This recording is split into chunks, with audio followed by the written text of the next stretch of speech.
with the Indian diaspora wherever he goes. And, and I think basically under his guidance, diaspora has been integrated upfront in India's foreign policy. That in turn has given confidence to the diaspora to come forward and play an assertive role in promoting India's friendship, India's connectivity, and India's cooperation with those countries. Ladies and gentlemen, Antarashtriya Sahayog Parishad has been active for the last 6 decades in creating an expanded outreach to the Indian diaspora. This is this year, in fact, when India holds the presidency of G20. And the underlying theme of that is Vasudhaiv Kutumbakam. It is extremely gratifying for us to know that particular thing because we have all along in the last 6 decades worked in the spirit of promoting cordiality and friendship amongst people across the world in the spirit of Vasudhaiv Kutumbakam. I think we have realized all along that the only way to promote harmony and secure long-term welfare of not only India but the entire humanity is to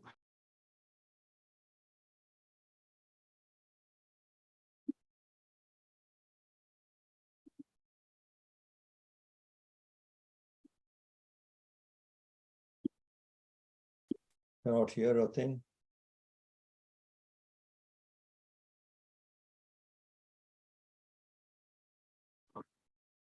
We've lost.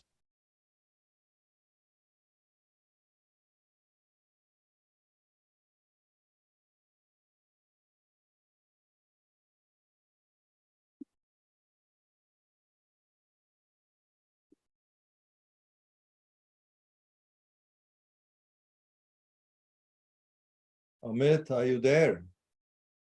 We've lost communication. We can't hear you. Yeah.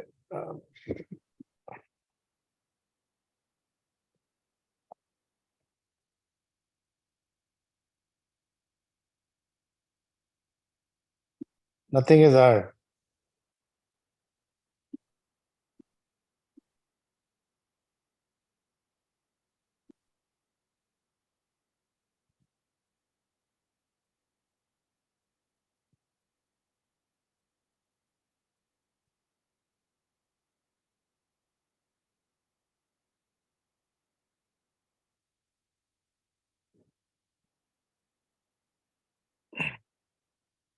Can you hear us?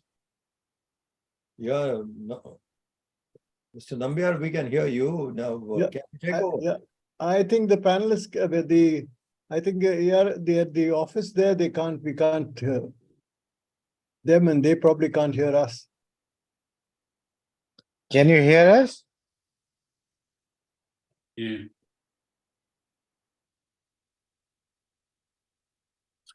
These are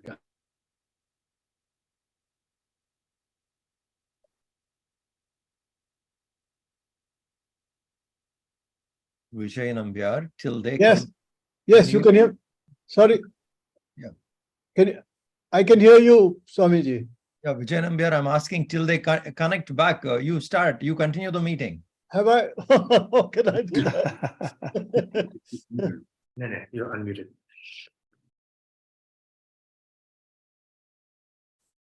I don't know how to. Well, I'm supposed to be the next speaker, but I don't know.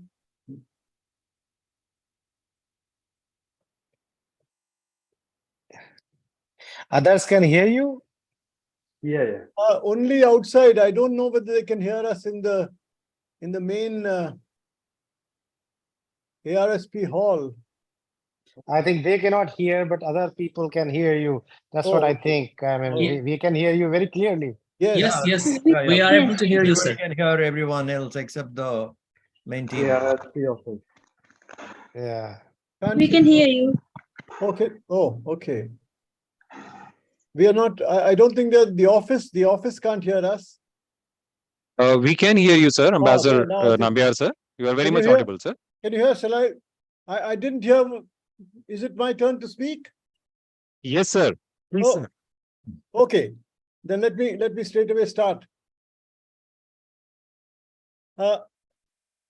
Ladies and gentlemen, I think it is a great honor for me to participate today in this session of the Global Deliberative Conclave on the theme of Vasudhaiva Kutumbakam and the Indian diaspora. This is an integral part of the activities undertaken by the ARSP and the Vivekananda Kendra under the rubric of the C20, of which India is the chair for this year. I extend my tributes to Baleshwarji for his multifarious contributions to this cause. As chair of the C20, Her Holiness Mata Amritanandamayi Devi, or Amma, embodies the principle and spirit of Vasudhaiva Kutumbakam. Besides her work in supporting the poor and vulnerable with food, shelter, healthcare, education, and livelihoods, both inside the country and internationally, over the years, Amma has also addressed issues such as the protection of the environment, the inculcation of universal values of compassion, inclusiveness, and harmony, and championed them at international forums, including at the United Nations. Now, we all know that the spirit of one earth, one family, one future has long been an integral part of Indian society, shaped by our traditions and value systems, rooted in our religious and spiritual practices. It is the bridge that connects the individual consciousness with the consciousness of the larger universe. While it typifies the values we imbibe from our society, it is an expression of our common humanity, even when it is directed at bringing change within society. This year, under the C20 aegis, 16 working groups have considered a range of issues of priority concern to international civil society and come up with policy recommendations to be shared with other nations. They have also looked at udaharans, or exemplary success stories or best practices for replication across the world. As a civilization, India's record of external engagement has been generally peaceful.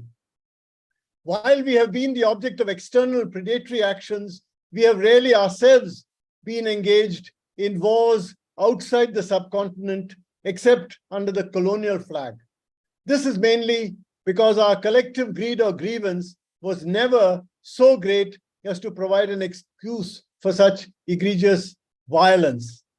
As our External Affairs Minister has recently said, we in India are proud of our traditions and confident of our future. But we are also deeply committed to internationalism. Our larger international commitments are visible in our activities at the United Nations.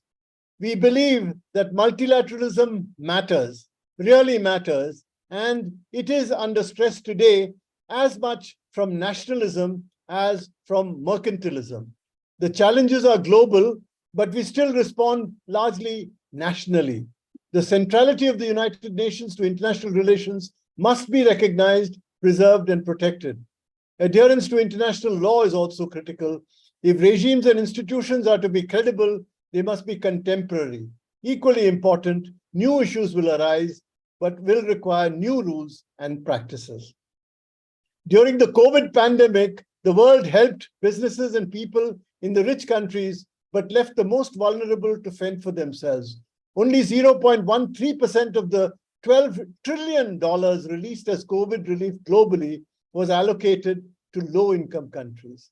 The emergency IMF special drawing rights gave rupees 2,000 per European child and only rupees 60 per African child. While this kind of discrimination was appalling, the good news is that there are also some powerful solutions that the world is thinking and acting upon. The examples of Bolsa Familia in Brazil, midday meals in India, and cash transfers in Ghana and Uganda show that social protection initiatives can support and strengthen families. At the Voice of the Global South Summit early this year, Prime Minister Modi had declared, we, the Global South, have the largest stakes in the future. 3/4 of humanity live in our countries. India has shared its development experience with the Global South. Our development partnership cover all geographies and diverse sectors. We supplied medicines and vaccines to over 100 countries during the pandemic. India has always stood for the greater role of developing countries in determining our common future. India's development in vaccine, in digital public goods, financial inclusion, digital governance and last mile connectivity, even satellite technology, are examples that it is willing to share with the world. The Indian presidency of the G20 has brought the digital public infrastructure, DPI agenda, into the G20 discussions. Members acknowledge the transformative role of DPI in rapidly advancing financial inclusion. At this week's meeting of the finance ministers and central bank governors, India's pioneering efforts in leveraging DPI to accelerate financial inclusion and help were lauded. And while noting that harnessing DPIs can help countries leapfrog their development trajectories, the members unanimously endorsed the policy recommendations for advancing financial inclusion through DPI developed under India's presidency. These policy recommendations will be instrumental in guiding the G20 and non-G20 countries to leverage DPI for their development processes. India has been appointed as one of the co-chairs of the GPFI.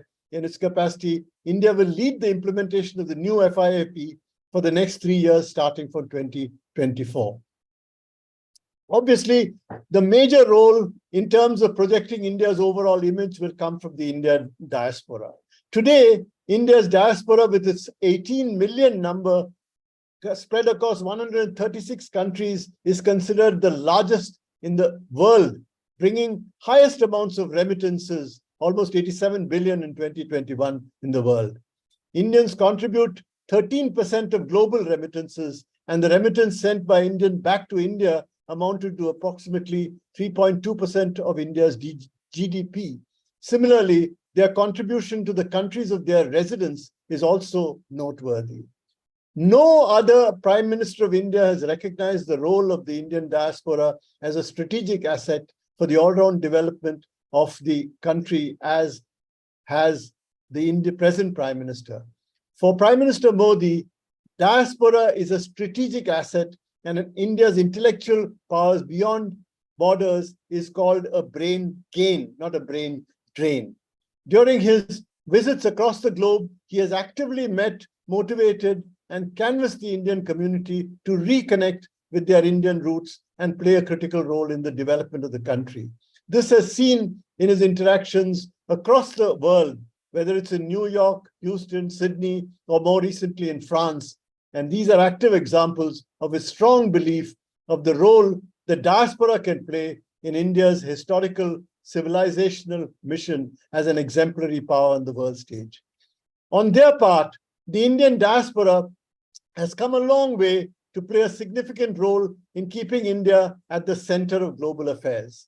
As a recent analysis emphasized, at a time when global supply chains are showing signs of stress and could impact our independence and strategic autonomy, our diaspora is well poised to contribute towards diversifying global supply chains. The directions of self-reliance is towards creating alternate supply chains. Second, the outflow of Indian diaspora has positively transformed the perception of the world towards India. The dominance of Indians in, say, the Silicon Valley has strengthened the image of India as a technology powerhouse and a source of quality human resources. Furthermore, our diaspora can contribute to the Indian development story by investing in greenfield and brownfield projects under the Make India rubric. Given the growing role of the Indian diaspora, the government itself has taken many concrete steps to strengthen their role and significantly improve the ease in doing business and give them greater opportunities for outreach strategies in various areas. Let me end by underlining that today, the G20 and partner countries must develop a common aspiration to build an economic as well as an environment-centric economic infrastructure, as well as a resilient financial system and an education system that builds greater social responsibility, especially towards the most vulnerable sections of the international community. What we need is to develop a compassionate value system and a practical lifestyle that is in tune with the environment. These are, I feel, the building blocks of a truly sustainable Vasudhaiva Kutumbakam. More than ever today, it is our youth that must rise to this challenge. To them, I point the C20 tagline that says, "You are the light." Thank you. Thank you very much, Excellency Ambassador Nambiar, sir, for your detailed deliberation. Thank you. Now I would request Honorable Shri V. Muradharanji, who is Minister of State for External Affairs and Parliamentary Affairs, Ministry of External Affairs, for his kind and gracious remarks. Thank you.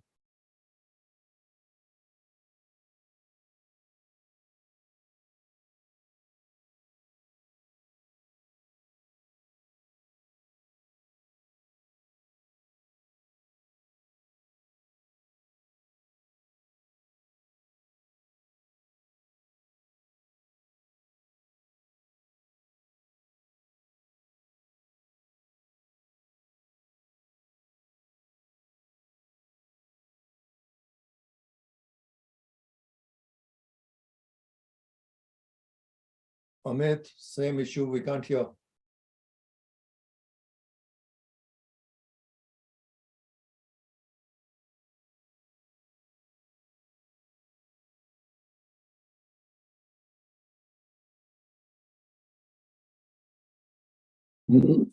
Not able to listen.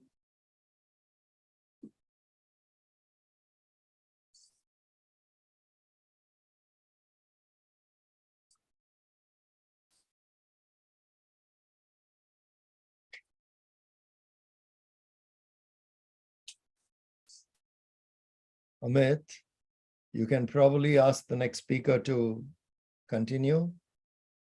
When you solve this, we can bring back the recorded version.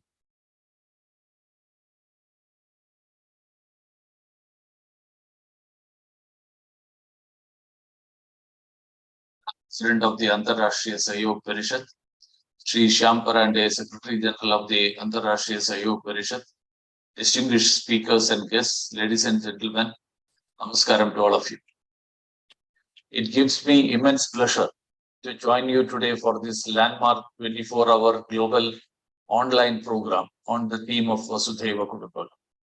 At the outset, let me begin by appreciating the Antarrashtriya Sahyog Parishad, the Vivekananda Kendra Institute of Culture and Chinmay Mission, for the timely initiative as part of India's ongoing G20 presidency.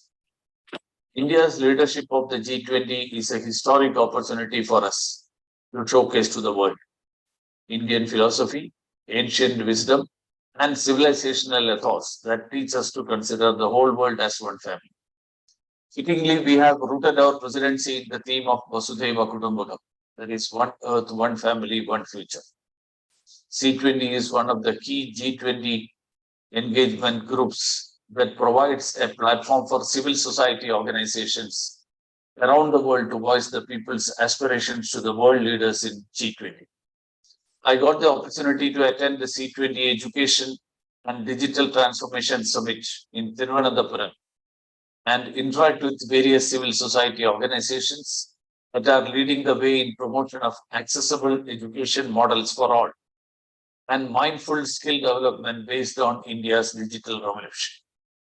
Honorable Prime Minister envisions our G20 presidency to be executed in a Jan Bhagidari style, that is mass movement, where every Indian woman or man, young or old, student or skilled professional, coming from different walks of life, can truly participate and contribute.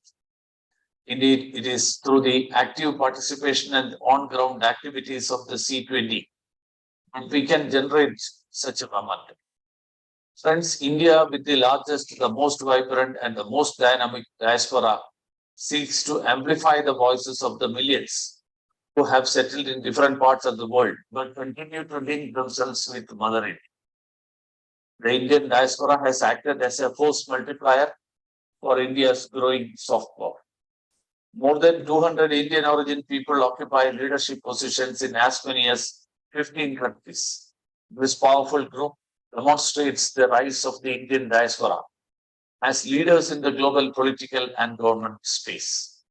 Indian origin CEOs are currently leading some of the world's most successful companies in a variety of sectors.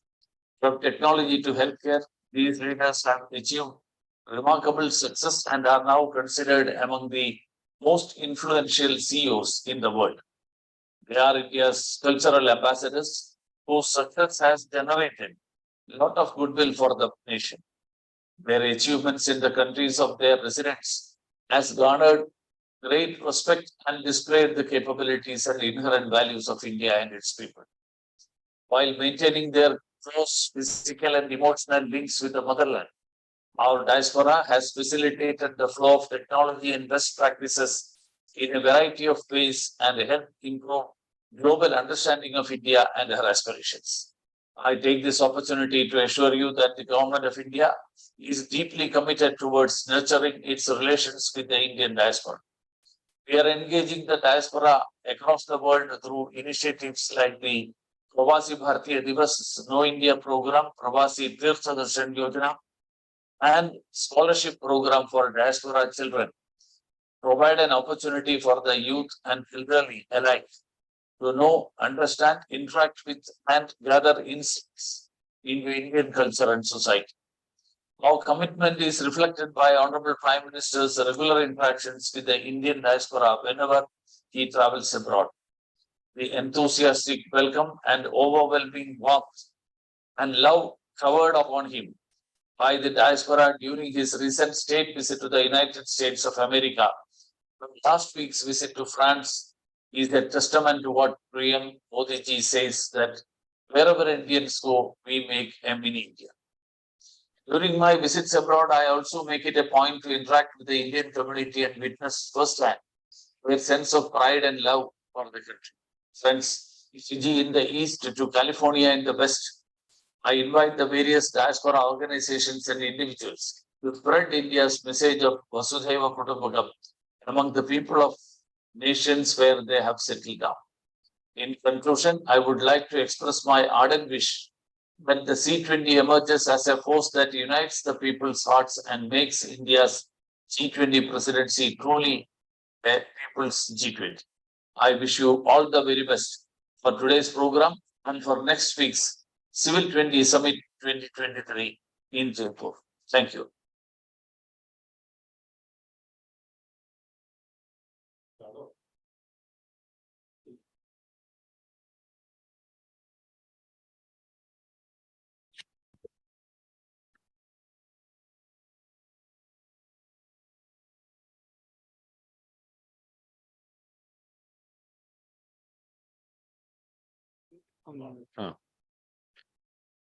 Thank you very much, Honorable Minister, for your deliberation, sir. I would now like to request and invite His Excellency Dr. Mahindrapal Chaudhary ji, who is former Prime Minister of Fiji and the most distinguished leader of Fiji Labour Party. Over to you, Excellency Dr. Mahindrapal Chaudhary ji. Thank you. Thank you, the Honorable Shri V. Muralidharan, Minister of State for External Affairs and Parliamentary Affairs, Ambassador Virendra Gupta, President IRSP, Ambassador Vijay Nambiar, His Holiness Swami Mitranandji, Mr. Santesh Kumar Gangawar, Sri Shyam Parande, Secretary General IRSP, distinguished panelists, ladies and gentlemen. I bring you greetings from Fiji and wish you well. First, let me thank IRSP Bharat and the Vivekananda Kendra, Chinmaya Mission CSIR, for organizing the global deliberative conclave on the Sun Never Sets on the Indian diaspora under the universal theme of Vasudhaiva Kutumbakam. I also congratulate the Government of India on its presidency of the G20. The universal message of Vasudhaiva Kutumbakam that comes to us from the Upanishads may be thousands of years old, but it has significant relevance for us today in every sense of the word. One marvels at the depth and profound wisdom of a philosophy that thousands of years ago recognized the interdependence of everything and everyone in the world.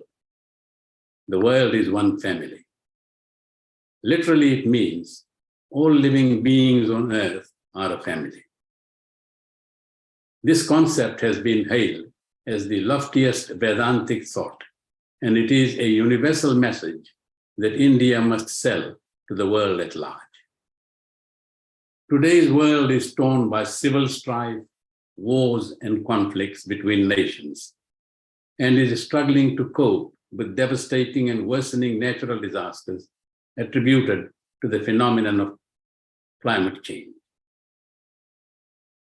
The wars we have brought upon ourselves in our quest for domination over others, and our disregard for the sustainability of our environment in the name of economic development has put the world on notice that we may be treading a path of self-destruction. Rising sea levels, global warming, record-breaking temperatures, to name a few.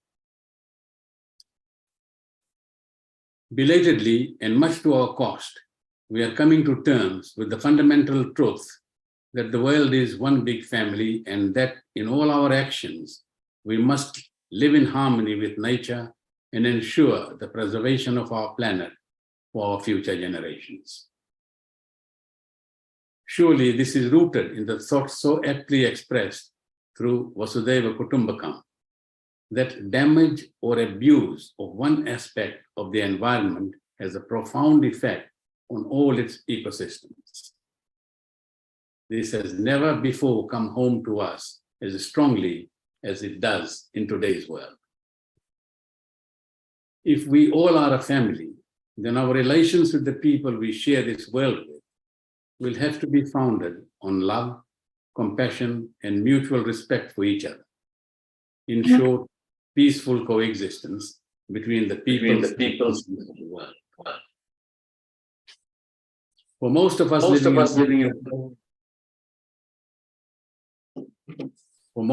living in multicultural, multi-ethnic societies, such a concept underscores what India has embodied over all these years, that is, unity in diversity.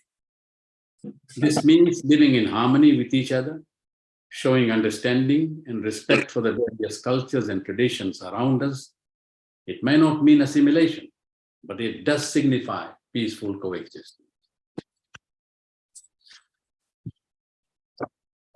Looking at our case in Fiji, can you hear me? Yes, you're audible. Yes. You're audible, sir. All right. Looking at our case in Fiji, Indians were brought here 144 years ago as indentured laborers to work largely in sugarcane plantations. Most of us are now fifth-generation Fiji-born Indians.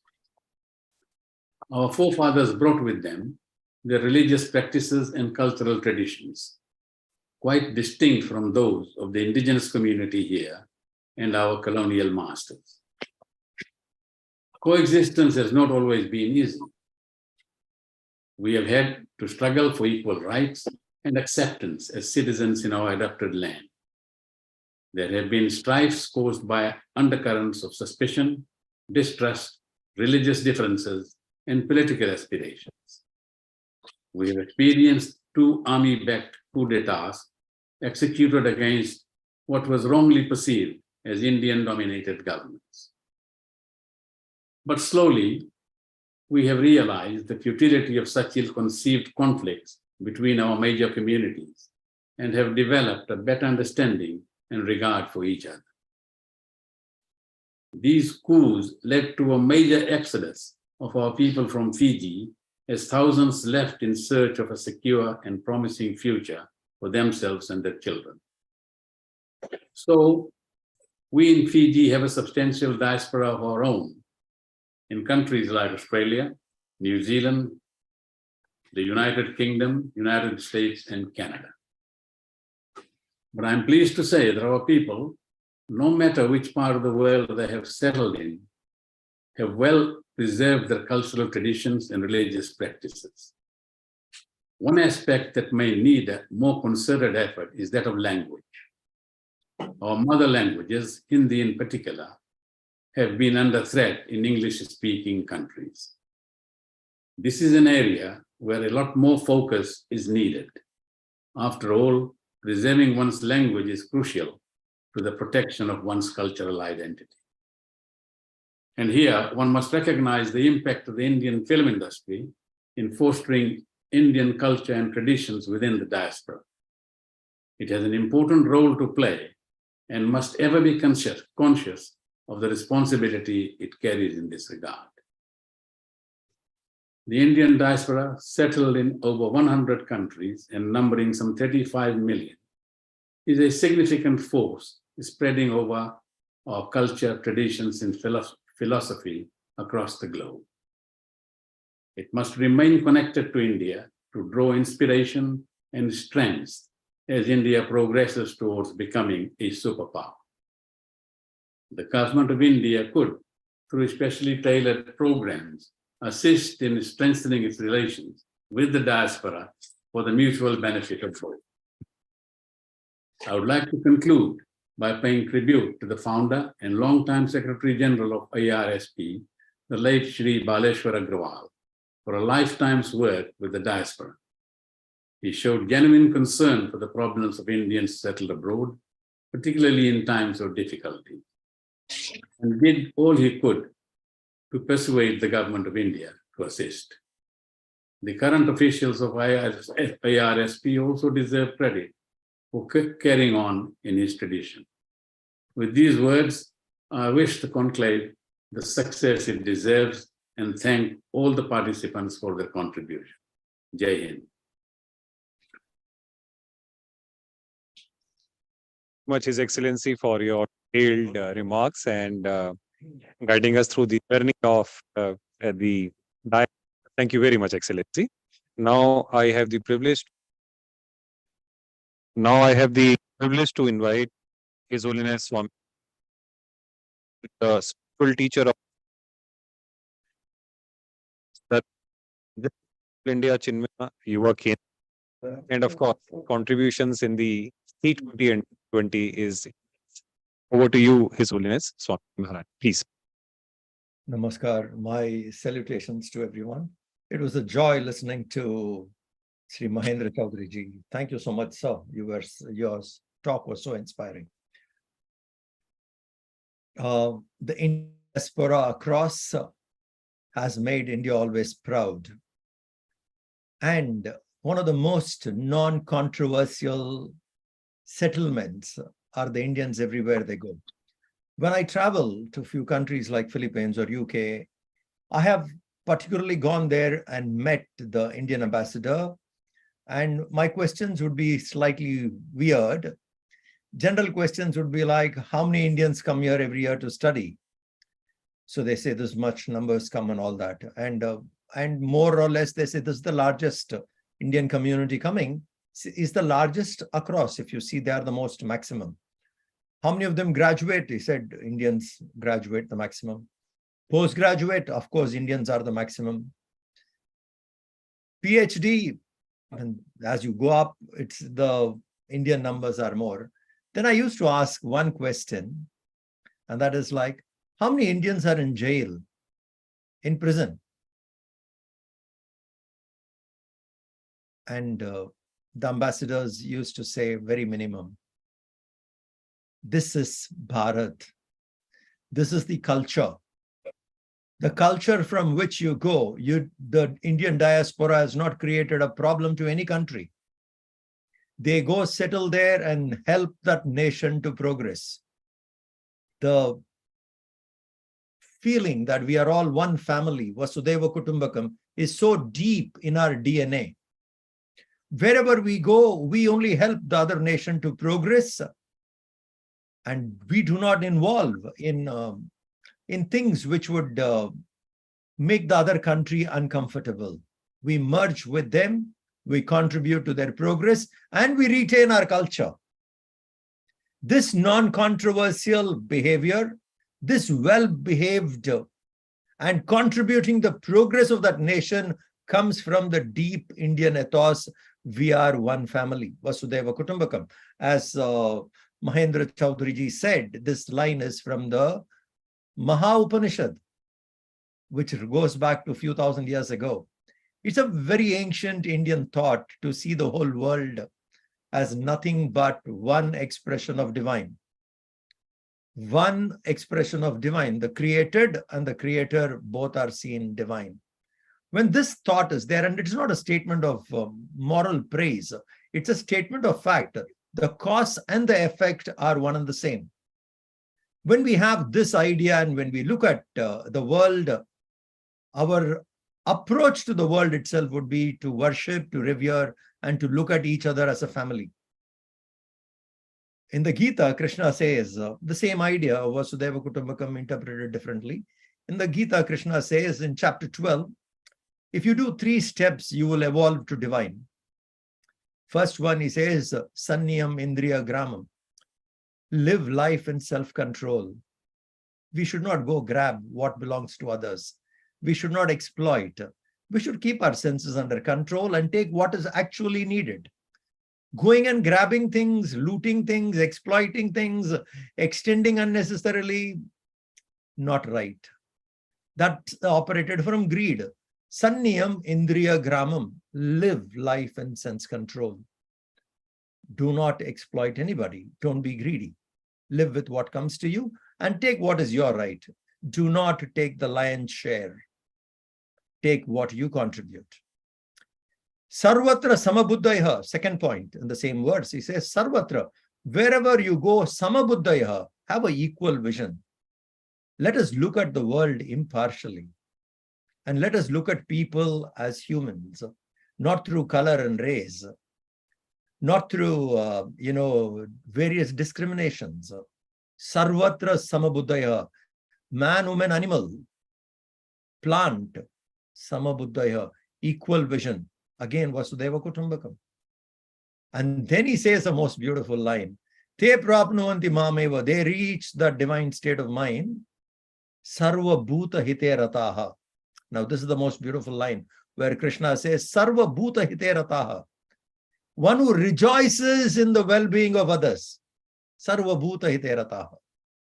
When we go and take joy in the joy of others, in the well-being of others, we are also happy. This is that family feeling. Sanniyam Indriya Gramam, Sarvatra Samabuddhayaha, Te Prapnuvanti Mameva, Sarva Bhuta Hite Rataha. Chapter 12 of the Gita. Be in self-control, senses, manage them well. Don't become greedy. Just take what belongs to you. Wherever we go, Sarvatra Samabuddhaya, at all places, same equipoised vision. No discrimination. We are one family. And take joy in the well-being of others. Sarva Bhuta Hite Rataha. If we do these 3, the promise the Gita makes is Te Prapnuvanti Mameva. Such individual will rise up to the divine state. Now, this has been our philosophy. This has been our way of life. And this is what we have done. And this spirit, I'm so happy the Indian diaspora has taken it across. And it's such a lovely line to always see. Now we have spread across so much. The sun never sets in us. And we are seekers of knowledge. Bharat, light. Seekers of light. Let that light spread across, and the world needs it more than anyone, more than any other time. The world needs it now. Let the entire Indian diaspora take this message of Bharat, seekers of knowledge, and make the world a better place. And that philosophy, we are the custodians. We are the first to claim the whole universe is one family. We are the custodians, and it is our duty to spread across to other family members. I congratulate ARSP for this brilliant initiative of 24 hours round the clock. Vasudeva Kutumbakam. Thank you very much. True. Very much His Holiness Swamiji Maharaj. We as 20 are honored to have you as our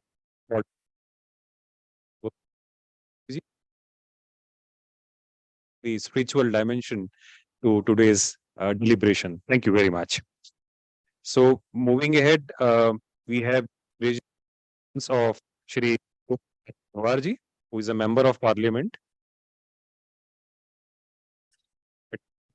I would call Shri Santosh Kumar Gangarji for his address and remarks, please.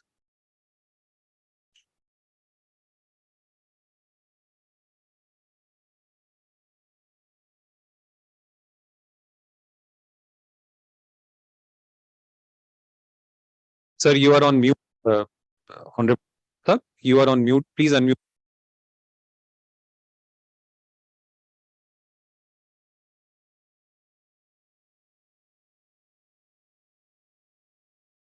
Thank you.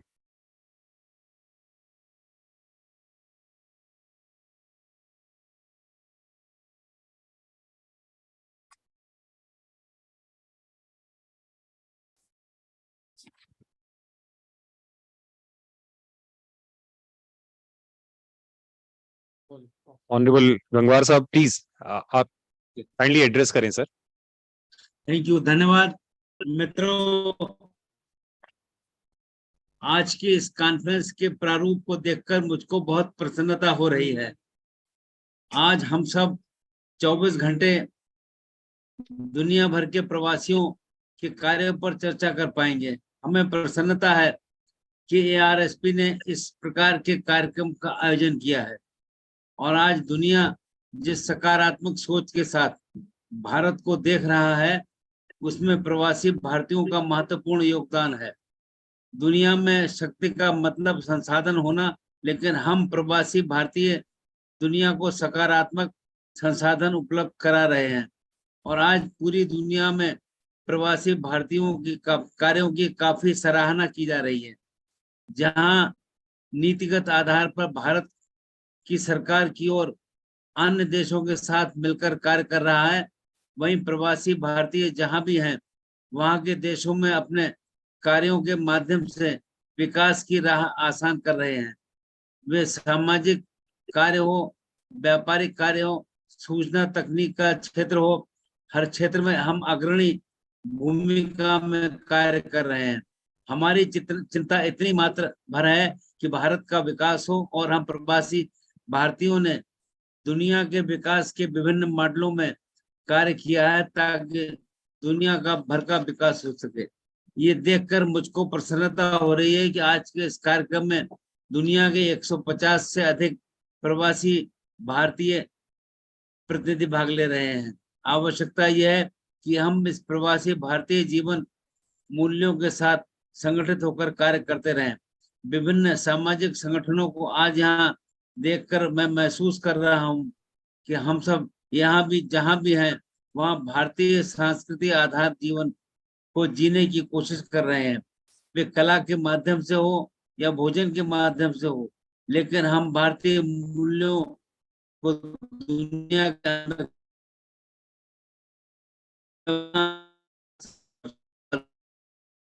आपने इस conference का जो आयोजन किया है, हम सब प्रवासी भारतीयों के विचारों को जानने और समझ पाएंगे। 24 घंटे चलने वाला एक कॉन्फ्रेंस मुझे लगता है प्रवासी समाज के कार्यों को समझने में सहायक होगा और मैं ऐसा मानता हूं कि 24 घंटे में उन सारे विषयों पर जिन पर हम लोग चर्चा करेंगे, हम केवल भारतीय समाज की नहीं पूरे विश्व की चिंता करेंगे और उसके हिसाब से बात करेंगे। और हमें अच्छे तरीके से ध्यान है कि हमारा भारतीय दुनिया के जिस हिस्से में भी है वो अपनी पहचान भी बना रहा है और वहां पर उस देश में सहयोग भी कर रहा है।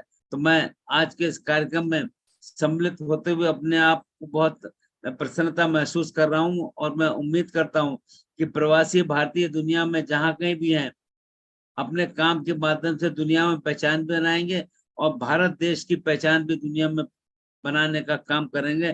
तो मैं अधिक न बोलते हुए आप सबका बहुत बहुत आभार, बहुत बहुत बधाई देते हुए और शुभकामनाएं देते हुए कि 24 घंटे में भी महत्वपूर्ण चर्चाएं करेंगे, जिसका भविष्य में हमको बहुत बहुत लाभ मिलेगा। आप सब लोगों ने मेरी बात को सुना, आपका बहुत बहुत धन्यवाद।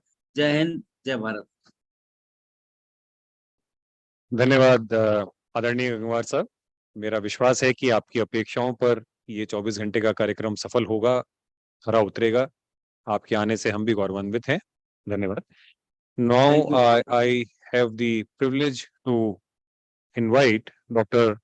Asif Saeed Saab, who is Secretary CPV and OIA with Ministry of External Affairs, for his deliberations and remarks. Over to you, Ambassador Saeed sir. Good morning, namaste. At the outset, it's my great pleasure to join the live round-the-clock Global Deliberative Conclave, which is being organized by the Antarashtriya Sahyog Parishad in association with the Vivekananda Kendra of the Chinmaya Mission, and under the theme of Vasudhaiva Kutumbakam, which also gels with our wider theme of the G20, One Earth, One Family, and One Future.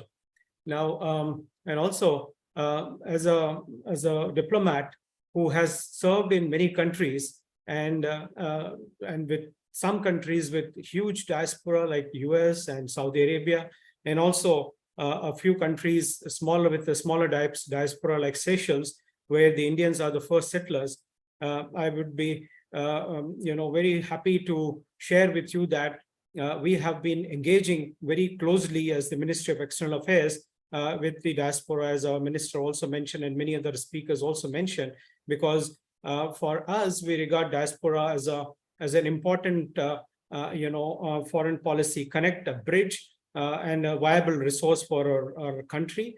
More so as the country has moved into the Amrit Kal, and there are various plans which we have set for ourselves, or the targets which we have set for ourselves during this period. So to begin with, I would like to acknowledge that we have been having very, very fruitful collaboration with the Antarashtriya Sahyog Parishad, especially with Ambassador Virendra Gupta, the president, and as well as Mr. Shyam Parande, the Secretary General, and all other members. Just to share with some of you is that we have been mapping the Indian diaspora in various countries, and every year in the month of January we kind of update these figures. And last time, the last update which was done was before the Pravasi Bharati Divas, where you would recollect that the figure was around 32 million overseas diaspora, which included about 13.4 million non-resident Indians and 18.7 million of the persons of Indian origin. So this year also we have done this exercise, and with all our missions together. So I'm very happy to share with you that the numbers seem to have increased. The diaspora figures now, as we have compiled, stands at 33.5 million, which include 18.2 million or 18.5 million PIOs, persons of Indian origin, and 15.3 million of non-resident Indians. Very interesting fact is that the PIOs are spread around 181 countries, and which also includes the largest number, which is the USA, 3.45 million, and followed by Malaysia, 2.75, and Myanmar, 2 million. But at the same time, very interesting statistics is that we have over 24 countries where the diaspora is in single digit. So that also goes on to say how well spread the diaspora is, and it actually endorses your own theme that the sun never sets on the diaspora. So in fact, in a few countries, we have mapped only 1% of Indian origin there. In Tuvalu, we have, for example, among the NRIs are mapped in 206 countries, and the largest is the UAE, 3.5 million. But we also have a small, country, Tuvalu, where only 2 Indians are there. So you can really see how well connected the Indians are and how well spread they are. In many places, they are running into the sixth generation, seventh generation. We just heard the honorable former Prime Minister of Fiji, where there is a demand for even 8th generation. So this is what my division is continuously getting requests. What I would like to emphasize here is that the government of India is keen to find new ways of engaging with the diaspora. One of the things which we have been discussing, and our Honorable Prime Minister has also given his guidance on this, is that why don't we also connect the diaspora in terms of professions directly, in terms of, let's say, how many academicians, how many professors are teaching in the top universities? Could we map those, those professors? We already, we are already engaging with professional groups like doctors, chartered accountants, and others. So it's very important to engage like that. He said, can we just identify top 40 universities in the world, and within those top 40 universities in the world, engage very meaningfully with the academia and as well as the students. So also, and you're aware that every 2 years we do the Pravasi Bharati Divas, but in the interim period, we would also like to engage with the Pravasi Bharati awardees. So we are in the process of updating their current data, and then perhaps you would expect that next year, or these kinds of policies will come into force, where we would be having many more engagements with the diaspora. And you are also aware, and many of you may be also reading, that we have been actively engaged in identifying newer mobility pathways and newer job destinations for our nationals in different parts of the world. And these mobility pathways are in the form of MMPAs, which is the Migration and Mobility Partnership Agreements, which are primarily with the European countries such as Denmark, France, UK, Portugal, and Australia and Germany, and many more are coming through. We are also kind of in negotiations with Benelux countries. So I think these would also provide a seamless way where people from India can look at opportunities abroad. That is also one way of looking that our diaspora in times to go would also broaden and expand in different fields. And also we believe that they would also be playing a very important role, as I said, going forward, when India would be looking, to be one of the top 3 economies in the world and the top 3 geopolitical powers in the world, as we look at it as India at 2047. And our global engagement on migration and diaspora issues is extremely strong. All of you are aware that we are part and parcel of every international grouping which discusses the diaspora, be it the Colombo process, which started in 2003, or the Abu Dhabi dialogue, which started in 2008, the Global Forum on Migration and Development.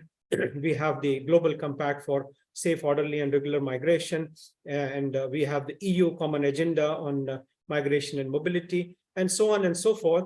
And then we closely collaborate with various organizations internationally, like ILO, IOM, the ICMPD, which is the International Center for Migration Policy Development. We are very open to working more closely with the Antarashtriya Sahyog Parishad, and to come up with various innovative programs where we could connect with diaspora and involve them in national mainstreaming. As I said, we are moving into very crucial 25 years from now, a developmental phase, a transformative phase of our country.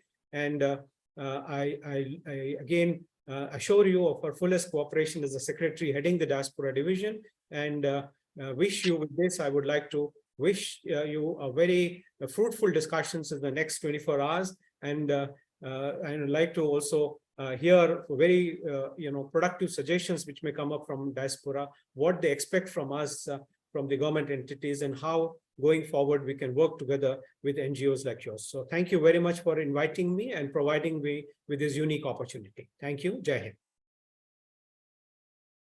Thank you very much, Ambassador Dr. Syed sir, for your kind gesture and the welcoming remarks. Welcoming in the sense that yes, the more and more on the diaspora and the ministries, outlook to engage more. Are very thankful to you, sir. Now it give me immense pleasure and privilege to invite Honorable Shri Alan Gannuji, who is Minister of Land, Transport and Light Rail, Minister of Foreign Affairs, Regional Integration and International Trade, Republic of Mauritius.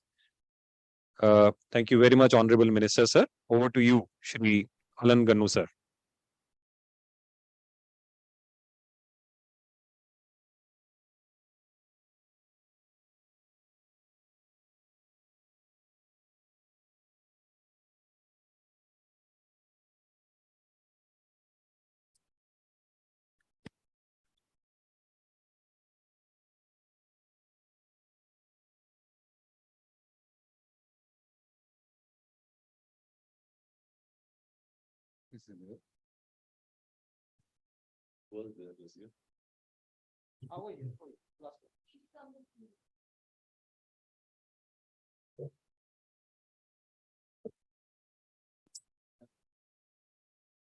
Sir,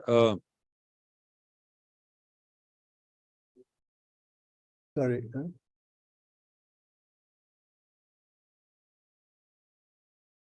Honorable Minister, Shri Alan Gannu, sir. You are on mute, sir. You have to unmute yourself, sir.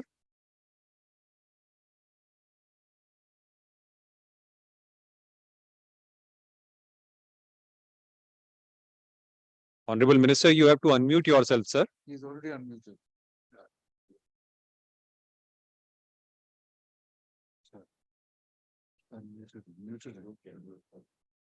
And you have to turn on your camera if kindly, sir, please turn on your camera and unmute yourself, please.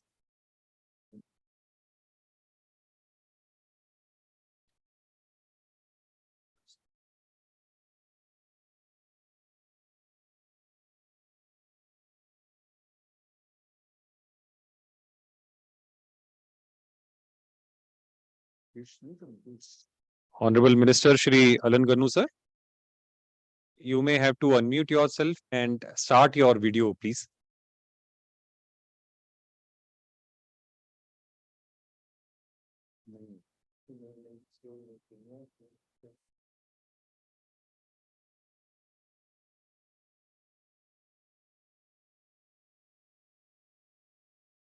I request our members to be please. I thank our members for their patience. Maybe some technical glitches. Another 1 minute, and we hope to have Honorable Minister with us.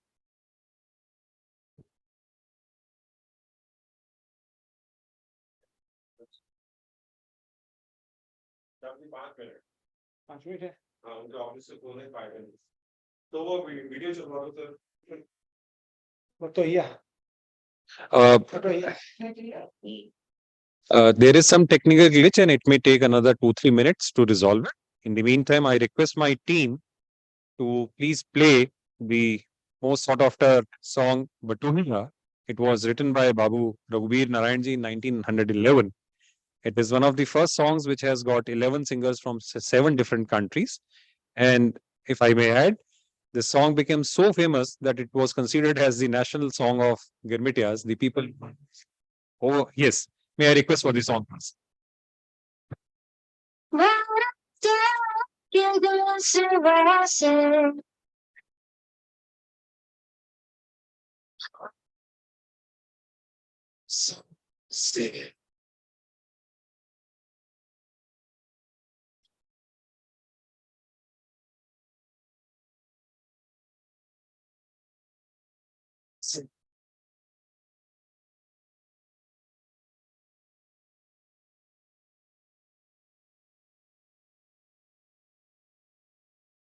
Amit, same issue. We can't hear.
Your sun's rays are runway for the Afrikaans poetry on my tongue, rhythm and drum play.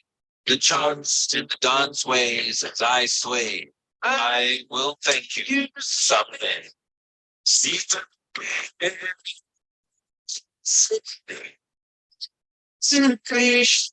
so sweet. See again, my neighbors.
I am the only one still alive among those who participated in the Mauritius Constitutional Conference at Lancaster House in 1965, where talks on the ultimate status of Mauritius were held.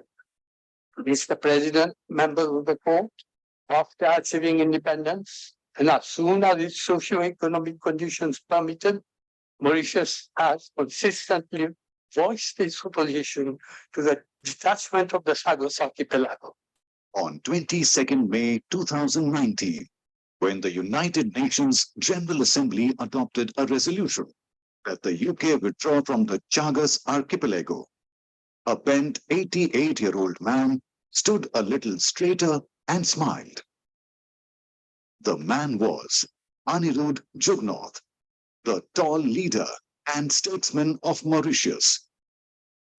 The Sagotians have fought for more than 4 decades for the right to return to the place of birth, but without success. The veteran barrister's arguments had been instrumental in getting the verdict.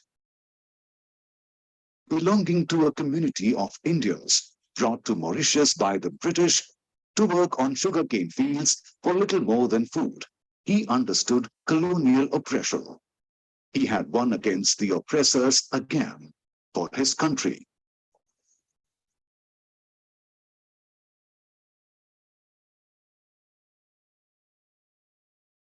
Born on 29th March 1930 into a struggling planter family, Anirudh spent his childhood walking barefooted to school and yet pursued a law degree from England. Soon after his return to Mauritius, he became a successful lawyer. A leader who rose from the roots, began his political career as a chairman in the village council of his native Palma.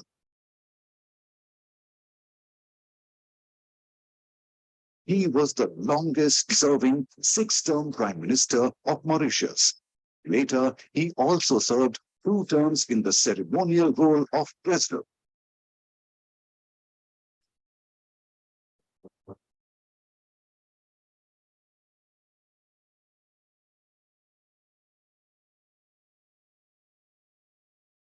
Anirudh struggled to evict the British from the Chagas archipelago in 1999.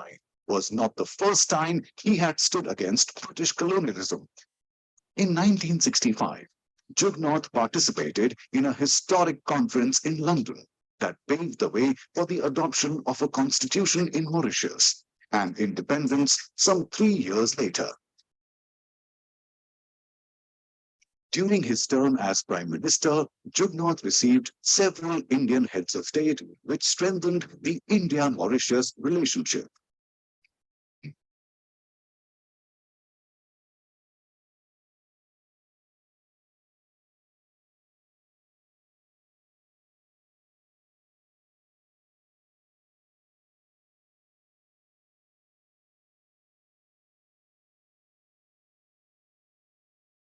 Brought as indentured laborers, Indians made a spectacular economic success of their adopted land. A true patriot, Jugnauth exemplified this contribution to Mauritius. He was known as the father of the Mauritian economic miracle. In his leadership, Mauritius transformed from a sleepy agricultural country with large-scale unemployment into Africa's richest economy, with a robust tourism industry and a financial hub that stood as a gateway to Asia and Africa. He was honored with Pravasi Bharatiya Samman Award for his continued support for strengthening India's relationship with Mauritius. In 2020, Sir Anirudh Jugnauth has been named for Padma Vibhushan in the field of public affairs. A tall leader and statesman, the architect of modern Mauritius, a life to celebrate.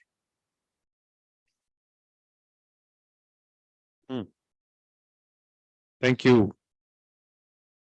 ARSP is a very we convey and pay our fluent tribute to this iconic son of Indian diaspora, Sir Anirudh Jagannath. Now I request and invite Honorable Minister Shri Alan Gannu sir, who is Minister of Land, Transport and Rail, Minister of Foreign Affairs, Regional Integration and International Trade, Republic of Mauritius. Over to you, Honorable Excellency Shri Anil Gannu sir.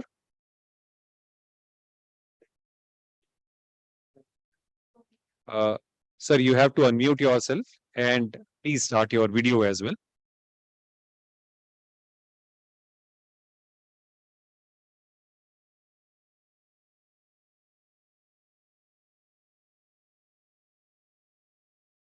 Honorable Minister, sir.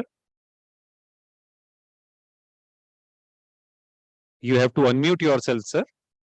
and please turn on your video.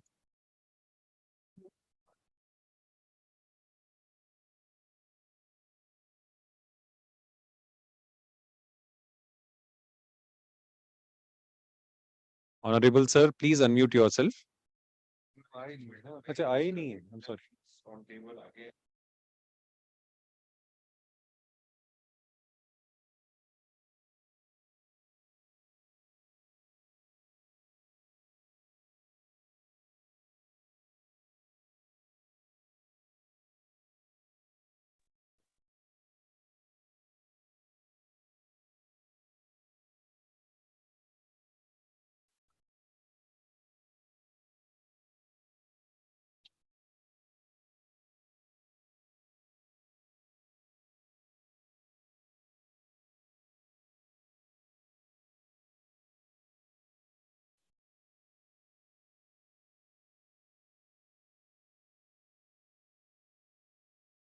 Should we go to the next speaker?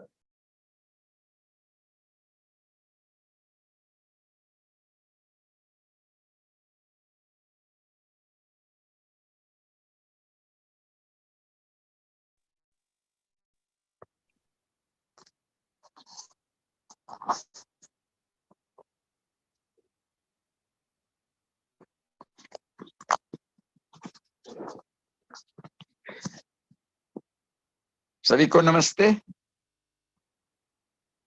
नमस्ते। खबर आया कि panelist Fiji से होना चाहिए। आपको हम सुनाई दे रहे हैं? जी नहीं सर, अभी इनॉग्रेशन का सेशन खत्म होने के बाद में फिजी के जो हमारे पैनलिस्ट हैं, वील बी इनवाइटिंग देम। अभी इनॉग्रेशन सेशन में नहीं सर। ओके, धन्यवाद धन्यवाद।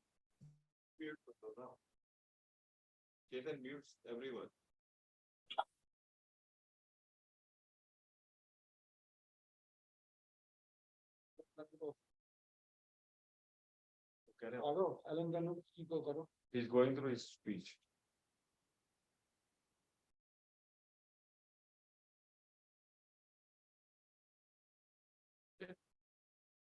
क्यों आया?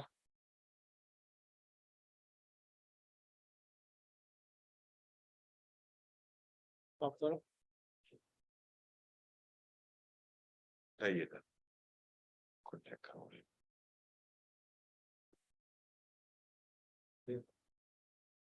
We are having technical issues, sorting it out. ये अच्छा तरीका है। तब तक तेल होगा, तब तक हैं? हाँ।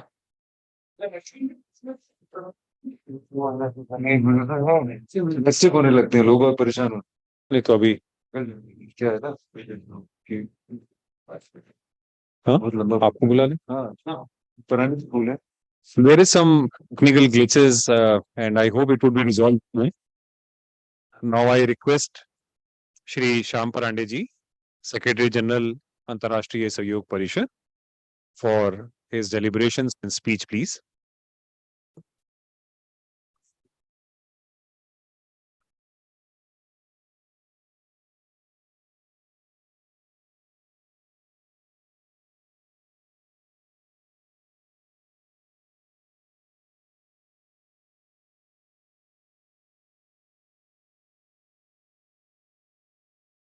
Namaste to all the diaspora members connected and we will be connecting in next 23 hours. I am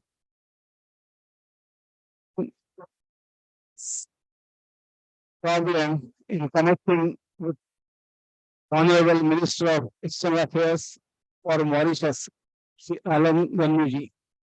He will soon be joining.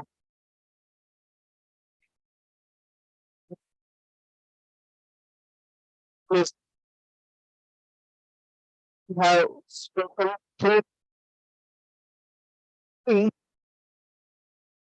before us, the background that will be uh, uh, a pathway for diaspora to be more effectively spreading the message of our culture. This conference on Sun Never Sets on Indian Diaspora is being experienced by us because we are all participating in this 4 hour conclave. I thank all the, especially His Holiness Swami Mukherjee was so beautifully explaining the spiritual background, Adhyatma, underlining Vasudhaiva Kutumbakam. Sarvabhuta Hite Rataha, his message is a resounding one from the Srimad Bhagavad Gita that will enthuse every member of the diaspora to be serving wherever they are. I thank Ambassador Vijay Nambiarji, the Sherpa of C20, Civil Society 20. Of course, Honorable Minister of State for External Affairs, Sri V. Muralidharanji, especially, His Excellency, ex-Prime Minister of Fiji, Dr. Mahendrapal Chaudhary ji, and our own member, Antarashtriya Sahyog Parishad, and one of the longest serving parliamentarians, Sri Santosh Gangwar, whom we listened for participating in this conclave and the inaugural session. I also need to mention the participation of Dr. Asaf Saeed ji and thank him for being or presenting the government of India's policies and interaction with Indian diaspora and his association and support for Antarashtriya Sahyog Parishad so well. So I thank all the panelists. And of course, I also need to mention our partners in this 24 hours conclave, Chinmaya Mission, Swami Vivekananda Kendra,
and Light Rail Minister of We are inviting. Foreign Affairs, Mauritius. Now we request Honorable Foreign Minister to please address the gathering. Sir. Sir. Thank you, Chair. Your Excellency, Ambassador Virendra Gupta, President of the Antarrashtriya Sahayog Parishad, Sri Shyam Parande, Secretary General of the Parishad, distinguished participants, Excellencies. I am indeed thankful to the Parishad for the kind invitation extended to me to participate in this 24-hour online collective program to mark India's presidency of the G20 being held under the central theme of One Earth, One Family, One Future, or Vasudhaiva Kutumbakam, which finds its essence in the timeless Vedas. While Indian thoughts and wisdom date back to time immemorial, taking us back to the source of everything that we cherish, the popular saying, "The sun never sets on the Indian diaspora," sounds like a sweet revenge of history, as the descendants of those who suffered from the yoke of colonialism have today emerged as vibrant citizens and global leaders in the former lands of Europe, in the former lands of the empire, which boasted of its infinite vastness and power. This demographic reality illustrates the universality and dynamism of the Indian diaspora sprawling over the 5 continents and the islands of the world. Your Excellencies, in the time allotted to me, I will firstly talk on a few aspects of the Indian immigration in Mauritius. Secondly, on the establishment of diplomatic relations between Mauritius and India in 1948. And lastly, share my thoughts on India's presidency of the G20. At the very outset, I would like to underscore that Mauritius was an uninhabited island until it was discovered by Portuguese travelers in the year 1500. The Dutch were the first to settle in the island in September 1598 and gave the country its name, Mauritius. They left in 1710 and were succeeded by the French in 1715, who named the island Île-de-France, meaning Island of France. The first Indians, mostly apprentices, sailors, and semi-skilled men, reached the shores of Mauritius a few years later, in the footsteps of the French aboard their ships hailing from the southern coast of India. Less than 100 years later, the British defeated the French in a sea battle and took possession of the island and renamed the country Mauritius. While the Indian presence was continuous throughout the French period, although in small numbers, things would change during the British colonization with the abolition of slavery in England in August 1834 and in Mauritius 4 years later, as from the 1st of August 1838. Indeed, in anticipation of the upcoming abolition in Mauritius in 1834, the British government chose the island of Mauritius as the first site for what it called the Great Experiment Code, which was designed to use free code labor from India to replace the liberated slaves. The Great Experiment would serve as model for all British colonies between 1834 and 1920. And more than 500,000 indentured laborers arrived from India to work in the sugar industry of Mauritius in replacement of the free slaves. This overall scheme is well known, but we still have to shed light on the pervasive aspects of the Great Experiment, where the fate of the Indian immigrants was not better than those of the former slaves. it is important to place on record the hardship that they face, and the Indians in Mauritius petitioned the Crown to preserve their human dignity. One of the most important historic facts of the period is a petition drafted by Adolphe de Plevitz, an estate owner of Dutch and German ancestry, and signed by 9,400 laborers in 1971 who are determined to be free by securing their individual rights. We have some astounding figures. Between January 1861 and December 1871, around 206,000 Indian immigrants were arrested, some repeatedly, for vagrancy, illegal absences, and desertion, with most spending 1 to 3 months in prison. They were sentenced to hard labor, and others spending almost a year or more behind bars as repeat offenders and for petty crimes.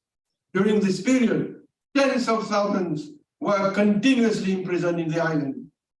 During the same period, the planters, employers, and estate managers filed an estimated 80,000 complaints against their indentured workers for various so-called offences such as desertion, illegal absences, insolence, refusal to work, feigning illness, and other acts of resistance.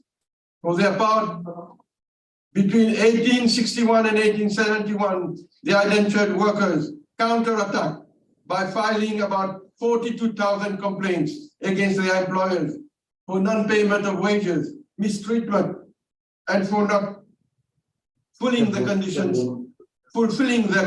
of the contract, like the provision of food, clothing, and proper shelter. As we can see, Excellencies, the history of the Indians in Mauritius, and certainly in other colonies, is one of hardship, suffering, and woe, and today forms part of the DNA of Mauritians of Indian origins. Diplomatic relations between Mauritius and India were established in 1948, soon after India's independence, while Mauritius was still a British colony. Indeed, in August 2021, the government approved the decision to commemorate the 75th anniversary of the establishment of diplomatic relations between our two countries throughout a one-year period from September 2022 to August 2023. An interministerial committee was tasked to coordinate and monitor projects of this commemoration, and it was proposed that event would start in August 2022 and end August this year. In this context, in September, on the 13th of September last year, a forum on launching of the Comprehensive Economic and Commercial Partnership Agreement, the SECPA, between Mauritius and India was organized, and some 300 stakeholders attended the event. Also scheduled during that event was the launch of a logo commemorating the 75th anniversary of the establishment of the bilateral relations between Mauritius and India. This celebration of our 75th anniversary of the establishment of the diplomatic relations between our two countries is yet another milestone for both our countries and peoples. Today, as we are commemorating the 75th anniversary of the establishment of diplomatic relations between our two countries, it could not be a more opportune time to highlight the educational and cultural significance that should be attributed to the usage and dissemination of Indian language. The cultural and linguistic have contributed to strong and cordial relations between our two countries. In the same vein, the participation of Mauritius in the 17th Pravasi Bharatiya held in January of this year is yet another testimony to brotherly ties. Mauritius had the second at the event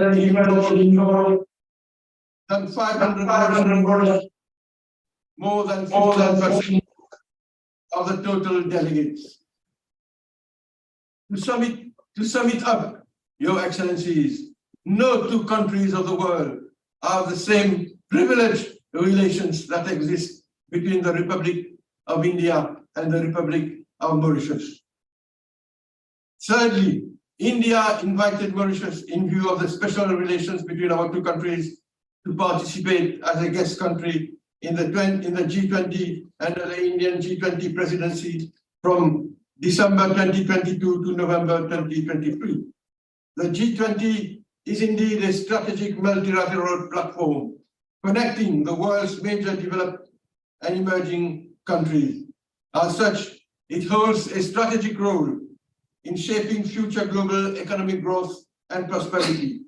Together, the G20 members, as we know, represent more than 80% of the world GDP, 75% of international trade, and 60% of the world population. The G20 and India's presidency entails the participation of senior officials in around 200 meetings, as well as sectoral ministerial meetings, including finance, tourism, education, and foreign affairs. The meetings will culminate in the G20's Leaders Summit at the level of the heads of state and government, which will be held on the 9th and the 10th September this year in New Delhi. I participated in the G20 Foreign Ministers meeting, which was held from the 1st to the 2nd of March this year in New Delhi.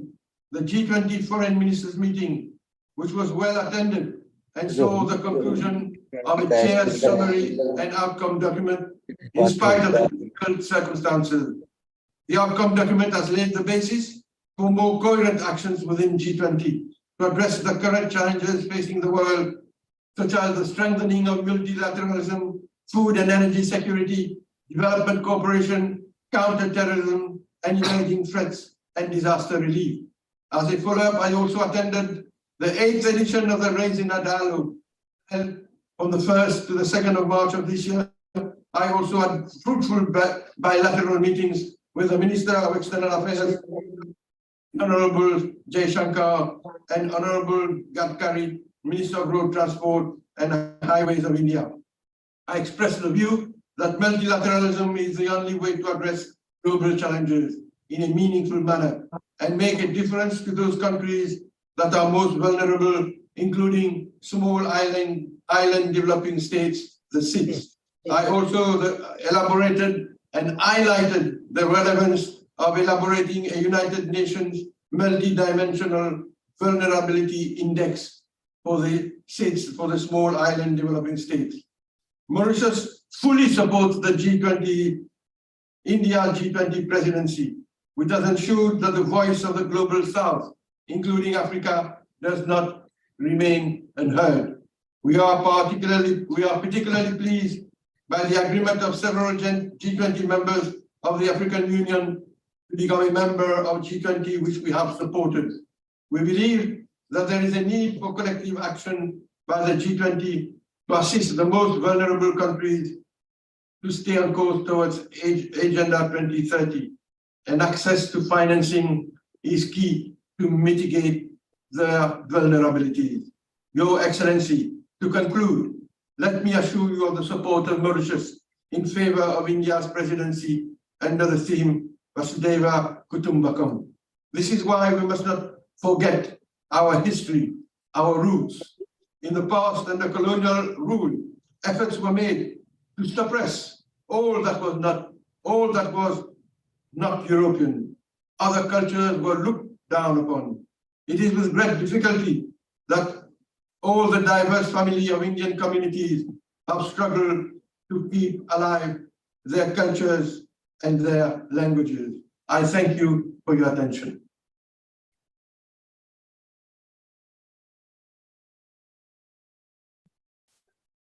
Thank you very much, Excellency.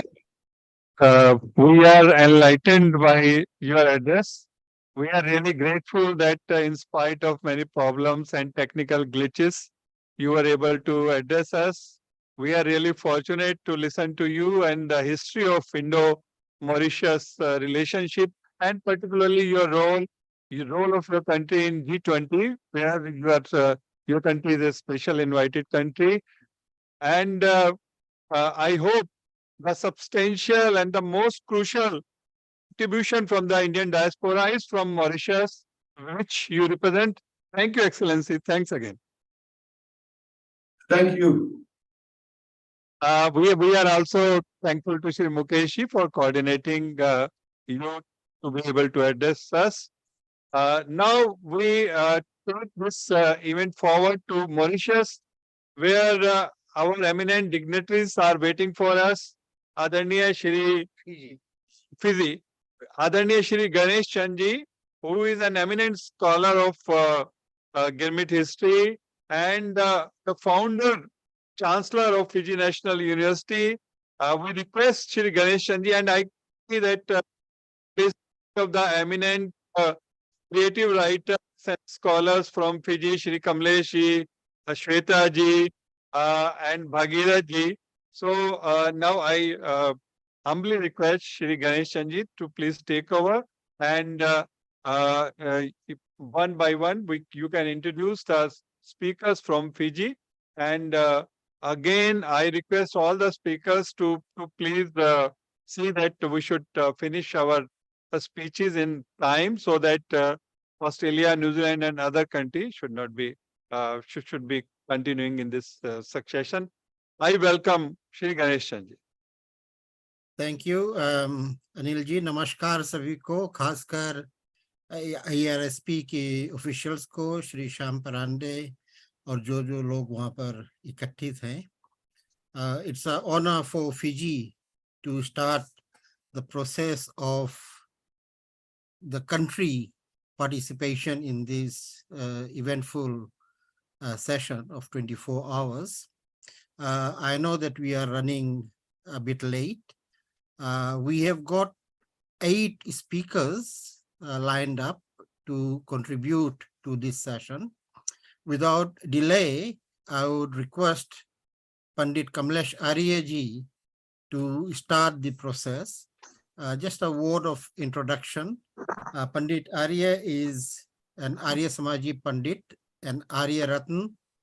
He is a teacher, trade unionist, parliamentarian, diplomat, educator, volunteer, and social worker. He currently is the Chancellor of the University of Fiji.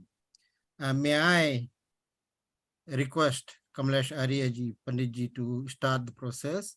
We have undertaken to keep all the addresses to within 5 minutes. Thank you.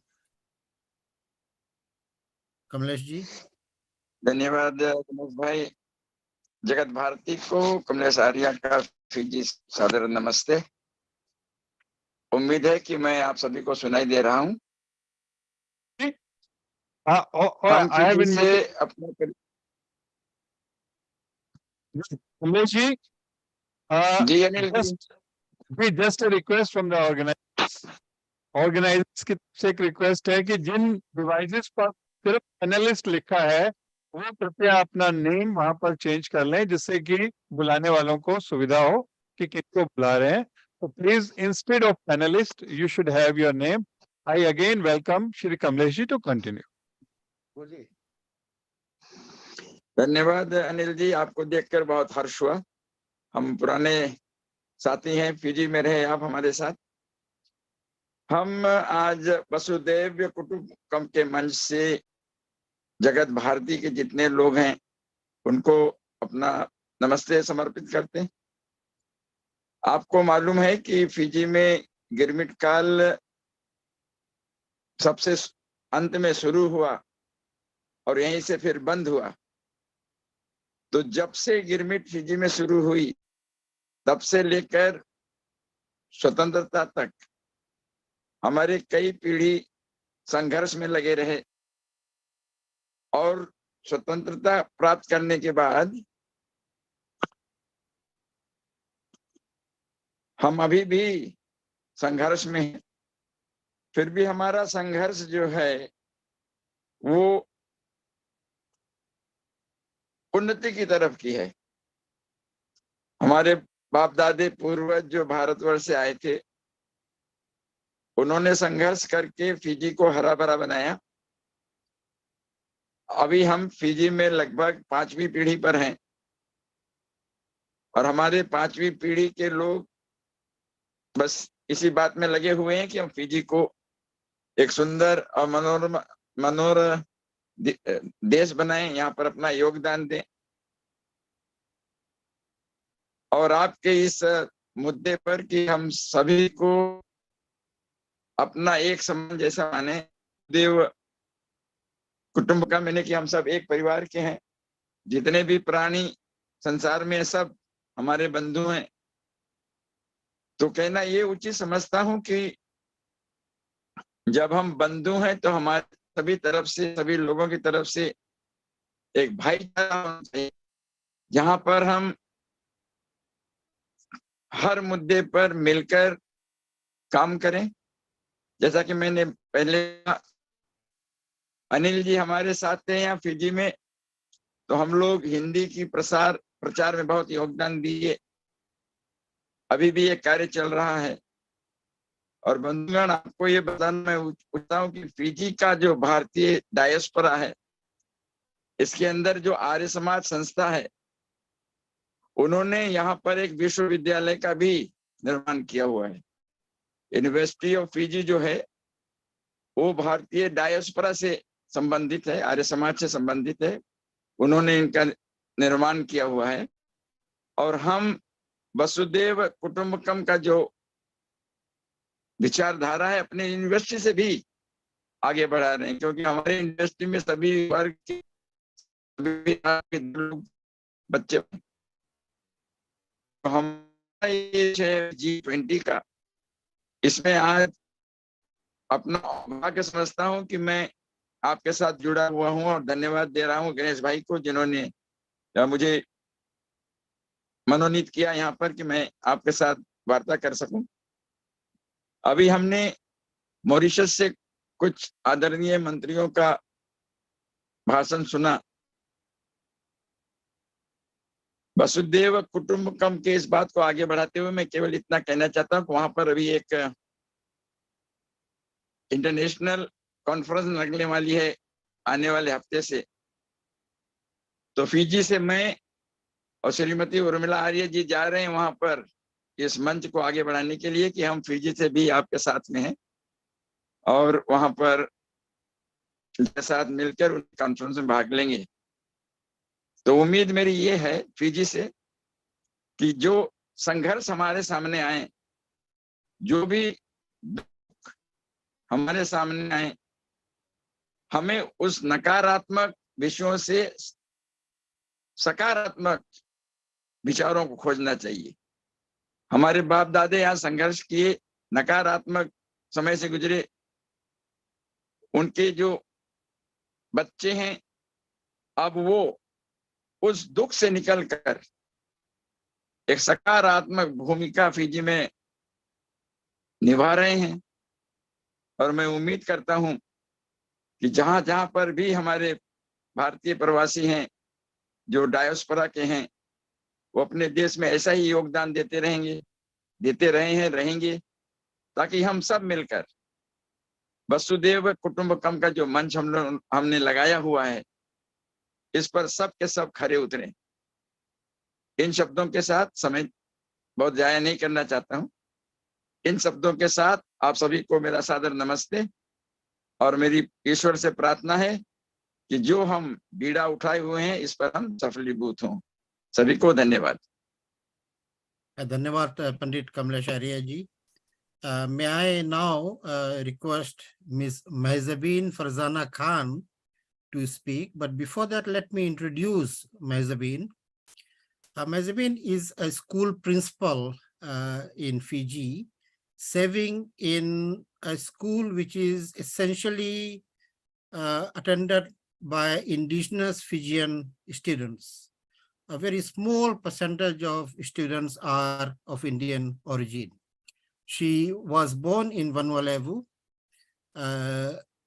Her links are with Bengal and Kerala. She is of Muslim background. And also very interesting, Mahzabeen is a keen rugby enthusiast. Very few ladies in Fiji or globally play rugby or coach rugby as a sport. And Mahzabeen is one of them. She was appointed as the principal of Nasikawa Vision College at a very young age of 35. That is a record for Fiji. Of course, she has many attributes. She's a community development worker. She works on women's empowerment and most importantly on peace and harmony in the community that she works in. May I call upon Mazavin Farzana Khan to address us? Thank you. Namaskar, Assalamu alaikum, and Bula from the Fiji Islands. It's indeed a profound pleasure to be part of this conclave this evening.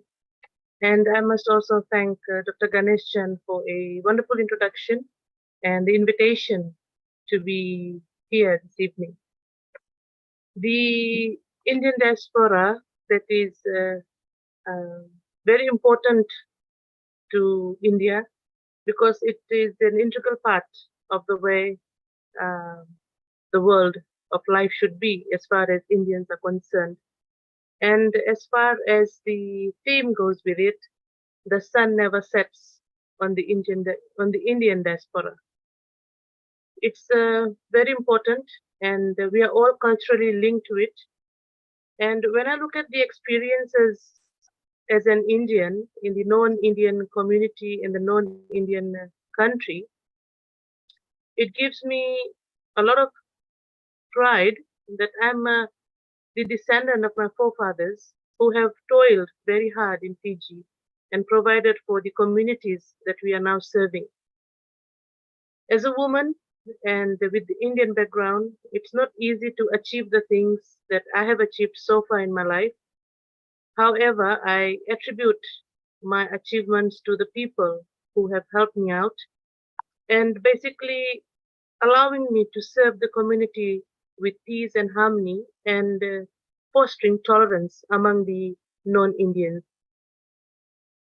There have been a lot of problems. We have insecurities. And as far as our different cultural backgrounds are concerned, we need to have cultural diversity and mutual understanding and a sense of humility to understand the differences that we have and also to enhance unity and also at a global level so that we are able to conquer the world, conquer the tribulations and trials that we all face. And the Indian diaspora is also seen as defining the overseas community. And when we look at the achievements of all the people involved, we give credit to each other because we understand each other and we are able to move forward because we see each other as one. And in Fiji, I must also thank the great leaders who have been there to ensure that the Indian community is safe, that the Indian diaspora is also achieving what they have to achieve. Among the people, I believe that we are working very hard to provide for the nation, to provide for our own country's achievement. And it's a proud moment for us to see that the Indian diaspora has achieved a name in all fraternity as far as the professional jobs are concerned. Despite the uncertainties that we have in Fiji, and we know that there are people who are looking forward to migration to greener pastures. However, it's just a humble request and an urge to all the professionals if we could help our communities and our people to achieve the best that we can in Fiji so that we can live together in harmony and contribute to the immense productivity and the immense expansion of the Indian diaspora in Fiji. Looking at values, and at this moment I'm proud to also contribute that the values that we achieved, the values that were instilled by our forefathers and our parents, we are able to also instill that in our children in Fiji, despite the race, despite the religion. And that is what makes us unique as far as teaching profession is concerned in Fiji and being part of the Indian diaspora. It's a great pleasure to hear everything that has been shared with us this evening, and a great learning experience. And I wish everyone well in this conclave. Thank you. Thank you, Mazavin. Our next speaker is Mr. Bhagirathi Bhan. Bhagirathi currently teaches Hindi at the University of the South Pacific. He has immense passion for Indian culture, language, literature, and arts. He has organized Ram Lila for many years in his hometown, which is Navua, a short distance away from the capital.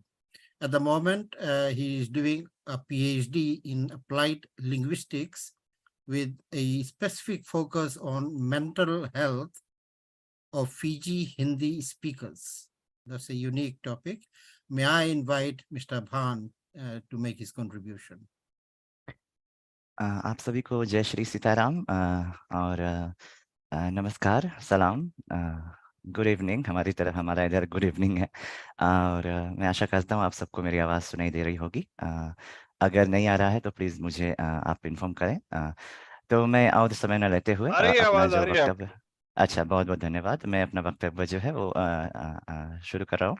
तो ये जो इस जी summit का जो theme है वसुधैव कुटुंबकम, इसका जो ये कार्यक्रम आयोजित हो रहा है और हम लोगों को इसमें सम्मिलित होने का अवसर मिल रहा है, तो इसके लिए जितने भी आयोजकगण हैं उन सभी को बहुत बहुत धन्यवाद है। फीजी की ओर से जो आयोजकगण हैं उनको भी बहुत बहुत धन्यवाद है। और जैसे अभी आर्या जी ने कहा, मेजबिन जी ने कहा कि जो फीजी में भारतीयों लोगों का वजूद है, ये गिरमिट काल से हुआ है, जब भारत से लोग फिजी आए हैं। और ये हमारा जो इतिहास है, ये हमारे पहचान का एक अभिन्न अंग है। और इसके साथ आगे बढ़ते बढ़ते जैसे हम लोग बात कर रहे हैं वसुधैव कुटुंबकम की, कि हम सब एक विशाल परिवार के अंग है और हम यही कोशिश करते हैं कि हम जितना ज़्यादा हो सके इंक्लूसिव रहें सभी के साथ में।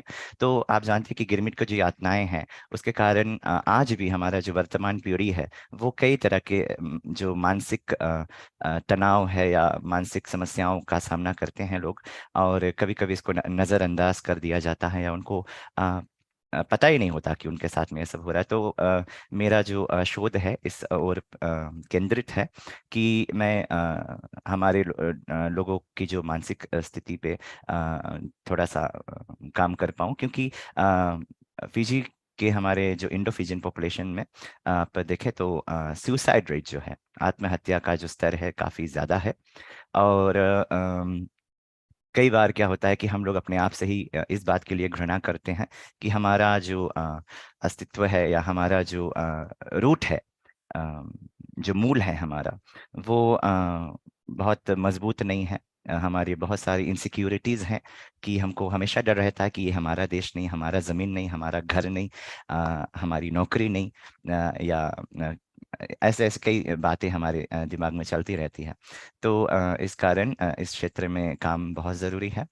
और चलते हैं, बात करते हैं कि जिस पक्ष को आज मैं अपनी ओर से इस मंच पे लाना चाहता था वो यह है कि हम एक साथ जुड़ रहे हैं और जुड़ते रहेंगे। भारत न केवल विश्व गुरु है, लेकिन भारत माता, एक माँ का जो भावना होता है कि माँ का जो प्रेम है वो दुनिया में सबसे बड़ा होता है, ऊंचा होता है। और जैसे हमारे इनॉग्रेशन के कुछ वक्ताओं ने भी बोला कि भारत के जो लोग हैं वो कभी भी कहीं भी किसी प्रकार के किसी को भी किसी प्रकार का अहित नहीं करते हैं, किसी का बुरा नहीं करते, किसी का कुछ बिगाड़ते नहीं हैं, हमेशा देते रहते हैं निस्वार्थ भाव से, प्रेम भाव से।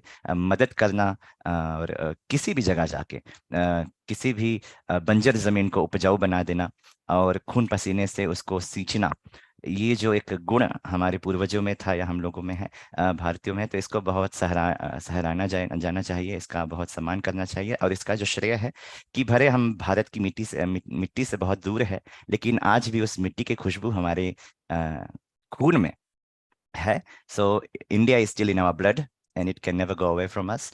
तो भारत माता का जो हृदय है वो इतना प्रेममय है कि आज पूरे दुनिया को मार्ग दिखा रही है। और जैसे आप लोग जानते हैं कि माँ अमृतानंदमयी जी इस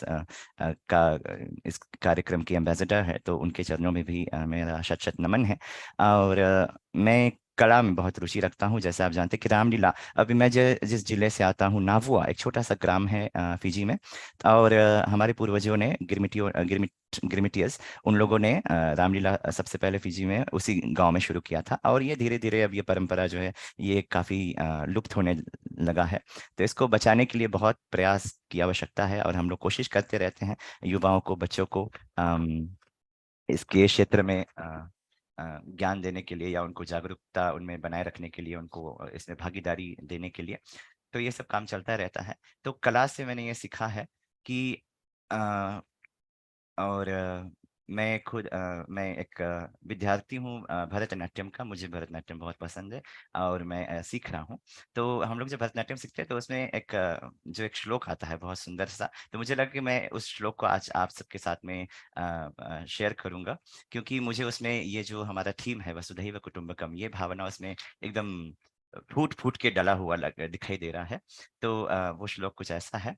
तो just adding it to this conversation, शायद आप इसको जानते होंगे, नाट्य शास्त्र भरत मुनि का जो है, जिसमें जो हमारे एक पंचम वेद है, और भारत का कंट्रीब्यूशन है दुनिया का योग के साथ में। जैसे योग भारत ने पूरे विश्व को दिया है, और वैसे ही जो नृत्य है, कला है, गीत संगीत, ये सब भी भारत ने दिया है। तो उसका जो ये श्लोक है मैं शेयर कर रहा हूँ, फिर इसका जो अर्थ है वही पे मेरा डिस्कशन है, और फिर मेरा वक्तव्य समाप्त होता है। तो शुरू करते हैं। आंगिकं भुवनं यस्य वाचिकं सर्ववाङ्मयम् आहार्यं चंद्रतारादितं नमः सात्विकं शिवम। तो इसमें जो इंक्लूसिविटी की भावना है कि सबको एक सूत्र में कर देना, सबको एक बना देना, कि कोई डिफरेंसेस रहे नहीं। तो इसमें जो बताया गया कि आंगिकम की जो डेंसा है, जो नटराज फॉर्म है जो परब्रह्म का, तो उसका जो शरीर है किस चीज से बना है? पूरा विश्व, पूरा ब्रह्मांड जो है, पूरा ब्रह्मांड उस परम तत्व का शरीर है। आहार्य, उसका जो ज्वेलरीज है, जो अटाया है, जो कॉस्ट्यूम है, वो उसका ये जो चंद्र तारा सूर्य, ये सभी उसके ज्वेलरीज है। और दुनिया की कोई भी भाषा हो, कोई भी साहित्य हो, किसी भी भाषा का कोई भी साहित्य हो, जो भी हम कुछ आज बोल रहे हैं, अभी मैं जो बात कर रहा हूँ, मेरे मुख से जो भी एक एक शब्द निकल रहा है, या दुनिया में कोई भी बात कर रहा है, किसी भी जबान में बात कर रहा है, किसी भी धर्म पंथ मजहब को मानता हो, इवेंचुअली वांगिकम सर्ववांगमयम की वाचकम सर्ववांगमयम की जो स्पीच है, वो उसी परब्रह्म का जो वाणी है। तो हम सभी लोग वही एक भाषा बोलते हैं, और जैसे हम बोलते हैं कि लैंग्वेज हमको कभी तोड़ता नहीं है, हमें जोड़ता है। हम भाषा से हमेशा जुड़ते रहते हैं। भाषा हमको हमारे अस्तित्व से जोड़ के रखती है। लेकिन जो कला की भाषा है, संगीत की भाषा है, नृत्य की भाषा है, उसको भी हम लोग इसमें अगर संग्रहित करें तो ये और भी बड़ा हो जाएगा, बहुत ही सुंदर हो जाएगा। तो भारत का जो देन है कला, उसको मैं प्रणाम करता हूँ। और ये जो वसुधैव कुटुंबकम की भावना है कि हम लोग एक सूत्र में जुड़े हैं, न केवल योग से या दृष्टि से, दर्शन से, ज्ञान से, विज्ञान से, कला से भी जुड़े, और नृत्य संगीत से भी जुड़े, और हिंदी भाषा डेफिनेटली, और जो भारत की अन्य प्रांतीय भाषाएं हैं। हमारी फिजी में हम लोग, जो हमारे पूर्वजों की देन हमारी जो फिजी हिंदी है, अगर आपको बुरा न लगे तो थोड़ा से हम वो रकम बात करी, शायद आपके समझ में पता नहीं कितना आवे कितना नहीं, लेकिन हम लोग यहाँ पीजी में ये रकम बात करता है। और शायद हमें लगे कि सूरीनाम में भी थोड़ा ये रकम बात हुए है, और शायद मॉरिशस में, ट्रिनिडाड में भी। तो जहाँ जहाँ हम के पूर्वज लोग गई से उनके जो फ्लेवा है, आप हम के जो भाषा हम बात करता है भी, जैसे भी हम आप हमें सुनता है, ये रकम हम के लेगेसी है। तो हम अपन भाषा पे बहुत गर्व करता है और सम्मान करता है। साथ में फिजी को भी हमको अपनाया है।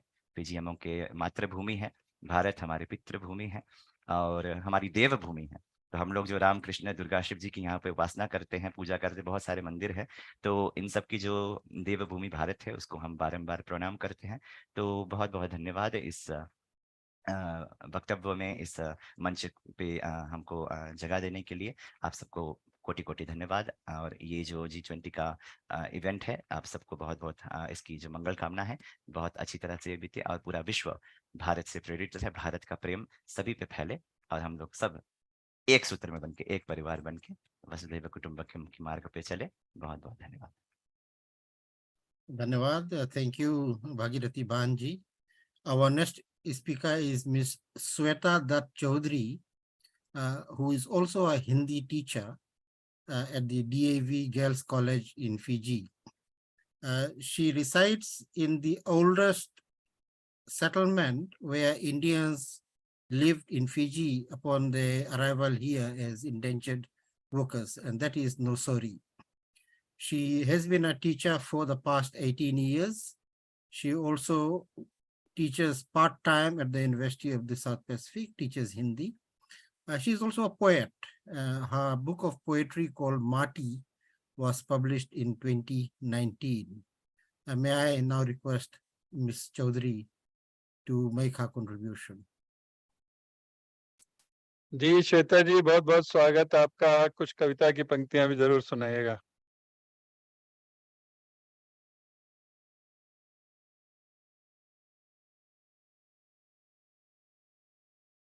श्वेता वहां पर है जी? दिखाई नहीं दे, पहले तो थे। Shweta was connected, but while we wait for her, let us go on to our other speakers. Mr. Shandil, Janesh Shandil, are you there? Janesh? Janesh Shandil is 36 years old, and today is his birthday. So I hope his family hasn't pulled him out to that event. But while we wait, Mr. Adish Naidu. Adish, are you there? No. We will then ask Pradeep Lal, Master Pradeep Lal, to make his contribution. Pradeep stays in Vanuatu, which is the other major island. He's a lecturer at the Fiji National University. He has been an educator all his life. He stays on his farm, and he has been interacting like Mazavin with the local community all his life. He has a PowerPoint document, which I don't know how to show on the screen, but Pradeep, can you start your contributions?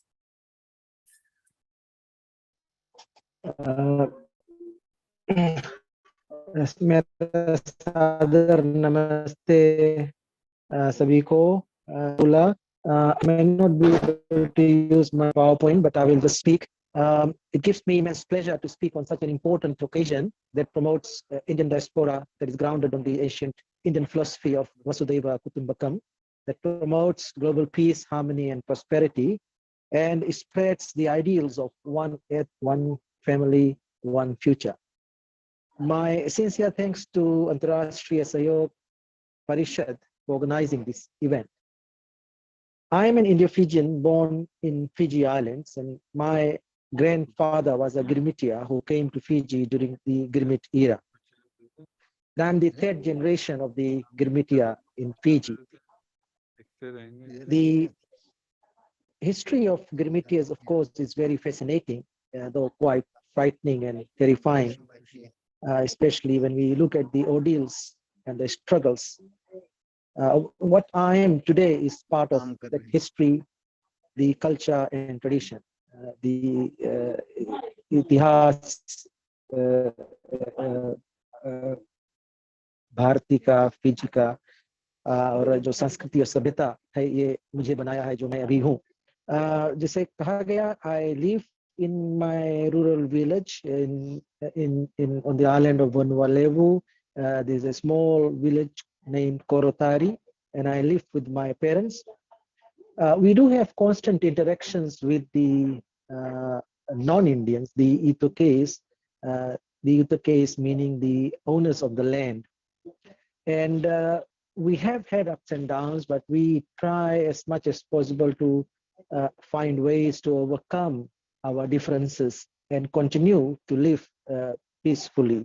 And my philosophies, the ideals of honesty, fairness, hard work, love and respect for each other has emanated from my religious principles.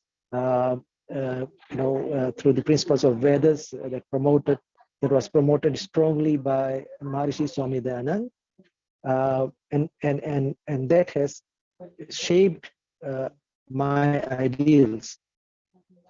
Of course, in the early ages, we were punished, so that we could live that path and not go astray.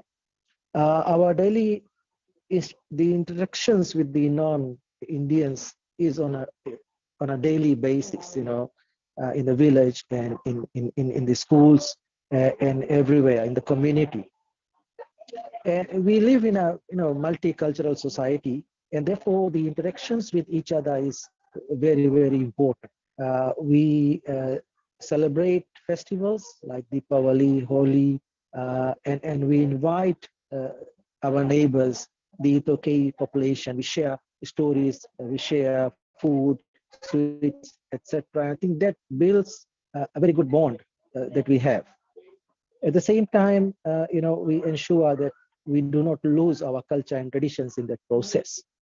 And that is, I believe, is very important to us. And in order for the Indo-Fijian population to live peacefully and live in harmony, we need to promote the ideals of love, kindness, care, empathy, etc. And also to promote education among the Itokes. And I personally have reached out to the Itoke population on many occasions because I believe that we need to assist them if there is a need. And so during disasters, I have it becomes my moral duty and responsibility to assist them by way of organizing food, building materials, clothing, etc. Even to the extent of setting up a kindergarten in one village and a community library in another. So my ideals of promoting education for all came from the teachings of my religion, and having seen the struggles of my parents and my family, I believe that it is important that we make people more educated. The belief that once people are educated, they will eventually be peaceful and they will prosper in life. And so I'm still living in my village and looking after my old parents. I could have migrated to some affluent country, like the rest of the educated people who are going away from Fiji. I chose to stay behind, and this gave me the opportunity to look after my parents, at the same time help my people, which includes the Itokes, in whatever way I could. I pay homage and deep respect to the Indian heritage, which I strongly am part of and belong to, and the wisdom of the Indian heritage that I have gained, and that has made me what I am today, and I shall continue. As they say, the sun never sets on the Indian diaspora.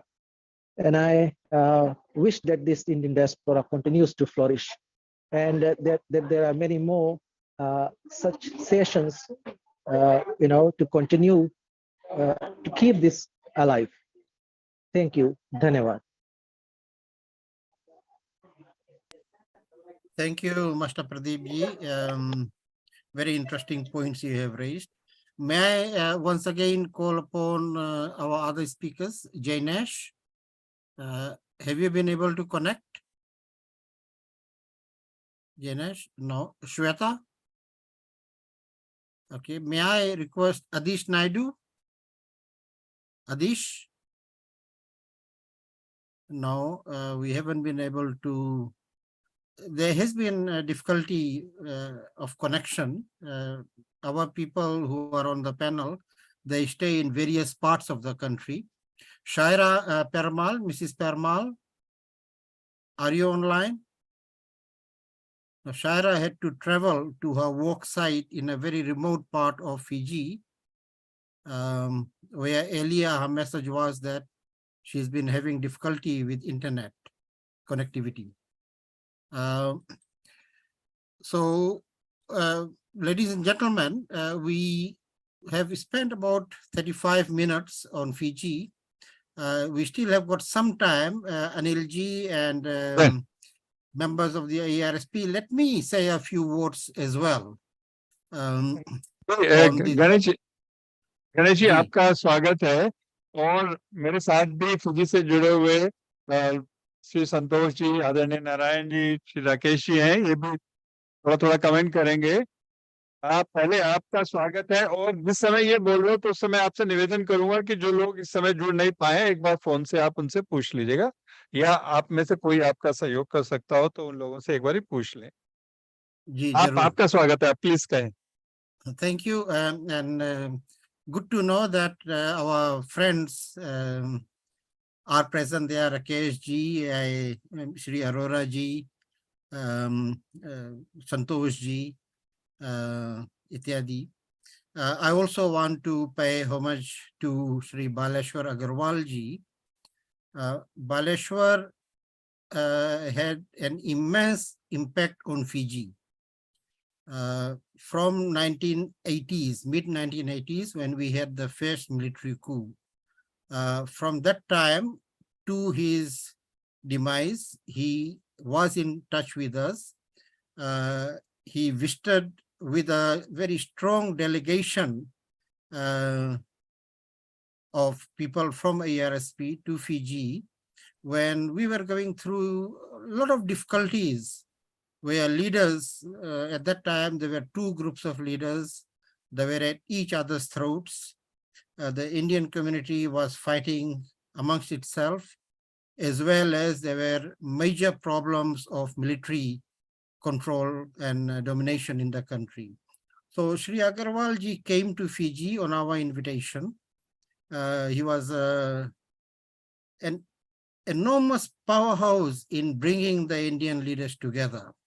And the consequence of that was that Fiji had a remarkably good constitution in 1997.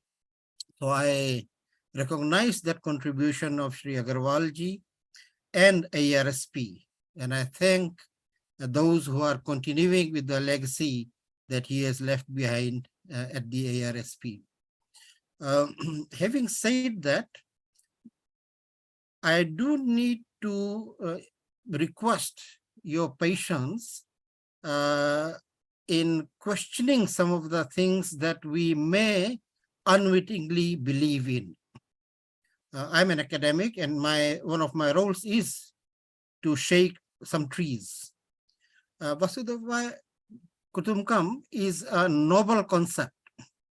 The world is one. All living beings are related. We are one. We are creatures of the Lord, the God. But within us, as all our grunts have said, and as we all experience, there are evil and good people.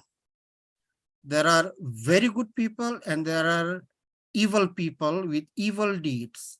And they all worship the good Lord, Ram, Krishna ji, Hanuman ji, ityadi. हमारे में चोर बसे हैं, डाकू बसे हैं, वो भी भारतीय जो धर्म है उनमें विश्वास करते हैं और उनको मान देते हैं। जो हमारा जीवन का आधार है, इसको हमें भली भांति सोचना चाहिए। वसुधैव कुटुंबकम का मतलब नहीं है कि हम साइलेंट रहें जब अत्याचार होती हो। जैसे श्री स्वामी जी ने कहा कि हम दूसरे देशों में हस्तक्षेप नहीं करते, वी डोंट इंटरफियर। मैं कहना चाहता हूं कि वो विचार हमें छोड़ना चाहिए, क्योंकि जो डायस्पोरा है, विभिन्न तरह की डायस्पोरा है। जिसे इंडिया में 1.4 बिलियन पीपल में सभी तरह के लोग मिलते हैं, हमारी डायस्पोरा में भी सभी तरह के लोग मिलेंगे, बदमाश से लेकर अच्छे। कुछ बदमाश जैसे फिजी में हुआ है, भारतीय मूल के लोग 3 कू हुई है, तीनों कू में शामिल थे। पैसे से कू करवाएं, वादाओं से कई तरह से हेल्प किए हैं। तो ऐसे परिस्थिति में हिंदुस्तान का क्या रोल होता है? अभी हमने सुना very interesting data given to us कि there are about 34 million diaspora of which 18 million are PIOs. ना हमारी जो हिस्ट्री है गिरमिटिया, उसमें शायद 12 से 15 मिलियन तो होगी, और हमारी जो जड़ है हिंदुस्तान से है। हम हर एक का जड़ हिंदुस्तान से है, जुड़े हैं हम। पर ये हम नहीं कह सकते कि हिंदुस्तान के सरकारों से है, क्योंकि हिंदुस्तान के सरकार हम गिरमिटियों को बहुत पहले ही त्याग दिए थी। शायद the last intervention they had was in South Africa, fighting against apartheid, but that was not only for the Girmitias in Natal and Devon, etc. It was more and very much welcomed piece of intervention in South Africa for human rights. But after that, there has been a lot of atrocities on Girmitias in the 18 countries, Fiji, Suriname, Guyana, Trinidad, Mauritius के छोड़ के शायद। भारत किस तरह से, किस रवैये से हमको देखते हैं, क्या इंटरवेंशन किए हैं, इसे हमें समझना चाहिए और इस पर कुछ विचार गोष्ठी भी होनी चाहिए। मैं क्या कहना चाहता हूं कि there are many diasporas. There is a NRI diaspora, there is a Girmitia diaspora, and within these there are good and evil people. So हम ये जो the world is one, we are all connected, we are all the lost children, वो धारा से सभी को tolerate नहीं करना चाहिए हमें. We should begin to discriminate and intervene, call out the crooks, call out our own people who have been creating problems in our countries, and encourage the good values that we have. Without that, our role as intellectuals, as people who are rooted in Indian culture and tradition, will remain weak. I know there is not much time for me to elaborate on the various grunts, particularly Mahabharata and Gita, but I think that view that because we are all one, we should begin to tolerate the atrocities, that must be debunked once and for all. So I know this may not sound too palatable to some of us, but that is my view, and I thought I will share it with the very esteemed group of people who are panelists and who are listening to the discussion throughout the world. Thank you very much. I do look forward to Rakesh ji and Santosh ji's contribution. जी जी, बहुत शुक्रिया गणेश जी। एक बार तालियों के साथ हम गणेश जी के इसका अभिनंदन करते हैं।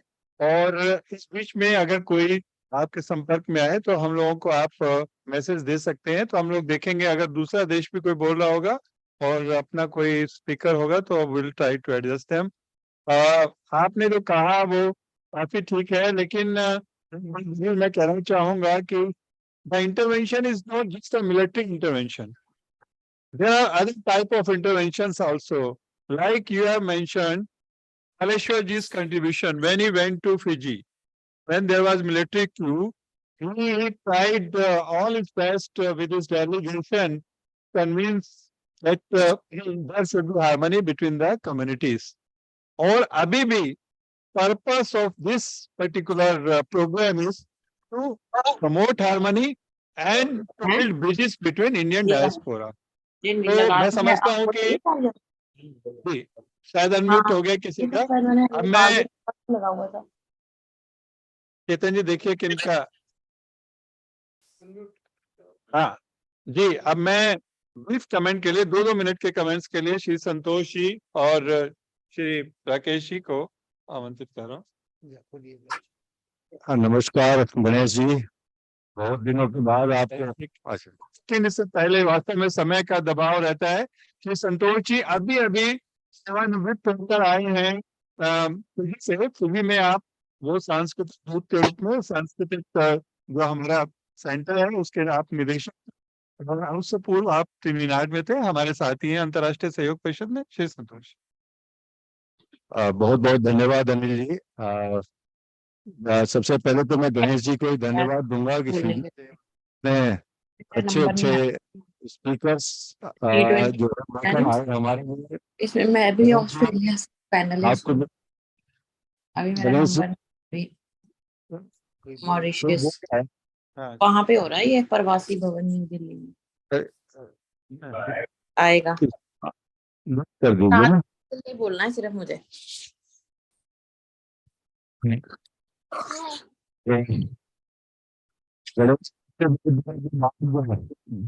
अच्छा लगा।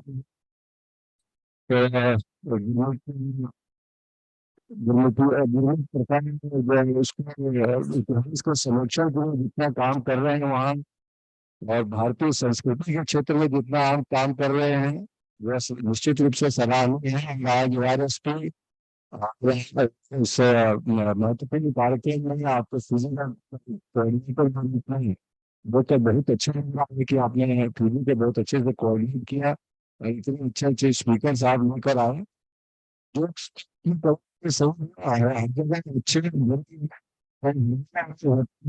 लेकिन हमेशा अच्छे की तरफ ही ध्यान नहीं होता है। जो है सांस्कृतिक रूप से विश्व का क्रम में रखा गया है। मैं इसी के साथ फिजी से जितने लोग आपका विशेष रूप से बहुत बहुत धन्यवाद देना चाहता हूँ। बहुत बहुत धन्यवाद। श्री राकेश जी जो प्रवासी संसार पत्रिका के संपादक भी हैं और फिजी में कई बार जा चुके हैं। Shri Rakesh ji for brief comment. जी धन्यवाद अनिल जी। मैं गणेश जी को यहाँ देखकर बहुत मुझे प्रसन्नता हो रही है। लग रहा है जो अभी फिजी में हम लोग कॉन्फ्रेंस से लौटे हैं, मैं और श्याम परांडे जी, लग रहा है उसी का एक कंटिन्यूएशन आगे आ गया। तो गणेश जी आपको बहुत बहुत प्रणाम। और वसुधैव कुटुंबकम में जो एक इस तकनीक ने इस पूरी धारा को हमें एक साथ ला दिया है और ये पूरा विश्व जुड़ा हुआ है, ये हम लोगों के लिए बहुत खुशी की बात है। और पूरा डायस्पोरे की जो आंकड़े आज सामने आए हैं वह भी बहुत सुखद हैं।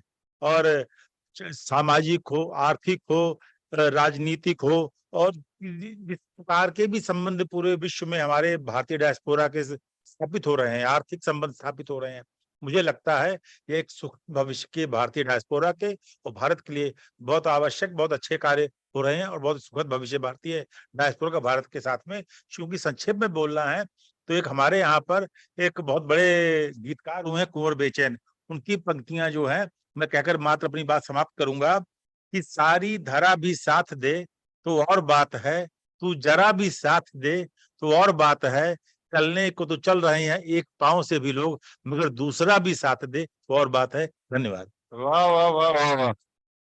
तो फिजी का साथ तो बड़ा विशेष है और इसका समापन के लिए मैं इस सत्र के श्री नारायण जी से अनुरोध कर रहा हूँ कि वे एक संक्षेप में टिप्पणी करें।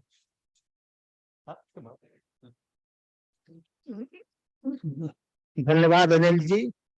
आज गणेश चंद जी की अध्यक्षता में पीजी पर जो ये कार्यक्रम हुआ और जैसे जैसे लोगों को उन्होंने आमंत्रित किया उसके लिए मैं उनको धन्यवाद देता हूं। और विशेष रूप से कि उन्होंने एक परंपरागत ढंग से नहीं बल्कि उनकी फिजी की और गिरमिटिया संसार की जो भावना है उससे हमारे लोगों को और इस पोर्टल से जुड़े हुए लोगों को परिचित कराने का प्रयास किया है। देखिए, फिजी का भारत में सबसे बड़ा सम्मान इसलिए है कि गिरमिटिया प्रथा को अंत करने में फिजी का नेतृत्व बड़ा महत्वपूर्ण रहा है। जबकि तोताराम सरनाडे वहां से आए और उससे प्रेरित होकर मदन मोहन मालवीय, गोखले, महात्मा गांधी ने जो और भारत के गांव गांव में जो अभियान छिड़ा जिसको नहीं मालूम था वो सोचा उसने, और गिरमिटिया प्रथा के अंत होने में जो महत्वपूर्ण भूमिका फिजी की है उसको हम सब लोग बराबर याद करते हैं।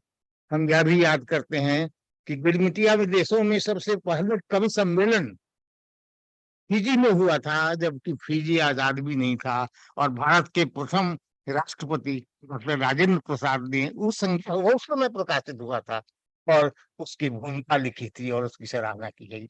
जहाँ तक आपने सवाल उठाए हैं और वह सवाल हम सबके मन में है, हम सब भी आपकी चिंता से चिंतित रहते हैं और सोचते हैं कि आज के संसार में हम कैसे अपने गिरमिटिया बंधुओं के साथ, उनके साथ कहीं कोई समस्या आती है तो हम उसका निदान कर सकते हैं और कोशिश करते हैं।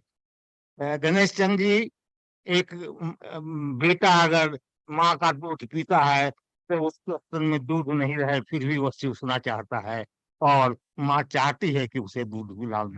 भारत माता इसी तरह की स्थिति में रहकर भी सभी गिरमिटिया बंधुओं को जो कुछ भी दे सकती है करती है। भारत की जनता आपके साथ है, सरकारें आती है जाती है, एम्बेसडर आते हैं जाते हैं, और मैं आज आपको विश्वास दिलाना चाहता हूं कि जैसी भी स्थिति हो हम आपके साथ रहेंगे, क्योंकि देश रहो और देश रहो आहु देश रहो तुम हमारे रहोगे। धन्यवाद। बहुत धन्यवाद नारायण जी। और अब ये असल में एक कार्यक्रम 24 घंटे का नहीं है बल्कि 24 कार्यक्रम है, एक एक घंटे के। हमने फिजी से इंटरेक्शन किया और इसको हम समापन करेंगे आदरणीय श्याम के वक्तव्य के साथ। सबको नमस्कार। अभी 2 महीना पहले हम गए थे और आज इस कार्यक्रम में हम पार्टिसिपेट कर रहे हैं सब लोग। वहाँ जो सम्मेलन हुआ, वहाँ की कॉन्फ्रेंस हुई और उसके पश्चात वहाँ की सरकार ने जो नीति का उद्घाटन किया, बताया, तो सबको का बड़ा अच्छा स्मरण है। लेकिन उस कॉन्फ्रेंस के दौरान ही बोलते बोलते मैंने ये कहा था भारतीय डायस्पोरा में कि 24 घंटा कार्यक्रम चलता, ऐसा ये पहला हुआ डायस्पोरा है और वो आज हम अनेक कर रहे हैं, अपने आचरण में लाया हूं। विलक्षण ऐसा है मूवमेंट है और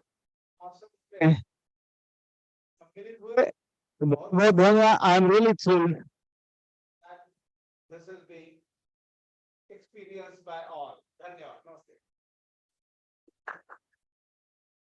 जी, बहुत धन्यवाद गणेश जी। इस सत्र का समापन होता है और इस में हम याद डॉक्टर महेंद्र चौधरी को भी कर रहे हैं, उस उद्घाटन कार्यक्रम में जो पूर्व प्रधानमंत्री हैं फिजी के, वो भी उपस्थित थे। हम उनको भी याद करते हैं और जो ऐसे स्पीकर रह गए हैं, अगर संभव होगा तो आप उनसे चर्चा करके वो हमसे संपर्क कर लें। कोशिश करेंगे कि अगले सत्रों में भी उनको कहीं ना कहीं स्थान दिया जा सके। तो इसी के साथ हम लोग अगले सत्र की तरफ चल रहे हैं। हमारे बीच में डॉक्टर रजनी सरीन जी भी हैं, हम उनका भी बहुत धन्यवाद देते हैं और वो हमारे से जुड़ी हुई हैं और आगे भी जुड़ी रहेंगी। अगला जो सत्र होने वाला है वो ऑस्ट्रेलिया का है। ऑस्ट्रेलिया के सत्र के लिए हम विशेष रूप से आभारी हैं श्री संजीव भाकरी जी के, जो आईटी प्रोफेशनल हैं और वर्षों से लगभग 3-4 दशकों से आप ऑस्ट्रेलिया में हैं। आप हिंदू काउंसिल के जनरल सेक्रेटरी भी हैं। श्री अनिल अस्थाना जी, जो कि बहुत वहाँ के प्रबुद्ध प्रतिष्ठित सामाजिक व्यक्तित्व हैं, और श्री रेखा राजवंशी जी के माध्यम से सुभाष जी और अन्य कवि हमसे जुड़े हैं। मैं अभी संचालन के लिए, ऑस्ट्रेलिया के सत्र के संचालन के लिए श्री संजीव भाकरी जी को आमंत्रित करता हूं कि वे स्वयं उसका प्रारंभ करें और श्री अनिल अस्थाना जी का भी परिचय दें और बाकी लोगों के भी बारे में जानकारी। श्री भाकरी जी, एक बार तालियों के साथ हम उनका स्वागत करते हैं। नमस्कार अनिल जी, श्याम जी, और बहुत बहुत धन्यवाद अंतर्राष्ट्रीय सहयोग परिषद का, जिन्होंने ऐसा कार्यक्रम सोचा और उसको कार्यान्वित करके किया, जो कि एक अपने आप में एक बहुत जरूरी है। इस तरह भारतीय डायस्पोरा का जो रेलेवेंस है वो और बढ़ता जा रहा है। जिस तरह से भारत एक विश्व पटल पर एक आधुनिक और विकसित राष्ट्र की तरह उभर के आ रहा है, तो उसमें डायस्पोरा का बहुत हाथ है। और अभी फिजी का कार्यक्रम सुन के बहुत हर्ष हुआ, और हम जानते थे और बहुत कुछ जानने को मिला। उसी तरह से ऑस्ट्रेलिया, जो अब जिस कंट्री से हम आते हैं, ऑस्ट्रेलिया का डायस्पोरा बहुत तेजी से पिछले 10-15 वर्षों में बढ़ा है, और इस समय हम 3 से 4% के बीच में संख्या में हैं। पिछले जनगणना के दौरान 1 मिलियन के आसपास हम होंगे, और जबकि 25 मिलियन ऑस्ट्रेलिया की जनसंख्या है। और भारतीय डायस्पोरा बहुत तेजी से, बहुत यंग है कंपैरेटिवली। पिछले 15-20 वर्षों में ही अधिकतर लोग आए हैं, और आईटी, अकाउंटिंग और मेडिसिन, हेल्थ केयर में जिस तरह से कंट्रीब्यूशन दे रहे हैं, और आगे आने वाले वर्षों में हम और भी देखेंगे। अभी हम सीख रहे हैं, और ये ऐसे कार्यक्रम हमारे लिए बहुत ही उत्साहवर्धक हैं। और जो भी आज हम स्पीकर ला पाए हैं, और उनके आप सुन के आपको एक व्यू मिलेगा कि भारतीय डायस्पोरा ऑस्ट्रेलिया में कैसे कंट्रीब्यूट कर रहा है। समय ना लेते हुए मैं अनिल जी, डॉक्टर अनिल अस्थाना जी के बारे में परिचय दे सकता हूँ। Dr. Anil Asthana, born and raised in UK, is a third generation Indian. He initially, I think, migrated his family from India to Kenya to UK and then Australia. He is a gastroenterologist, a liver specialist, and healthcare entrepreneur trained from King's College London. He has received awards from Victorian government. Victorian government means Australian Victorian government, for his research work, and published widely internationally. Has represented Australia in Pravasi Bharatiya Divas, and has multiple healthcare companies, and is passionate about connecting the contemporary Indian diaspora to their roots. And he is very active in Indian community and settled in Melbourne in Australia. So मैं आमंत्रित करूंगा अनिल अस्थाना जी को कि इस कार्यक्रम, Australia के कार्यक्रम का संचालन करें और स्पीकर्स को इंट्रोड्यूस करें। धन्यवाद। धन्यवाद संजीव जी, नमस्कार श्याम जी, नमस्कार अनिल जी और सारे सदस्य। बहुत बहुत धन्यवाद आप सबका। Really a big honor for Australia to have this kind of a presence in this program. तो without further delay मैं शुरू करता हूँ अपने पहले स्पीकर के साथ। अपने पहले स्पीकर हैं professor Umesh Sharma ji. Umesh ji is a professor in the Faculty of Education at Monash University in Melbourne, where he is the Associate Dean. His research spans over 25 countries globally, and he has authored over 200 academic articles and books. He has received numerous awards and is very, very active in including education for those with special needs. So I would like to now invite Professor Umesh Sharma ji. Thank you very much, Anil ji. Or I think this is a historical moment for everyone who's here, as well as for all Indians. I think people who have left India and अपनी मातृभूमि जो छोड़ के आए हैं। मैं आपको 2 या 3 छोटी-छोटी कहानियां सुनाता हूं। उसके जरिए मैं बताना चाहता हूं कि हिंदुस्तान, मेरे भारत ने मुझे क्या सिखाया। आज भारत के बाहर आ गए हैं और हम किस तरीके से जुड़े हुए हैं एक दूसरे लोगों से। तो मैं भारत में एक स्कूल के अंदर काम कर रहा था। एक दिन एक इंग्लैंड से एक रिसर्चर आए हमारी लाइब्रेरी में, और वो बैठे हुए थे। तो जिस टाइम वो हमारी लाइब्रेरी में आए, तो क्या करते हैं कि मैं सोचता था हमेशा हिंदुस्तान के अंदर हमारी एजुकेशन सिस्टम बहुत 200 साल पहले पुराने शुरू हुआ होगा। लेकिन उन्होंने बोला एक्चुअली मैं आपके कंट्री में इसलिए आया हूँ, मैं जानना चाहता हूँ कि पुराने जमाने में क्या होता था, गुरुकुल के टाइम में क्या होता था, महाभारत के टाइम में क्या होता था। मैंने कहा ये तो हम जब अपनी हिस्ट्री पढ़ते हैं हमें तो पता लगा कि सिर्फ 200 साल पुरानी है। तो जिस टाइम उन्होंने एक लेसन मैंने बहुत इंपॉर्टेंट ये सीखा, जो मैं आज हिंदुस्तान से लेके जब मैं ऑस्ट्रेलिया आया वो मैंने कंटिन्यू रखा, कि सबसे ज्यादा जरूरी बात यह होती है कि आप जब अपनी कंट्री से दूसरी कंट्री के अंदर जाते हैं, एक चीज भूल जाते हैं कि मेरी कंट्री ने इस दुनिया को क्या कुछ दिया। तो जो गुरुकुल दिया, गुरुकुल सिस्टम से जो कुछ सीखा, वो जब मैंने यहाँ पे आके अपनी रिसर्च शुरू की, I wanted to keep that in my research projects and all the research studies that I was doing. तो फिर जब मैं यहाँ पे पहुंचा, I tried to use that information, but I was not using Gurukul as a system. I was not writing Gurukul, but that really helped me to understand what was happening in Australia. And then I have worked Fiji, Solomon Island, all other countries. When I started paying respect to the all other countries, it made me feel so much empowered with the new knowledge, but also respect. I started getting respect from other countries. So सबसे पहला lesson तो मैंने यही सीखा कि जब दूसरी country में जाओ, जहां पे भी हम जाएं, उस कंट्री के ट्रेडिशन को सीखें, अपने कंट्री के ट्रेडिशन को सीखें और उन दोनों को जुड़ें। तो जब हमारी नई national policy on education I, इतना अच्छा लगा कि पहली बार गुरुकुल सिस्टम के ऊपर उन्होंने ध्यान दिया, उसको भूले नहीं और उसी से हम आगे बढ़े हैं। एक दूसरी कहानी सुनाता हूँ कि अपने काम के लिए मैं यहाँ पे एक बार PNG गया, पापुआ न्यू गिनी। तो वहाँ पे एक टैक्सी ड्राइवर थे, वो कहते are you Indian? I say yes I am Indian. कहते you people are very good. I say what do mean we are very good? He says पता है आपके यहाँ से जिस टाइम यहाँ पे कोविड हुआ हमारी कंट्री के अंदर, किसी कंट्री ने हमको हेल्प नहीं किया, बट तुम्हारी कंट्री से कोविड के लिए हमारी कंट्री में वो वैक्सीनेशन आया। तो I was surprise, not only that person new, but I think आप लोगों कुछ लोगों को पता होगा, जब हमारे प्राइम मिनिस्टर PNG पहुंचे तो उनका पैर छुआ गया वहां के प्राइम मिनिस्टर ने।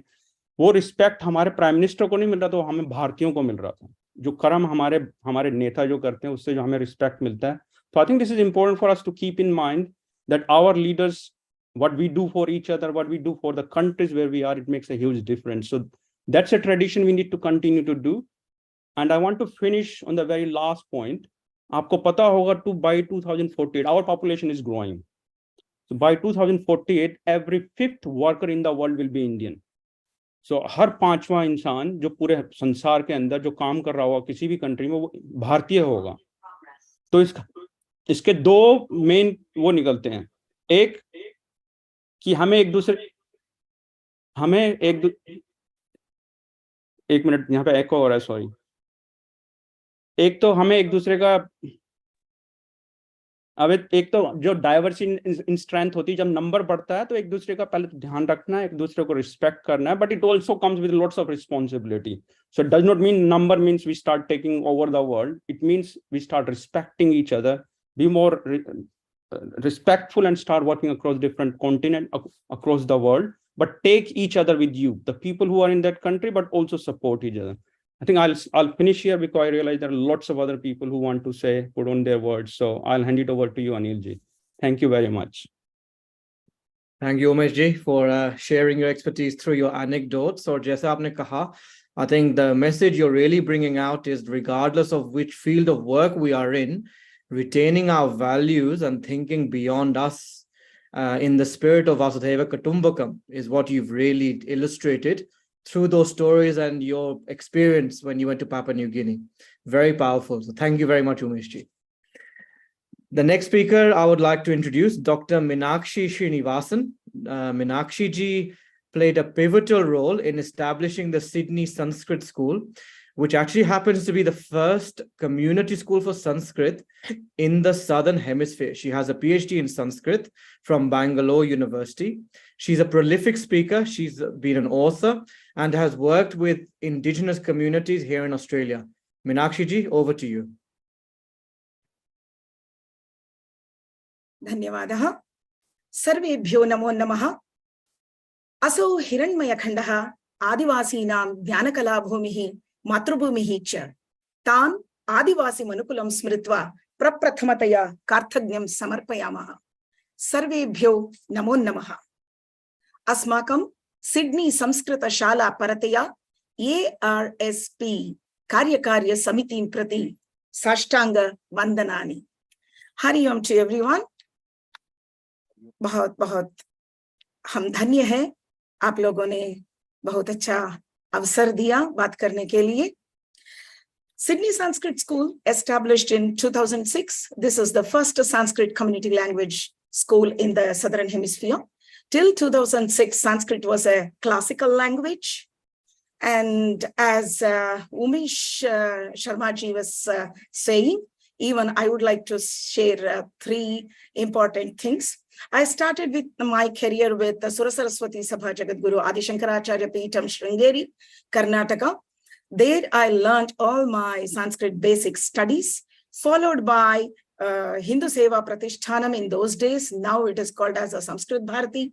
There I studied spoken Sanskrit, followed by in Australia in NSW, that is New South Wales. I sat 7 years in the primary school, learned K to 6 curriculum and the methodology, and we started introducing Gurukula system and the deductive approach of Australia in our Sydney Sanskrit School. Our main motto is Sanskrit with fun. Always Sanskrit taught as a Vedic language or a Shastric language. But in Sanskrit school, we are teaching this language through Sanskrit rhymes, Sanskrit stories, Sanskrit plays, hands-on activities, most important, worksheet, sight worksheets, magical worksheets. So all these are the mainstream school techniques we are adapting in our language school. It is a Sunday school established. Those who migrate from different parts of the world to Australia, especially in New South Wales, we have a special program with the Department of Education and the Federation of Community Languages Services. It is a Sunday school. It is a 2 hours school. We run in 3 different locations. So Monday, Thursday, and Sunday we work. And online classes all over Australia, students are there, Adelaide, Perth, and from the Brisbane also we have. And we also established a special group of students in Melbourne. Nearly we have 60 students in Melbourne, also Victoria. So this is how we are spreading this language. It was a community language when the Bhoja was the king in Ujjain. So we re-established the history, we established our humble salutations to New South Wales government. It is adapted as a language program. So from 2006 onwards, this is a community language school. And also we conduct the seasonal camps, some Sharat Shibiram, some Vasanta Shibiram, some Sishira Shibiram. So everything is a seasonal camp based on the international year. Our signature camp is Paniniyam, the grammar camp. We teach the basic, intermediate, and advanced grammar to our students. In this crowd, I have my students and my senior teachers. They are the main contributors, and community leaders are there. They help to Sydney Sanskrit School. And our special thanks to Sri Mandir, and our special thanks to some of the organizations like Hindu Heritage Society. They are Hindu Council of Australia and Hindu clergy. They are the supporter of Sydney Sanskrit School. Sydney Sanskrit School contributes in the field of youth education, children's education, senior citizens education, and also the adult education. We are affiliated with Surasaraswati Sabha, Sringeri Jagadguru Adi Shankaracharya Peetham. We conduct international exams for our senior students and the teachers. The main intention of Sydney Sanskrit School is our teachers must get the local degrees and the diplomas, and also the international proficiency of the language. So the main contribution to Australian society is we belongs to the Dharawal region. So our senior teachers and the senior students, along with me, they have translated the lullabies of Dharawal language to Sanskrit, and we made a bilingual CD. Apart from that, Rashtragunaganam, Ode to Australia, and Ode to Thailand was composed in Sanskritam. Our best work, we can say, when Modi ji was visited to Australia first time, we composed a Yuga Purusha song on achievements of Modi ji in Sanskritam.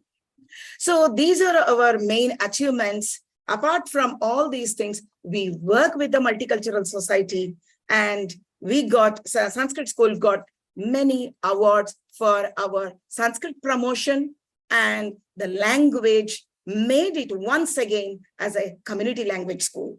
Community language, that is दैनंदिन भाषा के रूप से हम हमारे संस्कृति में हमारे जनजीवन में जुड़े हैं. every day, early morning, every day we have classes, spoken Sanskrit, designed for our kids and for the adults. So all the students come at 5:30, the class starts at 5:45 to 6:20. It is an ongoing spoken Sanskrit classes to the society. So these are some of the achievements, and a lot more to do. And our students do the Sanskrit plays and composition of some of the Sorry, Meena ji, we'll have to wrap up. We'll have to wrap up, Meena. Dhanyavadaha for giving us the opportunity. I conclude with the shloka. Ayam nijah paro veti ganana laguchetasam udara charitanam tu vasudhaiva kutumbakam. Salutations to one and all. Jai Ho, Jai Bharat. Dhanyavadaha.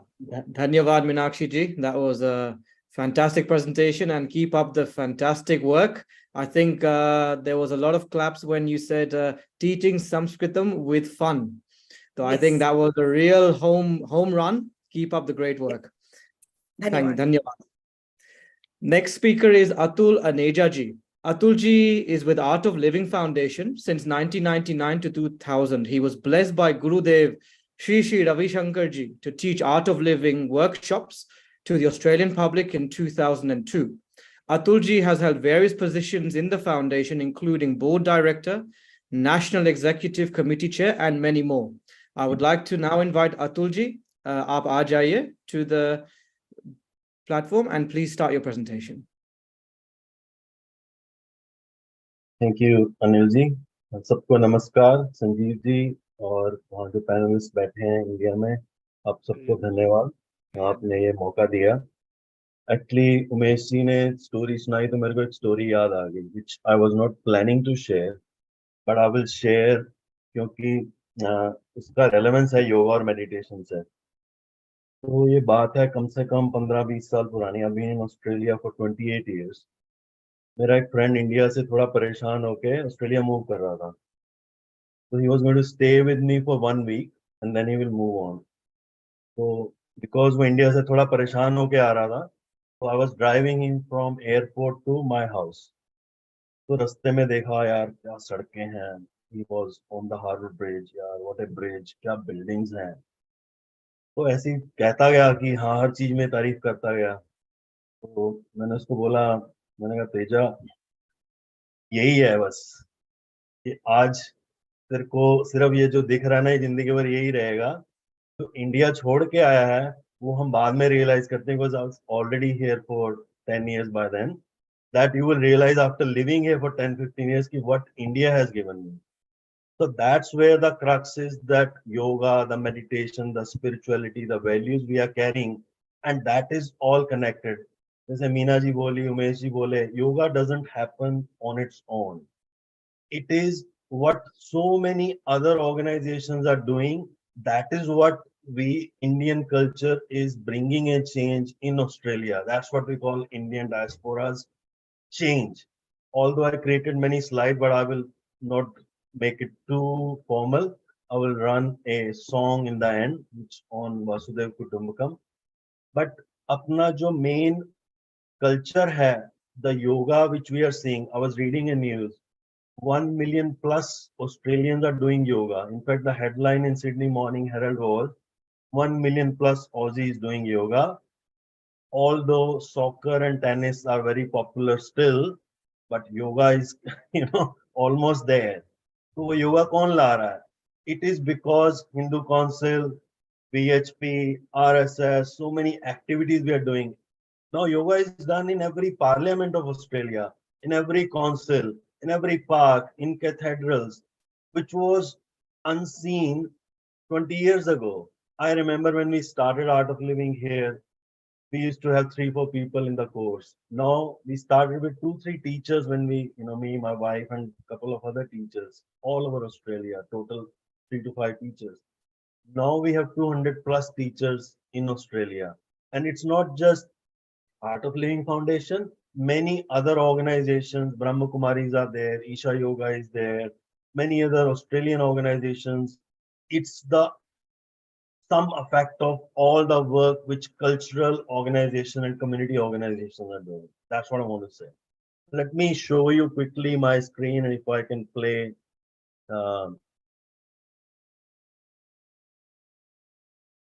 See my screen? Visible? Yes, yes, it's coming up.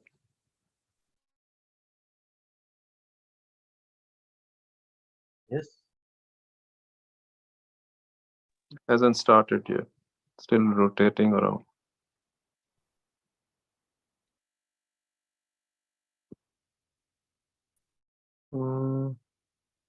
Okay.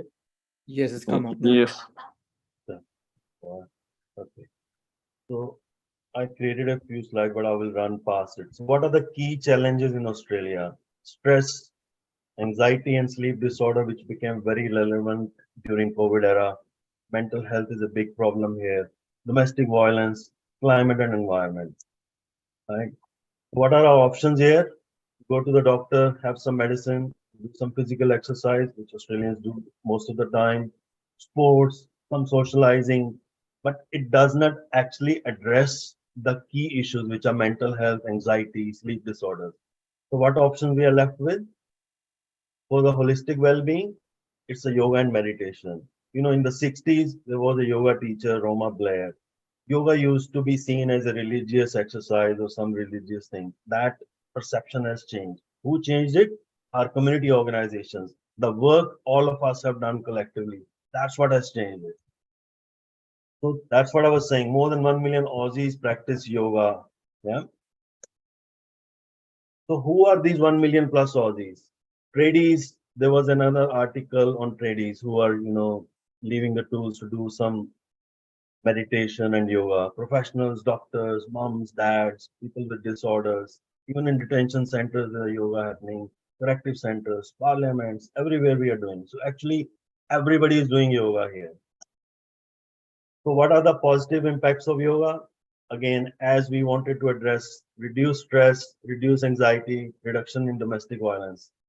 What are we improving? Improved sleep, mental health, well-being, healthy lifestyle, improved relationship, which doesn't actually limit just for your, it's not an exercise as people may think, that perception is also changing.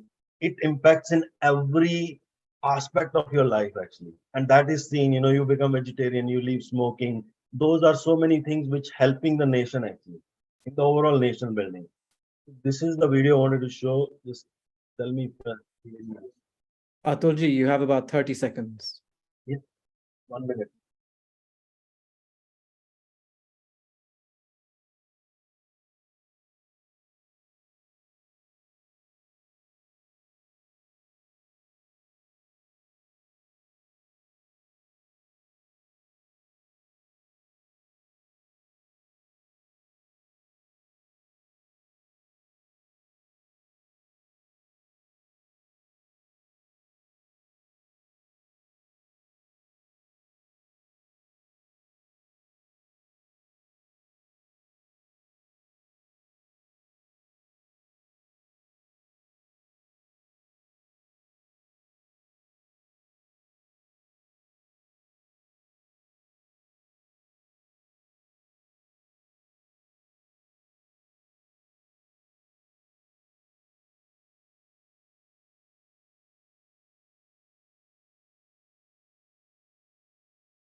I will finish here. I think we are done with the time. Thank you all again.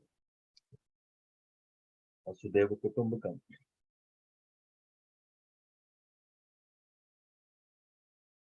Thank you, Atulji, for that very insightful talk. And I must just add, being a medical specialist myself, yoga abhi is even part of main research. So abhi it's looked at very methodically. जब हमें कितने सालों से पता है, कितने हजारों सालों से मालूम है योग का क्या benefit है और क्या नहीं है. तो thank you very much for sharing that. The next speaker I would like to invite is Manoj Desai ji. Manoj ji has been serving the community for many years and is currently heading Seva Australia. There have been numerous national projects that have been coordinated, and significant seva efforts were made during the COVID crisis in India. So Manoj ji, over to you. Namaste everyone. Yeah, it's my privilege and honor to be part of this panel presenting on the theme of Vasudhaiva Kutumbakam. So quickly, I would like to share my screen. So can you all see my screen? Yes, all good. Okay. Yeah. So recently we celebrated 25 years of service in Australia. Australia being a country of migrants and multicultural society, we have been catering to all the communities that includes kids, senior citizens, Aboriginal community and refugee community. So, and we have two wings in Australia. One is Seva Australia, which caters to the local community needs, and Seva International Australia, which caters to the needs of outside Australia. That's mainly emergency services that we provide. So I'll quickly go on to these some of these slides, mainly covering the activities that we do as part of Seva Australia and Seva International. So one of the main activities that we do here is family support services. So as the name suggests, we provide services to the families in distress, in issues. I mean, when people migrate to Australia, they will have a lot of challenges, and in the process, they will get into some issues with the family. So we have a team of counselors and then psychologists, psychiatrists, and we also work with the local police and also take support from the family lawyer, etc., and provide the services for these families in distress. So we have an office in Wentworthville, close to the railway station, and then yeah. So I was talking about the issues, but whenever families come here, so before they get into issues, we want to make sure that I mean, they are well versed, not get into those issues. So in order for that, we conduct regular workshops such as positive parenting. It's mainly for the families. And apart from that, we also conduct regular workshops for senior citizens. It could be health related workshops or yoga, regular yoga classes. And we conduct regular picnics for them, just to make sure that they are, I mean, mentally and physically fit and also enjoy their life. And when it comes to new migrants, we have a lot of different workshops. So one of the popular workshops that we conduct as part of Seva is Crack Your First Job. So new migrants, definitely before they come here, they would not have the complete picture of Australia, Australian laws, how it works, and the market here. So they will have a lot of concerns. So in order to address those concerns, we conduct these Crack Your First Job and make sure that they get all the information that they need before they start their first job. And we also have been conducting similar workshop for people who want to start their own business. So that's another workshop called Crack Your First Business. So wherein they get to know about the Australian market and what is required to start a business. And similarly, we also address or take care of their needs as far as Australian laws are concerned, and also the real estate market. So we have been conducting several workshops on these different topics as well. So apart from that, as I mentioned, we address or we serve the community on emergency relief and rehabilitation. So whether it is Australia or outside Australia, whenever there is a natural calamity or whenever there's a emergency need, Seva volunteers reach there on the first, be the forefront and provide all kind of support. So recently we had this flood affected areas in northern part of New South Wales, where our volunteers rushed and then provided the necessary support.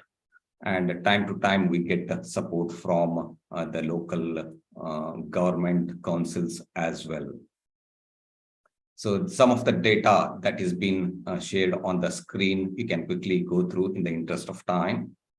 And during the COVID, especially all our Seva volunteers and the Seva core team, they worked really hard, whether it is outside Australia or inside in Australia. In Australia, we worked with all the like-minded team and then run a big campaign for whether it's seniors or international students, whoever wanted food or medical support or groceries. We provided them mental health support, education support, and then vaccination awareness drives were also conducted. And as far as India is concerned, whether it is oxygen concentrators or oxygen generation plants or mobile vans. So we raised funds from the community as well as Western Australia government grant was available for this. So we could raise about 2.2 million and then provided support all across India. And we provide basic computer training for refugees in coordination with the Jesuit Refugee Services. And we also conduct all the digital awareness campaign for the needy people. Blood donation drive and 30 seconds to 1 minute left, Manoj. Yeah, sure. Thanks. Blood donation and bone marrow registry. We have been on the forefront, and Seva is like one of the top organizations doing the blood donation and plasma donation and bone marrow registry. And we work with the local councils and do the cleanup drives across Australia. And tree plantation again once in a year we conduct these tree plantation again with the in coordination with the local councils. And then Seva Milan, these happen once in a month, and then all the volunteers come together. It happens like a Karyakarta work as well. We enjoy and also learn a lot of new things there. In the Seva Day, we distribute food for homeless people. And outside Australia, we have been doing, tribal women empowerment programs, educating them, and also sponsor a child, which is one of the popular programs wherein we raise funds through donations as well as Mangal Nidhi, another concept. We raise funds and then send it to the needy for different projects. School kit program is one such project wherein people can donate for school kit. And disaster relief, which I earlier mentioned, whether it happens in Australia or outside Australia, we cater to the emergency need and work on relief and rehabilitation. And data, some of the data I have shared here. So thank you very much for your time, and Vishwa Dharma Ki Jai. Thank you, Manoj ji, for that lovely presentation. और मैं ये भी कह सकता हूँ, जो सेवा Australia की रेपुटेशन है गवर्नमेंट के साथ, पॉलिटिशियंस के साथ, समाज के साथ, it's formidable, बहुत strong है, and it has a fantastic reputation.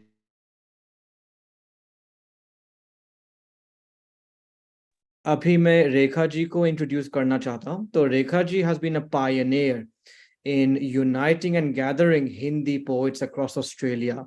She's a prolific speaker and has published widely, and I will let her do more of the talking and not me. So Rekha ji, over to you. बहुत बहुत धन्यवाद और सबको मेरा प्रणाम, नमस्ते.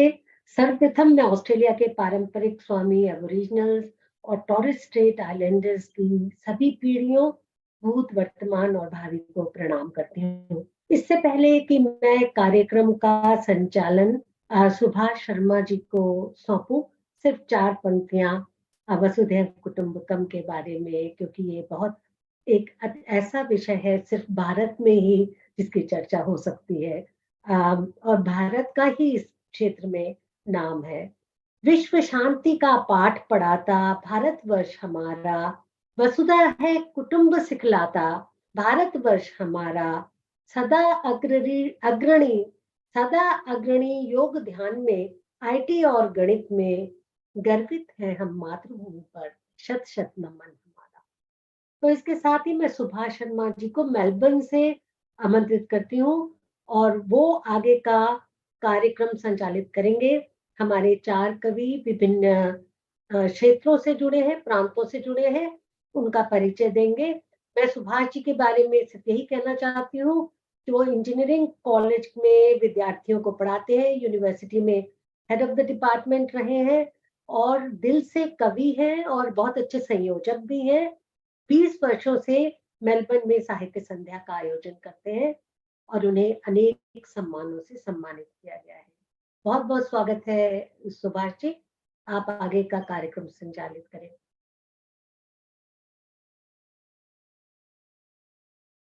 सुभाष शर्मा जी। रेखा जी, आपका बहुत बहुत आभार इस परिचय के लिए और यहाँ पर उपस्थित सभी प्रबुद्ध शुद्ध जनों का जो उपस्थित है। मैं इस सत्र का लघु सत्र में 4 कवियों को प्रस्तुत करने जा रहा हूँ और ये जो है अनेक शहरों से लिए गए हैं।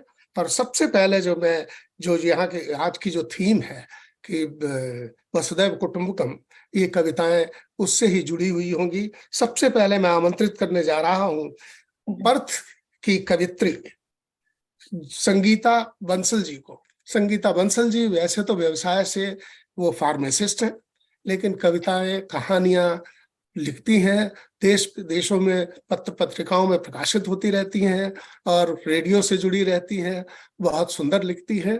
और मैं उनसे आग्रह करूंगा कि ज्यादा कि वो अपनी जो कविता है वसुधा का कुटुंब मुझे गर्व है इस धर्म पर, आप अपनी कविता प्रस्तुत करें। स्वागत है। नमस्कार आप सभी वरिष्ठ जनों को। मेरी कविता का विषय है वसुधैव कुटुंबकम।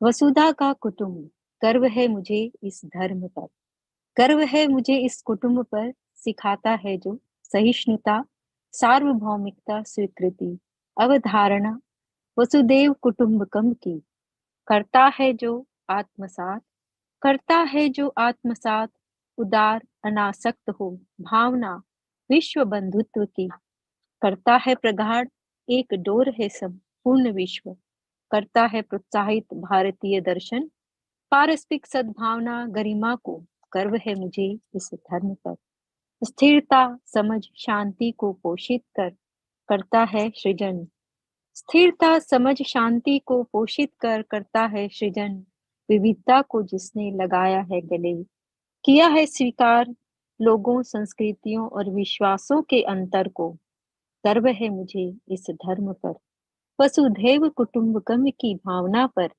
जहाँ गरीबी, असमानता, संघर्ष, चुनौतियां हैं हजार, जहाँ गरीबी, असमानता, संघर्ष, चुनौतियां हैं हजार, आने वाली नस्लों के पतन के अनेक हैं द्वार, वसुधैव कुटुंबकम का, वसुधैव कुटुंबकम का संदेश है संबल, वसुधैव कुटुंबकम का संदेश है संबल, सूर्य की प्राण शक्ति, सूर्य की प्राण शक्ति करती है निर्वाह जिस प्रकार, सूर्य की प्राण शक्ति करती है निर्वाह जिस प्रकार, हो अवतरण नव युग का उसी प्रकार, पृथ्वी पर विकास मानवता का उद्देश्य है जिसका, पृथ्वी पर विकास मानवता का उद्देश्य है जिसका, गर्व है मुझे स्वीकार की जिसने सर्वभौम सहिष्णुता, गर्व है इसका मैं एक हिस्सा हूँ, गर्व है मैं हूँ एक इसका हिस्सा हूँ।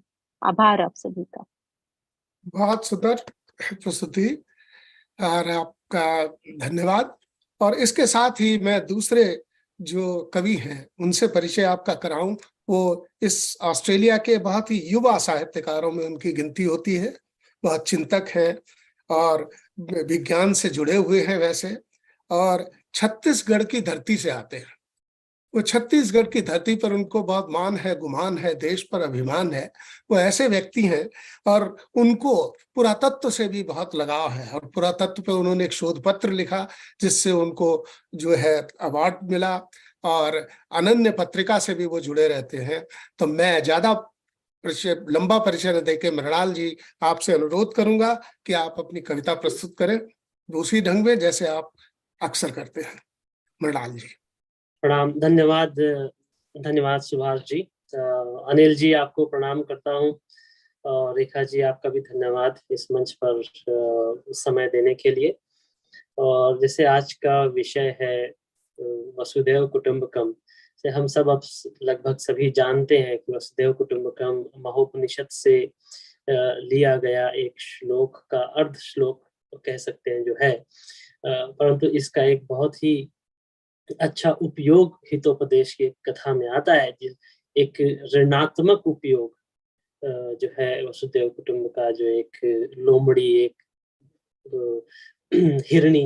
हिरण को फंसाने के लिए, खाने के लिए करती है, परंतु भारत ने हमेशा विश्व को विस्मित किया है, और हम जो है वो ऋणात्मकता से भी जो है वो अच्छी चीजें निकालने में माहिर है।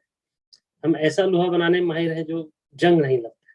तो सीधे मैं वसुधैव कुटुंबकम की जब भी बात आती है तो बात प्रवासियों पर जरूर आती, क्योंकि हम प्रवासी हैं और ये हम पर ज्यादा लागू होता है। तो मेरी कविता एक प्रवासी विहंग पर है।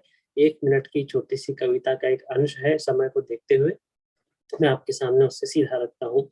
प्रवासी विहंग कविता है। इसका शीर्षक, और उड़कर क्या करोगे लौट आओ भू पर विहंग। और उड़कर क्या करोगे लौट आओ भू पर विहंग। बहेलियों से बचते रहे, उड़ते रहे, थकते रहे, नहीं चुग्गों का फिक्र, आवारगी भी करते रहे। बांट लो किससे सभी बैठकर अपनों के संग, लौट आओ भू पर विहंग। भय से मिली स्वतंत्रता का मोल होता ही नहीं, स्वांतः सुखाए जीने से उद्धार होता है कहीं। इन सफेद परों पर अब चढ़ने दो मिट्टी का रंग, लौट आओ भू पर विहंग। आंखों से दिखते नहीं आकाश में खो जाते हो, आंखों से दिखते नहीं अब आकाश में खो जाते हो। अपनों में रहकर भी अपरिचित से हो जाते हो। पतझड़ बीत चुका अब, पतझड़ बीत चुका अब, भरो नीड़ में नई उमंग, लौट आओ भू पर विहंग। धन्यवाद। वाह वाह वाह, लौट आओ विहंग, क्या बात कही आपने, जो हर व्यक्ति को छू गई होगी, क्योंकि हम सभी लोग यहाँ पर माइग्रेंट हैं और उनको सीधे छूती है। और मैं ज्यादा विलंब न लेते हुए अगले कवि जो ऑस्ट्रेलिया की शान है, मेलबर्न की शान है, मेलबर्न साहित्य संध्या से जुड़े हमारे वरिष्ठ कवि श्री हरिहर झा जी। हरिहर झा जी, जहाँ जैसे लोग कहते हैं कि जहाँ न जाए कवि रवि वहां जाए कवि, तो जब परिकल्पनाओं की बात आती है तो हरिहर झा जी की कविताओं में वो देखने को मिलती है। और आप अनेकों सम्मान आपको मिल चुके हैं, अनेकों पुस्तकें आप लिख चुके हैं, और ये साहित्य संध्या के स्तंभ है। तो मैं आपसे हरिहर झा जी आपसे अनुरोध करूंगा कि आप अपनी कविता बहुत हो गई नफरत साथी प्रेम सुधा अब बहने दो, उसका प्रेम सुधा आप बहाएं और लोगों का मन जीते। हरिहर जी अनम्यूट कर लें अपने आप को। झा जी आप म्यूट हैं। धन्यवाद सुभाष जी इस परिचय के लिए। मैं सीधे कविता पर आता हूं। पूरा विश्व एक परिवार है तो फिर नफरत क्यों। बहुत हो गई नफरत साथी प्रेम सुधा रस पीने दो। बहुत नाच ली मौत यहाँ अब जियो और जीने दो। बहुत हो गई नफरत साथी। ये विश्व एक मधुशाला है, आध्यात्मिक दृष्टिकोण। विश्व एक मधुशाला, खूब पिलाने आती हाला, कुटिल निगाहों से घबराती डरती साकी बाला, मन मलिन जो धोकर आए, समदृष्टि जो पाले, चंदा सूरज साकी बनकर सोम चषक में ढाले। बच्चन जी के साथ हमें भी, हरिवंश राय जी बच्चन, बच्चन जी के साथ हमें भी जाम छका छक पीने दो, सबको गले लगाओ या अब जियो और जीने दो, बहुत हो गई नफरत साथी। अब राजनीतिक दृष्टिकोण, विश्व शांति का दुश्मन आए तो, विश्व शांति का दुश्मन आए, करो सिंह का गर्जन, द्वेष भाव ना रहे, सफल हो जाए ज्ञान का अर्जन, विश्व सुखी हो जाए हमारे, प्रेम भाव के दम से, चुपड़ी दो दो खाने की लत पाप कराए हमसे, रूखी सूखी खाकर यारो ठंडा पानी पीने दो, जीवन सादा उच्च विचार, अब जियो और जीने दो, बहुत हो गई वाह, नफरत साथी। धन्यवाद। बहुत बहुत धन्यवाद हरिहर जी। और जो काम रेखा जी को करना था, अब रेखा जी बहुत सुंदर। जी सुभाष जी, स्वागत है आपकी कविताओं का। एक्चुअली अनिल जी, तब मुझे जो है आदेश आप दे रहे हैं, ये कार्त रेखा जी को सुनानी चाहिए थी कविता, पर वो नहीं सुना रही है, पर मुझे ऑर्डर मिला तो मैं सुनाता हूँ। कुछ मुक्तक सुना रहा हूँ वसुदैव कुटुंब से जुड़ी हुई थीम पर। तो हो जिसमें सब की सुनवाई, उसे दरबार कहते हैं। हो जिसमें सब की सुनवाई, उसे दरबार कहते हैं। जो दीनों की सुने पहले, उसे सरकार कहते हैं। खुशी में तो सभी के साथ होते हैं बहुत, लेकिन हो दुख में सब दुखी जिसमें, उसे परिवार कहते हैं। हो दुख में सब दुखी जिसमें, बहुत धन्यवाद, बहुत बहुत आभार। तो जो गूंगों को भी दे वाणी, उसे अखबार कहते हैं। जो गूंगों को भी दे वाणी, उसे अखबार कहते हैं। जो दिल से दिल न जुड़ने दे, उसे दीवार कहते हैं। दया से त्याग से ही धर्म का पौधा पनपता है।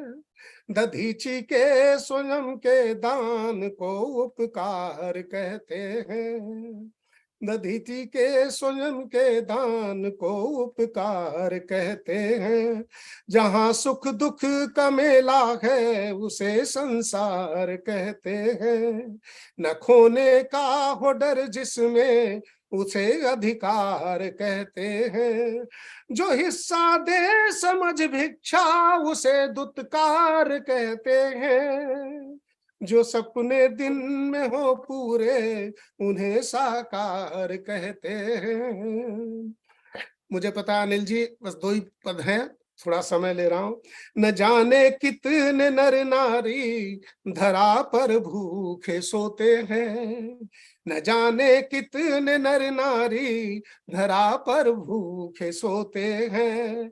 है न्यायालय बहुत लेकिन वो हक पाने को रोते हैं। जहां लाशों के व्यापारी उन्हीं लाशों पे सोते हैं। वहीं कुछ लोग कंधे पर स्वयं की लाश ढोते हैं। अरे वहीं कुछ लोग कंधे पर स्वयं की लाश ढोते हैं। सबका पेट भर दे उसको पालनहार कहते हैं। किसी का दर्द जो भर ले उसे उपचार कहते हैं। किसी को घर किसी को देश की परिवार लगता है। अरे किसी को घर किसी को देश की परिवार लगता है। मगर हम भारतीय इस विश्व को परिवार कहते हैं। मगर हम भारतीय इस विश्व को बढ़िया, बहुत अच्छा, बहुत अच्छा, बहुत बहुत धन्यवाद। सुभाष जी पढ़ाए, संगीता जी, धन्यवाद हरि सुभाष। जी, बहुत सुंदर रचनाएं आप सबकी, बहुत बहुत शुक्रिया जी, बहुत बहुत धन्यवाद। अनिल अस्थाना जी, मैंने ये क्षमा कि करें, सारी समय थोड़ा कविताएं ज्यादा वसुधैव कुटुंबकम की संकल्पना पर थी। जी, एक बार पुनः तालियां। बहुत बहुत धन्यवाद अनिल जी। धन्यवाद सुभाष जी, धन्यवाद रेखा जी। मुझे लगता है जो समय दिया गया वो भी कम पड़ गया, लेकिन बहुत ही बढ़िया, बहुत धन्यवाद, बहुत धन्यवाद। मैं अभी अगले स्पीकर को बुलाना चाहूंगा, भागवत जी, भागवत चौहान जी। वो ऑस्ट्रेलिया में 1977 में आए थे और फाउंडिंग डायरेक्टर हैं हिंदू काउंसिल ऑस्ट्रेलिया के। उनका बहुत बड़ा हाथ है अपने हिंदू स्वयं सेवक संघ के काम में, एकल विद्यालय, कर्म किचन और हिंदू बेनेवलेंट फंड। तो भागवत जी, अभी नमस्कार। आपको देखना। सबसे पहले इतनी अच्छी कविताएं हो रही हैं और इतना अच्छा प्रोग्राम चल रहा है, उसके लिए सभी को बहुत बहुत बधाई। And really Anil ji, you are doing very good job, so wonderful. अभी मैं, क्योंकि दिवाली के बारे में बोलने के लिए मुझसे कहा गया, तो I just share screen and then you see the how we have the firework Diwali and hopefully you get there and then I start my.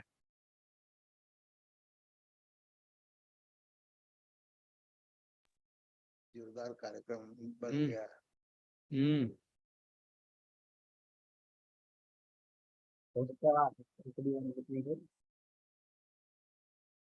बीच में डाउन चला गया था अटेंडी, फिर ऊपर उभर आ रहा है, 24 तक आ गया था नीचे, अभी 45-46 चला है। अटेंड करने लोग online. Thank you. So that was the Deepavali, which we are celebrating last for 25 years. Before I start, distinguished guests, ladies and gentlemen, first of all, I would like to start by paying my respect to the traditional owner of this land, the elders past and present and emerging. I would also like to acknowledge the presence of 35 millions of Bharatiya settled in more than 100 countries. And finally, I would like to give a hearty congratulations to Antarashtriya Sahyog Parishad, which has given this opportunity to us. इसके साथ ही, which is not in my speech, that remember me one of the episode, जब मैं शुरू में Australia आया, उसके कुछ साल बाद ही एक न्यूज आई सिडनी मॉर्निंग हेरल्ड में। उसमें एक फोटो आई जिसमें था कि कुछ डॉक्टर्स की फोटो थी, और तो मुझे ये लगा कि बड़ी अच्छी चीज है, कोई इंडिया से कोई डॉक्टर्स आ रहे हैं and we should meet them. तो जब मैंने वो न्यूज़ पढ़ी, तो that was not delegation from India, that was an international delegation of doctors which was held in Sydney, and it happened to be that the country जहाँ से doctors आ रहे थे, यूके से हों, चाहे फिजी से हों, न्यूजीलैंड से हों, या इंडिया से हों या ऑस्ट्रेलिया से हों, वो मोस्टली डॉक्टर्स जो है सारे इंडियन थे।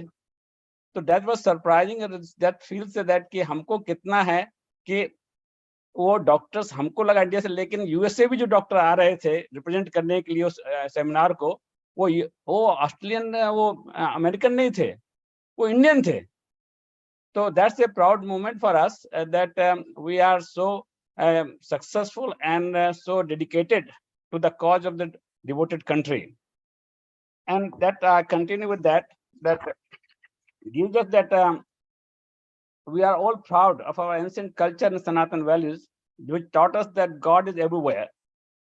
And every single one of us, there are values that have given us the conviction to practice the value of Vasudev Kutumbakam.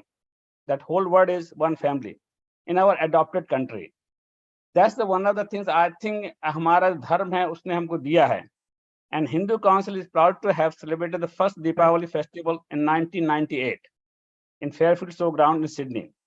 In last 25 years, it has become the biggest Indian cultural celebration in Australia and has spread major cities across Australia. It is being celebrated in New South Wales Parliament, Federal Parliament in Canberra every year. The Opera House has get lighted on Deepavali by the state premier. Many councils across Sydney are also celebrating Deepavali in Sydney. Last year, we had 2 days fair in Sydney and was attended by the state premier and leader of opposition. 3 years back, it was also attended by the last Prime Minister, Mr. Scott Morrison. Last year was the first time it was also celebrated by the Governor General of Australia at his official residence in Canberra. It was attended by many Indians across Australia. Now it has been also recognized a Hindu New Year by our major corporation and is being celebrated by Australians regardless of their faith. Like we have seen that even the biggest bank here, Commonwealth Bank, they had annual event of Deepavali, which is like recognized as one of the for the Indians and the Australian. So that this festivals, we are able to share our values of Satyameva Jayate, meaning the win good over evil, light over darkness. We believe that our message of Vasudev Kutumbakam is being acknowledged and appreciated all over the world. We are grateful to have our values recognized in our great and adopted country of Australia, and are looking forward on sharing more of these values and culture in future also. So this is what I think that today's seminar, which we have organized by Antarashtriya Sahyog Parishad, that has given us the opportunity to share all over the world what we are doing. Now, and I also, thanks to Baleswar Agarwalji, which I have opportunity to meet him long time back, and Shyam Parande ji, and because I'm this work for many years, and this work has been done, and their always support for the Hindu Council and Hindu community and Australian Indian in Australia. Thanks to all this devotion, and really appreciate that. And I just conclude with one prayer. Asto ma sadgamya, tamso ma jyotirgamya, pure ma amtam gamya.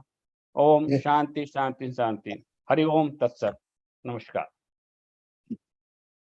Dhanyawad, Bhagwat ji, and dhanyawad for all of your hard work and dedication over the years. Hindu Council Australia का काम और सारा कुछ आपने बहुत मेहनत की है, तो धन्यवाद। नहीं अस्थाना जी, इसमें सभी लोगों का सहयोग है, संजीव जी हैं, बहुत लोगों का सहयोग है इस कार्य में, और I am really proud that we have got the opportunity to start Seva, even all this work here, Hindu Council work and HSS work, and now we have got, I'm really proud that we in Australia, growing population है, एक तो सबका सहयोग है, that we are in all over Australia. Sorry, Bhagwat ji, I'll have to move on. Sorry. Sure. धन्यवाद. Sure. Thank you. ठीक है, तो मैं अभी डॉक्टर संतोष यादव जी को इंट्रोड्यूस करना चाहूंगा। Santosh Yadav ji is the founder and director of Ayurveda yoga wellness clinic in Melbourne. He is the head of the AYUSH information cell, ministry of AYUSH in Australia. Doctor Yadav was the president of the Australian association of Ayurveda from 2016 to 2021. ये सारा परिचय नहीं है, लेकिन Santosh ji, over to you. Thank you doctor Anil Asthana ji. सबको नमस्ते. मैं एक छोटे से श्लोक आयुर्वेद का डॉक्टर हूं मैं, और ऑस्ट्रेलिया में 2007 से मैं आयुर्वेदिक प्रैक्टिस कर रहा हूं। और मैं छोटा सा परिचय दूंगा कि जब हम शुरू किए 2007 में प्रैक्टिस, तो आयुर्वेद के बारे में बहुत कम लोग जानते थे कि आयुर्वेदिक डॉक्टर भी यहाँ होते हैं, आयुर्वेदिक मेडिसिन भी काम किया, मतलब through the associations and through the like a support of the community, created the awareness about the Ayurveda among that. And आज हमें कहने पे बहुत गर्व हो रहा है कि आज हम जैसे हमारे जैसे डॉक्टर्स ऑस्ट्रेलिया में लगभग 200 से 300 हैं। और मैं अपनी बात करता हूं, आज हमारे पास कम से कम 10,000 डाटाबेस क्लाइंट मतलब पेशेंट्स हैं, जिसमें कि 60% के आसपास हमारे ऑस्ट्रेलियंस हैं और 40% के आसपास हमारे इंडियन, श्रीलंकन, चाइनीज, वो द अदर कंट्री है। तो मतलब मैं कहना चाहूँ कि आयुर्वेदा की ग्रो बहुत फास्ट हुई है in since couple of year actually. और जैसा आप देखते हैं कि जो भारत सरकार ने 2014 में इंडिया से मिनिस्ट्री ऑफ आयुष का जब गठन किया, मोदी जी जब प्राइम मिनिस्टर बने, तो उसके बाद इंटरनेशनल कोऑपरेशन में पूरे दुनिया में इस पैथी को बढ़ाने के लिए एक प्राइम मिनिस्टर ऑफिस का एक मैसेज है कि अगले कपल ऑफ डिकेड में कई कंट्री में पैरेलल सिस्टम ऑफ मेडिसिन होगा आयुर्वेद एक्चुअली। तो उसी के तहत यहाँ पर 2000 मेलबर्न में 2019 में हाई कमीशन ने मतलब यहाँ पर 125 ईस्टर रोड पर एक आयुष सेल का गठन किया। आयुष सेल मतलब आयुष इंफॉर्मेशन सेल।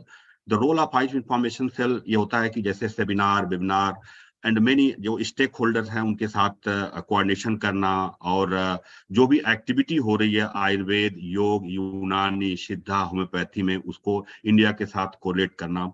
तो अभी विगत कुछ दिनों में हमने मतलब जो ट्रेड एग्रीमेंट हो रहा था उसमें आयुर्वेदा के चैलेंजेस क्या थे, अपॉर्चुनिटी क्या थी, वो हमने शेयर किया था मिनिस्ट्री से। मिनिस्ट्री ने फिर उसको इम्प्लीमेंटेशन कराया। और उसी के मतलब हम लोगों के काफी प्रयास से और यहाँ पर जो है जो मिनिस्ट्री ऑफ आयुष से एक academic chair new western Sydney university में अपॉइंट हुए हैं प्रोफेसर गोपालन। वो एकेडमिक चेयर आए हैं जो कि अबाउट आयुर्वेदा के रिसर्च और एविडेंस बेस के लिए उनको 3 साल के लिए यहाँ भेजा जा रहा है यूनिवर्सिटी, वेस्टर्न सिडनी यूनिवर्सिटी में, नीकम के अंदर। तो मुझे ये कहना बहुत गर्व है कि मतलब अब जो हमारी जो यहाँ पर पैथी थी, मिनिस्ट्री ऑफ आयुष और यहाँ की लोकल जो गवर्नमेंट है वो इसको काफी प्रोत्साहित कर रही है। और हम इसमें डे बाय डे इसमें काफी विकास हो रहा है और लोगों का एक्सेप्टेंस बढ़ रहा है। स्पेशली आफ्टर कोविड के बाद सारे लोगों को ये समझ में आया कि मतलब हमें होलिस्टिक अप्रोच होनी चाहिए। तो आयुर्वेदा हमेशा होलिस्टिक अप्रोच की बात करता है। जैसे कि कहा जाता है कि आयुर्वेदा के 2 प्रायोजन है, स्वस्थ स्वास्थ्य रक्षणम आतुरस विकार प्रशमनम च। मतलब आयुर्वेद हमेशा प्रिवेंटिव होता है, स्वस्थ व्यक्ति के स्वास्थ्य की रक्षा करता है। और इसके बाद अगर कोई आतुरस विकार प्रशमनम च, अगर कोई रोगी हो गया है तो उसके रोग का निवारण करता है होलिस्टिक अप्रोच के साथ। एक्चुअली ये नहीं कि खाली दवा दे दिया ठीक हो गया, ऐसा नहीं होता है। आयुर्वेदा का पूरा एक प्रावधान होता है।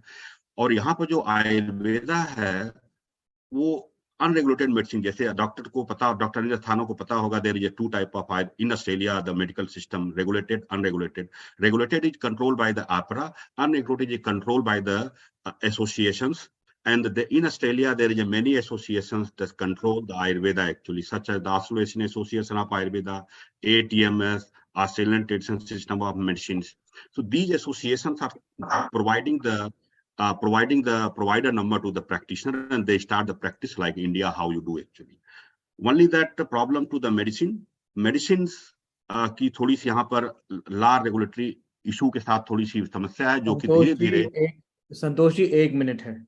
ओके, तो रेगुलेटरी इशू का जो चल रहा है, गवर्नमेंट उस पर ध्यान दे रही है। टीजीए लिस्टेड मेडिसिन यहाँ बनना शुरू हो गई है, मैन्युफैक्चरिंग हो रही है, जिससे कि हम अधिक से अधिक मतलब आयुर्वेद को बढ़ा रहे हैं। और मैं सभी लोगों से ये उम्मीद करूंगा, जितने भी यहाँ पर कम्युनिटी ऑर्गेनाइजेशन है, अभी हम लोगों ने एक कैंपेन शुरू की है to recognise of Ayurveda to the Medicare system, APRA and other, उसमें तो शायद मैं डॉक्टर अनिल जी को भी अपने टीम में रखा है। हमारे जो आयुष इंफॉर्मेशन सेल के टीम में मेनी ये हैं, डॉक्टर संजय राघव है, कपिल आप लोग जो हैं, मैं आप लोगों के साथ, सारे लोगों के साथ अभी उसके साथ कनेक्ट कराऊंगा और उम्मीद करूंगा कि इसको आगे बढ़ाने में सरकार के ऊपर प्रेशर करें, जिससे कि हमारी पैथी जो है यहाँ पर मेन सिस्टम ऑफ मेडिसिन में आए actually.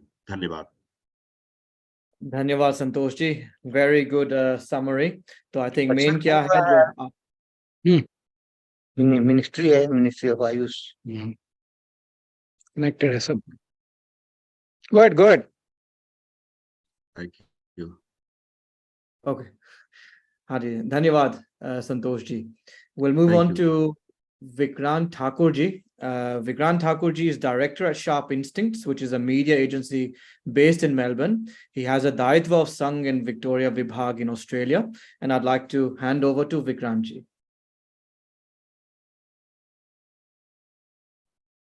Thank you, Anil ji.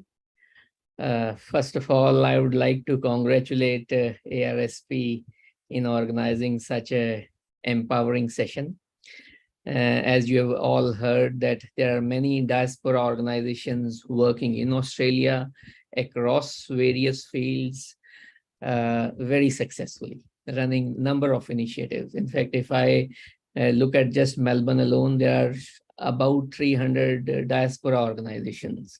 As you have heard in yoga, Seva International is doing a lot of work in the Seva work, HCA is doing work, Hindi Niketan, you heard from Santosh ji. So there are a number of organizations, so I won't probably go into that. HSS also has about 60 odd shakhas in Australia, besides children's camp and all other activities we tend to do.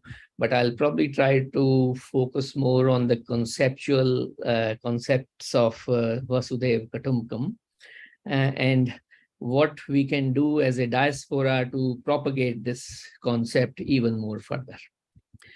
So as you have already heard this shloka from Upanishads, Om Sarve Bhavantu Sukhina, Sarve Santu Niramaya, Sarve Bhadrani Pashyantu, Ma Kasya Dukha Bhag Bhavet.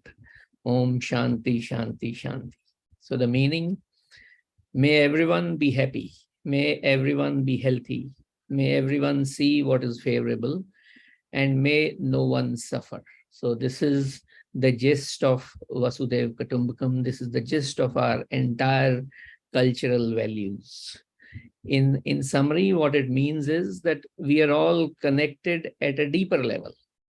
So if we are all connected at a deeper level, if something wrong happens with anything or anyone with whom we are connected, we get a pain. We can never be happy. And this not only includes the human race, it also includes the entire animal race. It also includes all the fauna and flora. So the concept pretty much tells us that we have to remain in equilibrium to have a happy and healthy life, which is nothing else. But if you look at our family, if someone in our family is not happy, we get pain. We can never be happy if our brother, sister, parents are not happy. We get an equal amount of pain. So in Vasudev Kutumbakam as well, if even there is one country, one state, one nation which is doing very well, but at the expense of others, if they are doing well, they can never be happy. So that is probably one key part we have to probably understand that. Our body, and the same is true with our body. If our hand is sick, we can never be happy. Our mind senses it all together. So the way our body resonates, our body parts resonate with each other, we need to resonate within each other and within us as well to make this entire place a very healthy place, to make this entire world a very happy place. This concept, in fact, is being used widely in our spiritual world, in our personal lives, but also in our corporate lives these days. So you would have probably understood that there is a latest global warming we are talking of. We are talking of sustainability. We are talking of emissions, and a new system is being propagated to eliminate all these things. And that system is called as a carbon credit system. So this carbon credit system is nothing, but what it talks about is that if we have, or someone has created more emissions, has created more pollution, all he does is at some other place in our country or in this entire world, we have a positive impact. We create some positive credits of the environment. So even the success of a corporate life, even the success of I would say the environmental life lies in working together. That is the concept. But the main point I want to stress here is that there is no doubt about the fact that all the woes of the world lies in adapting and adopting this concept of Vasudhaiva Kutumbakam, and so that we can all live happily. But the question is, as a global Indian diaspora, which is across the globe we are, what can we do to achieve that quickly so that the message spreads across? So what is our role as a global Indian diaspora to propagate this message much more quickly? And you have already heard about this, that 33.5 million Indian diaspora lives across the globe, and the sun never sets for Indian diaspora. So Manika ji phone कर रही है, बात करो. We cannot have a better chance. We cannot have a better chance to affect this concept globally, because we are spread across the globe and the sun never sets for us. So let us utilize this opportunity, because 33.5 is in fact, we'll have to wrap up. We'll have to wrap up soon, Vikrantji. Yeah, so that's fine. So Anilji, I'll do that now. So what can we do to affect this? Our lifestyle, our behavior, our values, which we experience, is what is going to teach this concept in the countries we are living in. So I think the best way to propagate this concept is to live by the values of this concept in our lives, so that people and communities around us can see this in action and we make this world a safer place. I'll just conclude by two personal simple examples.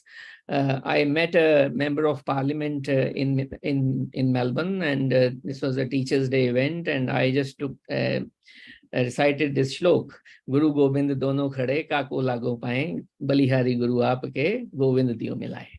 So after that event was over, he came to me and he said, "What is the?" And I explained the meaning.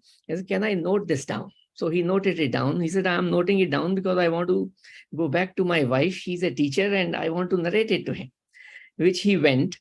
And next time I saw him, he said, "Look, Vikrant, my wife was highly impressed by that note." So she's a teacher, and obviously I told him this comes from the Indian culture. And she's now excited to go to Bharat to see Bharat. So after about 2 months, I saw him again and he said, "Look, we are going to India."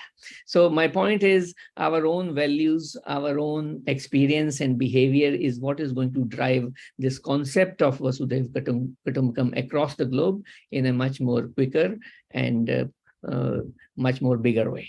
Thank you very much. Thank you, Vikrantji. Thank you, and a lot of food for thought there. In the interest of time, I'll move on to our next speaker, who is Samir Pandey-ji. Samir Pandey-ji was first elected to the City of Parramatta Council in 2017.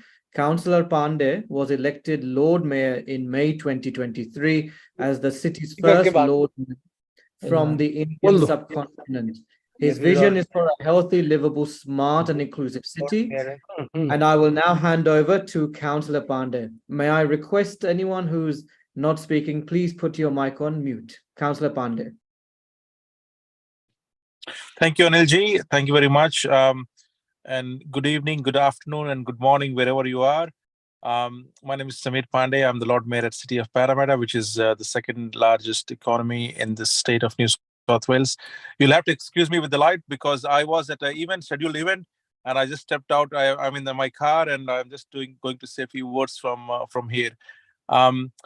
Before I begin, I would like to acknowledge the traditional owners of the land and pay my respect to elders past, present, and emerging. And for those who are not aware of this acknowledgement, in Australia, the history of the indigenous people goes back to 50,000 years. And in our official capacity, when we speak, we do begin by acknowledging the traditional owners of the land, which are the indigenous people. First and foremost, can I also extend my deepest gratitude to the organizing committee, which has organized this event. Anilji, yourself from here, but everyone else who is involved in promoting, and their tireless efforts in promoting the Indian culture and preserving its tradition, and my deepest appreciation for what you do through this platform. We all know India has come a long way in the last, since independence. India has become a vibrant, powerful, and developing nation, a nation that has lifted millions out of poverty, a nation heading to be the fastest growing economy in the world, a nation, a young nation with 65% of its population under 35 years, and a peace-loving nation, but with still a strong military and space capabilities. And this is one of the things, the reason I mentioned this is, again, this is what has made India a leader among many other countries. The success of India lies in its diversity. And I'll speak about the diversity that we have in the LGA of Parramatta, where I am the mayor. The success of India lies in its diversity, in its technology, in its education, in its industries, in its youths, in its within its villages. And this is what we in Australia as well, we are trying to achieve. We are trying to achieve the success by being inclusive, by celebrating the diversity that we have in the country. In city of Parramatta, which is one of the most diverse local government areas in Australia, we are proud to be home to a significant Indian community. 5.5% of the people who live in our city are from, 11.2% of the population in the city are from the Indian diaspora. There are suburbs like Harris Park, for example, where 45% of the population are from the Indian background. Little India, some of you might not be aware, or some of you will be aware that there are streets in Harris Park, which is one of the suburbs, which has been branded as Little India. And this is the first Little India, I believe, in the country. When Prime Minister Modi ji was here, he unveiled a plaque towards Little India in Parramatta, which is very significant. It is very significant for the Indian community and Indian diaspora, and which also reflects on the enormous contribution people from Indian diaspora has made in this region. Few years ago, we also had a statue of Mahatma Gandhi ji, which was unveiled by the president at the time, the Indian president at the time. So again, it reflects on the contributions that people from Indian background have made in the CBD, in Parramatta area. As a council, we acknowledge, I'm obviously from Indian background, but city of Parramatta has 58% of our population is diverse, is from multicultural background. They have some connection overseas. And this is what makes Parramatta, which is the city, the most diverse LGA, which is the local government area in the country.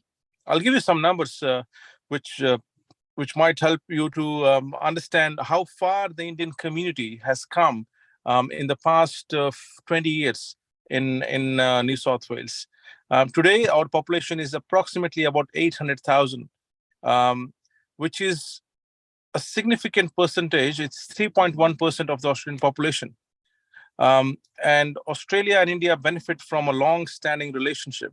There are a number of agreements which has been signed, and a number of visits by ministers and the Prime Minister himself has strengthened the commitment and relationship between India and Australia in the past few years, in the last 5 years, I would say. In late 90s, our population here was 100,000. and it's 800,000 now. And you can see again, obviously that's been a big jump in the past decades, and majority of that migration has happened in the last decade. So although we are new, we still have been punching above our weight when it comes to a number of areas, whether it's technology, whether it's legal profession, and now in the last few years in politics.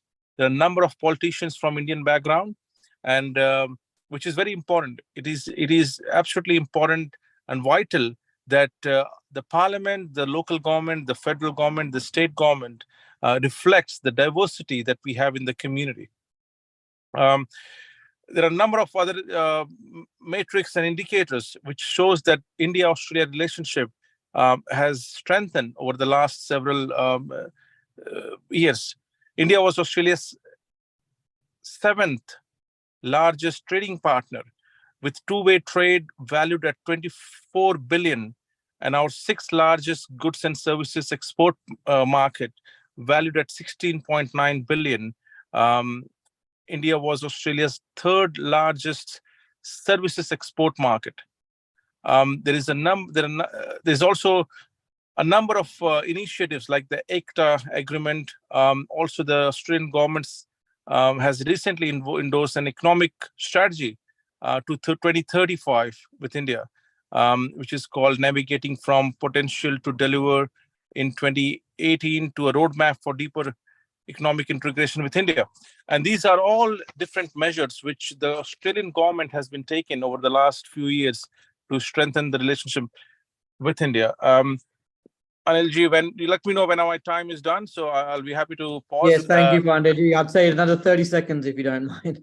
Sure. So I'll conclude by saying this, that the city of Parramatta is very diverse, very inclusive, and the Indian population has made significant contribution in the LGA. This Indian population, not only in the area of Parramatta, but across New South Wales and Australia, Indian population continue to make a significant contribution in a number of areas, whether it's business, whether it's technology, whether it's politics, whether it's media, and I think which is very, very pleasing for us to see.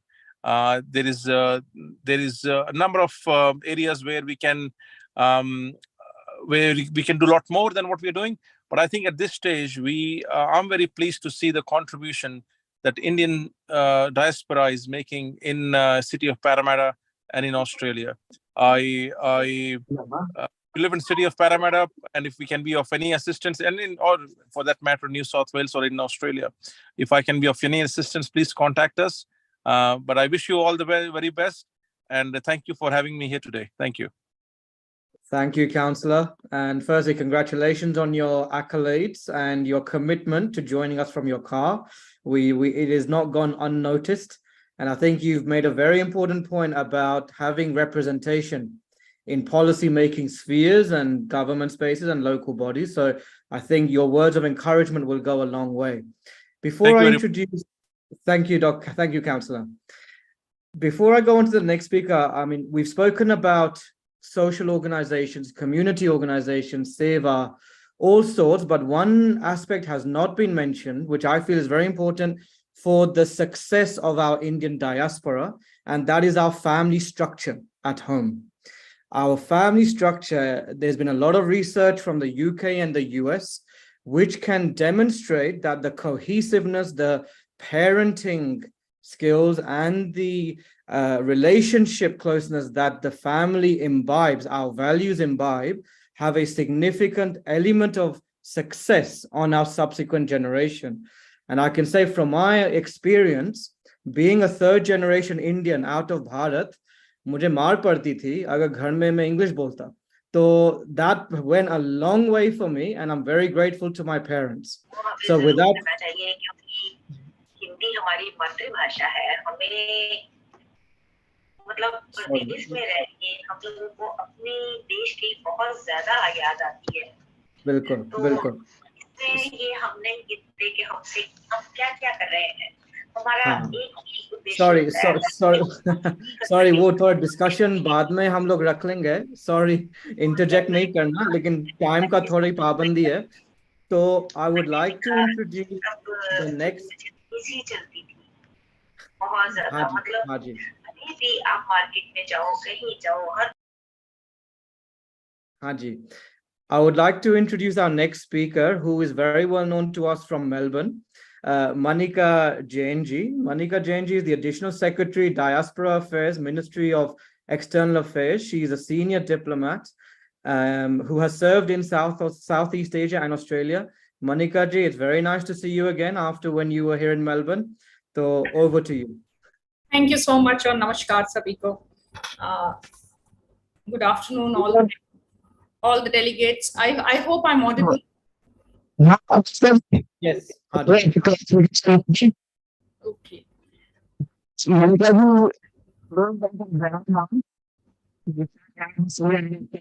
If anyone is not speaking, could you put your mics off, please? Manika ji, over to you. Okay. Manika ji. Yes. Just a small intervention. We're glad, we are fortunate that Manika ji is with us. Manika ji is one of the senior diplomats based out of Burma now. She has extensively worked in Southeast Asia and also Australia sometime. So I request Manika ji to go on. Thank you so much. And good afternoon, everyone, all the panelists, delegates, on today's deliberation. I know that we have largely people from East Asia at this time connected, and I'm very happy that most of my career has been, in that part of the globe. Today's title is that Sun Never Sets on Indian Diaspora, and yes, I would completely agree with it, with my experience. And right now, as in Ministry of External Affairs, I'm looking after diaspora engagement. I'll try to put in a couple of Hindi words, though I know that there are some, some members of diaspora who would want me to continue in English only. Please bear with me. थोड़ा सा बीच में शायद हिंदी बोलूंगी. Why I say so and why this topic is so pertinent and topical is that, of course, Indian diaspora is one of the largest diasporas, and if not the largest. And it is very diverse and spread across the continents. I'll just try to share some, data which we have, out here at the ministry. I'd say that according to March 22 estimates, there was about 32.1 million diaspora, in which we had, what our estimates were from various missions and other agencies abroad. That 18.7 were PIO, that is people of Indian origin, which means that they do have their roots in India, but they have given up the passport of India, or they migrated long time before. And the rest, that is 13.4, are non-resident Indians, which means Indians who are living abroad, out of India. However, you'll be surprised that in January 2023, we did a very extensive exercise and really a painstaking exercise to get a data which is not only kind of present and up to date, but which can give us a little more in-depth, you can say, knowledge about how a diaspora is spread around, and that the numbers came to be about 33.5 million people. And among them, of course, NRI population has really shot up. It is 15.3 million NRIs now abroad, and of course 18.2 million people of Indian origin. And I'm really proud to share with you also, it might be surprising to many that the presence is in 209 countries across the globe. So it is very topical that, yes, I agree, sun never sets on Indian diaspora. And in those, the top 5 countries are, where our diaspora is the largest or biggest, is US, UAE, Malaysia, Saudi Arabia, and Canada. Now, among these 5 countries also, the PIO population, that is people who have given up Indian nationality, is largest in, of course, US, then Malaysia, Myanmar, Sri Lanka, and South Africa. See, some of these countries, like I would say Myanmar, I wouldn't even say that they gave up their Indian nationality. Their historical context is such that well, many of them were stateless earlier. They migrated much before under the indentured labor, you can say, times. And so, I mean, they were sort of, they are considered as PIOs, you know. And we've tried, and many have got, and I believe now they have been assimilated in the society there. We also know, as I was talking about, that the historical migration has not been, you know, in one, you can say, in one go. Whatever, there have been different times when migration has taken place. Largely, we see then the trend has been, there was this huge migration before independence to Girmitia countries as indentured labor, and the you can say the second, third, or rather third, fourth, or fifth generation of those people are in most of the Girmitia countries, and they've re-migrated to other places also, and now they hold very good positions, you know, in those countries. Then, of course, there was economic migration post independence. Largely, people moved out as professionals or businessmen, and they got settled in various parts of the world. And finally, of course, not finally, I would say, but later on, from 80s, 90s onward, and largely after the turn of the century, we have this huge migration of students where, you know, youngsters are going out for study and for doing professional courses or for doing any other institutional, you know, academic sort, and then settling down abroad. So these are large three, you can say, streams of migration. But now our diaspora is very rich, diverse, and I would say that very well settled also in many parts of the world, whether it may be in politics, business, economics, science and technology, so on and so forth, culture, art, and of course, a lot of them are doing a lot of community, you know, work. So I just wanted to bring a bit of the Government of India's, or you can say, what is our perspective vis-a-vis diaspora. Of course, you know, we think diaspora is not only one big family, but is also very diverse, influential, and it can be in any of these fields, and they are really important to us. We consider them as bridge between India and the host country, wherever they are or wherever you are. And also, I would say that for us, diaspora जो है वो संस्कृति और सभ्यता की torch bearers हैं. You are all the cultural ambassadors for India. In that connect, I would say that, you know, Government of India has embarked on, has come out with various schemes, programs to connect with diaspora, to have better interaction. Well, this forum is one of them, which is not government, meaning, of course, government promoted, but you can say a parallel forum or whatever. There are many good organizations which are doing a lot of work in connective in diaspora. I'm going to spell out some of the government schemes. We've tried to maintain, you know, not only maintain our relationship with the diaspora community, but also enhance that, you know, connectivity, that relationship. Especially, you would have noticed that from 2014 onwards, the highest leadership of the country, whenever he travels abroad, there is one element of the program which is connection, or you can say outreach, or with the diaspora, and it's always a huge and very popular element and important element of the leadership's program. Not only that, many other ministerial delegations, and especially from MEA, whenever they go abroad, there always is an element of engagement, dialogue with the diaspora in that program. In addition to that, you know, our missions have various outreach programs. They have, you know, not only during national days or otherwise, they also conduct camps. They have various, you know, helplines or even open houses and so on and so forth. I'm sure you all would be aware of various interactive outreach, you can say, initiatives of our missions. No, we have 5-6 programs which are largely the flag bearers of our outreach, and which are conducted, or you can say which are organized from the division which I'm heading.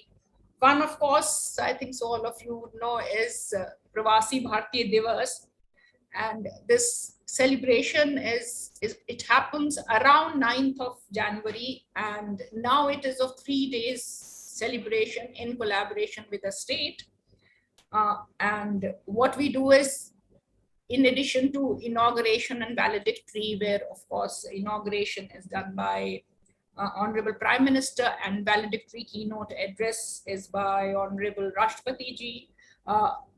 Also, that is a time when Pravasi Bharatiya Samman Awards are also given. But in between, we have these theme-based conferences. Not going into the detail, but I would just kind of flag that the last PBD which we did was in Indore. That was 17th PBD, and which was at the beginning of this year. And you'll be happy to know that there were more than 3,500 delegates from 70 countries which participated in this, Pravasi Bharatiya Divas. There were many other kind of firsts in this Divas. I would not take up your time on that. The other thing I mentioned was Samman Awards, and I'm sure all of you would be familiar with that, about 30 awards are given every alternate year, and they are given to very distinguished diaspora members or organizations which are run by the diaspora members.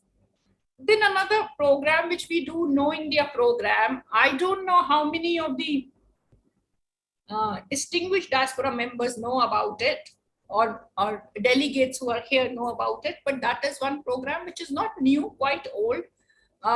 We have only re-carved out, we have expanded it, and it is because it is really taking traction now, and I would want to use this platform for you to kind of know about these schemes and also spread a word around. Now, this youth program is largely for the youth of people of Indian origin, meaning youth who are second, third generation, fourth generation, or whatever, of Indian diaspora. They are between 18 to 30 years.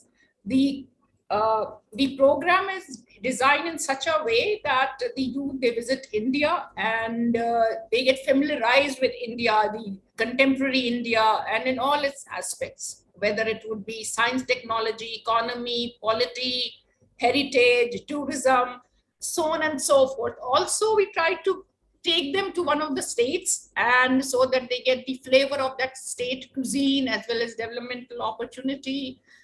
There is an immersion element in that program also, where we kind of connect with one of the universities or a young, or an institution with youngsters, so that they can interact with Indian youth, of the same age group.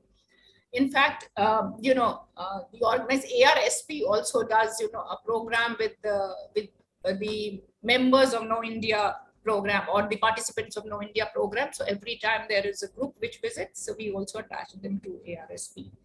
So that is, we found a very good feedback from the participant or youth who have attended this program. So there used to be a 40-member earlier delegation, or you can say participation. We've expanded it to now 60. So 66, we've already done 65, 66th and 67th have already been announced. 66th would be commencing in 2-3 days time, and the partner state is Kerala. 67th would be in another, I think so, 2 weeks time, and their partner state is Maharashtra. But, watch out for the next one, 68, 69, whenever we announce. And if you know youth who are interested in joining this program, we really welcome them. Then there's another initiative of Government of India, which is called, yes. समय का ध्यान.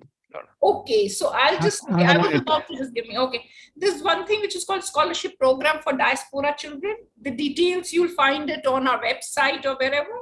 About 150 such scholarships, generally given to diaspora children around the globe. And there are certain, guidelines for it, you may see that. Then we do a cultural promotion of cultural ties with diaspora through our missions. wherein events you must be invited, your associations might also be party and you can say a co-producer on those events.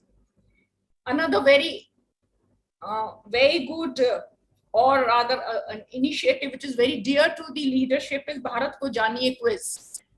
That one I would really ask you to get your youth and especially school children interested to participate in this quiz, which is done every alternate year.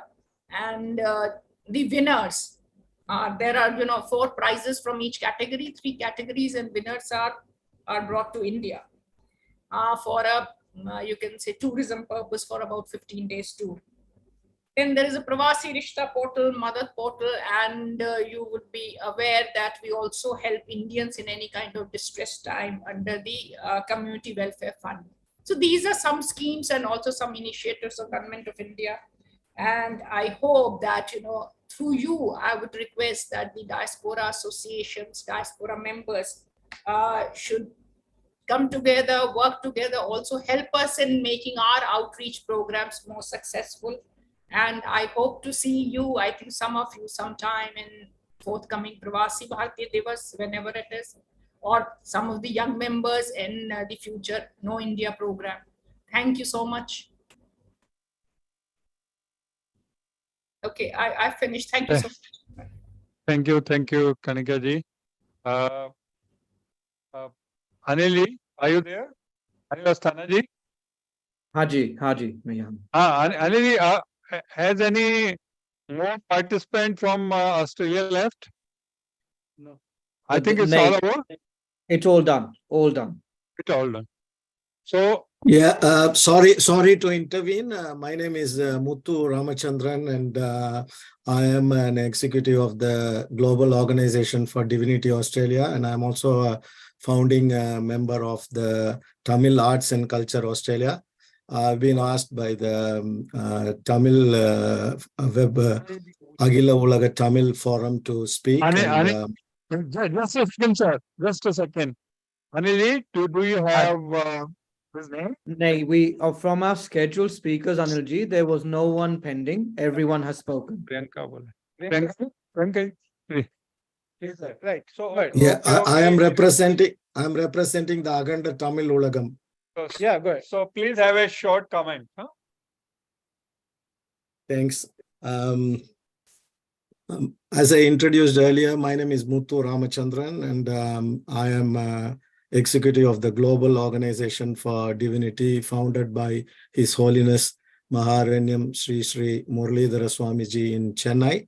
And I'm also a founding member of the Tamil Arts and Culture Association in Australia. So I'll be speaking in Tamil today. அனைவருக்கும் வணக்கம். இந்திய புலம்பெயர்ந்தோர் இன்று உலக கலாச்சாரத்தில் ஒரு முக்கியமான அங்கமாக திகழ்கிறார்கள். சில அம்சங்களில் தனித்துவமான சக்தியாகவும் உள்ளனர். எண்ணிக்கையில் உலகின் 3வது பெரிய புலம்பெயர் சமூகம் நமது இந்திய சமூகம். சுமார் 30 மில்லியனுக்கும் அதிகமான இந்தியர்கள் உலகின் அனைத்து மூலைகளிலும் தங்கள் இருப்பை கொண்டுள்ளனர். இந்திய புலம்பெயர் நாடுகளில் சூரியன் மறைவதில்லை என்பது இன்று ஒரு நிதர்சனமான உண்மை. ஆஸ்திரேலியாவை பொறுத்தவரை இந்திய புலம்பெயர் சமூகங்கள் வணிகம், அரசியல், நீதித்துறை, அரசாங்கம், கல்வித்துறை, அறிவியல், விளையாட்டு உள்பட ஆஸ்திரேலிய வாழ்க்கையின் அனைத்து அம்சங்களிலும் செயலிலும் உள்ளன. அவை ஆற்றல் மற்றும் நிறுவனங்களின் வளமான ஆதாரங்களாக அங்கீகரிக்கப்பட்டுள்ளன. ஆஸ்திரேலிய மக்கள் தொகையில் இந்தியர்கள் சுமார் 3% உள்ளனர். அவர்கள் பல்வேறு சமூக கலாச்சார பின்னணி கொண்டவர்களாக இருந்தாலும் பொதுவான சொந்த உணர்வு எப்போதும் அவர்களின் தாய்நாட்டுடன் அவர்களை பிணைக்கிறது. உலகமயமாக்கலின் சகாப்தத்தில் தாய்நாட்டிற்கும் வெளிநாட்டு இந்தியர்களுக்கும் இடையே ஒரு புதிய உறவை இது உருவாக்கியுள்ளது. வசுதெய்வ குடும்பகம். வசுதெய்வ குடும்பகம் என்பது உலகம் ஒரே குடும்பம் என்பதை அனைவரும் அறிவோம். இது பல நூற்றாண்டுகளாக இந்தியாவின் கலாச்சாரம் மற்றும் ஆன்மீக பாரம்பரியத்தின் ஒரு பகுதியாக இருந்த காலத்தால் அழியாத கொள்கையாகும். வசுதெய்வ குடும்பகம் என்பதன் உண்மையான பொருள் உலகளாவிய சகோதரத்துவத்தின் சாரத்தையும் அனைத்து உயிரினங்களின் ஒன்றோடு ஒன்று இணைந்திருப்பதையும் உள்ளடக்கியது. Muthuji, excuse me, you have 30 seconds left. 30 seconds. வசுதெய்வ குடும்பத்தின் உண்மையான பொருள் சகோதரத்துவம், இதை நாம் அடைவதற்கு அன்பு வழி பாதை ஒன்றே வழி. என் குருநாதர் ஸ்ரீ ஸ்ரீ முரளிதர சுவாமிஜி அடிக்கடி சொல்வார், path of love, in the path of love. அந்த அன்பு வழி பாதையை நாம் செலுத்தினால் அனைவருக்குமான சகோதரத்துவத்தை நாம் அடையலாம். அதற்கு ஒரு வழிதான் இறை நாமங்களை ஜபிப்பது. அந்த இறை நாமங்களை நாம் தொடர்ந்து ஜபிப்பதின் மூலம் நமது மனம் அமைதிப்பட்டு அனைவரோடும் நாம் அன்பு செலுத்த முடியும். அப்படி நாம ஜபம் செய்வோம், அன்பு செலுத்துவோம், ஹரே ராம மகாமந்திரத்தை ஜபிப்போம். ஹரே ராம ராம ராம ஹரே ஹரே, ஹரே கிருஷ்ண கிருஷ்ண கிருஷ்ண ஹரே ஹரே. வாய்ப்பு தந்த ஏஆர்எஸ்பி மற்றும் அனைவருக்கும் நன்றி, வணக்கம்.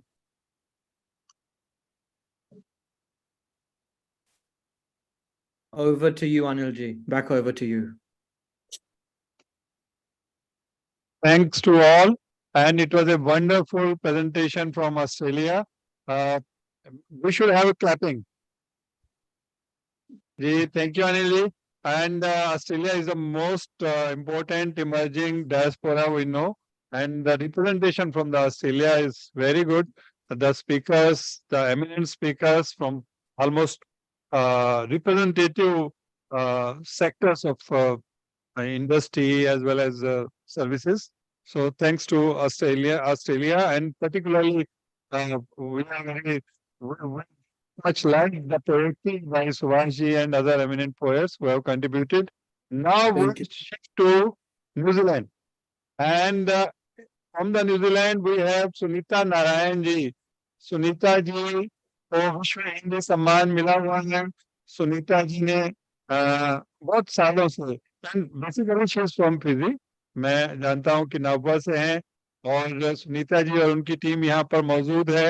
यद्यपि जापान से बहुत बाद में आना था, लेकिन प्रोफेसर मिजो कामी जी भी जुड़ चुके हैं. शायद हमने उनको जो समय दिया था वो भी हमारे बीच में है. तो एकदम श्री प्रोफेसर मिजो कामी जी का भी हम स्वागत करते हैं. और सुनीता जी से मैं निवेदन करता हूं कि सुनीता जी जो न्यूजीलैंड से जो उपस्थित हमारे विद्वान हैं उनकी प्रस्तुति करें. सुनीता जी. नमस्कार, कियोरा, और न्यूजीलैंड से आप सभी को अभिनंदन. सबसे पहले मैं संचालक मंडल को धन्यवाद देना चाहती हूँ कि आज इस मंच पे इतने सारे लोगों को इकट्ठा किया, और सचमुच में वासुदेव कुटुंबन का ये जो थीम है ये जागृत है. अभी मैंने आपको न्यूजीलैंड की आदिवासी भाषा कियोरा से संबोधित किया, और यहाँ पर जो भारतवासी है, भारतीय है, वो माओरी लोगों से बहुत मिलजुल कर रहते हैं, और कहीं कहीं पर तो हमारी संस्कृति भी इतनी मिली जुड़ी होती है कि हमें ऐसे लगता कि हम एक दूसरे को बहुत अच्छी तरह से जानते हैं. और अब हम यहाँ पर 11 बज चुके हैं, और समय का सीमा का ध्यान में रखते हुए मैं अपने जो स्पीकर्स हैं एक एक स्पीकर को इनवाइट करूंगी और वे अपनी प्रस्तुतिकरण करेंगे. तो सबसे पहले हमारे साथ है रोहित कुमार हैप्पी जी. रोहित कुमार हैप्पी जी इंटरनेट पर विश्व के पहले हिंदी प्रकाशन भारत दर्शन को स्थापित किया था, और आज वो इनके संपादक है, और इनकी जो साइट है इस पे बहुत सामग्री है बड़े से छोटों के लिए, और आपको जब मौका मिले तो आप जरूर देखिएगा. तो इसके साथ मैं रोहित जी को बुलाती हूँ. रोहित जी. धन्यवाद सुनीता जी. मुझे अभी अंतर्राष्ट्रीय सहयोग परिषद की ये दिख रही है स्क्रीन, और बालेश्वर जी दिखाई दे रहे हैं, तो प्रणाम करता हूं उनको.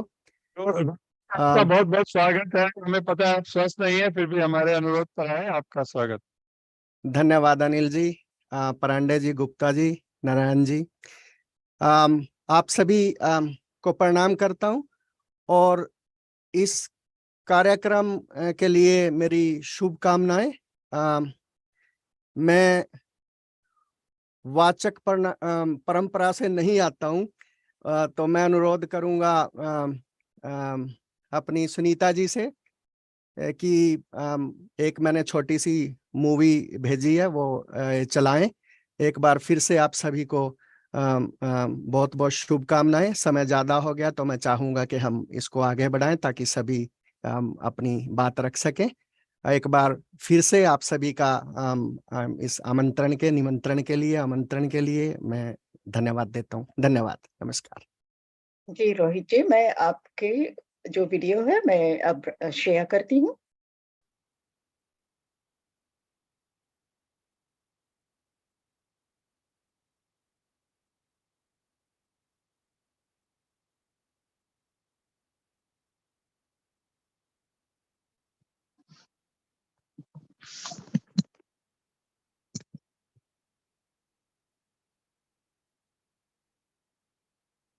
हेलो,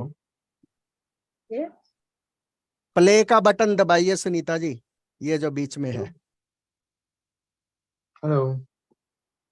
हाँ, यहाँ ये प्ले का बटन है बीच में। नहीं, ये आप गलत दबा रही हैं। ओह नहीं, मैंने तो टेस्ट किया था, टेस्ट कर लिया था। ट्रायंगल वाला मिडल। यस यस, अब आ गया।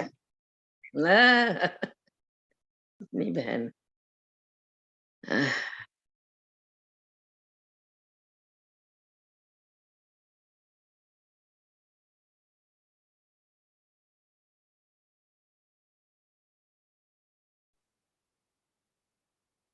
Sound share.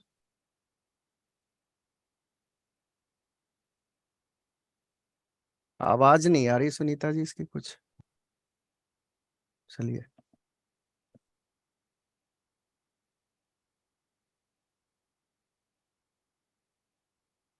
सुनीता, इसको साउंड शेयर नहीं किया है आपने इसका, इसलिए आवाज नहीं आ रही किसी को भी। इसको बंद करके दोबारा से वॉइस भी, उसका जो है ना साउंड है वो भी शेयर कीजिए।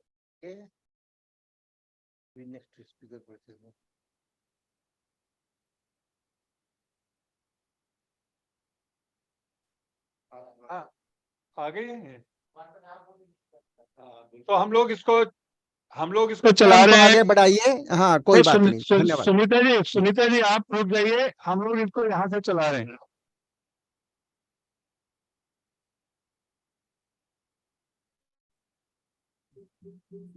आप रोक दें सुनीता जी, आप रोक दें। ठीक है, यहाँ से चला।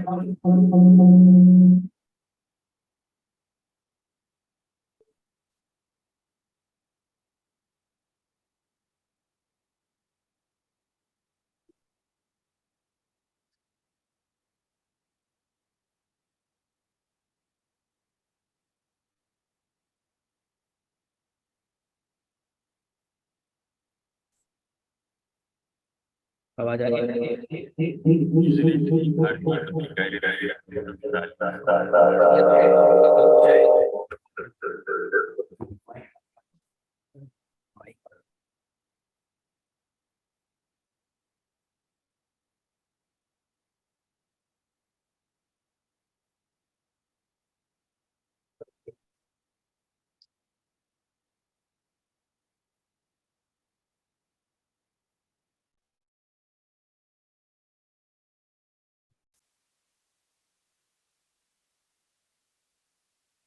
अनिल जी, कार्यक्रम आगे जारी रखिए, इसको छोड़ दीजिए, कोई बात नहीं, शायद कोई नहीं यहाँ पे नहीं, ये शुरू स्टॉप कर दिया मैंने।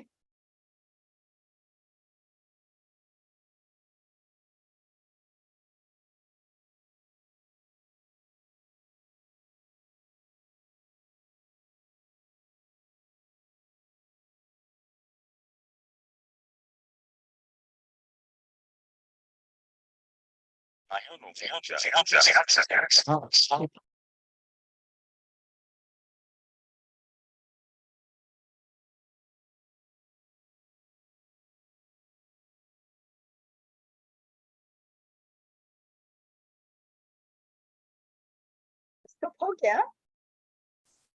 सॉरी, मेरे कंप्यूटर में कुछ हुआ है। रोहित जी, अभी भी चल रहा है या स्टॉप हो गया? सुनीता जी, मैं ऑफर करती हूँ कि जब मेरा जब मेरा समय टाइम आएगा बताने का, उस बीच में जब भी ये चल जाए इसको चालू कर दीजिएगा, कोई बात नहीं। तो लिहाजा थोड़ा आगे बढ़ाना पड़ेगा। जी जी चलिए तो सुनीता जी आगे बढ़ाएं। ओके जी, आ रही हूँ। ओके रोहित जी, सॉरी कुछ हो गया, मैं उसको स्टॉप नहीं कर पा रही थी। ओके, उसको फिर अटैच कर देंगे साइड में। तो आगे चलते हैं, और अब हमारी अगली जो स्पीकर है वो है doctor Pushpa Bhardwaj Wood, Wellington निवासी। पुष्पा जी पिछले 40 सालों से हिंदी शिक्षण, हिंदी अनुवाद, हिंदी के दुभाषी में रत है और सामुदायिक हिंदी स्कूल का पाठ्यक्रम तैयार करने में योगदान कर चुकी है। वेलिंगटन में प्रौढ़ों को हिंदी पढ़ाने का श्रेय भी इन्हें जाता है। डॉक्टर भारद्वाज वुड को वित्तीय साक्षरता और अंतरधर्मीय संबंधों के प्रति उनकी सेवाओं के लिए 2016 में महारानी के 90th जन्मदिन के सम्मान सूची में officer of the New Zealand order of merit के रूप में नियुक्त किया गया था। विक्टोरिया यूनिवर्सिटी ऑफ वेलिंगटन में संस्कृत पढ़ाने की शुरुआत भी इन्होंने की थी। वे न्यूजीलैंड में पहली छात्र थी जिन्होंने मध्यकालीन हिंदी साहित्य में धार्मिक आयाम विषय पर अंग्रेजी में शोध किया था। अनुरोध सभी का संक्षिप्त रखें, जिनसे उनके थोड़ा सा बोलने का 5-5 मिनट में समाप्त करें, है ना, क्योंकि काफी हम 1-1.25 घंटा लेट हो गए। ओके ठीक है, पुष्पा जी। नमस्कार। तेना कोतो खातोआ, ये हमारी यहाँ की मूल भाषा में आप लोगों का सभी का स्वागत है। आउटियारोआ जो कि हमारा माओरी नाम है, आउटियारोआ न्यूजीलैंड में वसुधैव कुटुंबकम को आप कई रूपों में देख सकते हैं। आप भाषा और संस्कृति के जो प्रचार और प्रसार में लीन भारतीय हैं उनके कार्यों के माध्यम से देख सकते हैं। आप भारतीय भाषाओं के जो अनुवाद हैं उनके रूप में आप देख सकते हैं, पत्रकारिता में आप देख सकते हैं, और उसके साथ साथ धार्मिक एवं सांस्कृतिक समारोह के माध्यम से आप इस सिद्धांत को साकार रूप में देख सकते हैं। अभी सुनीता जी ने बताया कि यहाँ के जो मूलवासी भारतीय जो माओरी लोग हैं उनकी विचारधारा, उनके पारिवारिक मूल्य, उनके सामाजिक मूल्य, उनके सांस्कृतिक मूल्य हम लोगों से बहुत कुछ मिलते जुलते हैं। और बहुत से उदाहरण आपको न्यूजीलैंड में मिल जाएंगे जहां माओरी लोगों में और भारतीय लोगों में आपसी वैवाहिक संबंध हैं, और जिनके कारण जो उनके बच्चे हैं वो, और हमारे घर में सबसे बड़ा उदाहरण हमारे घर में है मेरे पति। आपने देखा होगा मेरा नाम भारद्वाज वुड है, तो मेरे पति जो हैं वो पार्ट माओरी हैं और पार्ट यूरोपियन हैं। तो मैं दोनों नाम अपने साथ इसलिए रखती हूँ कि मेरा अपना जो आइडेंटिटी है, मेरी अपनी जो पहचान है वो मेरी साथ साथ रहे। हमारी बेटी जो है उसको हमने नाम दिया है गायत्री, परंतु उसको हमने सभी धर्मों से, सभी संस्कृतियों से परिचित कराने की अपनी तरफ से पूरी कोशिश की है। तो मेरी जो विचारधारा है वो मैं विश्वास करती हूँ सबको साथ लेकर चलने का बजाय सबको आत्मसात करने का। तो मेरी विचारधारा में ये है कि theory of addition rather than theory of assimilation. और इसीलिए जो कुछ भी काम हम लोग कर रहे हैं यहाँ पर पिछले 40-45 सालों से, मैं आपको छोटी सी समय के अभाव में सिर्फ बताऊंगी कि हम लोगों ने किन किन क्षेत्रों में यहाँ न्यूजीलैंड में इस भावना को साकार करने की कोशिश की है। सबसे बड़ा प्रयास है अंतरधर्मीय जो यहाँ पर कार्यक्रम चल रहा है। पिछले 35 वर्षों से हम लोग अंतरधर्मीय जो संस्थाएं हैं यहाँ अब लगभग न्यूजीलैंड के हर शहर में आपको एक मिल जाएगी। उसकी शुरुआत हम लोगों ने वेलिंगटन से की थी। तो सबसे पहला जो अंतरधर्मीय राष्ट्रीय सम्मेलन हुआ था वो 9/11 के बाद हुआ था 2002 में। उसके बाद सबसे पहला महिला अंतरधर्मीय सम्मेलन वो भी यहाँ हुआ था 2003 में। उसके बाद सबसे पहला अंतरधर्मीय युवक समारोह हुआ, वो भी यहाँ हुआ 2003 में। तो हर साल हम लोगों ने इसे जोड़ने की कोशिश की है। इसके अलावा अंतरधर्मीय आपको दिखाई देगा यहाँ की कॉमनवेल्थ डे सेरेमनी जो होती है वेलिंगटन में, जो राष्ट्रीय समारोह है, उस समारोह में भी हमने अंतरधर्मीय जो एक हिस्सा है उसको जोड़ने की कोशिश की है, और पिछले 15 सालों से हम वहाँ उसमें भी अपना योगदान देते हैं, ताकि भारतीय धर्म के साथ साथ, हिंदू धर्म के साथ साथ बाकी और धर्म भी उसमें साथ मिले जुड़े रहें। इसके अलावा जो है हम लोगों ने यहाँ की पार्लियामेंट में सबसे पहले शुरू हुआ था त्योहार ईद मनाने का, क्योंकि हमारे उस समय एक मंत्री थे, एक जो पार्लियामेंट के सदस्य थे वो मुस्लिम थे और उन्होंने शुरू किया था ये, पर उनके साथ ही उन्होंने अगले साल से फिर दीपावली का समारोह शुरू किया, और अब हमारे यहाँ पार्लियामेंट में लगभग हर महत्वपूर्ण भारतीय त्योहार मनाया जाता है। होली यहाँ पर अब आप ये देखिए कि वो न्यूजीलैंड का त्योहार बन गई है, दीपावली भी न्यूजीलैंड का त्योहार बन गई है, बल्कि बजाय इसके कि वो भारतीयों का त्योहार हो। भाषा के साथ ये है कि सुनीता जी स्कूल, हिंदी स्कूल में पिछले 28 साल से हैं, मुझे यहाँ आए हुए 40 साल हो गए हैं। जब मैं यहाँ शुरू में आई थी तो ना तो कोई इंडियन रेस्टोरेंट था वेलिंगटन में, ना हिंदी बोलने के लिए, मुझे हिंदी सुनने के लिए, क्योंकि जो लोग जो भाषा बोलते हैं उनको ये समझ में आएगा मैं क्या कह रही हूँ, कि बोलने के लिए गले में जैसे घुटन होती है ना बोलने के लिए, वो एक भावना होती थी। तो मैं कई बार भारतीय, हफ्ते में कम से कम 2-3 बार भारतीय दूतावास को फोन करके सिर्फ हिंदी, ताकि मुझे सुनाई दे जाए किसी से और बोलने का मौका मिले, उसको मैं जब उसको सोचती हूँ और अब देखती हूँ तो हम लोग बहुत आगे बढ़ गए हैं। हमने काफी कुछ काम किया है। हालांकि हमारा एक प्रयास असफल रहा था, जो हम भारतीय भाषा को, हिंदी को खास करके हम जो है यहाँ की 10 प्रमुख भाषाओं में स्वीकार करवाना चाहते थे, परंतु हमने अपना इरादा नहीं छोड़ा है। हाँ ठीक है, रास्ता बदल लेंगे, अगर एक रास्ते से नहीं मंजिल मिली तो दूसरा रास्ता तैयार चल पड़ेगा। तो यहाँ की अंत में मैं सिर्फ ये कहना चाहूंगी कि अगर हमें इस भारत वसुधैव कुटुंबकम के सिद्धांत को आगे बढ़ाना है तो उसे सबसे पहले हमें अपने साथ युवकों को लेकर चलना पड़ेगा, क्योंकि जब तक हमारी युवा पीढ़ी हमारे साथ नहीं जुड़ेगी तब तक हम लोगों के बाद जो है, हमारी पीढ़ी के बाद उसका आगे चलना बहुत मुश्किल है। दूसरी बात यह है कि थियरी ऑफ एडिशन, हम अपने साथ जोड़ के चलें, बल्कि ये नहीं कि हम अपनी जगह दूसरे को, ये कंपटीशन नहीं है कि मेरा धर्म अच्छा है या मेरी जातीयता अच्छी है या मेरा संस्कृति अच्छी है। इसमें हमारा कोई कंपटीशन नहीं है। इसमें हमें देखना ये कि हमारे पास ऐसा क्या है जो हम दूसरों के साथ बांट सकते हैं, और दूसरों के पास ऐसा क्या है जो हम उनसे ले सकते हैं। और इसीलिए यहाँ पे मावरी लोग और भारतीय लोगों में काफी समानता और सामंजस्यता है, इसी वजह से कि हम आपस में compete नहीं करते। और जब तक ये भावना बनी रहेगी तब तक आगे बढ़ना हमारे लिए बहुत संभव होगा। और अंत में जब हम भारत से निकलते हैं तो हमें ये याद रखना हमारे लिए बहुत जरूरी है कि जैसे ही हम अपने देश को छोड़कर दूसरी भूमि पर पैर रखते हैं, हम भारत के दूत बन जाते हैं, चाहे हम चाहें या ना चाहें। हमें इस तरीके से देखा जाए, हमें पुष्पा का नहीं देखा जाता, सुनीता नहीं देखा जाता, हमें ये देखा जाता कि हम भारतीय हैं। तो हमारा हर गलत कदम हमसे पहले प्रचारित हो जाता है। इसलिए हमारे लिए हमेशा ये बहुत जरूरी है ध्यान रखना कि हम क्या कर रहे हैं।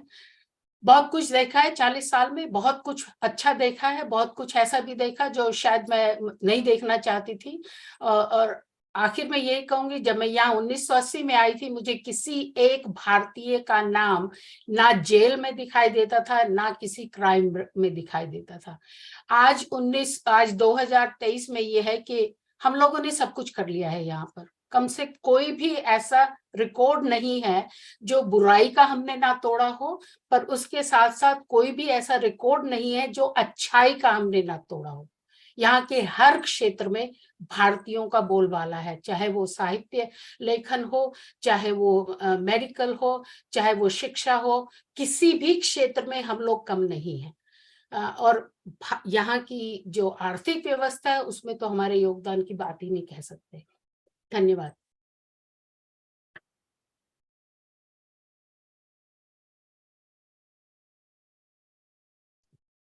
सुनीता जी, आवाज आ रही है मेरी? सुनीता जी, जी हाँ, हाँ सुनीता जी आगे। हाँ। अब हम चलते हैं आगे। पुष्पा, बहुत बहुत धन्यवाद। और हम साथ साथ बहुत काम करते हैं भारतीय भाषाओं को लेकर और भी कई क्षेत्रों में। तो अब हम आगे चलते हैं और हमारे अगला जो वक्ता है उनकी एक रिकॉर्डिंग है और ये 6 मिनट की है। अगर मैं 4 तक कर सकती हूँ, आपको पता लग जाएगा कि प्रोफेसर जयशंकर शो ने यहाँ पर कितना काम किया। और वो एक रिटायर्ड प्रोफेसर है, प्रोफेसर इन फिलोसफी, बहुत दिन काम किए। उनके नाम से लगभग 15 बुक्स है पब्लिश्ड है और लगभग 100 से ऊपर आर्टिकल्स उन्होंने पब्लिश किया है। तो मैं 4 मिनट तक करूं, अगर ठीक है अनिल जी? हाँ, आपको करने में ज्यादा समय ना लग जाए, इतना समय अगर लगना है तो आप दिखा दीजिए सीधा। हाँ, ओके, ट्राई करती हूँ।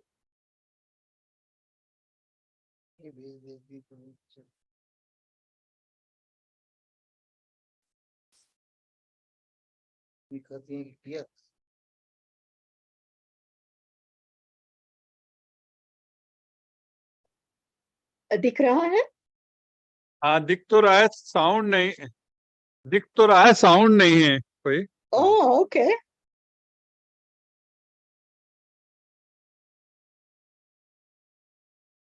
हाँ साउंड नहीं है। ओ नहीं है? नहीं। ओह,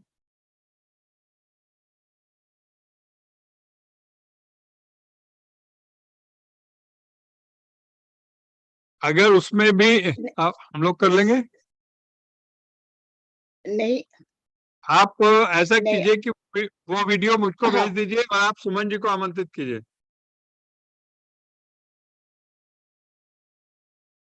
सॉरी अनिल जी, आप क्या कह रहे थे? वो साउंड नहीं आ रहा है? नहीं साउंड नहीं आ रहा है, आप प्लीज सुमन जी को इनवाइट कर ले, मैं यहाँ पर वीडियो चलवा दूंगा। ओके, ठीक है। आप मुझे मैं इसको वीडियो मेरे को भेज दें। वीडियो मैंने भेजा है आपके पास। ठीक है, मैं श्याम चेक ने कर रहा भेजा था, श्याम ने हूँ। भेजा था। निरंजन जी, आप जरा वीडियो चेक कर।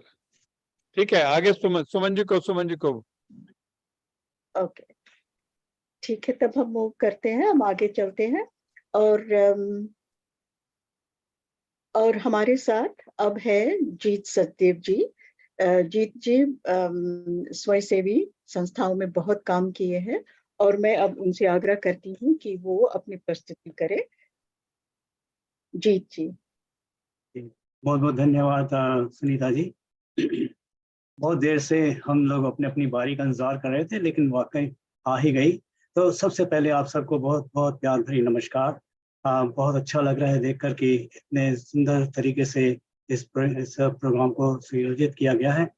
ऐसा है कि मुझे मालूम है टाइम इज अ कंस्ट्रेंट, तो बहुत भूमिका ना बांधते हुए मैं आई जस्ट स्टार्ट विद मुझे इन 1987 में I came to this country Auckland में। हमने आके यहाँ पर अपने we lived here in Auckland.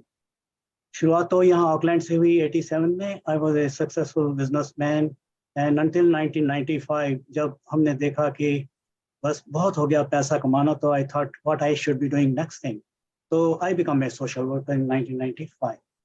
तो ये भी एक बहुत बड़ा अजीब सा एक इंसिडेंट है। हुआ कैसे, मेरी सिस्टर रूपा सचदेव जो कि हिंदी की वो काफ़ी यानी स्कॉलर हैं, तो उन्होंने अपना यहाँ पर हिंदी के काफ़ी प्रचार भी किया, हिंदी रेडियो स्टेशन चलाया।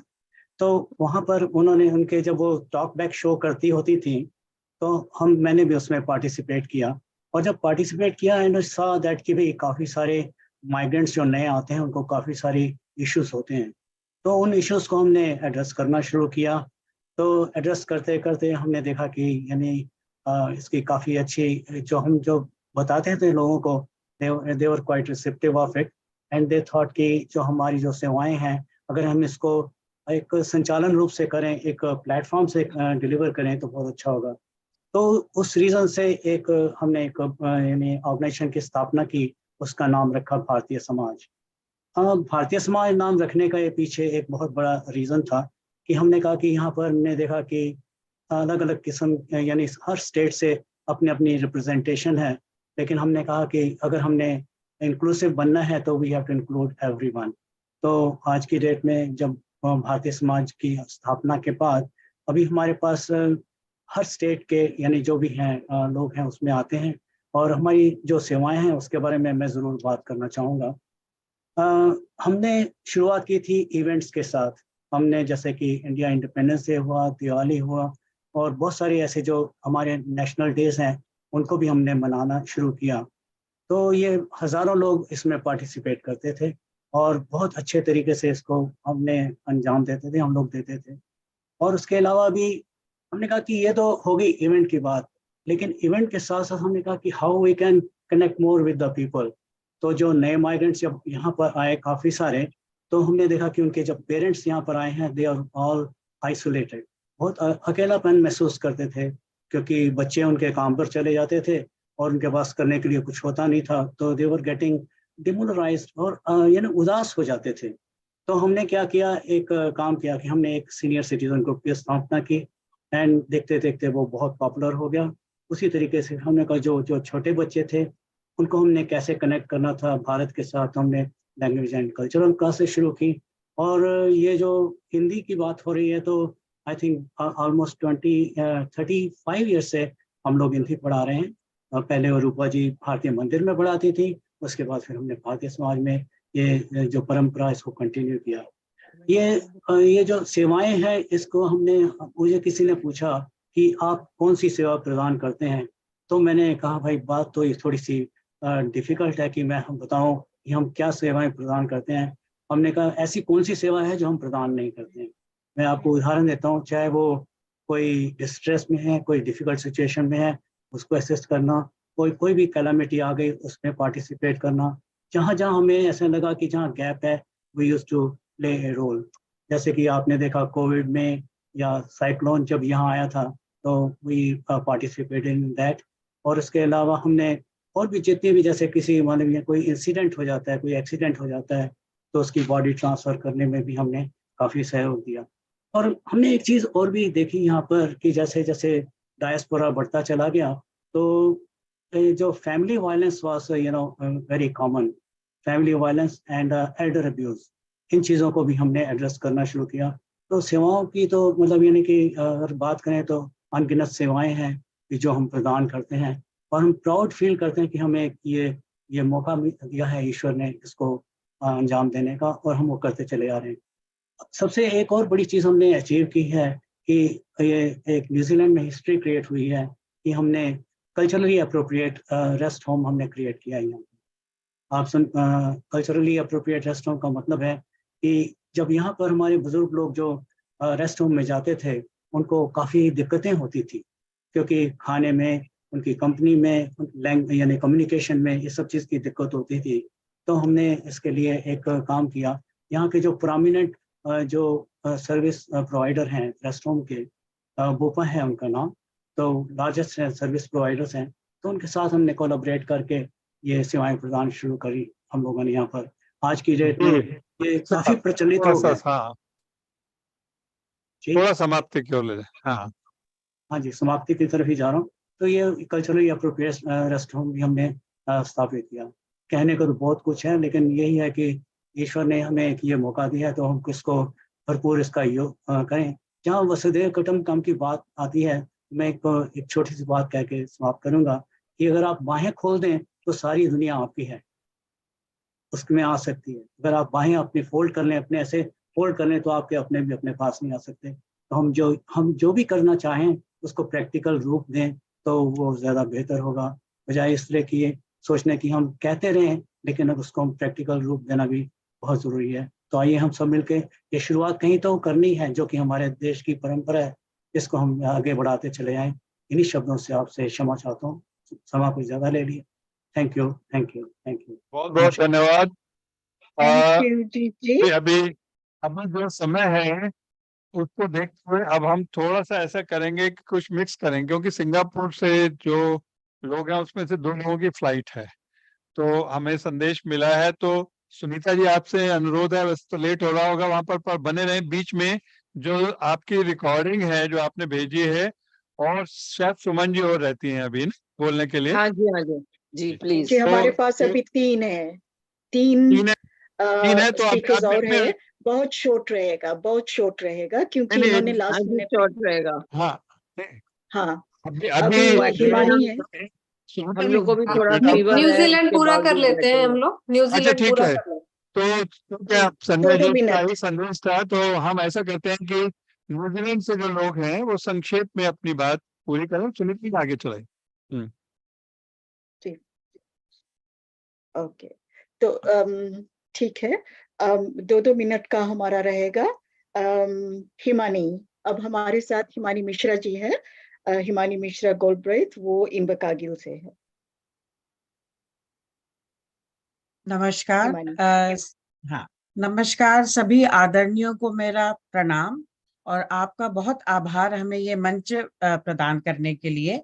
मैं शुरुआत करती हूँ संस्कृत के सभी ये फेमस श्लोक से जो अभी तक सबने बोला, पर मैं उसको एक बार बोलती हूँ। अयम निज परोवेति गणना लघु चेत साम उदार चरितानाम तु वसुदेवम कौटुंबकम। साहित्यिक रूप से संस्कृत एक समृद्ध भाषा है और इसी भाषा से एक महान विचार की उत्पत्ति हुई है, वासुदेव कौटुंबकम। वसुधा का अर्थ है पृथ्वी और कुटुंब का अर्थ है परिवार, कुटुंबा। इस प्रकार वसुदेव कुटुंबकम का अर्थ हुआ पूरी पृथ्वी ही एक परिवार है और इस पृथ्वी पर रहने वाले सभी मनुष्य और जीव जंतु एक ही परिवार का हिस्सा हैं। इसी को अपने जीवन में साभार और अपने जीवन में इसको आधार बनाते हुए जब मैं 17 साल पहले इनवरकारगिल आई, तब मैंने सोचा कि हम जो भारतीय हैं, हमारा ये सोच उस वक्त मेरे दिमाग में था। उसे रखते हुए मैंने धीरे धीरे यहाँ पे हिंदी की प्रचार प्रसार के लिए काम किया, हिंदी का स्कूल खोला। उसके बाद मैंने यहाँ पे जो सामाजिक स्तर पे जो एक गैप था बहुत हमारे हिंदी भाइयों के लिए, हमारे भारतीय भाइयों और बहनों के लिए, उसे पूरा करने के लिए हमने एक सोशल सर्विस ऑर्गेनाइजेशन भी खोला। तो इस दुनिया के आखिरी छोर पे, जो कि दुनिया का सबसे आखिरी छोर कहा जाता है, वहां पे हमारे भारतीयों और हमारे साउथ एशियन लोगों को हमने वो सोशल सर्विसेज प्रोवाइड करी जो शायद पहले उनके लिए संभव ही नहीं थी उनको पाना। तो उनके लिए उनकी चीजों को एडवोकेट करना, उन्हें यहाँ तक लाना, मैं समझती हूँ अपने आप में एक बहुत बड़ा कार्य है। और वो मैं शायद नहीं कर पाती अगर मेरे संस्कार उस वासुदेव कौटुंबकम को ना मानने वाले होते और ना उसे समझने वाले होते। तो ये तो हमारे संस्कार हैं, ये हमारे भारतीय संस्कार हैं जो हम बाहर रह के भी उन्हें आगे ले जाते हुए चलते हैं। मुझे मालूम है समय की बहुत कमी है, इसीलिए मैं ज्यादा समय ना लेते हुए आप लोगों का सबका शुक्रिया दूंगी और चाहूंगी कि हम इन्हीं चीजों को हम आगे और बढ़ाते रहें, जिस तरह से और हम आप लोगों से सहायता प्राप्त कर सके। उसी से लिए मैं आप लोगों का धन्यवाद देती हूँ। धन्यवाद हिमानी। और सबसे बड़ी बात तो यह है कि इस साल हिमानी के नेतृत्व में इनवरकारगिल, वो एक छोटा सा शहर है, सिटी है, वहां पर उन्होंने गिरमिट फेस्टिवल किया और फिजी वासियों को इकट्ठा किया और बहुत अच्छी तरह से सेलिब्रेट किया। और धन्यवाद। अब हम आगे चलते हैं सुमन जी की ओर। सुमन जी, आपके पास भी बहुत कम समय है, चलिए। धन्यवाद, धन्यवाद। आपने मुझे ये मौका दिया। देखिए, कुछ बातें जो औरों से हट करती हैं उनको मैं पहले ले लेती हूँ। जैसे कि हम एक program sunrise to sunset yoga 21 जून जो yoga day, international yoga day Modi ji के आह्वान से स्टार्ट हुआ था, हम लोगों ने हमारे शहर में पहले स्टार्ट किया, लेकिन इंडिया से हमारे भाई जुड़े और उन्होंने कहा कि भाई हम ऐसा सोचते हैं कि ऐसा प्रोग्राम हो सकता है जो सनराइज से लेके सनसेट तक हम योगा करें, विश्व के एक कोने से दूसरे कोने तक। तो यहाँ समाहित है वो वसुधैव कुटुंबकम की भावना। सनराइज हमने गिस्बॉन से शुरू किया, वहां पर योगा के कार्यक्रम किए और शुरुआत के बाद हम लोग विश्व के अलग अलग देशों में घूमते हुए नॉर्वे पे जाके हमने खत्म किया ये योगा का अपना प्रोग्राम। तो एक ये चीज का ज्वलंत उदाहरण है कि किस तरह से हम लोग आपस में निटेड हैं और कुछ कृपा है ऐसी आज की टेक्नोलॉजी की कि हम लोग ये सब कर सके, संभव है। तो दूसरा ये है कि जब हम किसी देश में जाते हैं नए, जैसे कि मैं भारत से जब न्यूजीलैंड पहुंची, तो कुछ चीजें, कुछ पॉइंट्स मैंने बनाए जो मुझे लगा कि जरूरी है कहने। एक तो कम्युनिकेशन, अरे भाई आप किसी को जानते नहीं है तो उससे बातचीत कैसे करें, बड़ी समस्या। तो हम घर से निकलते थे, सड़क पे कोई भी महिला अगर सलवार कुर्ता या साड़ी पहने दिख जाती थी तो हम उनसे नमस्ते करके वहीं खड़े होकर उनसे बात कर लेते थे और यकीन मानिए बहुत खुशी मिलती थी। तो ये अपनापन जो है ये कम्युनिकेट करके चालू, बहुत जगह भाषा भाषी डिफिकल्टी रहती थी, लेकिन हिंदी तो भाषा जोड़ती है सबको, तो हम लोग हिंदी में या अपने थोड़ा बहुत साइन लैंग्वेज से बात करके एक दूसरे को खुश कर लेते थे। यही करते करते समस्याएं जो समझ में आई तो 1 to 1 लोगों को हेल्प करते करते हम लोगों ने समाज सेवा में समझ लीजिए आते ही कदम पड़ गए। और ये तो एक ऐसा वो था कि छूटता नहीं था, नशा कह लीजिए या पैशन कह लीजिए, इसको लेकर निकलते थे तो हर चीज करने का, कोई प्रॉब्लम में होता था उसको मदद करने का मन करता था। और कुछ अपनी भी समस्याएं थी, ये नहीं है कि हम भी नए होते हैं तो हमारी भी समस्याएं होती हैं, तो किसी तरह उनका हल ढूंढ कर फिर वहां की लैंग्वेज भी सीखी। इतना सुंदर तरीके से मावरी वो पढ़ाते हैं। आज मैं सब अपने समाज, हिंदी समाज के बीच में ये जरूर कहना चाहूंगी कि जितनी अच्छी तरह से उन्होंने मावरी पढ़ाई, उनके वायाटाज यानी कि उनके गाने और उनके गीत, सब कुछ हमें उन्होंने सिखाए और जो हमें साथ में उन्होंने सीखने के लिए रिसोर्सेज दिए। सुमन जी, मैं ये कहूंगी कि सुमन जी, हिंदी में हम उतना नहीं कर सके हैं। ये सिर्फ एक पॉइंट है जो आपके सामने रख रही हूँ। इसी प्रकार से फैमिली स्ट्रक्चर का भी बहुत मायने हैं यहाँ, तो सारी समस्याएं उसके इर्द गिर्द भी घूमती हैं। छोटी छोटी फैमिलीज हैं और ग्रैंड पेरेंट्स के साथ किसी को रहना मिलता है, किसी को नहीं। और आपने क्या पहना ओढ़ा है, जैसा कि हमारे एक साथी ने कहा कि आप एम्बेसडर हैं, जैसे ही आप किसी दूसरे कंट्री में पहुंचते हैं तो आप इंडिया के एम्बेसडर हैं और आपका बिहेवियर कैसा है, आप क्या कर रहे हैं।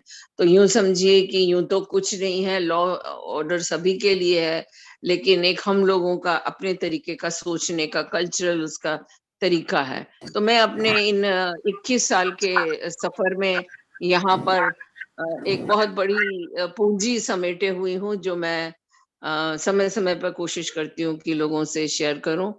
तो बहुत अच्छा लगता है और बहुत बहुत धन्यवाद आप लोगों का। मैंने वादे के हिसाब से बहुत कम समय लिया, कोशिश की। बहुत बहुत सुमन जी। धन्यवाद सुमन जी। ओके, अब हम अपने आखिरी स्पीकर की ओर चलते हैं, डॉक्टर सुनीता शर्मा जी। वो एक साहित्यकार है और सुनीता जी आप आ जाइए। मुझे तो कोई इंट्रोडक्शन की जरूरत नहीं थी पर फिर भी मुझे भारत में बहुत सम्मान मिला है। न्यूजीलैंड में शायद इतना नहीं, या नहीं मैं नहीं समझती क्यों, लेकिन भारत में बहुत सारे अवार्ड और बहुत सारा गवर्नमेंट लेवल से लेकर सामाजिक सुमन संस्थाओं जी द्वारा। बहुत ही धन्यवाद। प्रतिष्ठित विदुषी हैं और जैसा उन्होंने जानकारी दी भी, भारत में कई मंचों से वो सम्मानित हो चुके हैं। हम सुनीता जी का भी बहुत स्वागत करते हैं। सुनीता जी स्वागत है। सुनीता जी किधर है? सुनीता शर्मा आ जाइए। अरे भाई आप ही जाओ। हाँ थी, चलिए वो थोड़ा उसी के हंस साथ लें। है। रिटायर हो गई सुनीता। ओके, शायद नहीं है। सुनीता शर्मा जी आप हैं? रात के 12 बजे कहाँ होंगी। हाँ, नहीं वो तैयार थी और थी यहाँ पर। जी कहाँ होंगी रात के 12 बजे? ठीक है, तो सिंगापुर के दरवाजे पे दस्तक दे के उनको वापस बुला लीजिएगा। आइए तो ओके आइए हम आगे ठीक, बढ़ते हैं, और अगर कोई ओके बात बीच में जुड़ेगा तो जो स्कोप होगा तो जरूर उसको जोड़ेंगे। ओके तो मैं अब जो तीसरा सत्र है हमारा फिजी, ऑस्ट्रेलिया और न्यूजीलैंड, इसका ये बहुत ही शानदार सत्र हुआ, और विशेष धन्यवाद सुनीता जी का, इतना समय उन्होंने लगाया। और हमारे साथी भी जुड़े जो अभी रात के बता रहे हैं, सब 12 बज चुके हैं, उसके बावजूद भी वो जुड़े हैं। तो एक बार तालियों के साथ हम उनका धन्यवाद करते हैं। और अब हम धन्यवाद। मंच प्रदान करते हैं संध्या जी को, डॉक्टर संध्या जी सिंगापुर से। वे मलेशिया, इंडोनेशिया और जो बाकी देशों से लोग हैं, और मैं कहूंगा प्रोफेसर मिजू कामी जी भी जुड़े हुए हैं।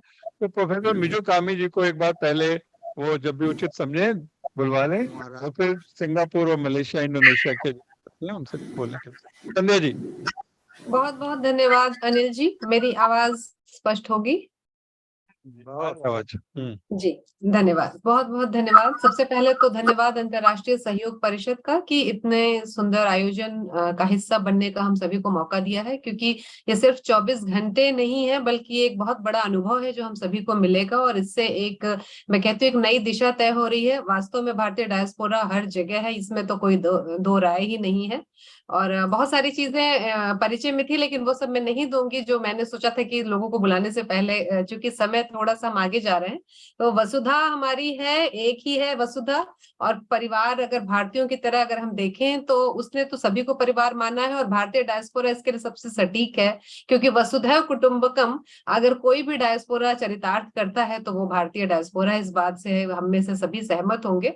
तो इसी को लेते हुए मैं सिंगापुर से 2 लोगों को सबसे पहले बुलाना चाहूंगी, क्योंकि उन दोनों लोगों के, एक को एम्स्टर्डम जाना है, यही है आज के उसका भी वो कि वो एक देश से फिर दूसरे देश जा रहे हैं किसी कार्य के लिए, और चूंकि जहाज रुकती नहीं है किसी के लिए, तो मैं इस कड़ी में सबसे पहले सिंगापुर से बुलाना चाहूंगी सचिन गंजापुरकर जी को, जो वैसे अपने पेशे से तो वो हेड है ग्लोबल डिस्ट्रीब्यूशन इंजीनियरिंग के, लेकिन मैं उनका परिचय इस रूप में भी देना चाहूंगी कि अध्यक्ष है महाराष्ट्र मंडल सिंगापुर के, और उसके साथ ही भारत के महाराष्ट्र राज्य सरकार के भाषा विभाग द्वारा नियुक्त मराठी भाषा के वो अंतर्राष्ट्रीय समन्वयक भी हैं, और कई अन्य पदों पर भी विभिन्न संस्थाओं से जुड़े हुए हैं, जो बहुत लंबा है, उसको मैं न पढ़ते हुए उन्हें सीधे आमंत्रित करती हूँ कि सचिन जी आए और सिंगापुर के बारे में जो भी उनका अनुभव है महाराष्ट्र मंडल के साथ, वो सारी चीजें संक्षेप में आज की सभा के लिए रखें।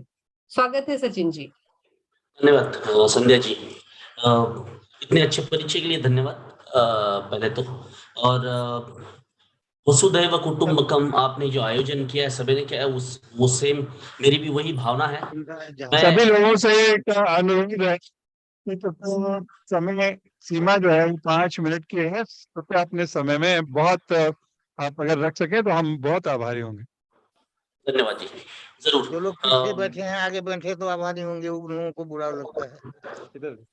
अच्छा लगेगा। चलिए तो मैं ये शुरुआत ऐसे करता हूँ कि अपि स्वर्णमयी लंका न मे लक्ष्मण रोचते, जननी जन्मभूमिश्च स्वर्गादपि गरीयसी। आप दुनिया में कहीं रहिए, सोने की लंका में रहिए, मातृभूमि से बढ़कर कुछ नहीं है। आप में से कुछ श्रोताओं की बातें सुनकर अच्छा लगा कि वसुधैव कुटुंबकम की जो पहल है, भारत की ये पहल को अपनी गरिमा को बढ़ाने के लिए मैं 3 भाषाओं का उपयोग करूंगा। महाराष्ट्रियन होने की वजह से मैं मराठी में भी बात करूंगा। और तो यह पहल जो है प्रधानमंत्री जी ने की है, सारे मंत्रालय, इंडियन हाई कमीशंस हर जगह जिस जुड़े हुए हैं, और आपके जैसे जो आयोजक है, तो इस पहल का रंग हमें अभी गहरा होते नजर आ रहा है, क्योंकि एक तो सम्मान की बात होती है कि how people perceive you, right? That statesmanship overall globally has been demonstrated very strongly. So the perception as an Indian is very strong. Okay. But ये मानते हुए अगर 2 दिन पहले की घटनाओं की बात की तो मन विषण्ण हो जाता है, क्योंकि ये भी हमारी पहचान है। इस पहचान को हम लेकर जीते हैं व्हेन यू आर अब्रॉड। आप भारतीय संस्कृति और सभ्यता को दुनिया के सामने रखते हैं, तो हमारा जो भी चरितार्थ है, हमारा जो भी चरित्र है, ये हमारी पहचान है। और मुझे लगता है कि ये वसुधैव कुटुंबकम में इससे, इन घटनाओं की वजह से हमारी जिम्मेवारी अधिक बढ़ती है, क्योंकि दुनिया हमें देख रही है। हर एक न्यूज को एनालाइज हर देश अपनी तरह से करता है। सिंगापुर की अगर बात करें तो थोड़ा बहुत, अभी मैं फ्रॉम सोने की लंका भी रही, तो मुझे मेरी मातृभूमि और मैं सर्वप्रथम भारतीय हूं, तो वो भारतीयता की वजह से सिंगापुर में जो भारतीयों का स्थान है, उस पर थोड़ी एक मिनट की बात करूंगा मैं। यहाँ की जो इंडियन कम्युनिटी है, now going back to English, is basically there are various organisations here. They are Indian communities divided and united by their uniqueness. Language is one, culture is one. यहाँ पे मारवाड़ी, सिंधी, गुजराती, तमिल, तेलुगु, कन्नड़ा, मलयाली, इवन संध्या जी जो काम करती है हिंदी भाषा के लिए, और Indian High Commissions, all these people are connected together, and Indian High Commission plays enormous role in connecting all of us. And then there are organizations like Lisha, Little India Shoppers Association. There is Indian community wing, which unites all of us. There are dialogues with ministers here in Singapore, all delegates coming from India. Indian High Commission invites us. That is the way we get to know what's happening, not only in India, but what is our perception, how people perceive us, right? So, and to do that, all of us unitedly work together cohesively and stand as a one strong community. हमारे यहाँ होली होती है, दिवाली होती है, गणेश उत्सव होता है, Bengali association का दुर्गा उत्सव होता है, थाईपुसम होता है। All events we celebrate together to showcase culture. Now coming to language, a lot of work is done by individual communities, and they all strive to ensure that your second generation, third generation, fourth generation, they still have the pride in their own language roots. मुझे लगता है भाषा अपनी संस्कृति है, और जिस दिन हम अपनी भाषा बोलना बंद करेंगे, शायद उस दिन हमारी संस्कृति खत्म हो जाएगी। तो ये this is how Singapore's Indian community is closely knitted and united. Coming to business community, Indian business community, Singapore is one of the top countries in terms of FDIs coming to India, money routed to India. Singapore plays one of the best nation to play that neutral role, to bring people together. And there are Indian businessmen. I can tell you few of them. Those so GIS करके यहाँ पे Global Indian Institute. They help all Indian communities. Other schools are there, Indian schools. They unite people. Mr. Atul Temurnikar, who is the founder, I'll tell you, at least 20-30 communities, they use their facilities. They support all the initiatives where we can come together. Then coming to some of those business tycoons, I'll say there are many of those here. They contribute heavily to all these communities. So they are the bridges between India and Singapore in terms of investment, in terms of cultural ties, people to people talk. That's what our High Commissioner always used to say. अभी मैं थोड़ा मराठी में जो मेरे मन पर जिन विषयों का प्रभाव रहा है, और मुझे लगता है मैं 3 मिनट लिए, अभी 1 मिनट लूंगा टू से 1 more minute. साने गुरुजी जो गांधी जी के साथ जुड़े हुए थे, उनके शिष्य थे, जिस प्रार्थना को सुनकर मैं बड़ा हुआ हूं, खरा तो एकची धर्म जगाला प्रेम अर्पावे. That is the only religion. Spread happiness and love. और मुझे लगता है प्रधानमंत्री जी हो, मोदी जी हो, सारी उनकी यंत्रणा है, इसी में है। भारत एक देश जो है, हम कभी खुद हो के किसी की निंदा, किसी के पहल से किसी से युद्ध, ये भारत की प्रतिमा नहीं है। और इसी वजह से हमारा सम्मान जग में बड़ा है कि हम पीस मेकर हैं। तो साने गुरुजी ने जैसे कहा था, खरा तो एकची धर्म जगाला प्रेम अर्पावे, जगी जे हीन अतिपतित, जगी जे दीन पद दलित, तया जाऊन उठवावे जगाला प्रेम अर्पावे. प्रभूची लेकरे सारी, तयाला सर्व ही प्यारी, गुणाना तुच्छ लेखावे जगाला प्रेम अर्पावे. भरावा मोद विश्वात, असावे सौख्य जगतात, सदा हे ध्येय पूजावे, जगाला प्रेम अर्पावे. In short,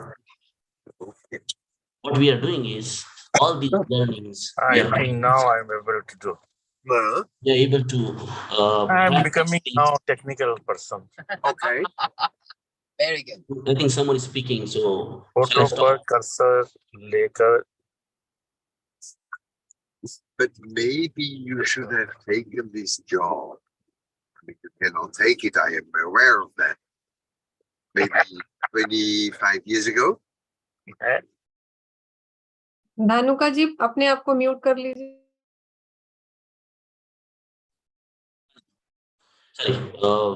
तो मराठीत जर सांगायचं झालं तर या विषयाचा विचार केला. साने गुरुजींनी जी प्रार्थना सांगितली ती मी प्रत्यक्षात अवलंबेल असं ज्या वेळेला प्रत्येक भारतीय माणूस म्हणेल त्यावेळेला आपण जगाला प्रेम अर्पू.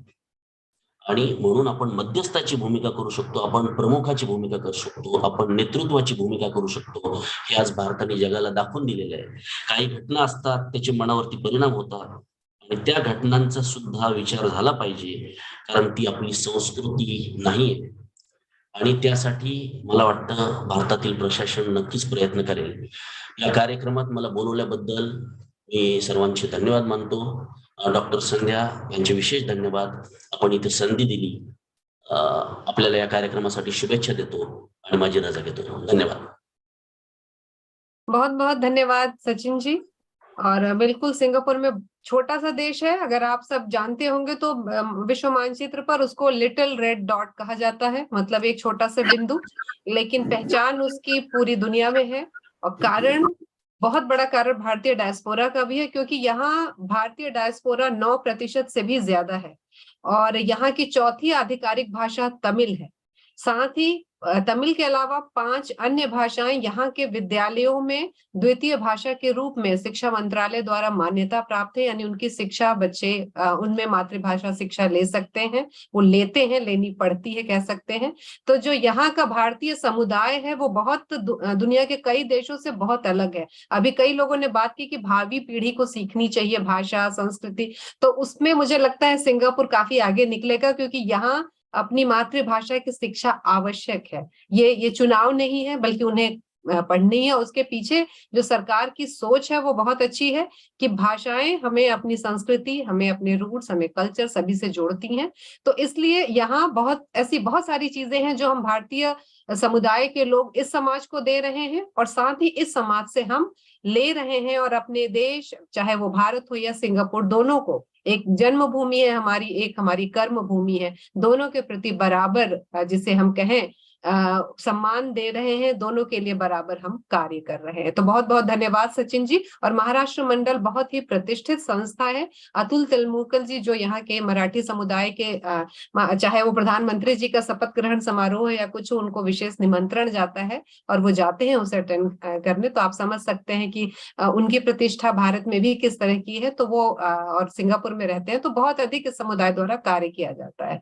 अब मैं अगला बुलाना चाहूंगी विनोद कुमार दुबे जी को, जो पेशे से जहाजी हैं, कविताएं, उपन्यास, कहानियां लिखने के शौकीन हैं और आज वो अपनी कविता सुनाएंगे. ज्यादा समय वो कभी भी नहीं लेते हैं, क्योंकि हमेशा उनको जल्दी रहती है, जहाज समय से उड़ना चाहिए.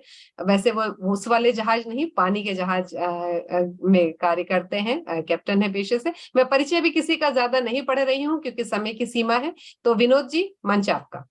आइए और अंतर्राष्ट्रीय सहयोग परिषद के इस कार्यक्रम में अपनी भागीदारी कीजिए. संध्या जी धन्यवाद. मेरी आवाज आप तक पहुंच रही है? हाँ, पहुंच रही जी, है. बिल्कुल स्पष्ट. तो बिना देर किए मैं कविता सुनाता हूं और जैसा अनिल जी का आदेश है 5 मिनट के अंदर इसको समाप्त करता हूं. मेरी जो कविता है एक एनआरआई की मनोदशा, जो अपनी मिट्टी छोड़कर किसी और देश में रह रहा है, उसकी मनोदशा का गान है. वो कहता है कि वहां भी हम नहीं पूरे, वहां भी हम नहीं पूरे, यहां अब तक आभासी हैं, कहीं का जन्म है अपना, कहीं के हम प्रवासी हैं. ये पहली पीढ़ी के हर एनआरआई के दिल का किस्सा है. ये पहली पीढ़ी के हर एनआरआई के दिल का किस्सा है कि जितना उसमें विदेश, उतना ही भारत का हिस्सा है। यहाँ दौलत, यहाँ शोहरत, यहाँ जो हाल है अपना, यहाँ दौलत, यहाँ शोहरत, यहाँ जो हाल है अपना, अब इसी से पहचान अपनी है, यही ससुराल है अपना। मगर कैसे उसे भूलें, ऐसा जायका था वो, मगर कैसे उसे भूलें, ऐसा जायका था वो, जहां जन्मे हुनर सीखा, शायद मायका था वो।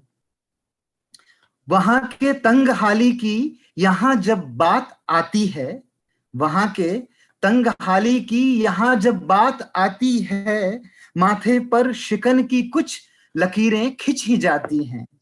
वहां बुलंदियों का यहाँ जब जिक्र होता है, सीना फूल जाता है, हमें भी फक्र होता है। पीढ़ियां बदल रही हैं, रिश्ता पीछे छूट रहा है, पकड़ी है रस्सी मुट्ठी में, पर रेसा रेसा टूट रहा है। वाह। बच्चे समझते हैं हॉलीवुड उन्हें कब तक बॉलीवुड दिखाएंगे, उन्हें चाहिए पिज्जा और बर्गर, आखिर कब तक चावल दाल खिलाएंगे। तो कवि का दर्द है कि ऐ सड़क बिजली विकास, तुम क्यों इतनी देर से आए, कि तुम्हारी तलाश में कई मुल्क से हो गए पराए। और आखिरी पंक्तियां हैं कि अब यही नियति इस देह की, इसका दो तरफा व्यापार रहेगा। अब यही नियति इस देह की, इसका दो तरफा व्यापार रहेगा। एक मट्टी ने पाला पोसा, दूजे का नमक उधार रहेगा। कि हम नहीं पूरे यहाँ अब तक आभासी हैं, कहीं का जन्म है अपना, कहीं के हम प्रवासी हैं। शुक्रिया। वाह, बहुत बढ़िया, बहुत सुंदर विनोद जी। और आप तो बड़े प्रतिष्ठित कवि हैं, हमें पता भी है। एक बार जोरदार तालियां हम फिर से बजाते हैं। संजय जी, बहुत धन्यवाद विनोद जी। विनोद जी का उपन्यास इंडियापा बहुत प्रसिद्ध है, साथ ही वीकेंड वाली कविता जी। संजय जी, जो सुनीता जी न्यूजीलैंड में उस समय पता चला कि छूट गई है, तो अभी हम संक्षिप्त टिप्पणी के लिए संजय जी को एक बार बीच में बुलाते हैं। सुनीता जी को, सुनीता जी न्यूजीलैंड से यदि है तो वो अपनी बात कहें। न्यूजीलैंड से सुनीता जी। नमस्कार, क्या मेरी आवाज आ रही है? जी जी हाँ।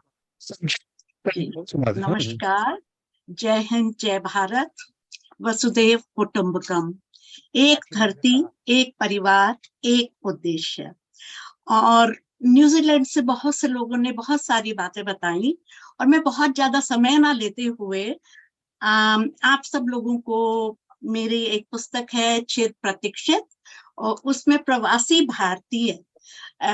भारतीय होने के कारण हम अपने देश, अपनी संस्कृति, अपनी भाषा को किस तरह से आगे ले जा सकते हैं, इस धरोहर को कैसे हम अपनी आगे आने वाली पीढ़ी को सौंप सकते हैं, इसके ऊपर एक बहुत छोटी सी कविता, क्योंकि बहुत ज्यादा समय नहीं लूंगी मैं। और बहुत बहुत आभार, बहुत बहुत धन्यवाद कि न्यूजीलैंड से प्रोग्राम सिंगापुर चला गया था, पर फिर भी आप लोगों ने मुझे जोड़ा। तो बहुत छोटी सी कविता मैं आपके सामने प्रस्तुत करने चाहूंगी। प्रवासी भारतीय तू। प्रवासी भारतीय तू, अपनी पैतृक जड़ों से यूं जुड़ तू। प्रवासी भारतीय तू, अपनी पैतृक जड़ों से यूं जुड़ तू।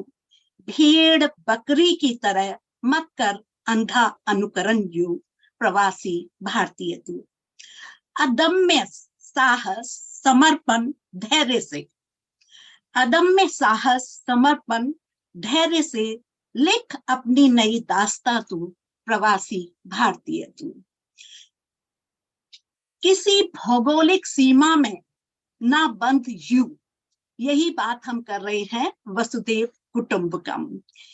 किसी भौगोलिक सीमा में ना बंध तू, नई चेतना, नई प्रेरणा, नया संकल्प ले अब तू। प्रवासी भारतीय तू, प्रवासी भारतीय तू, नव निर्माण, नव प्रकाश का ध्वजा वाहक बन तू। प्रवासी भारतीय तू, प्रवासी भारतीय तू, ले शपथ। अब क्योंकि हम वसुदेव कुटुंबकम की बात कर रहे हैं, जय हिंद जय भारत की बात कर रहे हैं, एक धरती एक परिवार, अपनी भाषा व संस्कृति को आगे बढ़ाने के लिए जो जीवित संदेश हम दे सकते हैं उसकी बात कर रहे हैं। ले शपथ तन मन धन से भारतीय भाषा भारतीय संस्कृति का उन्नायक बनेगा तू। ले शपथ तन मन धन से भारतीय भाषा भारतीय संस्कृति का उन्नायक बनेगा तू। ले शपथ। वैश्वीकरण वसुदेव कुटुंबकम का पाठ पढ़ेगा, खुद भी पढ़ेगा, दूसरों को भी पढ़वाएगा तू। ले शपथ वैश्वीकरण व वसुदेव कुटुंबकम का पाठ पढ़ेगा व पढ़वाएगा तू।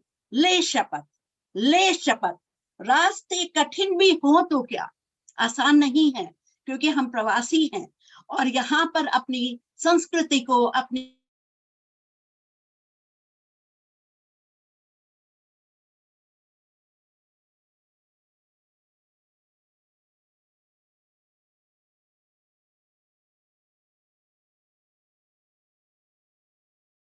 एक दो दिन नहीं, ये नहीं कि हम प्रवासी भारतीय दिवस है या हिंदी दिवस है तब हम प्रयास करें, हर दिन, एक दो दिन नहीं, पूरे साल हर दिन बन जीवंत उदाहरण, अपनी नई कहानी अपनी नई जुबानी का कहीं नव निर्माण कर तू प्रवासी भारतीय तू वसुदेव कुटुंबकम का पाठ पढ़ व पढ़वा तू। ले शपथ आने वाली नई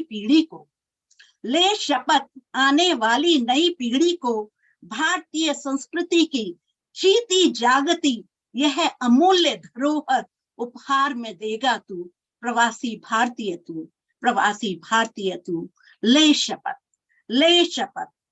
कहीं देश के सम्मान में अपने कर्तव्य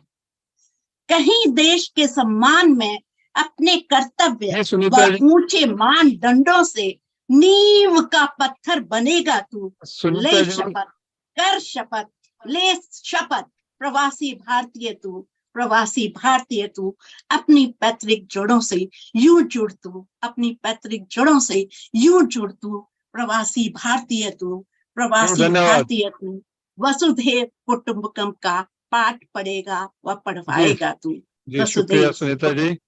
संध्या जी, आपने जोन के बाकी लोगों से कहे उससे पहले एक प्रोफेसर मिजो कामी जी काफी समय से जुड़े हुए हैं, शायद समय जो आगे बढ़ा उसका उनको अंदाजा नहीं था, तो मेरे ख्याल से एक बार प्रोफेसर मिजो कामी जी से आप अनुरोध कर लें और उसके बाद बाकी लोगों से। जी बिल्कुल। प्रोफेसर मिजो कामी जी को सबसे पहले मैं आमंत्रित करना चाहूंगी जापान से, और हम सभी उनसे परिचित है, पद्मश्री से सम्मानित हैं। प्रोफेसर एमिरेट्स हैं वो ओसाका विश्वविद्यालय में, साथ ही कई अन्य सम्मानों से सम्मानित हैं। प्रवासी भारतीय सम्मान, माफ कीजिएगा, विश्व हिंदी सम्मान के साथ ही कई अन्य सम्मान, सबसे बड़ा पद्मश्री सम्मान। मैं सभी चीजें मैंने कहा जैसे कि उनको हम एक तरफ रखते हुए सीधे उनको सुनने चलते हैं। तो मिजुकामी जी, आपका स्वागत है। बहुत बहुत धन्यवाद। दिखाई देता है जी? नमस्कार आदरणीय डॉक्टर अनिश जोशी जी और संध्या सिंह जी और विश्व भर के सभी बंधुओं और बांधवियों, और मुझे बड़ी खुशी है कि आज इतनी बड़ी सभा में मुझे बोलने का मौका मिला, लेकिन मैं गलतफहमी में था क्योंकि अभी तक मैंने देखा बोलने वाले सभी लगभग प्रवासी भारतीय है। तो ये जापान के बारे में, जापान में भी है प्रवासी भारतीय बाहर के, हालांकि बहुत ज्यादा नहीं है। आंकड़े बताता है कि जनसंख्या 12 करोड़ है, 12 करोड़ छोटा है, लेकिन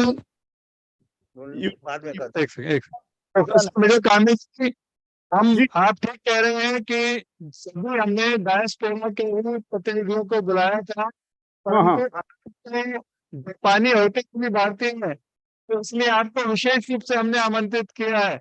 राम जी ने कहा कि आपको अवश्य सुनना है हमको, तो आप जापानी जी जी हाँ, तो इसलिए आपसे निवेदन है कि आप अपनी बात जी। तो जापान के प्रवासी भारतीयों के बारे में कुछ परिचय देना चाहता हूँ। नए आंकड़े के मुताबिक पूरे जापान में 2% आजकल विदेशी है। उनमें से भारतीयों की संख्या लगभग 38,000 है, बहुत कम है। फिर भी जापान के हिसाब से बहुत ज्यादा है, क्योंकि सबसे ज्यादा तो कोरिया है, चीनी है, कोरिया है। उसके बाद दक्षिण एशियाई देशों में से नेपाली का नंबर आता है, जो कि 8वें नंबर पर है, और 87,000 तो नेपालियों का है, और 12वें नंबर में भारत का आता है 38,000, और उसके बाद 14 नंबर में श्रीलंका का नंबर है 26,000 लगभग, और उसके बाद 21वें स्थान पर पाकिस्तानी 16,000 के लगभग, और 22वां बांग्लादेश वो 15,000 के लगभग है। तो बहुत कम है। फिर भी भारतीयों की संख्या बढ़ रही है। ये 90 के दशक के पहले, यानी भारत की जो आर्थिक उदारीकरण के पहले, हमारा जो कोबे मेरा जन्म स्थान है, और कोबे में प्रवासी भारतीयों की सबसे अधिक थी। अभी भी है कि 2,000-3,000, बहुत कम है। और उदारीकरण के बाद सब टोक्यो में बहुत ज्यादा प्रवासी भारतीय रहने लगे। तो कोबे के भारतीय और टोक्यो के भारतीयों में अंतर ये है कि कोबे के भारतीयों को ओर्दो कमा कहते हैं। वो बहुत पुराने जमाने से कोबे और ओसाका में आके बस गए हैं, और कुछ लोगों ने जापानी नागरिकता को अपनाया है, और ज्यादातर वाणिज्य में लगे हैं। और जातिगत विवरण कहूँ तो सबसे अधिक गुजराती है, और सिंधी है, और पंजाबी है, और 3 मुख्य तौर पर ये सब बिजनेस कम्युनिटी है। कोई अच्छी हिंदी बोलने वाले बहुत कम हैं। तो इसलिए हमें तो शिकायत थी, कोई यूनिवर्सिटी में तो जो हिंदी सीख के आया, लेकिन जो कोबे में जाके अच्छी हिंदी बोलने वाले नहीं मिले। नहीं, कुछ अपवाद भी है, वो उसका जिक्र करूंगा। अच्छा, टोक्यो में जो भारतीय रह रहे हैं सब उदारीकरण के बाद आए, उनको न्यू कमा कहते हैं, और ज्यादातर IT वाले हैं और बहुत पढ़े लिखे हैं, लेकिन वो सैलरीमैन है, आएंगे फिर जाएंगे, आएंगे जाएंगे, सैलरीमैन है। प्रोफेसर और साहब, अब समय की थोड़ी सीमा है, थोड़ा सा आपको संक्षिप्त करना होगा। जी संक्षेप में। अच्छा, एक बात आंकड़ा छोड़ देता हूँ। खैर, अपवाद भी है कि जो कोबे के जो प्रवासी भारतीयों ने मुझे बहुत प्रभावित किया था हिंदी सीखने में। ये मैंने ये जो इंडिया टुडे का जो अंश आपको अंक दिखाता हूँ, इनमें से मैंने अपनी कहानी लिखी जो हिंदी सीखने के वे दिन। ये सभी लोग पूछते हैं आपको हिंदी कैसे आपने हिंदी सीखने का निश्चय किया। तो ये बहुत लंबी कहानी है, बहुत ही लंबी कहानी है। तो लेकिन मैं तो 3 मुख्य प्रेरणात्मक तत्व था। एक प्रवासी भारतीयों ने, मतलब कोबे में रहने वाले प्रवासी भारतीयों ने मुझे बहुत प्रभावित किया था, जबकि मैं हाई स्कूल का लड़का था, बहुत मासूम लड़का था, 15 साल का। वो मैं कोबे शहर तो बहुत भारतीय रहते थे, तो उन लोगों ने मुझे प्रभावित किया था। बहुत सुंदर महिला को देख के, वो बहुत मासूम लड़के के लिए तो कोई आश्चर्य की बात नहीं है ना, बहुत आकृष्ट हुआ। और उसके बाद पंडित जवाहरलाल नेहरू जी के जो गुरु निरपेक्ष नीति से मैं प्रभावित हुआ था। ये जब 20 मई को मोदी जी हिरोशिमा आए थे, उनसे मेरी मुलाकात हुई, और उसका जो भारत की मीडिया में फैल गया, ये मुझे अच्छा नहीं लगा। ये कुछ मीडिया ने को राजनीतिक का रंग दे दिया। मैंने कभी मोदी जी के सामने पंडित नेहरू जी का नाम नहीं लिया। अलग जो मीडिया के साथ साक्षात्कार हुआ था, तब मैंने विस्तार से कहा कि पंडित जवाहरलाल नेहरू जी जब वो 85 के दशक में उनकी बहुत दुनिया भर में उनका नाम था, जैसे आजकल के नरेंद्र मोदी जी की तरह नेहरू जी की भी इज्जत और प्रतिष्ठा थी। तो तब बीजेपी तो मौजूद था ही नहीं ना। तो एक मीडिया ने ऐसा प्रचार किया कि नेहरू जी को कोसने वालों सुनो, इस तरह। मतलब ये शायद बीजेपी के समर्थक हो, ये मुझे अच्छा नहीं लगा। ये उन दिनों आजकल जो जितनी इज्जत, प्रतिष्ठा और सम्मान मोदी जी को मिलता है, उन दिनों नेहरू जी को मिलता था। और बीजेपी के समर्थक 80 साल पहले होते तो वो नेहरू जी के समर्थक होते।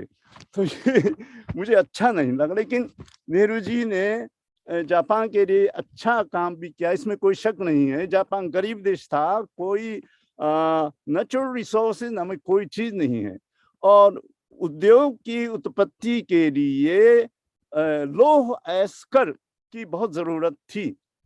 जापान भारत में ज्यादा थी, जापान में बिल्कुल नहीं थी। तो पंडित जवाहरलाल नेहरू जी ने इसे, हालांकि निर्यात में पाबंदी थी भारत में, लेकिन जापान मिज़ुकामी जी, इसको समेटते हैं हम लोग, क्योंकि बहुत सारे लोग इंतजार में हैं और हर जगह रात हो रही है जी। प्रवासी भारतीयों के बारे में तो बस इतना कहा। हाँ, एक व्यक्ति का नाम लेना ठीक है। साहित्य के क्षेत्र में कम से कम लक्ष्मीधर मालवीय जी, ये हिंदी जगत जानता है। वो मेरे कोलीग थे, 5 साल पहले उनका देहांत हुआ। अब मैं क्या कहना चाहता हूँ, कहने को बहुत कुछ है। और हाँ, मोदी जी के साथ मुलाकात हुई, ये इसका तो जिक्र करना ही पड़ेगा कि अभी 2 महीने पहले की बात है, मोदी जी हिरोशिमा आए थे, और आश्चर्य की बात, मुझे अचानक बुलाया गया कॉन्सुलेट जनरल की तरफ से, मोदी जी आपसे मिलना चाहते हैं। मुझे विश्वास नहीं हुआ। अभी तक मोदी जी से 5 बार मिल चुका हूँ, लेकिन वो सबके सामने, और मुश्किल से 1 मिनट नमस्कार करने का मौका मिला होगा। वो इस आमने सामने 5 मिनट तक बोलने का समय कहाँ मिलेगा। ऐसे साधारण लोगों के लिए मिलना मुश्किल है, लेकिन उन्होंने मुझे बुलाया अपनी तरफ से, ये आश्चर्य की बात है। और मिला, और बहुत हिंदी की बातें की, और उन्होंने बहुत और बहुत अच्छा लगा। ये पूरा मीडिया में, दुनिया भर के मीडिया में फैलाया गया। इसमें भी मैं अपनी कोबे के प्रवासी भारतीयों का जिक्र भी करूंगा। सबसे पहले ये मुझे बताया था कि आपका ये मोदी जी के साथ मुलाकात हुई, बधाई बधाई बहुत। ये सबसे पहले ये खबर देने वाले और बधाई देने वाले कोबे के प्रवासी भारतीय थे। इसलिए अगर आज के कार्यक्रम के बारे में पूरा जानकारी मिली होती तो मैं कम से कम 1-2 प्रवासी भारतीयों को यही बुला सकता था, लेकिन ये मुझे पता नहीं था, इसलिए क्षमा कीजिए। और मैं समझता हूँ कि कोविड जी सर मेरे तालियों के साथ हम उनका बहुत धन्यवाद और अभिनंदन करते हैं। ये संजय जी आगे ले लें। जी बहुत बहुत धन्यवाद मिजुकामी जी। और अब सीधे सिंगापुर से एक वीडियो है जिसको मैं अभी नहीं दिखाऊंगी, सिर्फ सीधे 2 वक्ता जो जुड़े हैं उनको मैं बुलाना चाहूंगी ताकि जल्दी से संक्षेप में अपनी बात वो रख सके। So now I would like to invite miss Meenakshi Sabapati. She is former senior broadcaster and TV newscaster with Singapore National Channel MediaCorp. Meenakshi ji.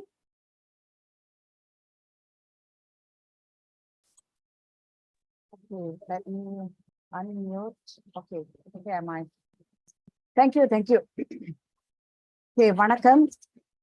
Even though I used to be a senior broadcaster with a Tamil channel and presently a Tamil teacher, I would like to speak in English for the benefit of those who may not understand the language. Okay, and I'm very glad to be part of this event. And a brief introduction of myself. I'm a born and brought up Singaporean, okay, and educated as well in National University of Singapore and National Institute of Education. And I have authored a few books, including the book called Simple Tamil, published by Europhone, and of course Arivoma Nam, which means do we know, okay, by the MediaCorp channel itself. Okay, I was asked to speak about the broadcasting and media and how it provides some avenue for culture and promotion of cultural value. So yeah, but keep it to 4 to 5 minutes because of the time constraint. No, in fact, I intend to finish it in 3 minutes. Thank you. Actually, it's getting very, very packed and I'm a bit tense there also. Okay, so to cut it short, in MediaCorp, we used to have so many programs, educational and informative, and the culture or religious values, so to say, was propagated by a number of programs. And the most famous one that was produced by me was called Arivoma Nam, which led to a lot of, which led to me getting a lot of listeners from elsewhere. Okay, just to let you know, last time the MediaCorp radio was able to reach people all over the world, including places like USA. Like when we have a night program, it would be afternoon in the US, right? So people used to listen to the Tamil programs and respond. And so it so happens that everywhere I go, I see people remembering, understanding, and the program that became very popular.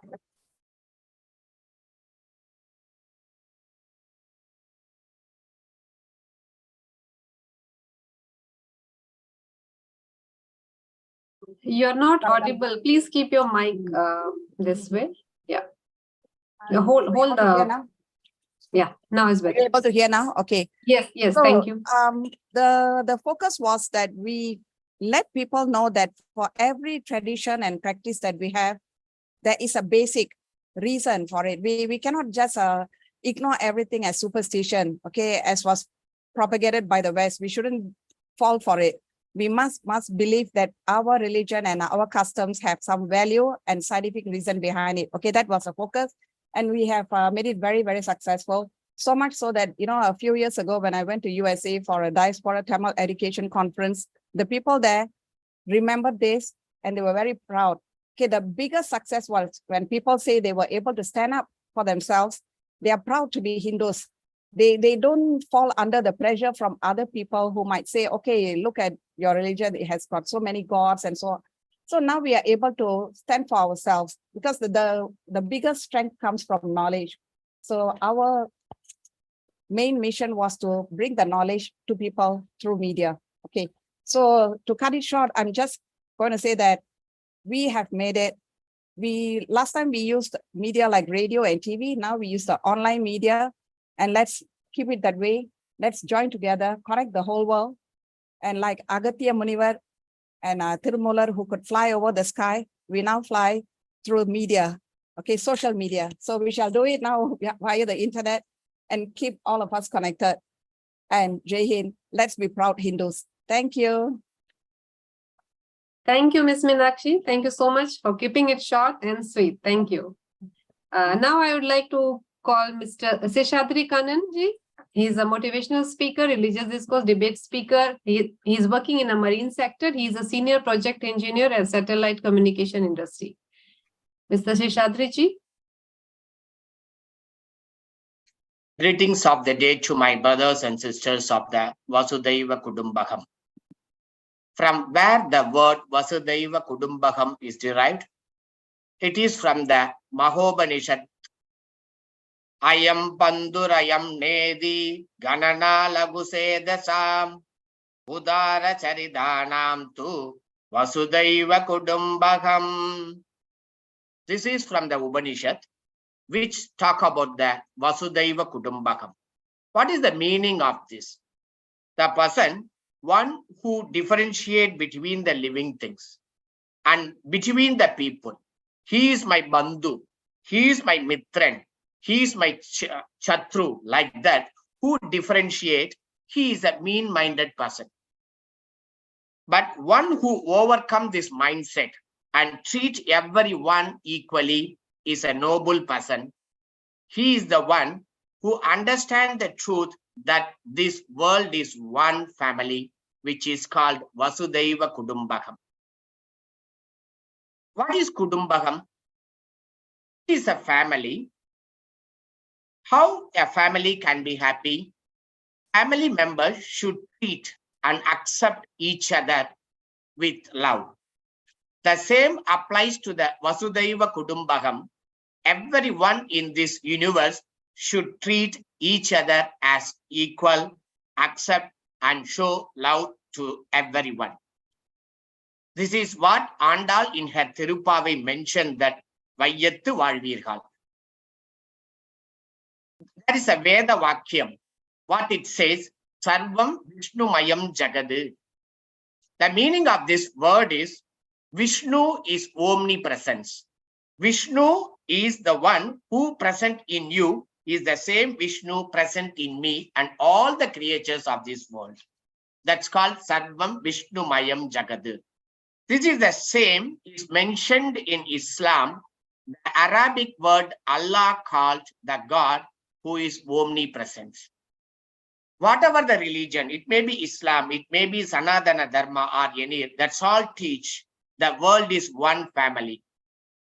I would like to quote from the famous lines of Nahur Hanifa, who is a very famous Tamil singer who sung many Islamic songs. He mentions, Alai adikkum kadal padaithu alagu paarpavan, malayin meedum kadalin meedum aatchi seibavan. God, he is the one creates the sea, and he is the one ruling the sea and the hill also. This is the same concept of Sarvam Vishnu Mayam Jagadu. This is explained in the Nammalvar Thiruvaimozhi. I believe that all of you heard about the Nalayana Divya Prabandham, which is the transcript of Tamil Vedas. Especially Nammalvar is considered as the poet who translate, who bring the essence of the 4 Vedas into Tamil. That's why he is called Vedam Tamil Seida Maran Sadagoban. He mentions in this Pasuram, Nam, Avan, Ivan, Uvan, Aval, Ival, Yaval, Tam, Avar, Ivar, Uvar, Adu, Idu, Udu, Yedu, Vim Avai, Ivai, Uvai, Avai Nalam, Thingavai, Am Avai, Ayavai, I Nindra Avare. What is the simple meaning of this? You may call anyone he, she, it, whatever, but in all the things, who is inside is only the God. You clearly read this Pasuram, he never mentioned the God is Vishnu, Parameshwara or whatever. He mentioned he is the one living in all the creatures. You can name it anything. This is the basics of the Vasudhaiva Kudumbakam. If we understand this, everyone understands that every creature in the world is created by the same Almighty, and he is the one present in every creature of the world. Then we can start showering our love to every creature and the Vasudhaiva Kudumbakam will prosper. There are so many cultures, there are so many way of worships, but all these things leads to the same Almighty. You can call him as Vishnu, you can call him as Parameshwara, you can call him as Allah or Jesus, but only the one God is operating the universe.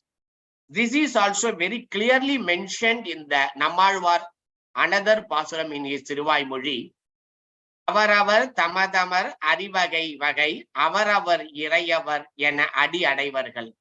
Avaravar irayavar kuraivelar, irayavar avaravar vidhi vadi adaya nindranare.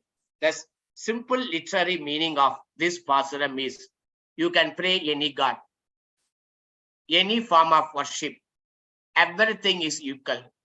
Based on the faith which you follow, you will reach the Almighty. So, whatever the God you are praying, whatever the methods you are following, we are the same. Everyone is equal. If we understand this and start accept everyone and shower our love to each other, Vasudhaiva Kudumbakam will prosper. The same, I am concluding my speech by quoting another slogan, which is derived based on the Manusmriti. Why I am mentioning Manusmriti? Today's many people misunderstand what Manusmriti is telling. But there is a one portion in Manusmriti is Mitra Labha. Mitra means friend. We may now request, please come to the concluding part of your speech. Yeah. So the Mitra Labham, I am Nijaparo Vedi Ganana Lagusedasam Udara Charidanam tu Vasudhaiva Kudumbakam. If you want to have good friends, treat them equally and treat them as your family. Vasudhaiva Kudumbakam will prosper. Thank you very much for the wonderful opportunity. Thanks. Thank you mister Karan, thank you so much. अब मैं बुलाना चाहूंगी हरीश पंत जी को, जो Uttarakhand, Singapore Uttarakhand association के अध्यक्ष हैं। हरीश जी 3 से 4 मिनट में बस अपनी बात आप रखिए। बिल्कुल, मेरी कोशिश रहेगी। नमस्कार सभी आपका सदस्यों। वीडियो अपना अगर आप ऑन कर सकें।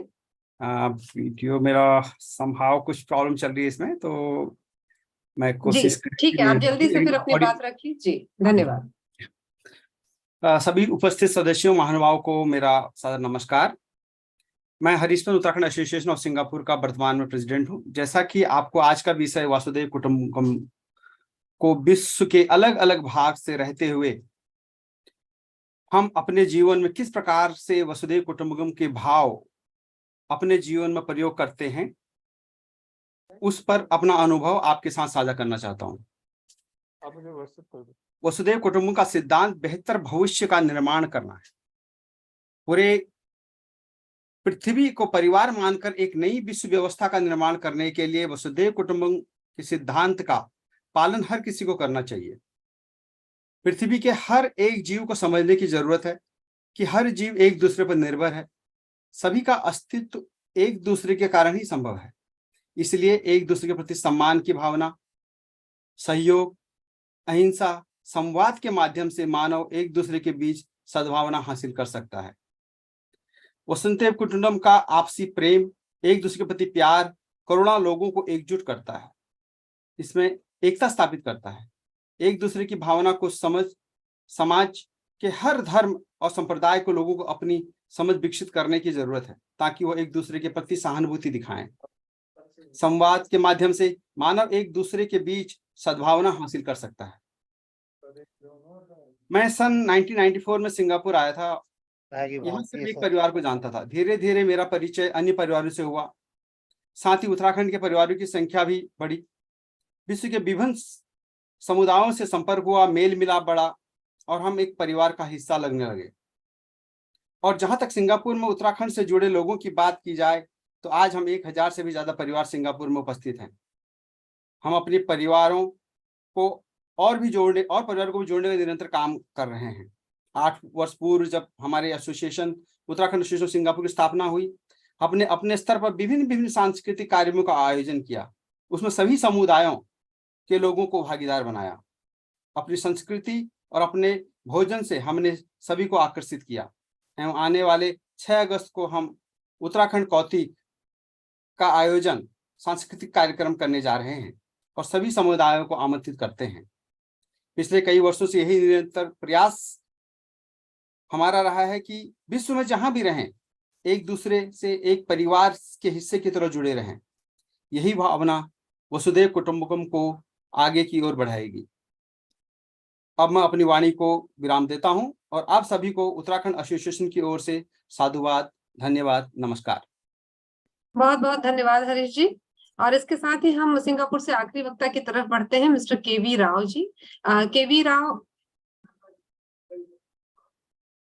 केवी राव जी यहाँ के कई बड़े पदों पर रह चुके हैं और वो इस समय रेजिडेंट डायरेक्टर है आसियान के टाटा सन्स प्राइवेट लिमिटेड। कई कंपनी के बोर्ड मेंबर है, जैसे कि अगर मैं सिंगापुर की भी बात करूँ तो सिंडा, जो कि सिंगापुर इंडियन डेवलपमेंट एसोसिएशन है, उसके बोर्ड ट्रस्टी हैं, वो बोर्ड एडवाइजर है Singapore institute of international affairs, vice chairman है सिंगापुर बिजनेस फेडरेशन, ऐसे सिंगापुर इंडियन फाइन आर्ट्स आदि कई ऐसे संस्थाओं के वो बड़ी बड़ी संस्थाओं के वो मेंबर बहुत बड़ा है। इसलिए मैं सभी छोड़ते हुए, चूंकि वो उपस्थित नहीं है, उनका वीडियो है, इसलिए मैं अभी वीडियो साझा ना करते हुए पहले मैं मुझे लगता है कि या मैं एक बार एक प्रयास कर लेती हूँ। अगर वीडियो चल गया तो सिर्फ 2 मिनट ही चलाऊंगी और फिर उसके बाद हम दूसरे जोन की तरफ बढ़ चलेंगे। मुझे बताइए अगर आवाज आ रही है। I'm KV Rao speaking to you from Singapore. After having lived in this part of the world for more than half my life and over 3 decades. When you look upon the contribution of India, Indians and Indian culture in the world, it is very important to look at our own history of immigration. Today, more than 35 million Indian origin people live around the world. That is almost the population of a country, and you will find Indians in perhaps all the 300 plus countries of the world.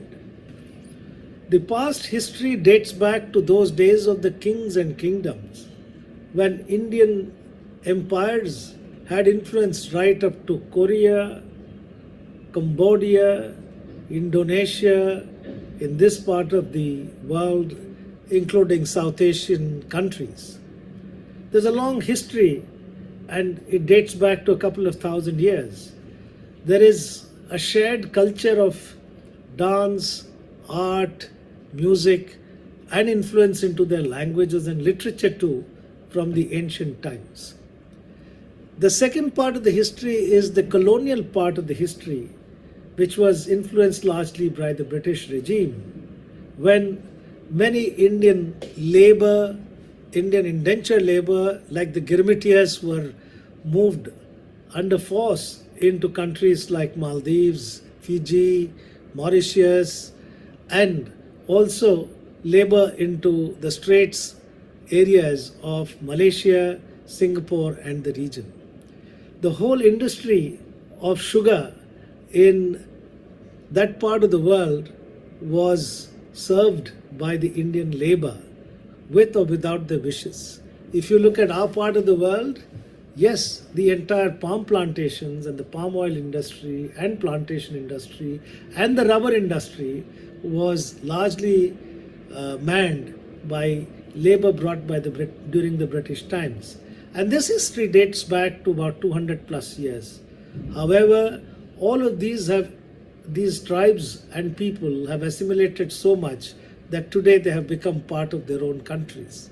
The third wave is the wave of educated Indians, the doctors, the engineers, the lawyers, the scientists, the astronauts, the bankers who have moved to US, Europe, Southeast Asia, and all over. And the fourth or the future wave or the postmodern wave is of Indian students who are found in all around the world, and for the next about 50 years they would be strongly influencing innovation, discovery. They are there in information technology, the whole surge on artificial intelligence, on programming, on design, name it, and you have all these Indians. In fact, it makes you feel proud when the Prime Minister of India speaks in the US Senate and talks about the Samosa caucus recently. Coming to a little bit more on Singapore, I would like to share that I'm associated with some wonderful institutions, and Singapore is truly multicultural, multi-ethnic and multi-religious. सार्वधार्मिक संस्था है, सब तरह के languages बोलते हैं, और if you see this country, the initial Indian immigrants came about 203 or 204 years ago from Tamil Nadu largely, and one must recognize that the Tamils have earned the respect of the communities here, and officially the fourth language of Singapore is Tamil, and the news is read in Tamil, the currency notes carry Tamil, and it is so well understood in this whole place that mostly anyone who looks Indian is perhaps speaking Tamil, which may not be the case. In the modern times, in the more recent times, Singapore has more than 18 or 20 languages of India spoken in the small Indian population, Indian diaspora, who celebrate their festivals, their rituals, their food fairs, and name it what have you. It's a very, very culturally alive place. I also see that wherever we Indians are there, we are a vibrant society, and every one Indian makes a lot of impact in the community in terms of his activities, and I would say the per capita cultural quotient of an Indian is much higher than perhaps anyone else, because we lead a life which is very demonstrative of our joys, of our beliefs, of our rituals, of our festivals, and we make everyone come together during these occasions, our neighbors, our friends, and multicultural people. And that is one of the reasons today Indian weddings have become the most popular locations for foreigners to come and enjoy our culture, Indian birthday parties, and name it. We have it all, and we are a vibrant set of people everywhere. Let me share with you a little bit about Singapore Indian Fine Arts Society, which I chair in Singapore. This was started in 1949. We are 74 years old. We have 40 staff, 28 full-time teachers, and 18 faculties where we teach Indian classical music, dance and art. हमारे यहाँ Carnatic music है, मृदंगम है, जी, इसको मैं अभी वो भी है। मैं वीडियो का लिंक वैसे साझा कर चुकी हूँ। अब मैं तो यहाँ सिंगापुर को हम विराम देते हैं, चूंकि एशिया भाग इस समय हम कर रहे हैं। पहले फिजी, ऑस्ट्रेलिया, न्यूजीलैंड हुआ, उसके बाद ये एशिया चल रहा है। तो अब इस कड़ी में मैं हांगकांग से बुलाना चाहूंगी। From Hong Kong I would like to invite doctor Mei Chitra ji. From Hong Kong, doctor Mei Chitra ji. Yes, I'm here. Yeah. எப்பொருள் யார் யார்வாய் கேட்பினும் அப்பொருள் மெய்ப்பொருள் காண்பதறிவு என்ற குறளுடன் I'm going to speak in Tamil because I've asked to do it, and hope you'll just bear with me for 6 minutes because it's only one person from Hong Kong, so I think I'll take that 6 minutes. இந்த மாபெரும் இணைய வழியில் இந்தியர்களை இணைக்கும் இந்த மாபெரும் இணைய வழி கருத்தரங்கில் கலந்து கொண்டிருக்கும் அனைத்து இந்திய நெஞ்சங்களுக்கும் மனமார்ந்த வணக்கத்தை தெரிவித்துக் கொண்டு விழா இனிதே நடக்க வாழ்த்துக்களை தெரிவித்துக் கொள்கிறேன். என்னை பற்றிய ஒரு சிறு அனுபவம். கணிதம் மற்றும் கணினி செயலிகளில் என்று 2 முதுகலை பட்டம் சென்னையில் பெற்றவள். 25 ஆண்டுகள் ஹாங்காங் வாழ்க்கையின் போது சிட்டி யூனிவர்சிட்டி ஆஃப் ஹாங்காங்கில் பகுதி நேர பணிபுரிந்து கொண்டு தகவல் அமைப்பில் முனைவர் பட்டம், டாக்டரேட் இன் இன்ஃபர்மேஷன் சிஸ்டம். நாங்கள் ஹாங்காங்கில் எப்படி வாழ்கிறோம் என்பதை உங்களுக்கு தெரிவிக்க வந்துள்ளேன். தற்போது ஒரு வருடத்திற்கு மேலாக குடும்ப சூழ்நிலை காரணமாக தற்காலிகமாக பெங்களூரில் வாழ்ந்து வருகிறேன். நான் தன்னார்வத்தால் 4 வருடங்களாய் தமிழ் கொரிய, தமிழ் சீனம், தமிழ் சுமேரிய பண்டைய தொடர்புகளை Tamil and Korea, Tamil China and Tamil Sumeria is my research work going on now.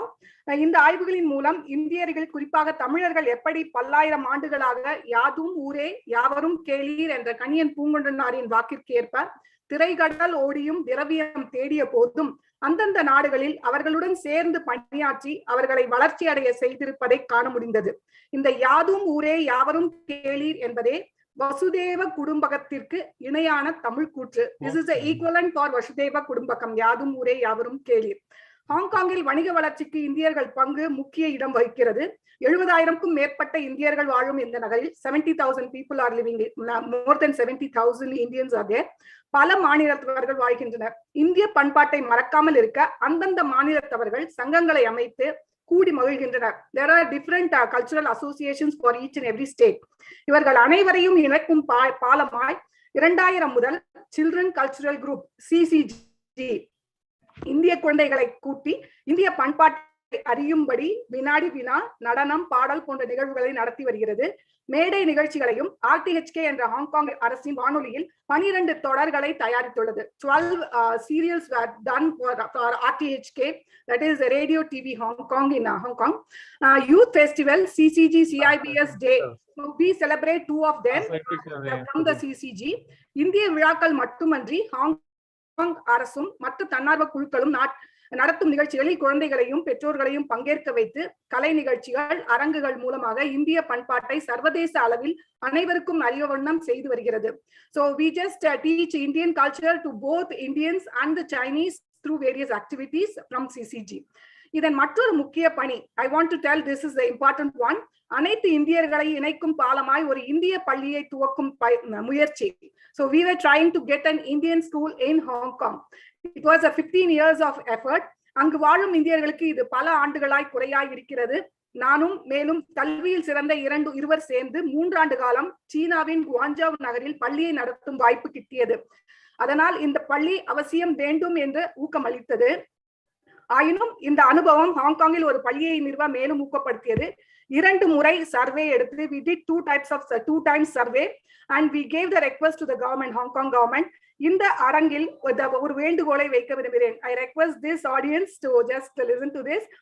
சிறிய நாடுகளான ஜப்பான், கொரியா, சிங்கப்பூர் போன்ற நாடுகள் பள்ளிகளை நடத்தும் போது இந்தியாவிற்கென்று ஒரு பள்ளி நிறுவப்பட அரசும் நிதியாளர்களும் கூடி உதவ வேண்டும் என்பதே என்னுடைய வேண்டுகோள். ஹாங்காங் பாஸ்போர்ட், அடுத்த one more request. Hong Kong passport இருந்தால் 100க்கும் மேற்பட்ட நாடுகளுக்கு பயணத்திற்கு முன் விசா வேண்டியதில்லை. We don't need visa from Hong Kong passport. இதனால் என் கணவர் ஹாங்காங் பாஸ்போர்ட் பெற வேண்டிய நிலை ஏற்பட்டது.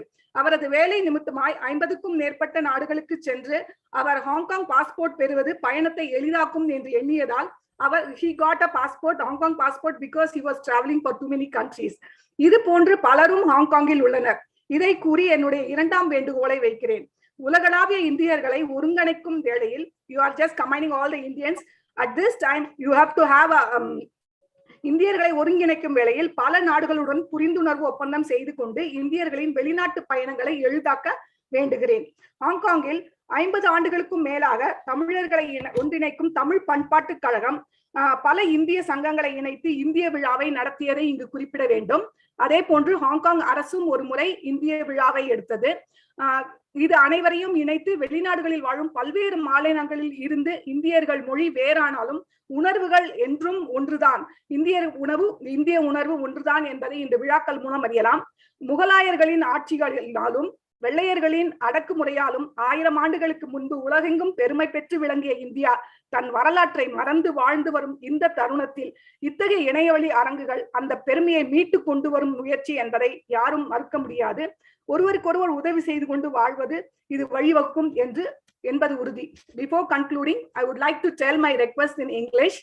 Make Indian passport an international one like Hong Kong passport, because we don't need any visa for more than 100 countries. Take steps to have an Indian school in Hong Kong and thereafter in China to spread our Indian culture and bring Indians together in this region. இந்த வாய்ப்பிற்கு ஏற்பாடு செய்த அனைத்து முனைவர்களுக்கும் என்னுடைய நன்றி. இந்த அரங்கு மேன்மேலும் பல நாடுகளுடன் தொடர்பு கொண்டு பல விஷயங்களை செய்ய வேண்டும். யாதும் ஊரே யாவரும் கேளீர். உலக மூத்த குடியான தமிழரின் வாக்கிற்கு இணையாக வசுந்தேவ குடும்பகம் ஒன்றிணைக்க வாழ்த்துக்கள் கூறி என் உரையை முடிக்கின்றேன். நன்றி, வணக்கம், வாழ்த்துக்கள். யாதும் ஊரே யாவரும் கேளீர். नंद्री, थैंक यू, धन्यवाद, बहुत बहुत धन्यवाद आपका, thank you. Now I would like to call miss Priya Lakshmi Murugesan from Philippines. Miss Priya Lakshmi. Priya ji, are you there? No, Priya is actually, she waited for last 2 hours. She just moved to another place now. Okay. I would like to call from Philippines now, Miss, sorry, Sri Nalakumar RS. Yes, hi.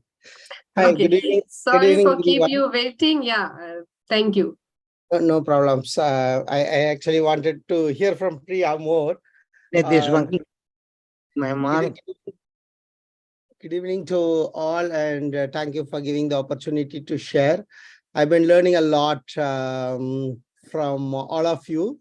Probably from Philippines, it's a different situation here. We are very small in numbers from India here, so we don't have a big movement to share things what I'm hearing from other countries like Singapore and Australia and New Zealand and Fiji.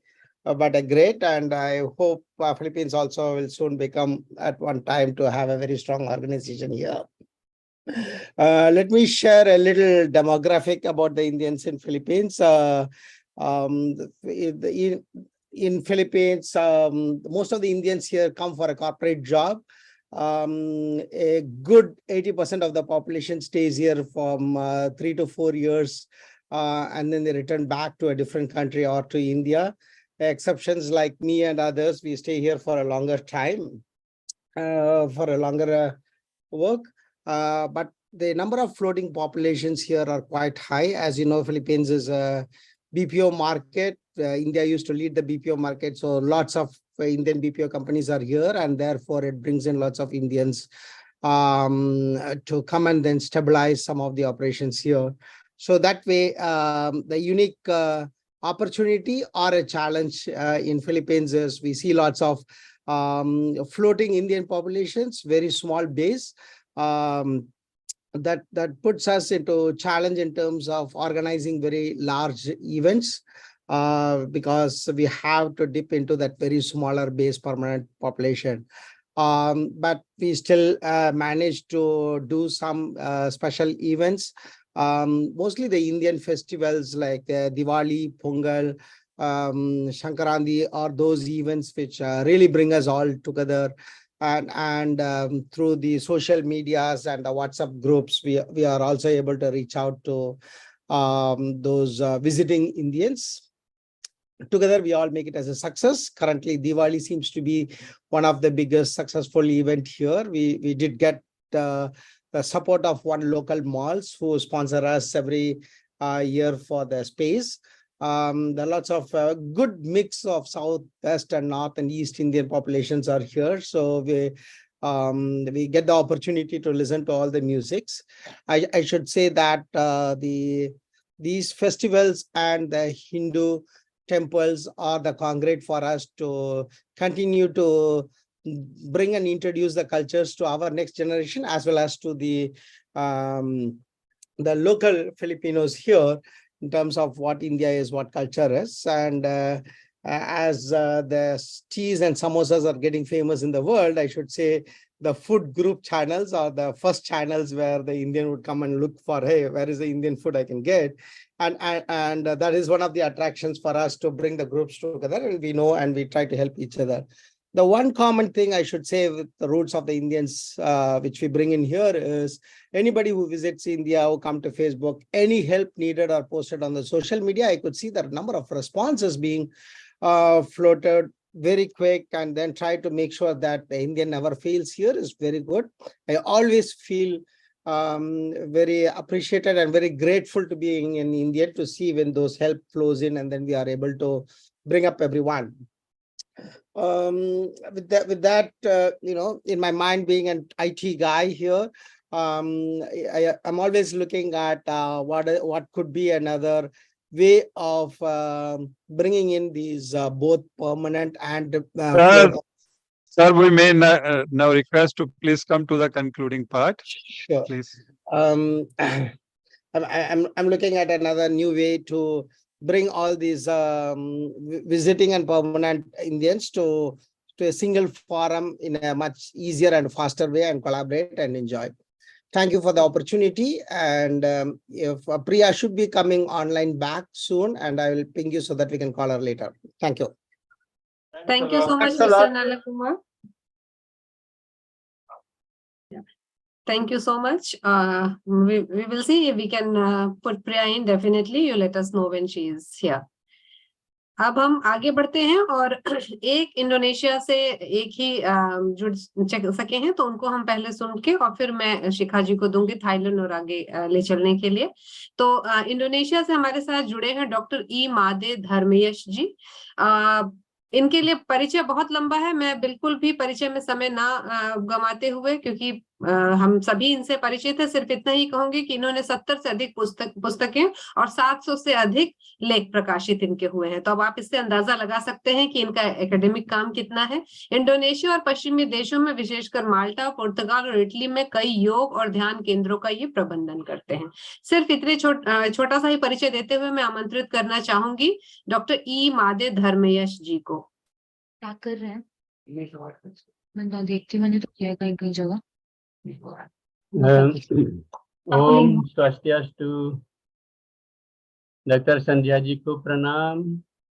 Shri Shyam प्रांडे जी को प्रणाम। नमस्कार member है, नमस्कार। हाँ जी, नमस्कार नमस्कार।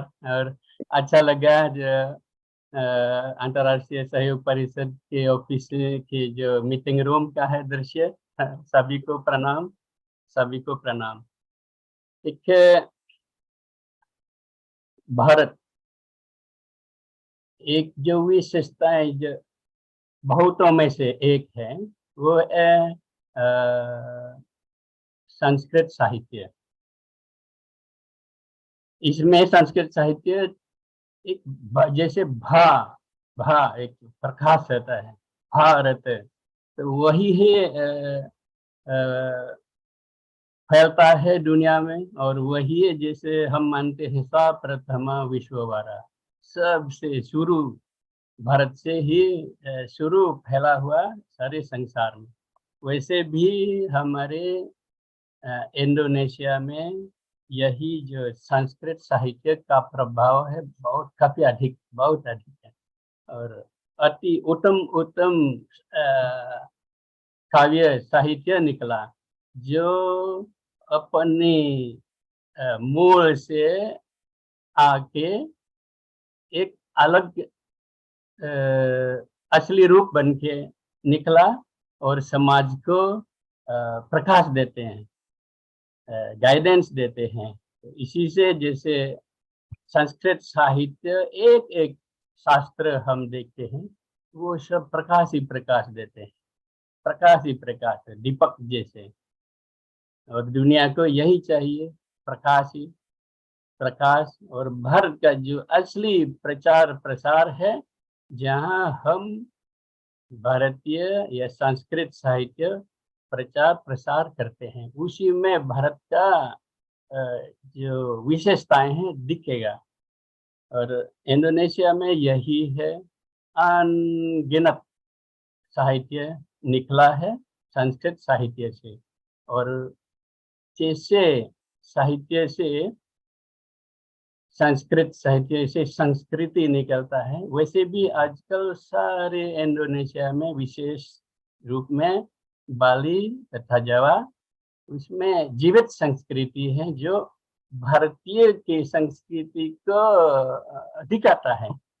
आप सभी को मेरा निमंत्रण है, पधारिएगा बाली और सेंट्रल जावा। आप खुद देखेंगे हर कदम कदम पर भारतीय संस्कृति, बोलचाल, नाम है, कला में सब हमारे ट्रेडिशन वही सब भारतीय संस्कृति दिखाता है। तो ये है एक जो इस मीटिंग में शायद यही हम इंडोनेशिया की तरफ से हम याद दिलाते हैं, never forget to spread your Sanskrit literature, and never forget to bring this Sanskrit Sahitya, Sanskrit literature to your children, to your next generation, because our future is our children. प्रणाम प्रणाम। धन्यवाद। बहुत बढ़िया। संध्या जी, कुछ कंक्लूडिंग कमेंट्स आप भी अपने सत्र के लिए कुछ कहना चाहें तो कहिए, और फिर उसके बाद दूसरे सत्र पर चलते हैं। अभी अनिल जी मलेशिया भी है यहाँ। अभी मलेशिया, ठीक है, मलेशिया को बुलवा लें। आपके पड़ोसी हैं, जल्दी जल्दी करो, अभी समय कम है। हाँ, पहले काफी देर हो गई है, इसलिए अभी बीच में, उसके पहले भी कंबोडिया और कई देश बीच में हैं जो अभी रुके हुए हैं। इमादी जी, आपका हो गया? हाँ जी, अगर और जी ठीक है। शायद उतना ही, बस आपको सभी को प्रणाम करना है। और धन्यवाद सुनने से मुझे धन्यवाद बहुत अच्छा लगा। धन्यवाद। बहुत बहुत धन्यवाद। मैं अब जल्दी से बुलाती हूँ, मलेशिया की तरफ चलते हैं। और मलेशिया से मैं अंजू पुरोहित को सबसे पहले बुलाना चाहूंगी। अंजू पुरोहित जी लेखिका हैं, साथ ही केएल बिजनेस अड्डा के सह संस्थापक है, जो महिलाओं की में उद्यमशीलता व्यवसाय विकास को बढ़ावा देने के लिए समर्पित संस्था है। परिचय मैं सबका काट रही हूँ, उसके लिए क्षमा चाहूंगी। अंजू जी आइए और 3 से 4 मिनट में अपनी बात रखिए। अंजू जी कविता सुनाएंगी हमें। अगर इजाजत है तो मैं कुछ बात मलेशिया के बारे में रख के फिर कविता अगर जी बिल्कुल, स्वागत है। संक्षेप में बात रख के और फिर आप जी, तो सभी का अभिनंदन करती हूँ और सलामत दाता। मलेशिया से हूँ इसलिए, और पधारो सा। मैं राजस्थान में जोधपुर से बिलोंग करती हूँ और पिछले 20 वर्षों से अपने देश के बाहर गर्व से एक जिम्मेदार प्रवासी भारतीय के रूप में मैं वैश्विक समाज के हिस्से की अपनी भूमिका निभा रही हूँ। आज जब विश्व पटल पर हम प्रवासी भारतीय न केवल संख्या में बल्कि भौगोलिक दृष्टि से भी वृहद एवं विस्तृत रूप में अपने आप को सम्मिलित पाते हैं, तो वैश्विक शांति, वैश्विक पर्यावरण, वैश्विक राजनीति और मानव सभ्यता के संपूर्ण विकास के लिए भी हम प्रवासी भारतीयों की भूमिका और भी महत्वपूर्ण हो जाती है। मुझे गर्व है कि विश्व के सबसे बड़े लोकतंत्र एवं सर्वाधिक समृद्ध और विविध सांस्कृतिक विनिमय का प्रतिनिधित्व करने वाली अपनी अद्वितीय मातृभूमि के दिए अनमोल वसुधैव कुटुंबकम के मूल्य मुझे ही नहीं बल्कि विश्व में रहने वाले सभी प्रवासी भारतीयों का मार्गदर्शन करने के लिए हमारे दिलों में गहराई से जुड़े हुए हैं। हमारी अनमोल अंजू जी संक्षेप में ही। जी। तो मैं मलेशिया के बारे में आती हूँ कि एक प्रवासी के तौर पर अपने आवास के दौरान मैंने यही अनुभव किया है कि हम प्रवासियों के लिए अपनी मातृभूमि से और संस्कृति से जुड़े रहना व अपनी आने वाली पीढ़ी में इसे संरक्षित करना भी उतना ही जरूरी है। और उतना संरक्षित करना जितना जरूरी है, उतना ही जरूरी है जिस देश में हम रह रहे हैं उस देश के कानूनी नियमों, संस्कृति और संस्कारों के प्रति भी पूर्ण सद्भावना रखना। तो यहाँ पे एक मलेशिया जो है वो यहाँ पे सब सर्वाधिक यूएस के पश्चात सर्वाधिक भारतीय यहाँ पे गुड मॉर्निंग। तो और यहाँ पे सारे त्योहार भी मनाए जाते हैं और एक बहुत ही छोटा परंतु एक सुंदर सा मलेशिया एक देश है। और तो मैं जब ये बोलती हूँ कि मानव जो हमारे वसुधैव कुटुंबकम का जो सिद्धांत है वो मानव कल्याण के संस्कार जो है हमारे भारतीय सभ्यता के, वो ये भी सिखाते हैं कि जहाँ रहें वहाँ के समाज के लिए भी प्रतिबद्ध रहें। तो एक यहाँ पे मारवाड़ी युवा मंच है जो कि युवाओं में सोशल वर्क के लिए भी कार्य करता है। उसी के साथ में एक केएल बिजनेस अड्डा है और जिन्होंने आत्मनिर्भर भारती करके एक अवार्ड की शुरुआत की है, जो प्रवासी उद्यमी महिलाएं हैं उनको एक ये पुरस्कार की घोषणा की गई, जिसमें जो यहाँ के जो पॉलिटिशियन हैं सरस्वती जी, उन्होंने भी अंजू जी आप चूंकि बहुत देशों के लोग है ना बीच में जा भी रहे हैं, आप तो देर से रुके बात करते आपने कविता सुना दें यदि आप। Good morning to everybody. Shyam ji नमस्कार। रखिएगा अंजू जी। जी। तो मैं वसुधैव कुटुंबकम का ही एक रेफरेंस देते हुए मैं देश के बारे में बात करती हूँ, जिसमें तो पेश करती हूँ मेरा भारत देश महान। तू ओमकार का नाद है, तू ओमकार का नाद है वेद उपनिषद श्रुतियों का राग। तू ओमकार का नाद है वेद उपनिषद श्रुतियों का राग। तुझ में आकर शून्य को भी मिल जाते हैं ब्रह्मांड का आयाम। तुझ में आकर शून्य को भी मिल जाता है ब्रह्मांड का आयाम। तू साकार है निराकार भी है तू, तू साकार है निराकार भी है तू। अहम ब्रह्मास्मि अंतस है तेरा, अहम ब्रह्मास्मि अंतस है तेरा। सब तुझी में है लीन, सब है ब्रह्मा तेरे लिए, सब है ब्रह्मा तेरे लिए। ए वसुधैव कुटुंबकम के शंखनाद, ए वसुधैव कुटुंबकम के शंखनाद। तुझ में निहित सृष्टि का ज्ञान मेरे भारत देश महान। तू ही समय है, तू ही समय है या है समय का सहचर तू, तू ही समय है या है समय का सहचर तू। सिंधु से परिमार्जित मानवता का इतिहास है तू, नूतन और पुरातन मिश्रित सभ्यता का परिष्कार है तू। भरतवंशियों के वंशज मेरा तुझको कोटिश प्रणाम, मेरे भारत देश महान।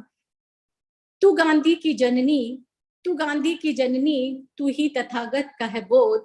तू गांधी की जननी, तू ही तथागत का है बोध। तेरे आगे शीश झुकाएं न जाने कितने सिकंदर अबोध। तू न हिंदू न मुसलमान, तू न हिंदू न मुसलमान न ईसा का बंदा। तू भारत है, तू भारत है, तू हर एक में तू ही तू बसता।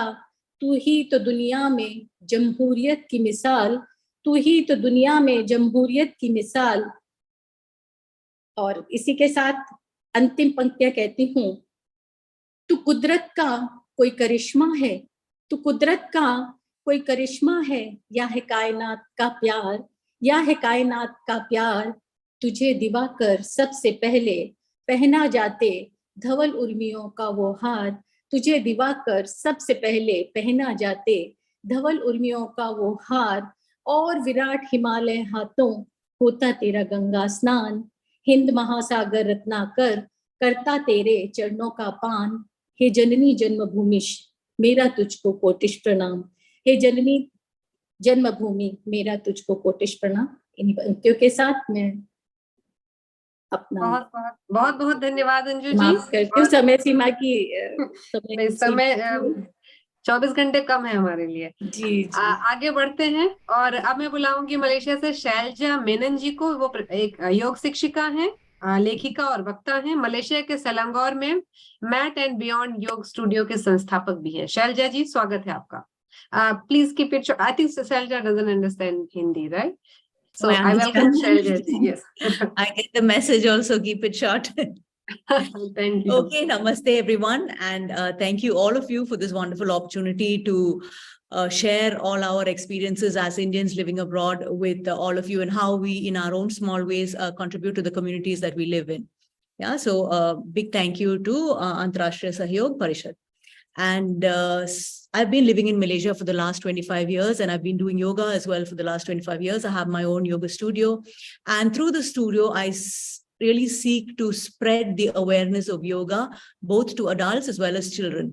So while adults form the majority of my students, I also have a great group of children, and I take great pride in being able to share the beauty of and richness of our yogic literature and Hindu culture to the children through these classes. And I come from a school called Manasa Yoga, and they have also played a very great part in spreading yoga throughout Malaysia by training hundreds of teachers. And most of them are Chinese. And as a result of that, there's a very good racial integration that goes on through the practice of yoga, whose primary principle is also Vasudeva Kutumbakam.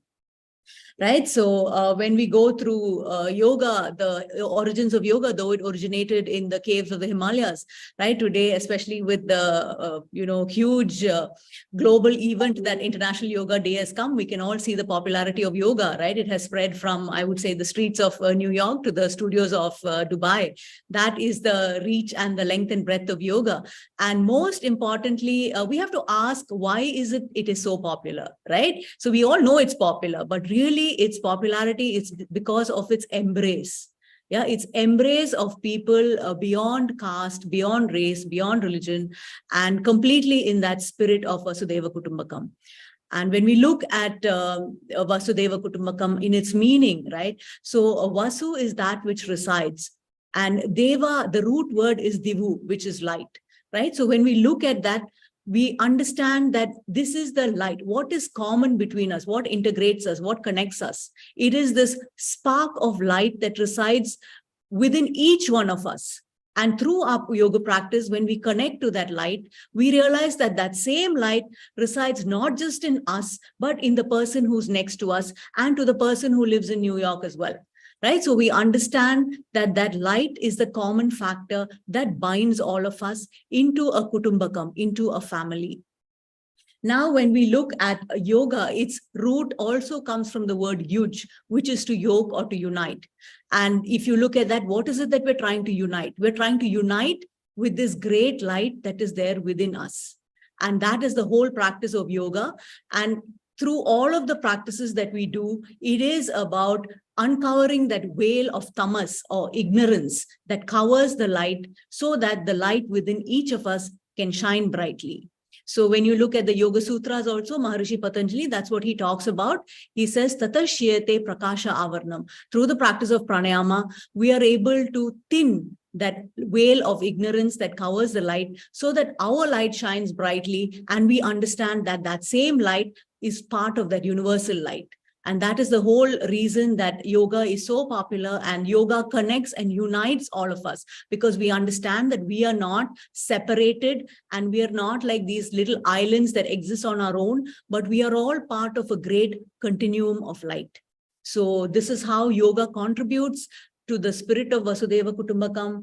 And it looks through the separation, right? We all separate ourselves through the boundaries of geography, through the boundaries of race, through religion, through caste. And that is the tamas or the ignorance that veils us. But through the yoga practice, we're able to break through that, and we're able to connect to the light. We're able to shine that light, and we're able to see that light in everyone else. And we understand that we are this great big family of light.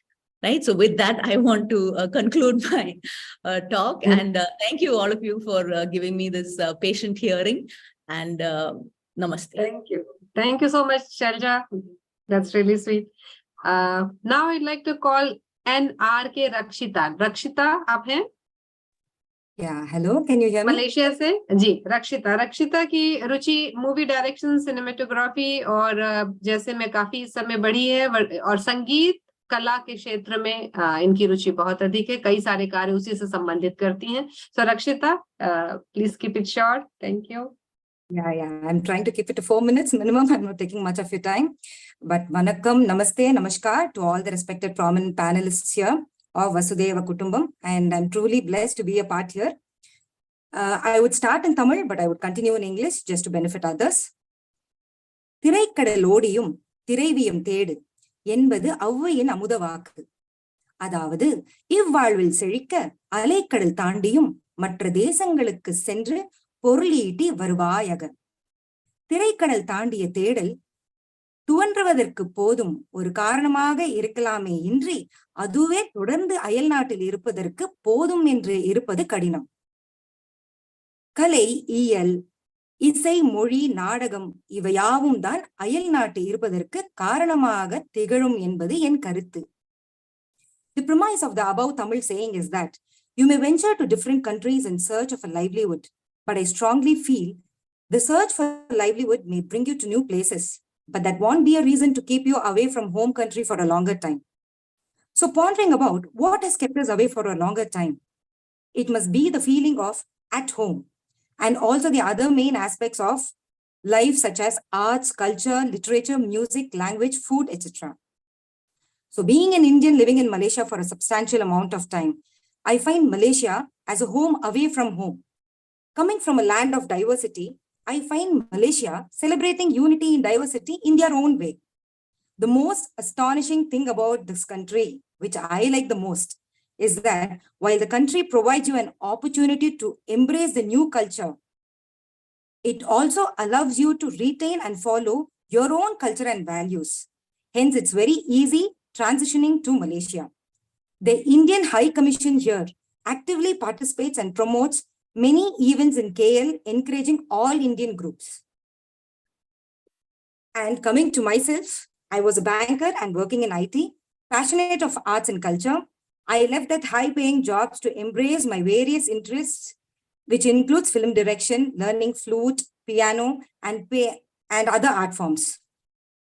And I've tried my hands on MC for a few high-profile events. And finally, now I'm able to start my own entrepreneurial journey in the field of photography and videography as a digital content creator. And I'm fortunate to be able to cover talented artists in various forms here in Malaysia. And being the director of photography for several cultural events from Indian communities has helped me connect to the roots of our Indian cultures. I was able to pursue all of these only because of the cultural ambience which has allowed me to. There are multiple Indian community associations which are aiding budding entrepreneurs like me, which I'm very, very thankful to. So there are many supporting groups here. It can be for social support or community support, language support, or business cultural supports. So likewise, Ms. Anjuji, who has spoken before, Business Adda has also helped us connect to several such people here. And if you come to Tamil, here there is Tamil paper, Tamil school, and Tamil radio station also. So when you, so this kind of community works has helped our next generation kids learn and adapt to this region and languages of our Indian culture here. So if you see, there are Indian schools which do encourage learning the Indian languages. But if you see other international, our kids going to other international schools, they don't have that aspect of learning Indian culture, for which we have private teachers. I have my friends and doctors and teachers who have started their own schools, medical practices, who are running their own institution, encouraging traditional art forms such as Bharatanatyam, Odissi, Kathak, or Carnatic music, Hindustani music, and several such things. So I would like to keep it short here. So as a Tamil-born, Karnataka-raised Indian living in Malaysia for over a decade, I'm able to say that I can celebrate India's rich, diverse culture while living here in Malaysia. It may sound a little ironic, but the truth, because of the diverse Indian group friends we have here, we are able to connect to them and have a taste of all the Indian cultures. For example, I am able to witness the Dashara festivals, Onam festivities, Kavri processions. Rakshita ji, please keep it short. Last 10 Thaipusam, seconds, please wind up. Yes, yes. I'm not even talking about Hariraya and Chinese New Year celebrations. So I would like to conclude here that Malaysia is a place where we celebrate the rich, diverse culture of Malaysia and also that of India. I would like to thank ARSP for this lovely opportunity to participate and share my insights on Vasudeva Kutumba. Thank you. Thank you so much, all. Thank you so much, Rakshita ji. Now I would like to call Mr. Subramani Sonia ji from Malaysia. Subramani ji, yes, I can see. Namaskar, Vanakkam. Can you hear me? Yes, I can hear you. Yeah. Good evening to all the panelists. In fact, I'm very thankful for this opportunity. Basically, I would like to explain some background of the Malaysian history, the Indian history in Malaya. Actually, the old name of Malaysia is Malaya. So we have 4 waves of immigration of the Indian community to Malaya. First one was they were traders from the South Indian cities. They came to Malaya and they were traders, sailors. And second, in the 11th century, the Chola kings of South India, larger maritime power of the time, embarked on a policy of imperial expansion. So they invaded this what we call the state called Malaya, and they established the colonial capital at Kedah. They call it Kedah is a small state of the Malaya, and now in Malaysia. So they established a commercial and political center there. And basically, Tamil influence lasted not more than a century in this country.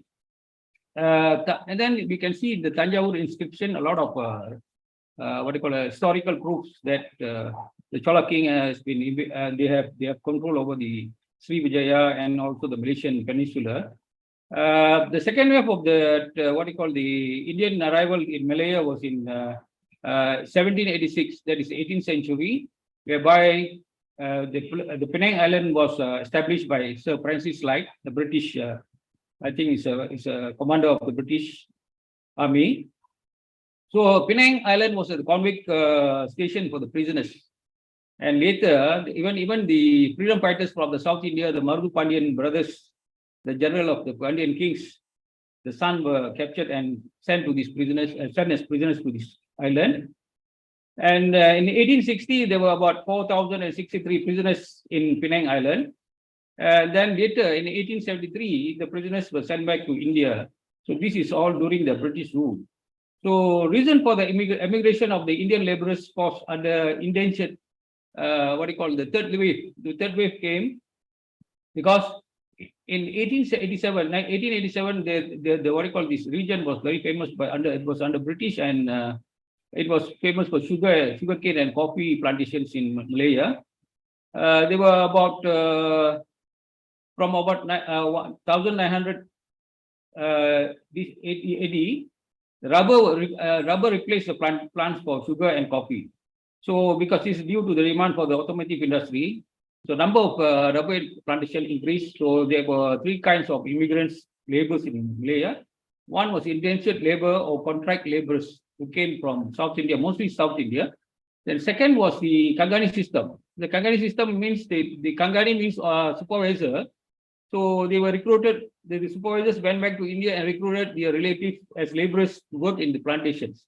And then the third one was independent laborers. These are the three main type of laborers who, the workers or the Indian, who migrated from South India, mostly from South India, and some from North India as business people who came to Malaya. So actually, I'm the second generation. My father was from India, and I'm born and brought up here. And actually, I'm educated here, and as well as my family. We are all Malaysians. Basically, we have about 528 Tamil schools in Malaysia, so which use the Tamil as a medium of instruction.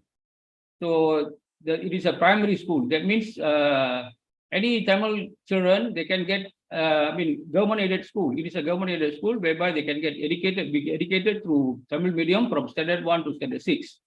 So after standard 6, they are going for the secondary level, whereby they can take up the language as a separate subject in the secondary school and until the university.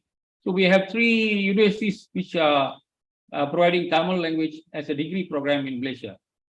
So these are the things. As I was I was a lecturer, senior lecturer in the linguistics department of University of Malaya. Can you please make the closing comments? Can you please make the? Can you please make the closing comments? Yeah, sure. So basically, we are very happy to be in Malaysia because it's a multi-racial country. Even though it's a Muslim country, we are given a chance to practice our own religion. So basically, you can see that we are actively propagating our Hindu Dharma to all our children in Tamil schools through our syllabus and as well as the textbooks, Hindu textbooks to them. So basically, this is a very accommodative country. We are very happy with it, and thank you for the opportunity. Thank you very much. Thank you, Dr. Sandhya Singh. Thank you, Subramani ji. Now I would like to call Mr. Ravindra ji Arjunan from Malaysia. Sandhya ji. अब मुझे लगता है कि since we have 10 speakers from Malaysia, so let us now other speakers from Malaysia we can listen with Shikha ji. So now we should come to the last zone of zone 1, and I would request you to hand over to Shikha ji for the last zone. Thank you. ठीक है, मैं आप शिखा रस्तोगी जी को Thailand से बुलाना चाहूंगी। शिखा जी वहां के ग्लोबल इंडियन इंटरनेशनल स्कूल में हिंदी अध्यक्ष हैं और साहित्य से जुड़े कई कार्य कर रहे हैं, कई संस्थाओं से भी जुड़ी हुई हैं। तो शिखा जी, आपका स्वागत है। आइए वसुधैव कुटुंबकम थीम पर आधारित इस चर्चा को आगे ले जाइए, क्योंकि हमारी पीढ़ी सबसे अधिक सौभाग्यशाली है जो वसुधैव कुटुंबकम को चरितार्थ करते हुए आगे बढ़ रही है और भारतीय समुदाय को भी पूरी दुनिया में फैला रही है। बहुत बहुत धन्यवाद शिखा जी।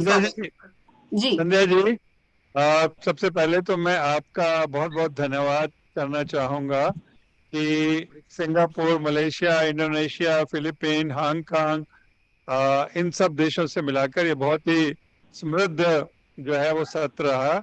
और आपने जितनी कठिन परिस्थितियों में इसका संचालन किया उसके लिए आप भी बधाई की पात्र हैं। एक बार जोरदार तालियों के साथ हम इनका धन्यवाद करते हैं। और मैं आदरणीय श्याम जी से कहूंगा कि इस सत्र के लिए प्लीज आप कंक्लूडिंग कमेंट दें और उसके बाद हम अगले जोन में चलेंगे। धन्यवाद अनिल जी, धन्यवाद श्याम जी। जी किशन जी, बहुत अच्छा सत्र रहा। और ये जो कॉम्बिनेशन रहा हिंदी, अंग्रेजी और तमिल, तो तीनों का हमने आनंद उठाया है। कुछ समझ पाए। मराठी, हाँ, मराठी कुछ भी था जी। पल्ले पड़ा, कुछ पल्ले नहीं पड़ा। आनंद जरूर उठाया। धन्यवाद। शिखा जी, आप ले ले। शिखा जी। हाँ जी, हाँ जी। शिखा जी, सबसे प्लीज पहले टेक मैं अंतर्राष्ट्रीय सहयोग परिषद द्वारा आयोजित वसुधैव कुटुंबकम पर आधारित 24 घंटे दिन रात चल रही पूरे विश्व में प्रवासी भारतीयों के बीच में हमारा वसुधैव कुटुंबकम किस प्रकार है, इस गोष्ठी में आप सबका स्वागत करती हूँ। और अनिल जी, श्याम जी को मैं धन्यवाद करती हूँ कि उन्होंने हम लोगों को इस गोष्ठी से जोड़ा। मैं ज्यादा समय न लेते हुए, क्योंकि वैसे भी हमारी जो ये गोष्ठी है, हमारा जो ये कार्यक्रम है वो बहुत देरी से चल रहा है, तो मैं सर्वप्रथम चीन से उपस्थित हैं प्रोफेसर डॉक्टर विवेक मणि त्रिपाठी जी, जो हमारे इस जोन का संचालन करेंगे, उन्हें आमंत्रित करती हूँ कि वे अपने विचार रखें और विचार के बाद वे हमारे आने वाले वक्ताओं को आमंत्रित करें। तो मंच आपका विवेक जी। बहुत बहुत आभार शिखा जी। आदरणीय अनिल सर। विवेक जी, बस ये अनुरोध रहेगा क्योंकि हम पहले से ही लगभग 1-1.5 घंटा पीछे चल रहे हैं।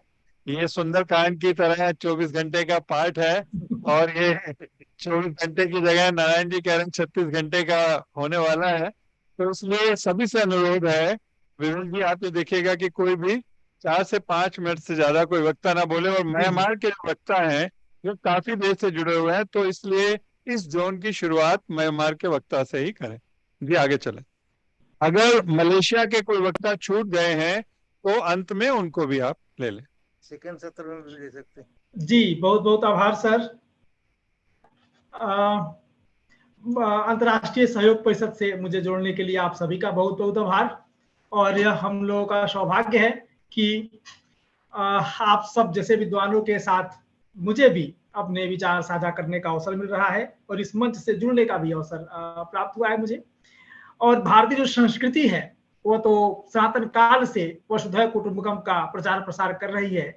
और हमारी संस्कृति के इस वसुधैव कुटुंबकम में केवल पूरे विश्व के मानव ही समाहित नहीं है, बल्कि समस्त विश्व के पशु पक्षी पेड़ पौधे सभी समाहित इसमें है। और यही हमारी संस्कृति की विशेषता भी है। और वर्तमान समय में यह हमारी इस वसुधैव कुटुंबकम का जो सूत्र वाक्य है, इसकी उपयोगिता एवं प्रासंगिकता ज्यादा बढ़ गई है, क्योंकि अब हमारा जो विश्व है, हमारा जो मानव समाज है, वह कई खंडों में विभक्त है, देश में, महाद्वीप में, राज्य में, जाति में, पंथ में, धर्म में। तो ऐसी स्थिति में, ऐसे समय में जो हमारा विश्व है, जो हमारा मानव समाज है, वह निश्चित रूप से वसुधैव कुटुंबकम को उसकी आवश्यकता है, जिसमें चलकर एक सहिष्णु समाज की स्थापना हो सके। तो इस कार्यक्रम के शुरुआत में अगर आप जुड़ना चाहते हैं जुड़ जाइए सर, अब ना शुरू हो गया अपना। मैं जापान से आदरणीय डॉक्टर रमा शर्मा जी को आमंत्रित करता हूं। डॉक्टर रमा शर्मा जी। नमस्कार। एक सेकेंड, म्यांमार से शायद रविंद्र जैन है जी। म्यांमार से कोई है अभी पूछे जुड़े हुए? अभी नहीं हुए? म्यांमार एक बार चेक कर लें। म्यांमार से रविंद्र जी हैं, वो काफी समय से परेशान हैं। मतलब उनको पहले ले लीजिए विवेक जी। जी जी ठीक है जी। आदरणीय रविंद्र जैन जी म्यांमार से यदि जुड़े हों तो कृपया आए और हमें अपने वक्तव्य से लाभान्वित कराएं। आदरणीय रविंद्र जैन जी म्यांमार से। कुछ परेशान हो गए, कुछ ज्यादा परेशान हो गए तो वो चले गए शायद लगता है। नहीं, नरेंद्र जैन वो जी जुड़े तो हैं, जुड़े हैं, जुड़े हैं। पैनलिस्ट नाम से जुड़े हैं। अच्छा, तो एक बार फोन कर लें किन से किन के माध्यम से जुड़े हैं, वो फोन कर लें। नाम दो संध्या को। इतने आप है ना विवेक जी, रमा जी को है। बता दीजिए। हाँ, रमा जी विवेक जी तब तक हम रमा रमा जी जी को को तब सुनते तक हैं। सुनते हैं फिर। जी जी जी, क्षमा करें रमा जी, आप कृपया आए। आगे आ गए। मैं बहुत बहुत आभार विवेक जी, मैं वाकई बहुत इंतजार कर रही थी। अनिल जी आपका, श्याम जी, शिखा जी, सबको बहुत बहुत आभार इतने अच्छे पटल पे जोड़ने का। मिजोकामी जी को मैं इस टाइम को बाबा करूंगी, शाम हो गई बहुत, और शायद वो मेरे से रूबरू पहली बार हो रहे हैं। मैं सबको बता दूं कि मैं 35 साल से जापान में रह रही हूँ। यहाँ के ISSN नंबर लेके जापान का मेरी पहली पत्रिका हिंदी की निकल रही है, हिंदी की गूंज, क्योंकि ये एक भारत का वसुधैव कुटुंबकम के चल रहा है, तो हमारा परिवार है जो पूरे दुनिया में फैला हुआ है। मैं सबको बस एक संदेश देते हुए ट्वीट करूंगी कि सभी बहुत आदरणीय हैं। मैं बचपन में एक कविता लिखी थी, बस वो सुनाना चाहूंगी। जिसने जाना मूल्य समय का आगे वो बढ़ पाया है, अलसा कर जो बैठ गया वो जीवन भर पछताया है। धीरे धीरे चलकर कछुआ जीत दौड़ में जाता है, एक एक तिनके से पंछी अपना नीड़ बनाता है, लेकिन अपने रहने को घर बंदर बना ना पाया है। अलसा कर जो बैठ गया वो जीवन भर पछताया है। जिसने जाना मूल्य समय का आगे वो बढ़ पाया है। हमारा ये कार्यक्रम वाकई ही बहुत लेट हो रहा है। समय का सभी को मूल्य जानते हुए थोड़ा थोड़ा बोल के आगे चलना चाहिए। मैं भी इतना ही कहती हूँ। जय हिंद।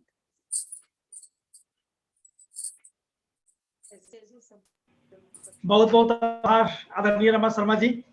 अब हम लोग आगे बढ़ते हैं।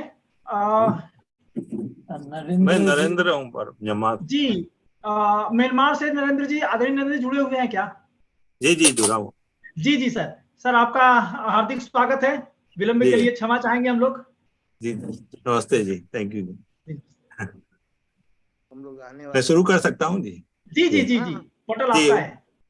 जी जी, उपस्थित महानुभाव सज्जनों एवं सारे वसुदेव कुटुंब के हर एक नागरिक को मैं Narendra Shah, vice president all Myanmar Hindu central council और को ट्रस्टी श्री काली टेम्पल ट्रस्ट की ओर से विनम्र बड़े हृदय से प्रणाम, नमस्ते, वनकम, सत श्री अकाल कहते। सर्वप्रथम मैं all Myanmar Hindu central board के कार्य के विषय में कहना चाहूंगा। All Myanmar Hindu central council सारे अखिल म्यांमार प्रदेश के सभी हिंदू धार्मिक स्थलों एवं मंदिरों और साथ ही धार्मिक भूमियों की रक्षा करना और समस्याओं का हल समाधान करना करते हैं, और सभी मंदिरों के ट्रस्टीगण के चुनाव कराते हैं और हमारे मंदिरों के पवित्र भूमियों को कोई खराब उपयोग ना करे, इसकी देखभाल करती है। इस कार्य के लिए ministry of religious affairs of Myanmar ने हमें जिम्मेदारी सौंपी गई है, और श्री काली माता मंदिर जो यांगों में है वह सारे म्यांमार में विख्यात है। यहाँ जहां हमारे भारत के प्रधानमंत्री माननीय श्री नरेंद्र मोदी जी भी सितंबर 2017 में पधारे थे, और साथ ही दिसंबर 2018 में भारत के राष्ट्रपति माननीय श्री रामनाथ कोविंद जी भी पधारे थे। मंदिर की विशेषता यह है कि यहाँ हिंदुओं की 8 कम्युनिटी इस मंदिर की देखभाल करती है। मैं एक पृथ्वी, एक परिवार, एक भविष्य के बारे में कुछ कहना चाहूंगा। मैं आज इस महत्वपूर्ण सभा में खड़ा होकर आपसे कुछ विचार साझा करना चाहता हूं। आज दुनिया एकता के पथ पर चलने की आवश्यकता को महसूस कर पा रही है। हम सभी इस विश्वास के साथ एक साथ यहाँ पर आए हैं कि हम सभी एक ही पृथ्वी एक पर निवास करते हैं, हम सभी एक ही परिवार के सदस्य हैं और हमारा भविष्य भी एक ही है। यह पृथ्वी हमारा आधार है, हमारा घर है, और हमें इसकी सुरक्षा और संरक्षण करने की जिम्मेदारी है। हमें इसके संतुलन को बरकरार रखने के लिए प्राकृतिक संसाधनों का सदुपयोग करना चाहिए और पर्यावरण के प्रति सतर्कता बढ़ानी चाहिए। हमारे कर्मचारियों को नई और स्वच्छ ऊर्जा स्रोतों के विकास के लिए प्रोत्साहित करना चाहिए, ताकि हम इस धरती के संतुलन को खराब न करें और हमारे आने वाली पीढ़ियों को एक स्वस्थ जीवन मिले। हमें एक कॉन्शियस प्लेनेट, जागरूक धरती के बहुत बड़ी आवश्यकता है। हमारे जीवन में एक बहुत बड़ा महत्व चीज है जिसे मिट्टी कहा जाता है। मिट्टी हमारे जीवन का आधार है। इसी मिट्टी से हम सबका जन्म हुआ है और हम एक दिन इसी मिट्टी में ही वापस चले जाएंगे। हमारे जीवन में हम जो भी इस्तेमाल कर रहे हैं वह सब मिट्टी की ही देन है, लेकिन गलत तरीके से की खेती, जंगलों की कटाई और दूसरी कई वजहों से ऊपरी मिट्टी बहुत तेजी से खराब और नष्ट हो रही है। विश्व स्तर पर 52% खेती की भूमि पहले ही खराब हो चुकी है। धरती संकट में है। यदि मिट्टी इसी तेजी से खराब होती रही तो इस धरती पर जीवन का अंत हो जाएगा। बड़े बड़े वैज्ञानिकों ने यह कहा है कि हमारे पास 60 साल जितने की खेती करने के लिए मिट्टी रह गई है। UNFAO और ISRO, इसरो ने भी इस बात को पूरा डॉक्यूमेंटेशन के साथ मिट्टी बचाओ के वेबसाइट पर उपलब्ध अपलोड किया है। धरती संकट में है। यदि मिट्टी इसी तेजी से खराब होती रही तो इस धरती पर जीवन का अंत हो जाएगा। हमारे बच्चों और आने वाली पीढ़ियों के लिए एक ऐसी धरती को तैयार करना महत्वपूर्ण है जो पौष्टिक भोजन पैदा करे और सभी जीवों को जीवित रखने में सक्षम हो। मिट्टी एकमात्र ऐसी जादुई चीज है जो मृत्यु को भी जीवन में बदल देती है। समाधान के रूप में मिट्टी में कम से कम 3 से 6% जैविक सामग्री यानी कि ऑर्गेनिक कंटेंट वापस लाना है, नहीं तो वह खेत की भूमि रेगिस्तान में बदल जाएगी। और वह कैसे आएगा? इसके लिए खेत की भूमि को वनस्पति पेड़ पौधों की छाया से ढककर और पौधों के कूड़े और पशुओं के वेस्ट प्रोडक्ट के माध्यम से मिट्टी की क्वालिटी को बेहतर बनाया जा सकता है। ट्री बेस्ड एग्रीकल्चर की ओर हमें बढ़ना है और इससे किसानों की आमदनी भी 300 से 800% तक बढ़ जाएगी। लगभग हर बड़ा पर्यावरण का संकट, नरेंद्र जी एक ही मिनट जी, लगभग हर बड़ा पर्यावरण का संकट कुछ हद तक मिट्टी की क्वालिटी के खराब होने का ही एक परिणाम या लक्षण है। इसी तरह पर्यावरण से संबंधित लगभग हर समस्या को मिट्टी के स्वास्थ्य बनाकर सुलझाया जा सकता है। अभी मैं आते हैं योग के ऊपर, 1 मिनट में बोलूंगा। योग शब्द का अर्थ है एकत्व या फिर एक हो जाना। एक हो जाने का अर्थ है जब आप इस पूरे ब्रह्मांड को अपने भीतर में महसूस कर लेते हो तो तब आप योग की अवस्था में आ जाते हो। एक हो जाने का अर्थ है कि यह आपको परम वास्तविकता में ले आता है। तो एक तरह से वासुदेव कुटुंबकम को अपने भीतर महसूस कर लेने जैसा हो जाता है। योग शब्द का वस्तु तो अर्थ है कि वह चीज जो आपको हकीकत पर ले आती है। हमारा भविष्य भी एक ही है। हम सभी को मिलकर एक समृद्ध और सुखी भविष्य का निर्माण करना है। हमें अपने भविष्य के लिए जिम्मेदारी को अवगत रहना चाहिए और उसमें सक्रिय योगदान देना चाहिए। आने वाली पीढ़ियों के लिए हमें सुरक्षित, स्वच्छ और समृद्ध भविष्य की तैयारी करनी होगी। जय हिंद, धन्यवाद। बहुत बहुत आभार नरेंद्र जी, आपने बहुत समय का बहुत ध्यान रखा और कम शब्दों में आपने बहुत ही सारगर तरीके से अपने विचार रखे। अब हम आगे बढ़ते हैं। हम लोग जब पुनः जापान चलते हैं। जापान से हम लोग कश्यप पांड्या जी से निवेदन करेंगे। कश्यप पांड्या जी पिछले 9 वर्षों से जापान में हैं और वहां पर भारतीय संस्कृति का, भारतीय त्योहारों के माध्यम से अलग जगाए हुए हैं। तो हम कश्यप पांड्या जी को सादर आमंत्रित करते हैं। कश्यप पांड्या जी, कृपया 3 से 5 मिनट के अंदर अपने वक्तव्य को। नमस्कार सभी को। मुझे यहाँ पर अंतर्राष्ट्रीय सहयोग परिषद में आज अवसर देने के लिए खूब धन्यवाद आपका। मैंने अपना वीडियो भेज दिया है। समय न लेते हुए मैं विवेक जी से अनुरोध करूंगा कि कृपया वो वीडियो चला दे और एग्जैक्ट 5 मिनट का है, वो 5 मिनट में खत्म हो जाएगा।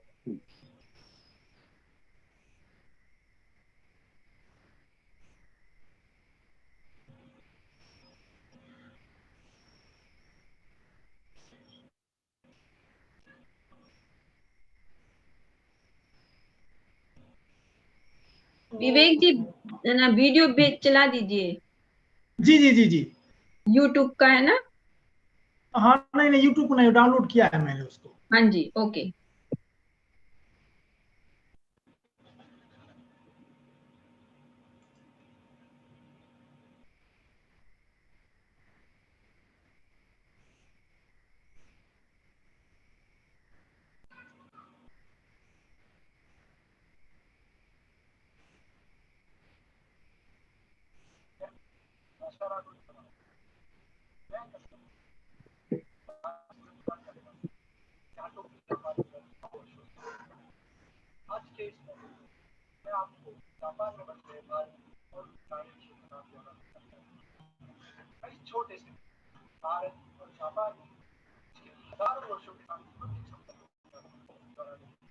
बढ़ा दें विवेक जी, वॉल्यूम बढ़ाएं, जी वॉल्यूम बढ़ा के देख लें। तो मैं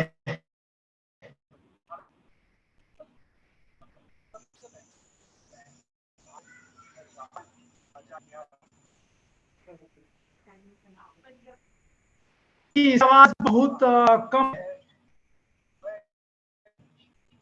तो यहीं पर भेज दें आप विवेक जी। थोड़ा अभी भगा तक दीजिए, जी थोड़ा भगा दीजिए, एक आध मिनट। जी जी जी।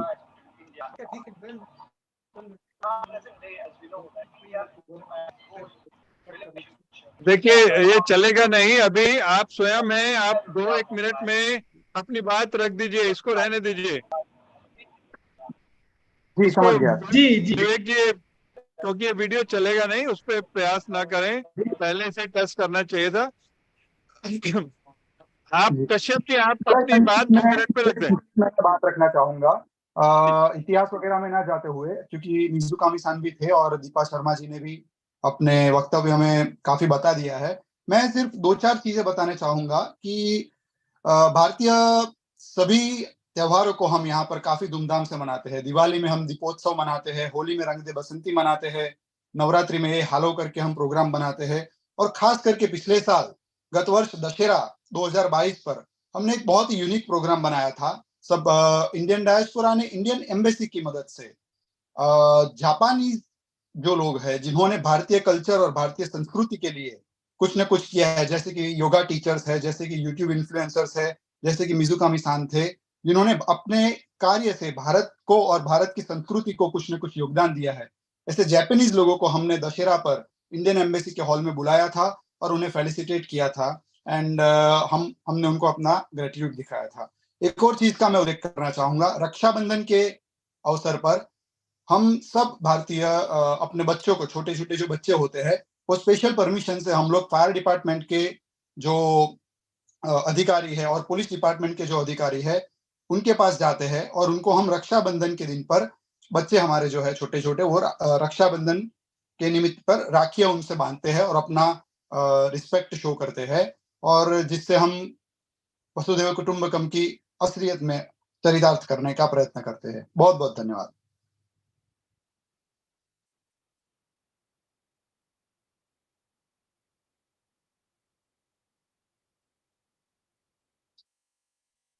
विवेक जी, आप यहाँ ही हैं?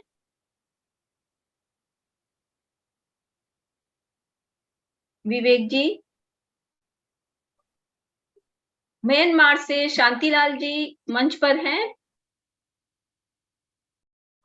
क्योंकि यहाँ पर सभी शांतिलाल जी दिखाई दे रहे हैं, जितनी भी फोटोज हैं सबके नीचे शांतिलाल जी लिखा हुआ है। तो कौन है शांतिलाल जी म्यांमार से? शांतिलाल शर्मा जी, आप मंच पर हैं तो आइए।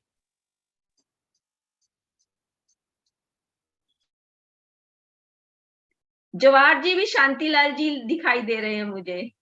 हाँ शिखा जी, पता नहीं क्यों मेरे आपने लिखा था मेरे नाम के आगे भी शांतिलाल है, मैं तो जवाहर ही हूँ। सभी शांतिलाल जी हैं यहाँ पर। चलिए है ना, हम चलते हैं कंबोडिया। कंबोडिया से हम बुलाते हैं दिनेश जी। दिनेश चौबे जी, आप उपस्थित हैं?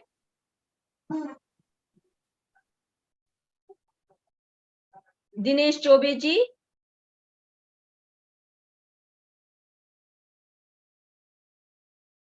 लगता है वो भी चले गए हैं। तो मैं अब ना विवेक जी आपको आमंत्रित करती हूँ। आप बताइए कि चाइना के अंदर किस प्रकार से वसुधैव कुटुंबकम की भावना चरितार्थ होती है। एक कुटुंब एक परिवार। विवेक जी जी जी जी खोलिए। शायद कुछ बगिंग हो गई जिसके कारण से नाम ये बदल गए हैं। वो यहाँ पर हमारे स्तर पर उसको चेक कर रहे हैं। तब तक जो शेष वक्ता इस जोन के रह गए हैं, विवेक जी रह गए और कौन है? जी अब दिनेश जी हैं, दिनेश जी को बुलाता हूँ। दिनेश दिनेशी, चौधरी भी हैं, लेकिन धानुका दिनेशी जी, तो दिखाई नहीं दे रहे ना। हाँ सुशील धानुका जी भी है ना चले गए। अब तो विवेक जी आप बोलिए चाइना से। विवेक जी, आप समापन कीजिए। हाँ जी जी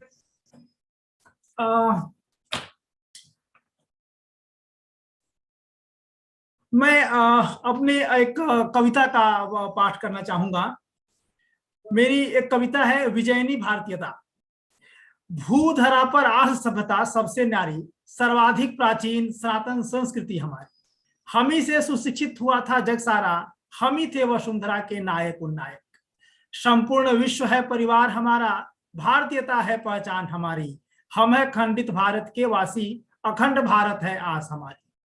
प्रकृति का है यह शाश्वत नियम, सभी दिवस होते नहीं एक समान। जो आरूढ़ होता है शिखर पर, वही अवतरित होता है भूतल पर। उन्नति अवनति का चक्रवत नियम, राष्ट्रीयता का ह्रासमान इतिहास। विखंडित होती रही भारतीयता, भारतीय अस्मिता, पुनर्स्थापित न हो सकी राष्ट्रीय एकता। आजादी का अमृत महोत्सव, राष्ट्रीय विमर्श का यह महान पर्व। करे विवेचन विगत में हमने क्या खोया क्या पाया, कैसे रखेंगे सुरक्षित हम अपनी आजादी। हम भारतवासियों की यह प्रबल भावना, प्रखर राष्ट्रीयता की हो पुनर्स्थापना। जन जन का है यही संदेश, विजयनी भारतीयता का उद्घोष।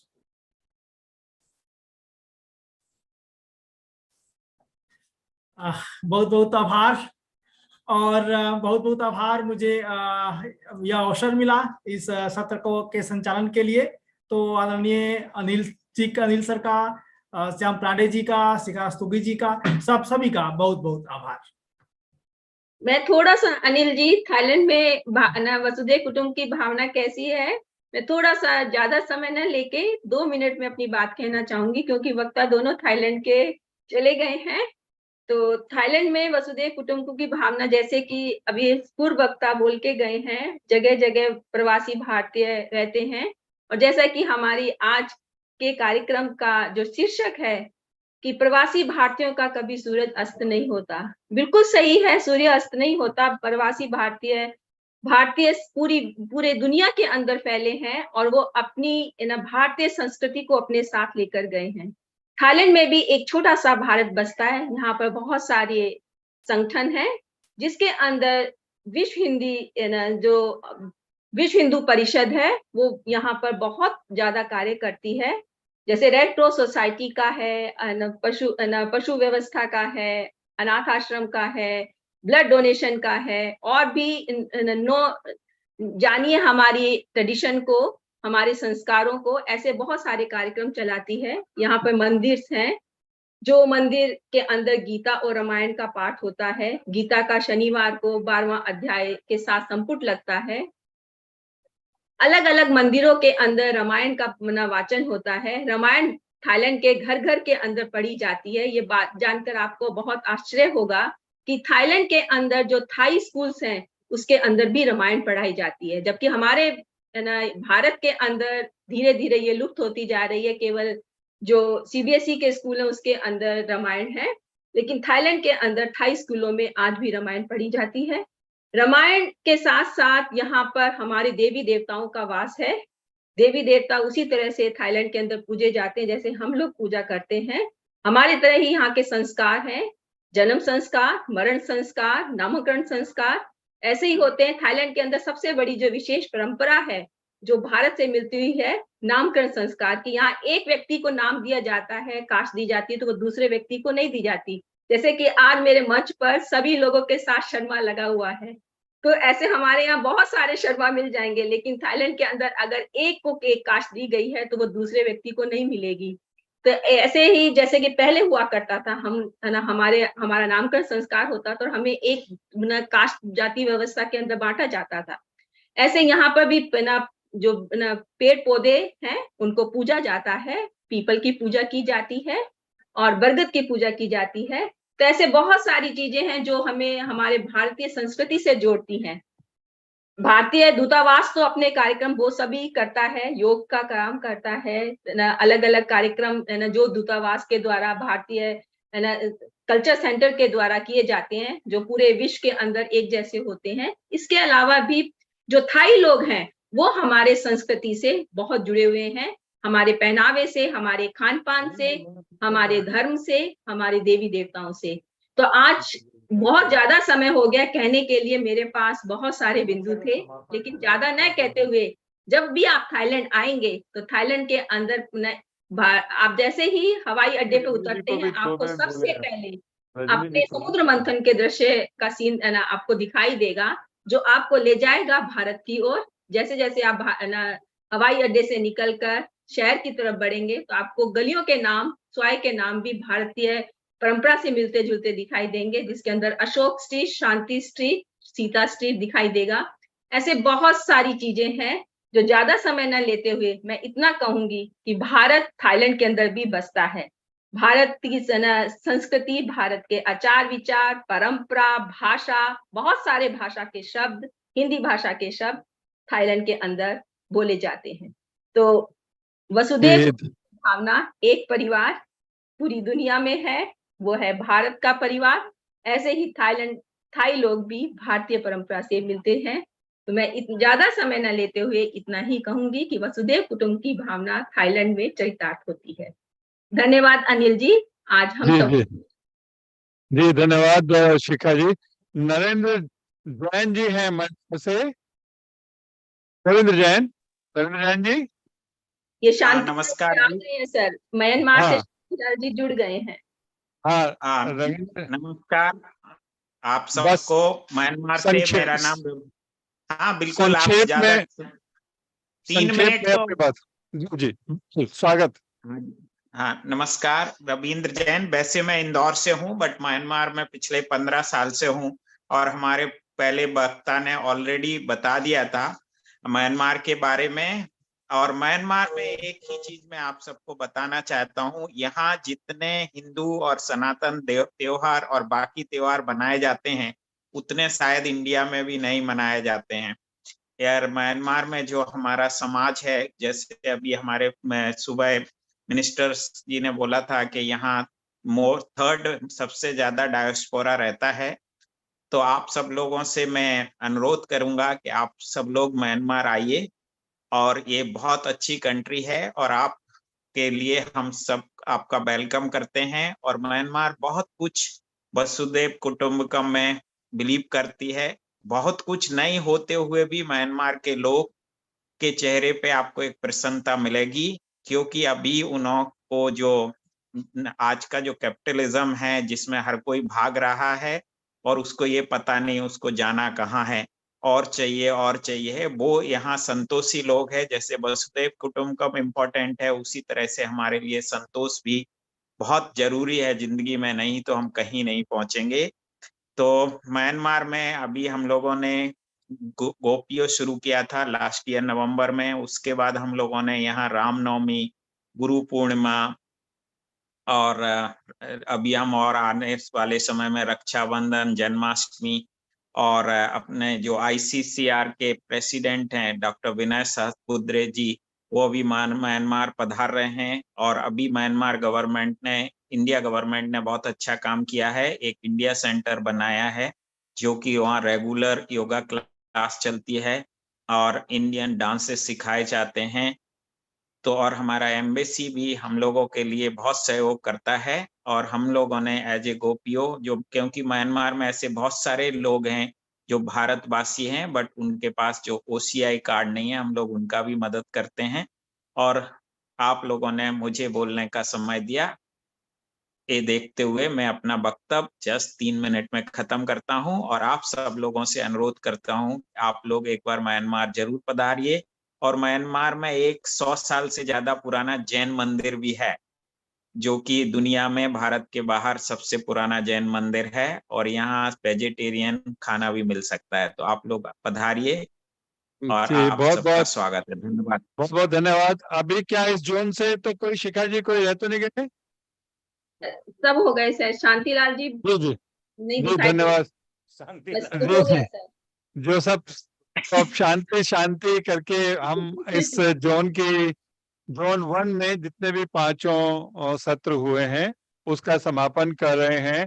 और संक्षेप में एक 2-2 मिनट में हम ये वास्तव में बहुत प्रसन्नता की बात है कि हमारे पास समय कम रहा। हम लोग अगर हम चाहते तो इस सत्र को और जून 1 को 2 से 3 घंटा और बढ़ा सकते थे। तो मैं आप सभी जो हमारे जो कोऑर्डिनेटर्स रहे हैं, यहाँ पर शिखा जी दिख रही हैं, विवेक जी हैं, उनसे पहले संध्या जी थी और सुनीता जी थी और संजीव भाकरे जी थे, अनिल जी थे, गणेश चंद जी थे, सभी का बहुत धन्यवाद देता हूँ। और हमारे यहाँ के जो साथी हैं निरंजन जी, रमनदीप जी, उन्होंने भी बहुत सहयोग दिया सब लोगों को समन्वय करने में। मैं एक छोटी सी कविता की एक पंक्तियों के साथ, कई कविताएं सुनने को मिली, बड़ी अच्छी थी वसुधैव कुटुंबकम को लेकर, तो मैं अपनी बात रखता हूँ। प्रवासियों पर लिखी हुई मेरी कविता है, वो नींद कहाँ है पुस्तक में से, कि घर भारत ना जा सकते हो, घर भारत ना जा सकते हो, भारत यहाँ बना सकते हो। घर भारत ना जा सकते हो, भारत यहाँ बना सकते हो। भारत बस एक देश नहीं है, भारत तो एक कस्तूरी है, सबके हृदय में वो बसता है। भारत तो एक कस्तूरी है, सबके हृदय में वो बसता है। कीचड़ हो या अंधिया रहा हो, हृदय कमल सा वो हंसता है। इतने राम और इतने कृष्ण अब की पश्चिम में आए, तुम ही कहो कि उसकी धारा कैसे ना गंगा कहलाए। इतने राम और इतने कृष्ण अब जबकि पश्चिम में आए, हमें कहो कि टेम्स की धारा कैसे ना गंगा कहलाए। अब दुनिया एक ग्राम है, यही अयोध्या तू ही राम है। मन के भारत को जान जगह बाहों में भर, जिस भारत को ढूंढ रहे हो, 7 समंदर पार कहाँ है। तुम हो जहाँ भारत भी वहाँ है, तुम हो जहाँ भारत भी वहाँ है। बहुत बहुत शुभकामनाएं और धन्यवाद। और मैं नारायण जी से के लिए संक्षिप्त टिप्पणी के लिए जी, ये भारत जहाँ वहाँ है, आज इन्होंने इसको महाभारत बना दिया। और महाभारत में एक प्रसंग होता है कि सूर्यास्त होने को रोक दिया गया था, 6 महीने को रोक दिया है।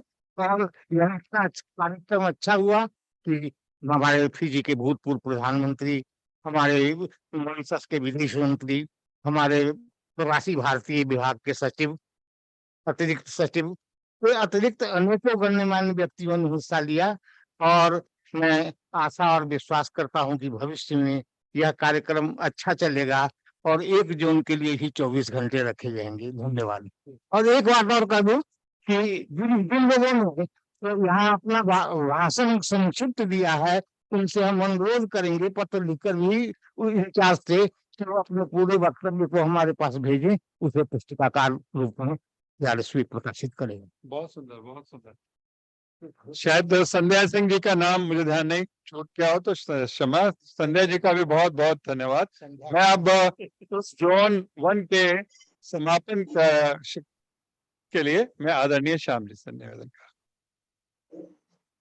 कुछ ज्यादा नहीं, 1.5 घंटा ही समय आगे बढ़ा है।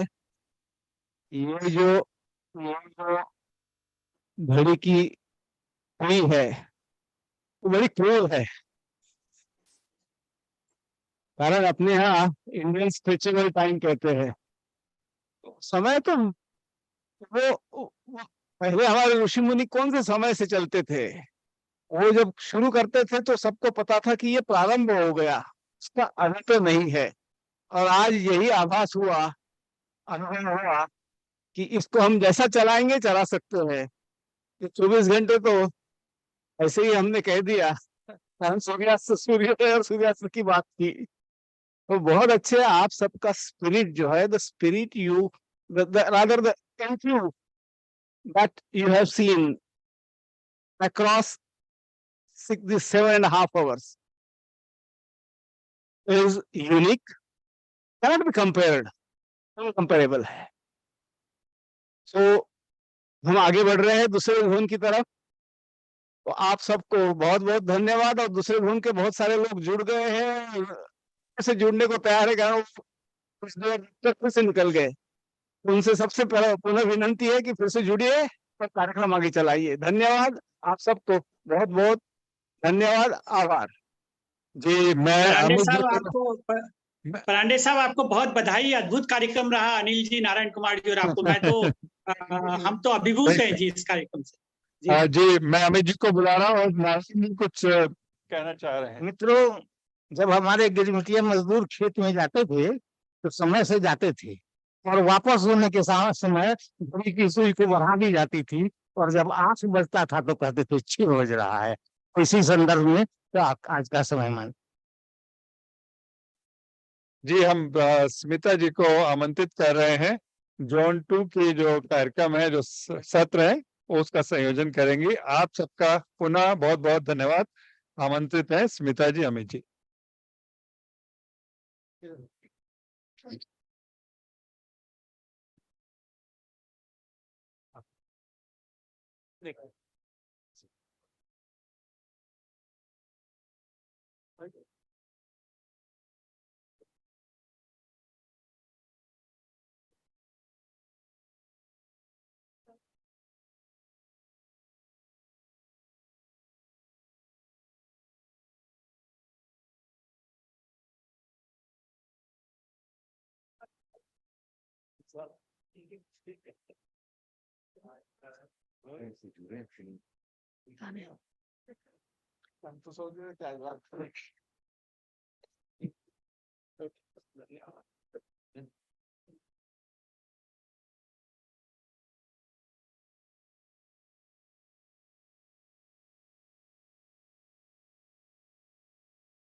आपका परिचय कराते हैं।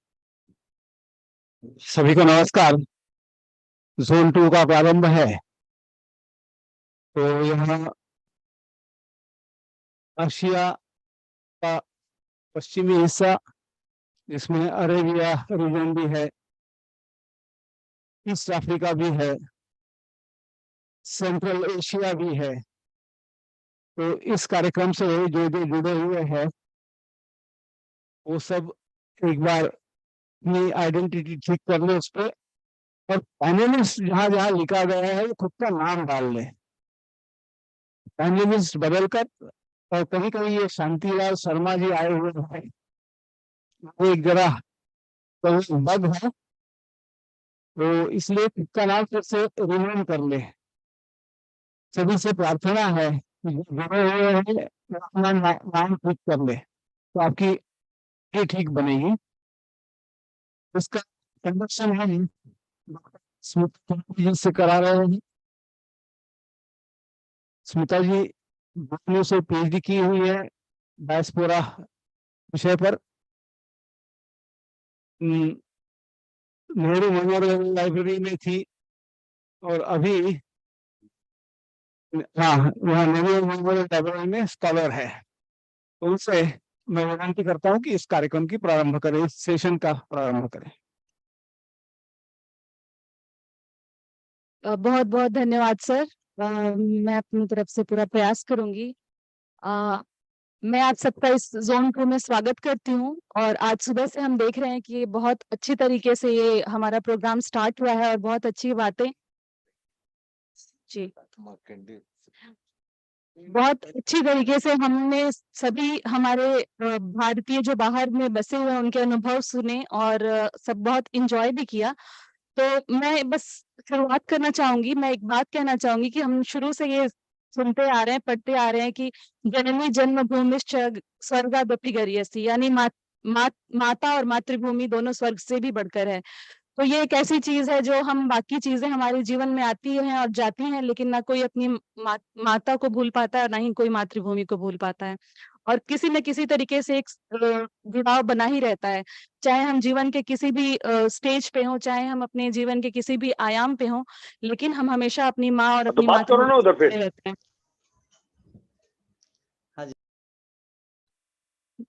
तो भारतीय डायस्पोरा की बात हो रही है, इंडियन डायस्पोरा की, जो कि वर्तमान समय में विश्व का सबसे लार्जेस्ट डायस्पोरा है, और इसने ये गौरव हासिल किया है कि अब वर्तमान समय में भारतीय डायस्पोरा सबसे बड़ा डायस्पोरा बन गया है। और न कि ये सिर्फ सबसे बड़ा डायस्पोरा है, बल्कि सबसे ज्यादा वाइड स्प्रेड भी है। अगर हम देखें तो वर्ल्ड की ऑलमोस्ट शायद ही कोई सिग्निफिकेंट या इम्पोर्टेंट कंट्री रही होगी जहाँ की भारतीय मौजूद नहीं है, और ये हमारे लिए एक बहुत बड़ा एसेट है, अचीवमेंट है, गर्व की बात है। और शायद यही एक बहुत विशेषता है कि हम आज ये कार्यक्रम के बारे में सोच पा रहे हैं कि 24 घंटे का एक कार्यक्रम हो जहाँ पे हम हर क्षेत्र, हर जगह के भारतीय डायस्पोरा से जुड़ सकें। और यही एक चीज है। और जहां भी भारतीय डायस्पोरा भी जहां पर भी रहे हैं, वो जहां पर भी निवास कर रहे हैं, उन्होंने अपने साथ एक भारतीयता को जीवित रखा है। उन्होंने अपने साथ एक छोटा भारत बना कर रखा है। हर जगह हम सुनते हैं बड़े बड़े देशों में लिटिल इंडिया, स्मॉल इंडिया, तो ये एक भारतीयता है जो वो अपने साथ लेके गए हैं, यहाँ के कल्चर, यहाँ की परंपराओं को, और अपने साथ जीवित रखा है। और हमसे, भारत से हमेशा से वो सांस्कृतिक और भावनात्मक रूप से जुड़े रहे हैं। उस समय में भी, उन काल में भी, जब हम पॉलिसी लेवल पे उनसे नहीं जुड़ पाए थे, सरकारी तौर पे उनसे नहीं जुड़ पाए थे, तब भी भारतीय डायस्पोरा हमसे हमेशा जुड़ा रहा। और ये बहुत खुशी की बात है कि ये कार्यक्रम आज हम ये कंडक्ट करा पा रहे हैं। इस प्रोग्राम की शुरुआत सबसे पहले हम एक गीत से करना चाहेंगे, और मैं अपनी टेक्निकल टीम से ये रिक्वेस्ट करूंगी कि वो गीत पहले सुनाया जाए। और थैंक यू, प्लीज प्लीज।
मैंने कुछ नहीं किया अभी, मैं अपना पढ़ाई, अगर तुम्हें कुछ हुआ तो मुझ पर हिसाब होता मुझसे, मैं अपना पढ़ाई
तू ले जाओ, तू पहुंचा ना, तू ले जाओ लोग बताऊँ। शांतिलाल जी आपका माइक खोल दीजिए। नमस्कार। हाँ, बहुत ही सुंदर गीत अपनी देश अपनी माटी की याद दिलाता हुआ हम अब चलेंगे अपने स्पीकर्स की तरफ। सबसे पहले मैं बुलाना चाहूंगी डॉक्टर श्वेता दीप्ति को। डॉक्टर श्वेता हिंदी प्राध्यापक हैं त्रिभुवन विश्वविद्यालय में काठमांडू में। श्वेता आपके पास 5 मिनट है, आप अपनी बात को रख सकती हैं 5 मिनट में। सम्मानित मंच को मेरा अभिवादन। बात हो रही है वसुधैव कुटुंबकम की और मैं नेपाल से हूँ, तो नेपाल और भारत को जानना और पहचानना कोई बहुत बड़ी बात नहीं है। हमारी एक साझी संस्कृति है जो हम लोग उस धरोहर को साझा करते हैं।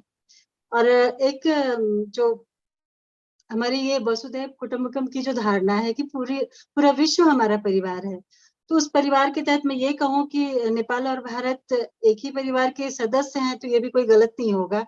क्योंकि नेपाल में जितनी बातें हैं और वो भारत से बिल्कुल अलग नहीं है, खासकर संस्कृति के लिए बात कही जाए या आस्था और विश्वास की बात कही जाए। नेपाल जाना जाता है अपने आराध्य देव पशुपतिनाथ के लिए। तो जब पशुपतिनाथ की बात होती है तो केदारनाथ की यात्रा, विश्वनाथ की यात्रा पशुपतिनाथ पर आके खत्म होती है। कहीं से भी ये दोनों अलग नहीं है। यहाँ के लोग जितने मन से भारत की भूमि में जाना चाहते हैं, भारतीय पर्यटक या धार्मिक श्रद्धालु वो नेपाल आना चाहते हैं। पशुपतिनाथ की बात अगर दूसरी बात मैं करूँ जनकपुर धाम माँ जानकी की, तो जब सीता का नाम हो तो राम के बिना वो अधूरी है, तो अयोध्या खुद ब खुद हमारे सामने आ जाता है। तो आप ये समझ सकते हैं कि हमारी जो ये सदियों की विरासत है, इसे कहाँ से शुरू किया जाए, वो त्रेता युग हो, सतयुग हो, आज ये कलयुग है, ये सभी में हम अपने सनातन धर्म को बांटते आए हैं और उसको मिलकर हम लोगों ने जिया है। तो जब जनकपुर धाम की बात आती है तो अयोध्या खुद ब खुद हमारे सामने होता है। जानकी विवाह हमारे यहाँ की एक ऐसी परंपरा है जहाँ की भारत से अयोध्या से बाराती आते हैं। और एक बात जब कही जाती है यहाँ उस परंपरा और संस्कृति को लेकर कि नेपाल के लोगों को तो राम को गाली देने का भी अधिकार है, क्योंकि हमारे यहाँ शादियों में गाली देने की परंपरा होती है। तो ये जो निकटता है इन दोनों देशों में, इसको परिभाषित करती है। उसके बाद में अगर हम लुम्बिनी की बात करूं, बुद्ध की बात करूं, तो बुद्ध यहाँ जन्म लिए लेकिन ज्ञान उनको मिला बौद्ध गया में। इसे भी हम अलग नहीं कर सकते। कई दफा कई मर्तबा ये होता है कि हम ये निर्णय नहीं कर पाते कि एक यह व्यक्ति उधर का है या इधर का है। इस पे कई बार मतभेद भी होता आया है, लेकिन ये एक सच है कि कुछ बातें जो आस्था और विश्वास से जुड़ी हुई हैं उनको सीमाएं अलग नहीं करती। हम उस एक धरातल पर उसको जीते हैं। दूसरी मैं बात करूं, अगर अभी के समय में हमारे 84 नाथ सिद्ध हुए, जो गोरखनाथ की बात आती है तो उनकी जड़ें भी नेपाल से जुड़ी हुई हैं। जब गोरखपुर में गोरखनाथ मंदिर में खिचड़ी की परंपरा का निर्वाह होता है, तो वो हमारे यहाँ के राजकुल से जाने की परंपरा रही है। राजकुल से जो पैसे जाते हैं उससे वहाँ विजयादशमी पे भी और अन्य पूजाओं में भी उसका वहाँ पे उपयोग किया जाता है। मेरे कहने का मतलब ये है कि हमारी जो संस्कृति है और ये जो एक अवधारणा है कि हम सभी एक हैं, हमारा पूरी सृष्टि को माने तो हम एक परिवार के हैं। तो प्रवासी भारतीयों ने जहां जाकर जो भी किया, पर हमारे यहाँ तो ये भी कह सकते हैं कि भारत से जो लोग यहाँ नेपाल आके बसते हैं उन्हें प्रवासी भी नहीं माना जाता। ये आप इससे एक बात समझें कि वो एक ही धरती के माने जाते हैं, उनमें इतनी साम्यता है। हमारे नेपाल में एक देवघाट है, हरिहर क्षेत्र जिनको कहा जाता है। वहां पे जब वाल्मीकि की चर्चा होती है, रामायण को रचने की बात होती है, तो हमारे आदि कवि वाल्मीकि को वहीं से माना जाता है। दूसरी बात मैं कहूँ कि अभी अयोध्या में राम मंदिर की जो अवधारणा रखी गई, राम मंदिर का निर्माण, भव्य निर्माण हो रहा है, तो कुछ दिन पहले ये भी चर्चा में आया कि नेपाल से शालिग्राम शिला गई और राम का वहां पे जो राम की मूर्ति बनेगी वो उससे बनेगी। बाद में जो भी उनमें कठिनाई आए, लेकिन उसको लोगों ने जिस तरह देखा, आपने सबने देखा होगा कि एक सोशल मीडिया पे जिस तरह से वहां की जनता, यहाँ की जनता उसको शिरोधार्य कर रही थी, ये एक संस्कृति होने का सुख प्रदान करता है। हमारे त्योहार हैं, हमारी परंपराएं हैं, और अभी तो जो उड़ीसा में जगन्नाथ यात्रा होती है, वो हमारे नेपाल में भी शुरू हो चुका है। तो ये संस्कृति का जो विस्तार है, ये दिन प्रतिदिन, भले ही कभी कुछ खटपट हो जाए, लेकिन इससे आस्था और विश्वास से हम अलग नहीं हो सकते। यहाँ तक कि हमारे यहाँ जो ये पिंडदान की परंपरा है, वह भी यहाँ के लोग गया जाते हैं, वहां मृतात्मा की शांति के लिए पूजा करते हैं। तो इस मुद्दे पे मैं चूंकि नेपाल से हूँ और नेपाल को मैं प्रतिनिधित्व कर रही हूँ नेपाल का, तो मैं ये कहूँ कि ये दो देश अपनी परंपराओं में, अपनी संस्कृति में, अपने इतिहास में, चाहे वो रामायण काल हो या महाभारत काल हो, महाभारत की चर्चा होती है तो विराट की चर्चा होती है, वो भी यहीं पे है। तो इस तरह से देखें कि हमारी जड़ें बिल्कुल गहरी हैं, बहुत जुड़ी हुई हैं, जिनको अलग नहीं किया जा सकता। और ये एक पहचान पूरे विश्व को जाता रहा हमेशा कि नेपाल और भारत की एक खुली सीमा हमारे धरोहर को साझा करती है, हमारी संस्कृति का निर्वाह करती है, हम उस परंपराओं को एक साथ जीते हैं।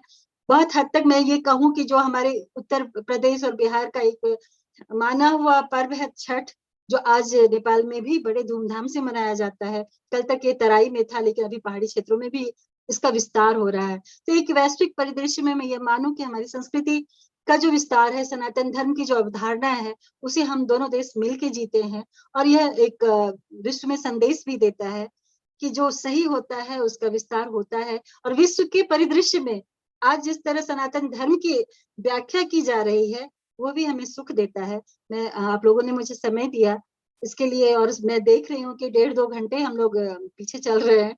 तो मैं बस इतना ही कहूंगी और बहुत बहुत आभार व्यक्त करूंगी मुझे ये अवसर देने के लिए। बहुत आभार। बहुत बहुत धन्यवाद श्वेता जी। मैं जिन लोगों के नाम के आगे पैनलिस्ट लिखा है, मैं उनसे फिर एक बार रिक्वेस्ट करूंगी कि प्लीज वो अपना नाम रीनेम कर लें, इससे हमारी टीम को आइडेंटिफाई करने में सहूलियत होगी, इजी होगा। तो आप लोग प्लीज अपना नाम लिख लें वहां पर। और अब मैं दूसरे नंबर पे बुलाना चाहूंगी श्री सत्येंद्र दाहिया जी को। सत्येंद्र जी, आपका स्वागत है जी। धन्यवाद स्मिता। से रिक्वेस्ट करूंगी कि आप प्लीज अपना इंट्रोडक्शन दे दें जी ब्रीफ में। जरूर जरूर। धन्यवाद स्मिता जी। मेरा नाम सत्येंद्र दहिया है और मैं भारतीय दूतावास काठमांडू में पिछले लगभग 2 वर्षों से कल्चरल अटैचे के पद पर कार्यरत हूँ। और मैं हिंदी मीडिया और संस्कृति का काम देख रहा हूँ। और श्वेता जी मुझसे पहले बोल चुकी हैं, उन्होंने लगभग सभी योग करती हैं हर प्रकार के कार्यों में।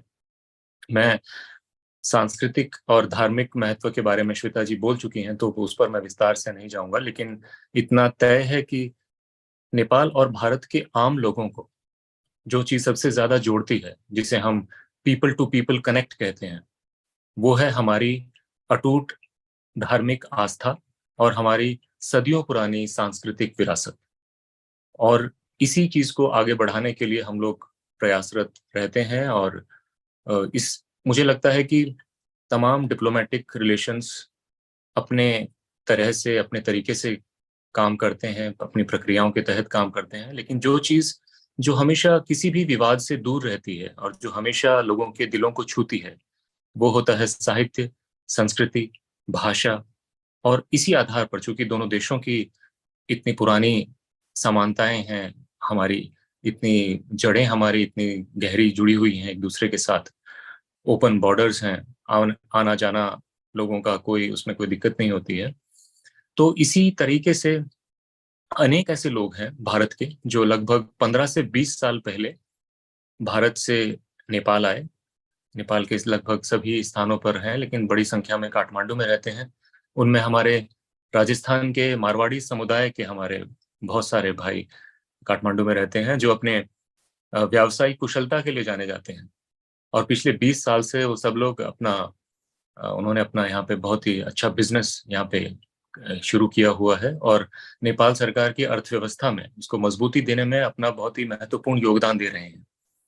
तो मैं बताना चाहूंगा कि 2 महत्वपूर्ण संगठन जो भारतीयों के नेपाल में हैं इस समय, एक है Indian citizens association of Nepal और एक है Indian youth association of Nepal. और ये दोनों ही संगठन इसमें बड़ी संख्या में जितने भी भारतीय नेपाल में रह रहे हैं उनका एक महत्वपूर्ण संगठन है। और मुझे याद आता है कि जब कोविड काल का बड़ा कठिन समय था, उस दौरान इन दोनों संगठनों ने नेपाल में फंसे हुए भारतीयों को वापस उनके घर तक पहुंचाने में बहुत ही उम्दा काम किया था। और इसी तरीके से जब भी हमारा कोई भी त्योहार आता है, कोई भी हमारी महत्वपूर्ण चीजें आती हैं, क्योंकि दोनों देशों के सभी त्योहार समान हैं, तो दोनों ही देशों के लोग जब इकट्ठे मिलजुल कर जब लगभग सभी त्योहार और उत्सव और बहुत ही धार्मिक आस्था और हर्षोल्लास के साथ मनाते हैं, तो वो चीज देखते ही बनती है। और मुझे लगता है कि ऐसा उदाहरण शायद ही कहीं किसी और दो देशों के बीच में पाया जाता हो। इसके अलावा बस एक छोटी सी बात कहकर मैं अपनी बात को विराम दूंगा कि भारत सरकार का एक बहुत ही महत्वपूर्ण योगदान जो नेपाल की जो सांस्कृतिक धरोहर है उनको न सिर्फ बचाने के लिए बल्कि उनका जीर्णोद्धार करने के लिए, विशेषकर 2015 में जब नेपाल में एक विनाशकारी भूकंप आया था, तो हम सब जानते हैं कि नेपाल में बड़ी संख्या में यूनेस्को हेरिटेज साइट्स हैं और पूरी दुनिया के लोग वहां पे आते हैं उसे देखने के लिए। और सबसे अच्छी बात यह है कि नेपाल के लोगों के बीच में अपनी इस सांस्कृतिक और धार्मिक विरासत को संजोकर रखने की जो भावना है वो बहुत सराहनीय है। तो इसी दिशा में भारत सरकार ने एक महत्वपूर्ण कार्य किया है कि इंटैक नाम का एक संगठन है जो भारत सरकार का प्रतिष्ठित संगठन है, Indian national trust for art and cultural heritage. उसने ये बीड़ा उठाया है कि 2015 के भूकंप के बाद जिन जिन महत्वपूर्ण धार्मिक और सांस्कृतिक स्थलों को नुकसान पहुंचा था उसको रिनोवेट किया जाए, उसका रिनोवेशन किया जाए, रेस्टोरेशन किया जाए। और भारत की एक स्पेशल टीम वहां पर पिछले 2-3 सालों से काम कर रही है और जिसने बहुत अच्छे परिणाम दिए हैं अब तक, जितने भी उन्होंने काम किए हैं, और उनके काम चल ही रहे हैं अभी। तो मुझे लगता है कि ये विषय ऐसा है कि इस पर बहुत सारी बातें की जा सकती हैं, लेकिन समय की सीमा का ख्याल रखते हुए और मैं धन्यवाद देता हूँ विशेषकर आयोजकों को इतना एक वृहत आयोजन करना और इस सफलता के साथ करना, इस सार्थकता के साथ करना। मैं अपनी तरफ से नेपाल के सभी भारतीयों की तरफ से, नेपाल के हमारे भाई और बहनों की तरफ से इस कार्यक्रम की सफलता और सार्थकता की कामना करता हूं और आप सभी को धन्यवाद देता हूं। धन्यवाद। जय हिंद।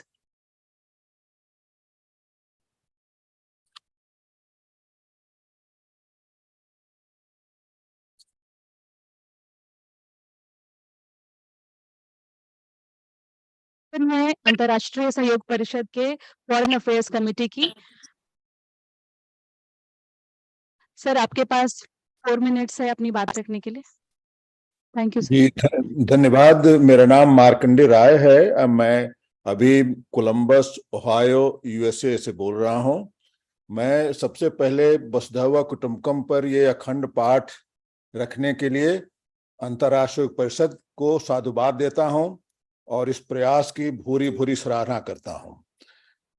हमको लगता है कि ये वसुधैव कुटुंबकम जो आज स्लोगन था आज के पहले, ये चरितार्थ हो रहा है कि कैसे हम, एक और श्लोक आता है, माता भूमि पुत्रो हम पृथिव्या।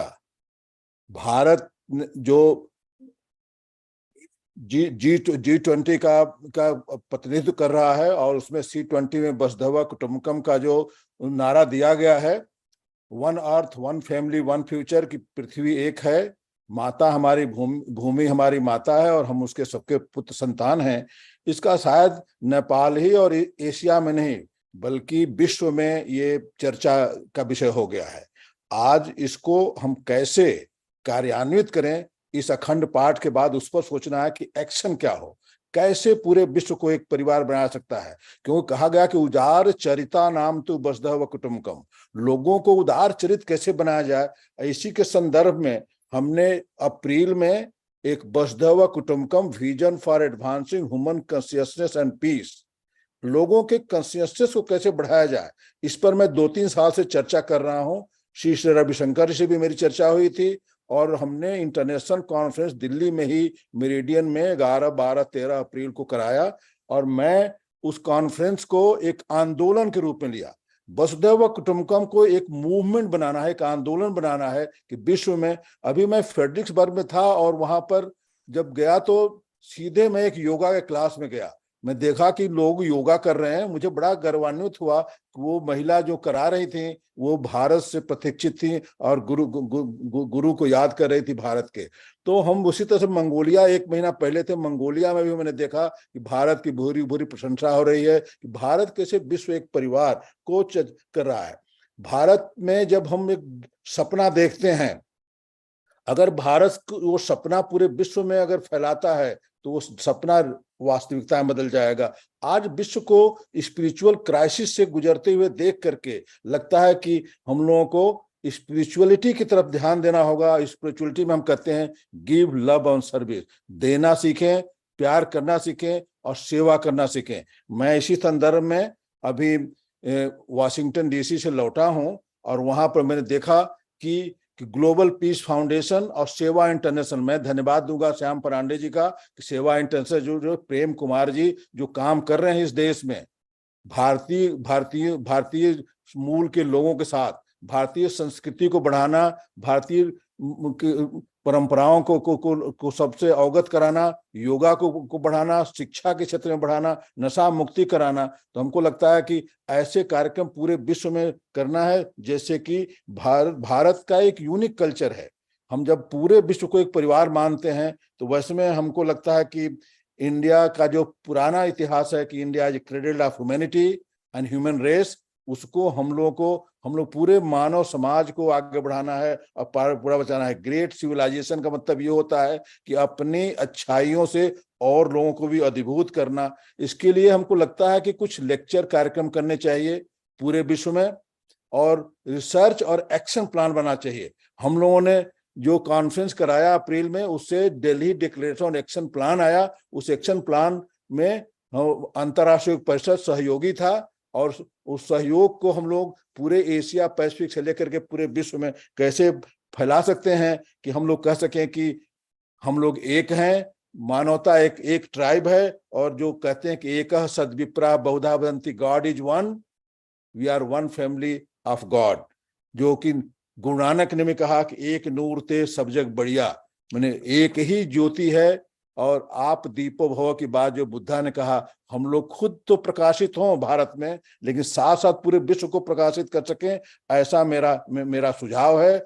आज वर्ल्ड ग्लोबलाइजेशन की तरफ बढ़ रहा है, अर्बनाइजेशन, क्लाइमेट चेंज और आईसीटी का जो बोलबाला है, जो इंटरनेशनल ट्रेंड है, उसमें हम लोग को एक न्यू टाइप का दुनिया बनाना है जिसमें सोशल, इकोनॉमिक, एनवायरमेंटल सिक्योरिटी की बात हो और पूरा विश्व समझे कि हम एक परिवार के एक दूसरे से के लिए जीना सीखें। यही हमारी संकल्पना होगी, यही मेरी प्रार्थना होगी। और इस अखंड पाठ से जो एक्शन प्लान कुछ बने जो कि आगे लागू किया सके। ये C20 केवल कंसल्टेशन के बाद, भारत के अध्यक्षता के बाद खत्म नहीं हो जाना चाहिए, चाहे वो ब्राजील हो या साउथ अफ्रीका हो, ये मूवमेंट चलना चाहिए। इसलिए एक परमानेंट सेक्रेटेरिएट बनना चाहिए जो कि इन चीजों को, जो कि आज सुझाव आ रहे हैं हर जगह से, चाहे वो नेपाल से, इंडोनेशिया से, मलेशिया से, चाइना से, विभिन्न देशों से, उसको हम लोग कैसे इंप्लीमेंट कर सके, उसके लिए एक बॉडी बननी चाहिए, एक फोरम बनना चाहिए। बहुत बहुत धन्यवाद।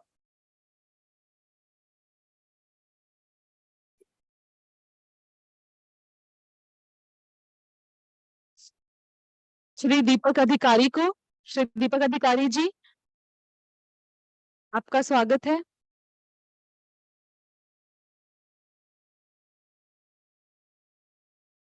दीपक अधिकारी जी, अगर आप पैनल में हैं तो अनम्यूट कीजिए अपने आप को।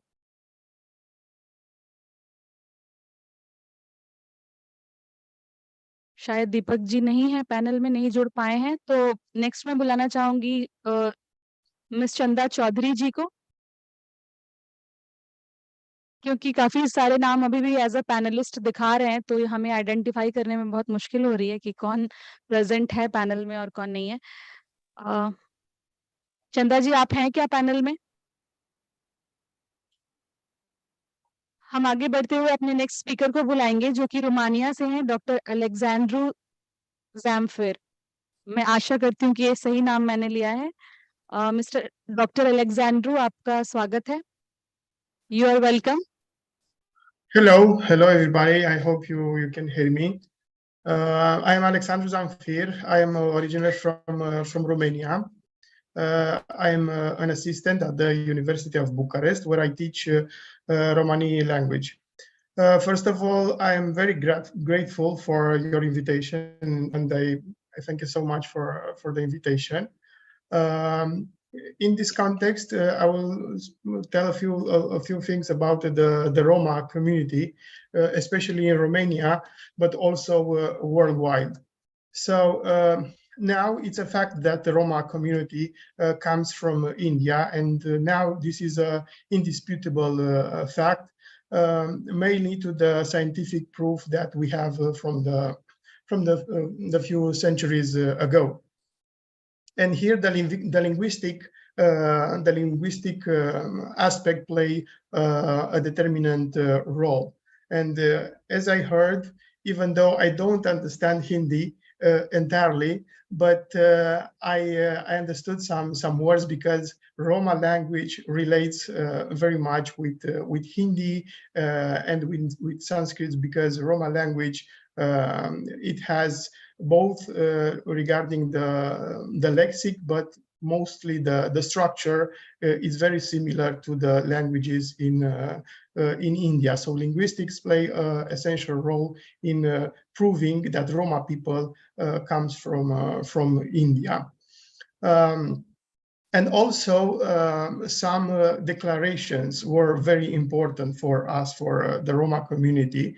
And I will mention here, of course, the declaration of the great Indira Gandhi, who called the Roma people the lost sons of India. So that was a very powerful declaration for us, for the Roma community, in order to recognize that Roma people come from India. And of course, the recent events and institution that spoke about this connection about Roma and India. And I will mention here, of course, RASP, which we are very grateful, and mostly to the Center of Roma Studies and Culture Relations, which had several events in this order.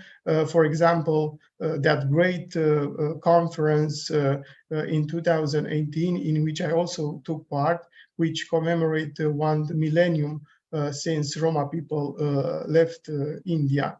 So these kind of events and declarations are very important for us, for Roma community, regarding the connection between Roma and India.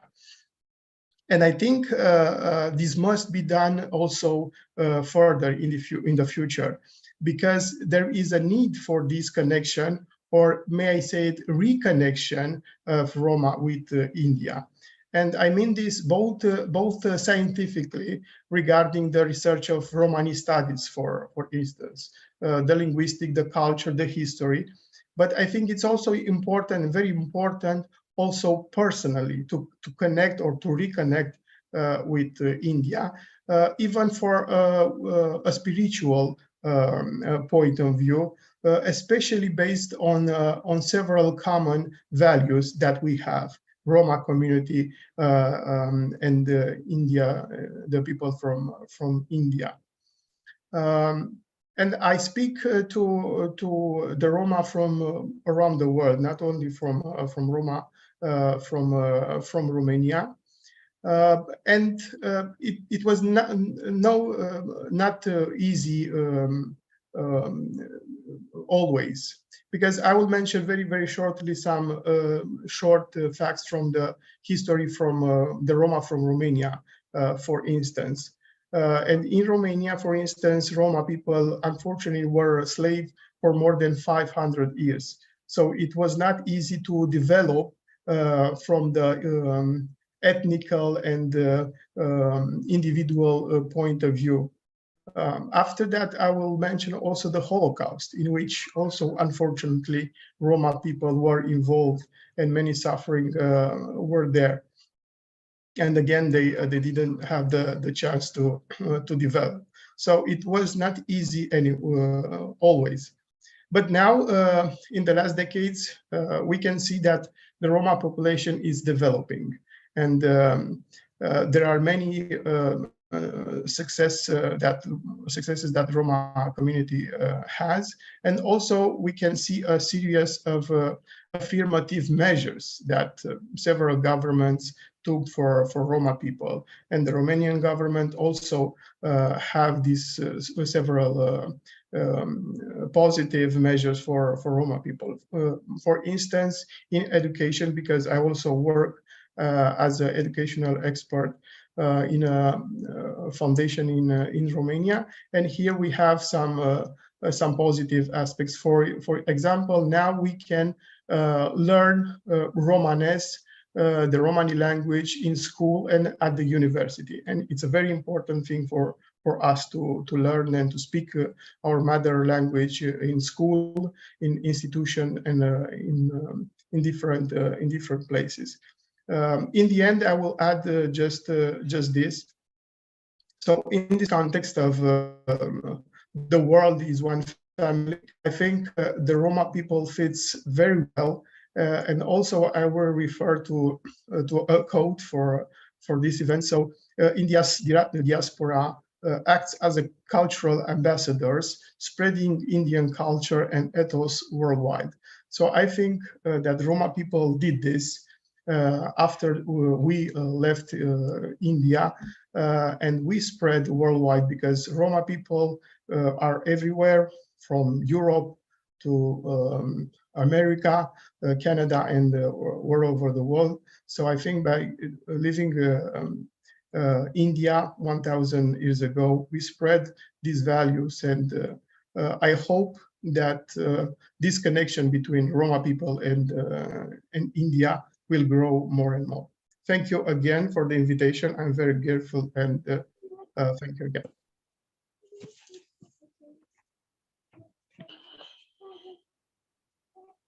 Hello to everybody. Can you hear me, please? Hello? Yes, you are audible. I'm inviting Dr. Ilyana Kovacheva from Bulgaria. You have 5 minutes, Dr. Liliana. Yeah. Yeah, thank you. I'm really very proud today to participate in such important meeting where Indian people from all over the world are thinking about Bharatan. I'm very proud that I make the reconnection after 40 years, disconnecting this relationship between Roma people from Europe and India with the conference in 2000, which I held from 8 April till 13 in Delhi.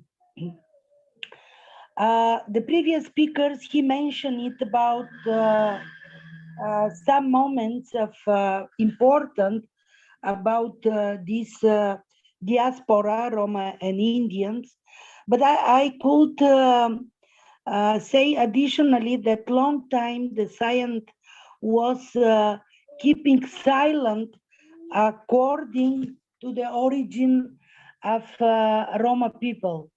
A very long time in the scientific literature was manifesting the idea that the Roma people come from Egypt. Finally, through the linguistic, they proved through the language that the Roma people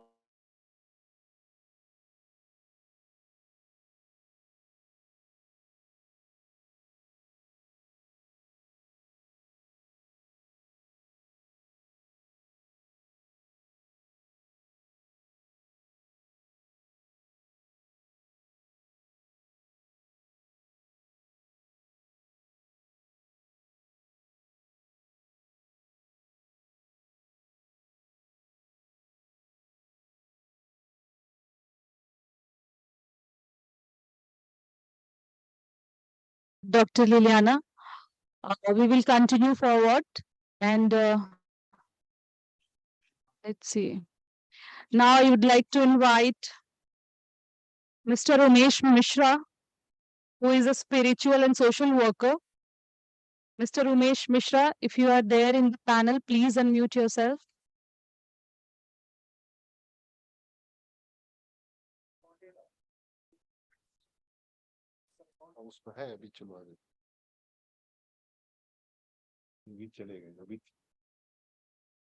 Mr. Mishra was there. It seems we have also got disconnected with him. So moving further, we have a conversation. There is a conversation with an eminent journalist and a PIO based in Mauritius, Mr. Bijay Madhu, and we will show that conversation.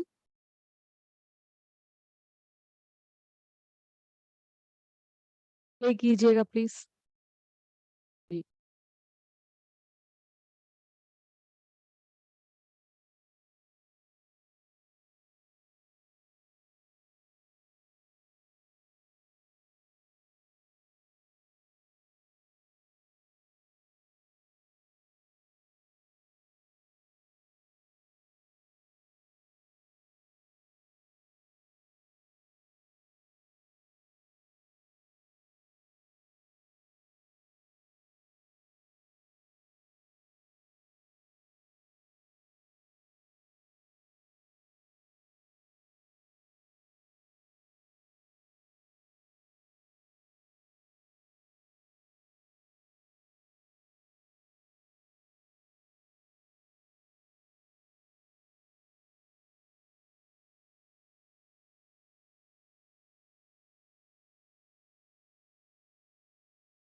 Speaking with Mr. Bijay Madhu, who is an eminent journalist.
And global interaction, I would like to welcome you all in the conversation where I will be speaking with Mr. Bijay Madhu, who is an eminent journalist and a PIO in Mauritius. Mr. Bijay Madhu, you are most welcome in this conversation. Thank you. Welcome. It is our privilege to have Mr. Madhu. I would brief about Mr. Madhu. He is at present a consultant in media and public relations. He has occupied various significant positions. He has been the chairman of Southern African Broadcasting Association, as well as chairman of Africa Asia Pacific Media Partnership. He was also chairman of the Film Department Corporation Mauritius. He has been an advisor in various ministries such as Ministry of Finance, Ministry of Education, and Ministry of Art and Culture. He has also been Director General of Mahatma Gandhi Institute and the Rabindranath Tagore Institute.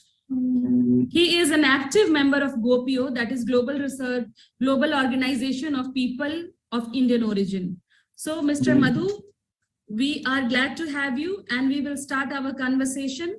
In the beginning, at the very first, I would like to start with your memory of India. What is your earliest memory about India?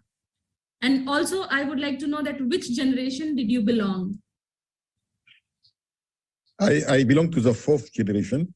My great-grandfather came from Gorakhpur as an indentured laborer. He went back to Gorakhpur as a free person, and he came back as a free person here and settled. And since then, we are settled in Mauritius. My earliest memory of India has been the celebrations of Independence Day of India in Mauritius when we were still a colony. We used to gather, sing songs about India, speeches about India. Everything's happened. So India in those days was only in my mind and as a dream.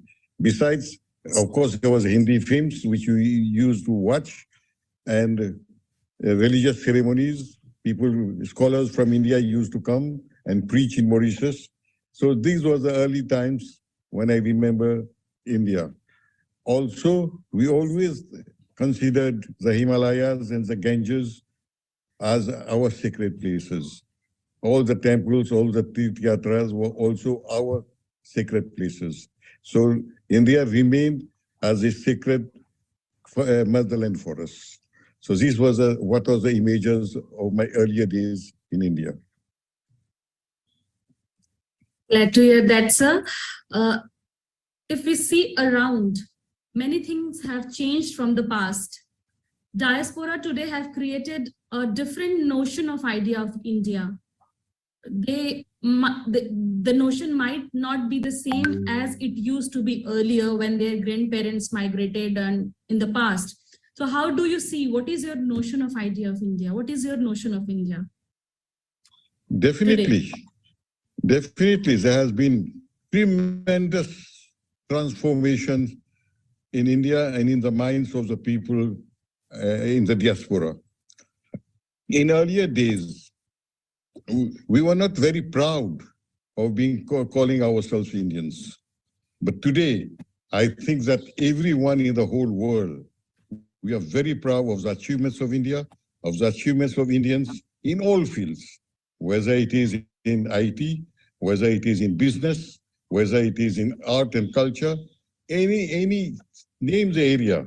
Today, India is on top, and we are very proud, and we feel part of that journey ourselves. So we are very, very proud of India today. Okay, thank you, sir. Earlier, we used to see that a lot of students used to come to India for study, for their educational purposes, but the number has significantly reduced in present times. So I was just wondering to understand what could be the reason why this number has reduced. The Mauritius students are preferring more to go to the Western countries like Australia or UK or USA. Whereas we see that the standard of education in India is also very good, very high. So what do you think, and what would you suggest to increase the number or to look after this issue? You see, India and Mauritius have been connected even when we were still a colony. One of the first missions which India established after independence was in Mauritius. And even 2 Mauritians were appointed as first ambassadors of India in the world. Since those days, India used to give us cultural scholarships to go and study in different fields in India. Later, when we became independent ourselves, there has been thousands of students who have flocked to India, and India has been responsible of educating our elite. But today, Mauritius itself has about 71 tertiary education campuses, including 4 universities. So people now are doing their first degrees in Mauritius. There are 2 medical schools which are run by Indian professors, Indian investment, and 80% of the students come from India to study medicine in Mauritius. Besides, the degrees that our universities award are of a high caliber, high level. So people prefer to study in Mauritius itself. These facilities are available in Mauritius. Now, what we require in the tertiary sector, higher education sector, is at another level in IT, in artificial intelligence, in high quality engineering, all the postgraduate teaching in medicine. So these are the things where we require assistance and collaborations. So as far as the primary sector is concerned, we are already doing we have all the infrastructure already in Mauritius. It's not that they're going to France or to UK or to America. There are very few who are going there. Most of them are studying in Mauritius itself. In continuation with this, we usually see that fourth, fifth, or the subsequent generation in diaspora usually do not connect with their country of origin the way their grandfathers have done it. So what would you suggest to connect the youth of Mauritius today with India, how they can inculcate or develop the Indianness or Indian culture, and they can instill this Indian culture among themselves?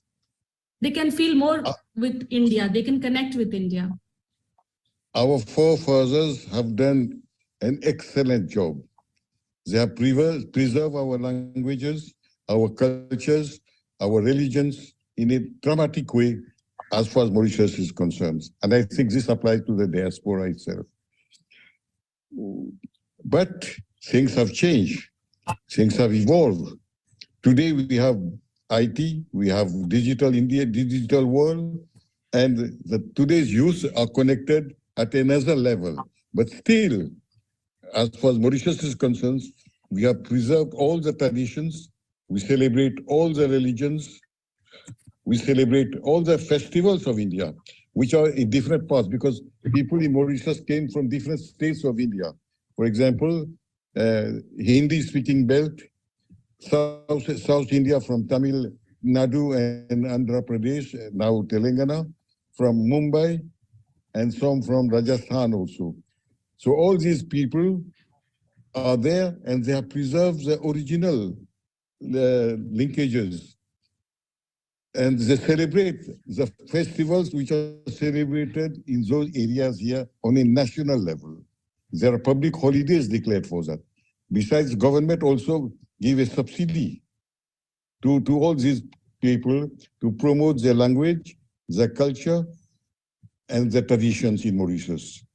So, and our national television broadcast, I don't know how many hours. At least there are about 5 or 6 channels live dedicated to these languages, programs in these languages, daily. And many of these channels come from India, directly, live.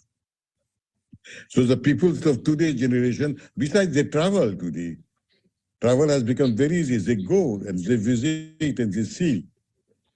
And also the evolution which has taken place in Indian society, that also impacts the people here. So you can find the lifestyle, everything that you find in India also, they are found here, perhaps in a better way. Okay, sir.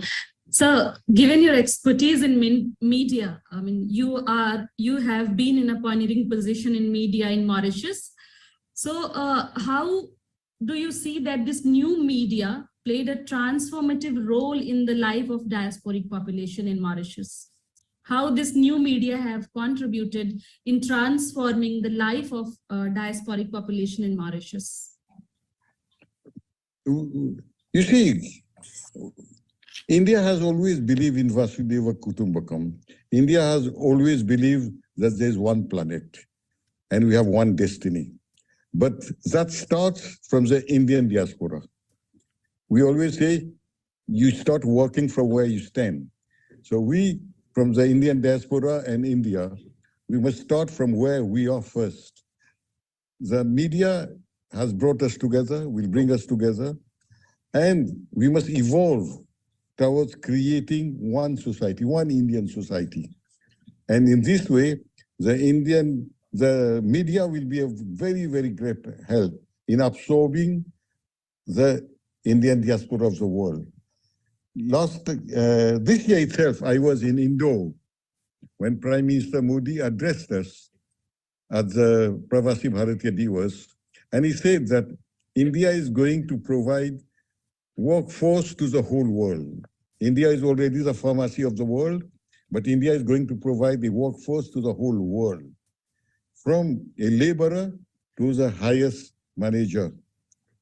So media is going to bring this platform together to bring information. For example, this year in itself, Mauritius has decided to open immigration at all levels.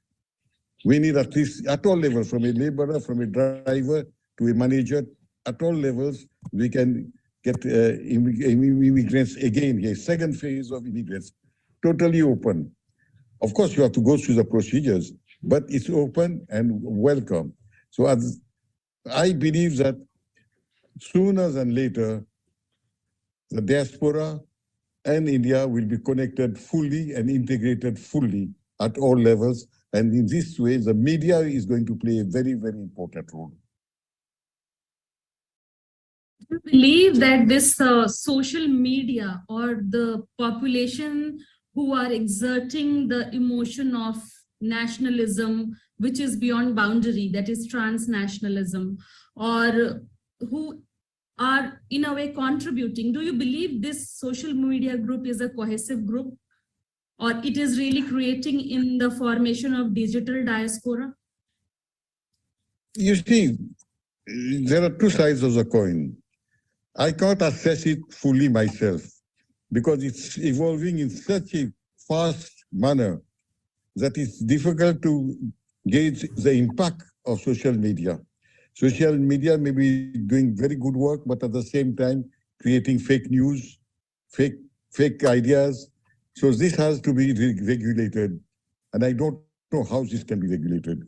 But at the end of the day, this is the excellent platform if it wants to do good to all of us. Diaspora, in any way, diaspora is called a bridge between the country of their origin and the country of settlement, where they have settled. And we see that nowadays diaspora is actively participating in their homeland politics.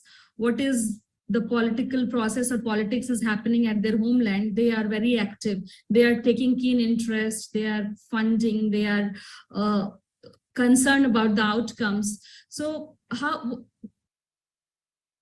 this participation are helping them? What is your take on it? You see, first of all, I think that it should not be looked into two sides, the diaspora and India. We must move towards as one society, wherever we are staying. Just like in India, you have several states, people coming from different areas, speaking different languages, eating different types of food, but still 100% Indian. In the same way, the diaspora is also must be considered as 100% Indian. This is the first move we should do. Second, this integration, once it takes place, then the flow of in any field, whether in investment, development, or whatever cultural exchanges will take place automatically. Now with travel being easy, with communications being at our fingertips, all these things can happen. Whatever we are dreaming of is a possibility. That's true. In fact, Indian diaspora is a diaspora which is in modern times welcomed by all because of its capacity to adjust in any situation, because of its resilience to overcome any problem, or because of its tolerant nature. What could be the reason? But today, Indian diaspora is one of the most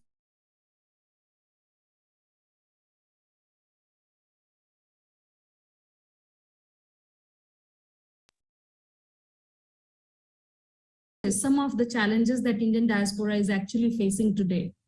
If you could give some light on that. Yes.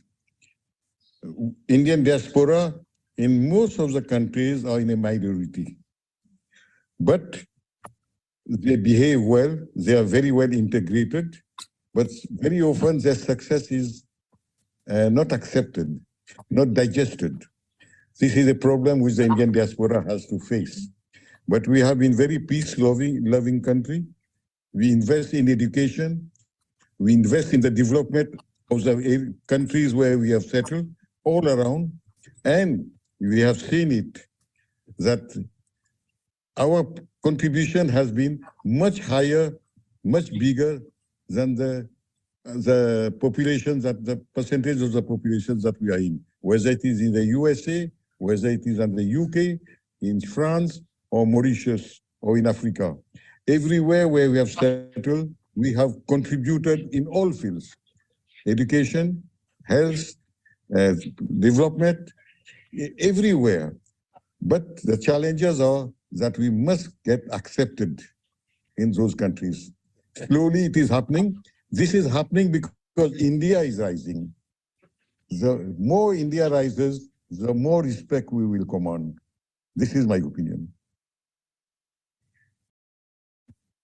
That's true, sir. In fact, very correctly you have mentioned that in India and the challenges that is being faced by Indians across the world, despite the Indian diaspora being one of the most easy-going diaspora or one of the most tolerant diaspora. But in recent year, we are witnessing a trend, like in the era of globalization, where everything is becoming more close, more like information is available on the websites, whatever you want to read and study. Things are free flowing from one country to another. But still, in this scenario, we are seeing an anti-immigration feeling among many countries. Many countries are trying to put a barrier on the travel or migrants that are coming to their, and it is not a new thing. It has been happening earlier also. But since the free flow have become more common after the globalization, the movement of people are being restricted. That is one of the concern. How do you see these trends in present circumstances? And do you think that social media fuel in any way hatred or xenophobia kind of feeling for the diaspora? You see, as long as there will be poverty, underdevelopment, people are poor, people are struggling, there will be a conflict. There will be a conflict of aspirations. They will always find a blame on others. So this is a part of the things with which we have to work with and try to find solutions. But these discriminations will continue. At the same time, we have to struggle and prove our worth in all fields. Then we will be accepted. But this discrimination is starting, or this barrier or this anti-immigration process of anti-immigration is starting in the developed countries who have already achieved the better quality life. They are starting to put this barriers. So that is something which is, I would like your take on. You see, we are living still with a sequel of colonialism. When the peoples who colonized us came here, they have taken everything. But now when we are rising and we are becoming more than equal sometimes, then this, there is a balance has to be created. And these things will happen. It is human and we must accept it. But we must always, through dialogue, try to solve these issues. If we don't have a dialogue, then there will be big conflicts. In Indian government now has started a very engaging diaspora policy. Earlier, unlike the past, presently diaspora is valued in India, and government has made several policies, and a lot of Pravasi Bharatiya Divas celebrations and other events are taking place to engage diaspora in the development story of India. So how do you see these initiatives, and also would you like to suggest something that should be added or that should be started in coming future to engage diaspora more robustly? This is happening. You sometimes you don't realize that a very high percentage of the wealth of India is held by the people of the Indian diaspora. You look at it closely and you'll find that this flow of investment which India is getting also comes from the Indian diaspora. They influence it. And in the future, I expect both ways, that the development of the diaspora and of India should go hand in hand in all aspects.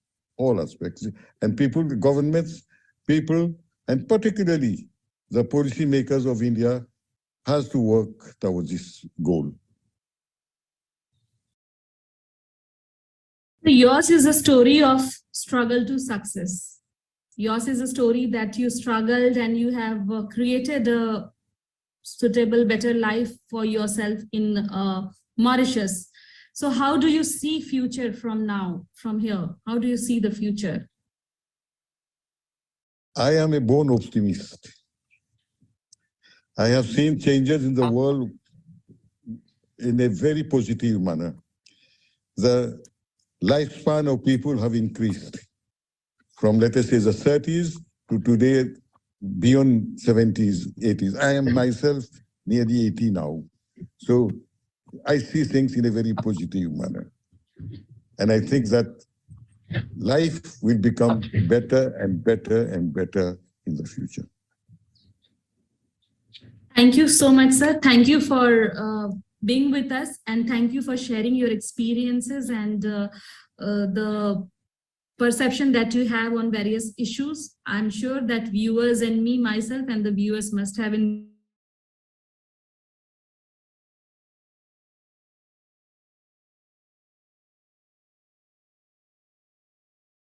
Welcome everyone. So we just saw a conversation, very enlightening and very enriching. Now, अब मैं बुलाना चाहूंगी Myanmar से हमारी colleague को, mister M.K. Jaya Madhavan. Mr. Jaya Madhavan, आप please अपने आप को अनम्यूट कीजिए and please share your ideas. Please share your ideas. For 5 minutes. You have 5 minutes, Mr. Madhavan. Okay, thank you. I will be talking to Tamil language. அனைவருக்கும் வணக்கம். எல்லோரும் என் குறிக்க நினைப்பதுவே எல்லாமே வேறொன்றும் மரியேன் பராபரமே. என் பெயர் MKK ஜெயமாதவன், தொழில் அதிபர் மற்றும் அகில மியன்மார் தமிழ் இந்து நீதி சேமிப்பு நிறுவனத்தின் துணைத் தலைவரும் நிறுவனத்தின் இலவச மருத்துவமனையின் பொறுப்பாளராக செயல் ஆற்றி வருகிறேன். நாம் வெளிநாட்டு வாழ் தமிழர் மியன்மாரிலிருந்து கலந்துரையாட சந்தர்ப்பம் கிடைத்ததை மிக்க நன்றி. உலகமெங்கும் வாழ்ந்து வரும் இந்தியர்கள் எப்போதுள்ள தொலை தொடர்பு கணினிமயமான உலகம் இருக்கிற ஒரு சிறு கிராமமாக மாறி வருவதை கண்கூடா பார்க்கின்றோம்.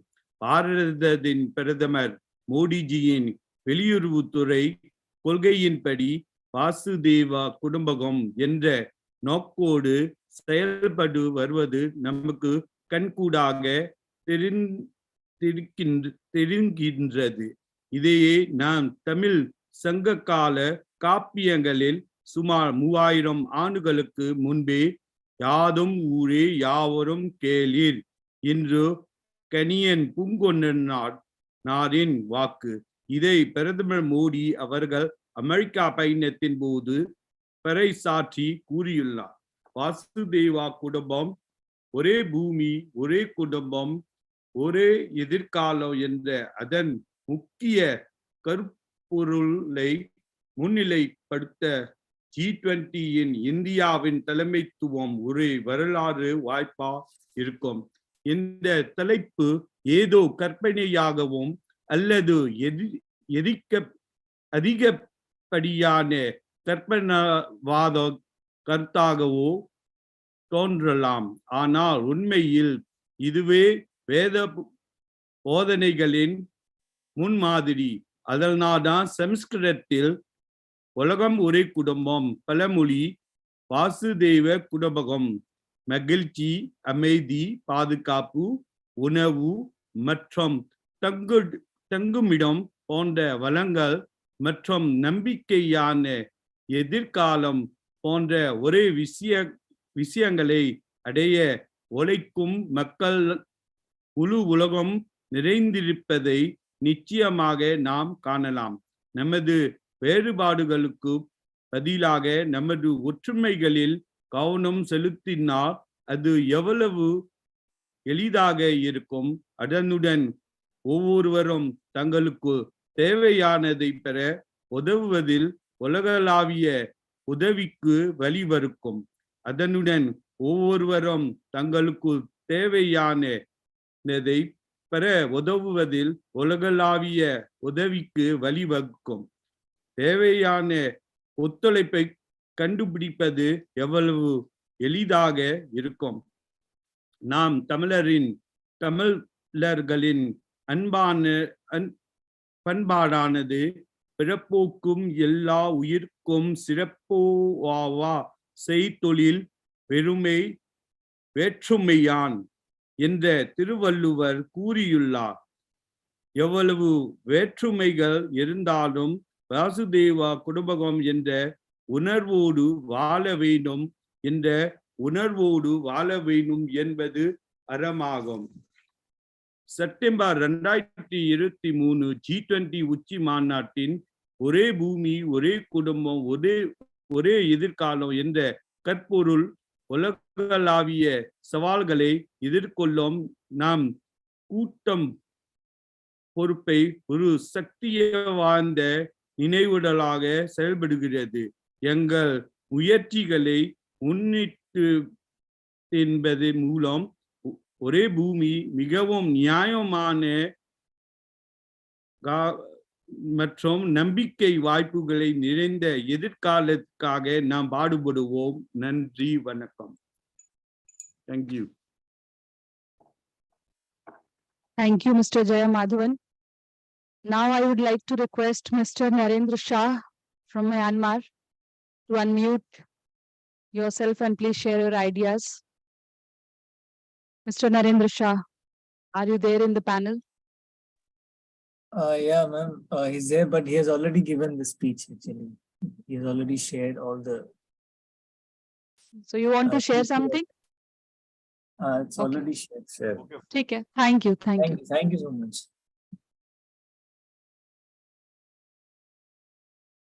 So taking it forward, I would like to invite Yogacharya Dr. Nila Megami from Reunion Island.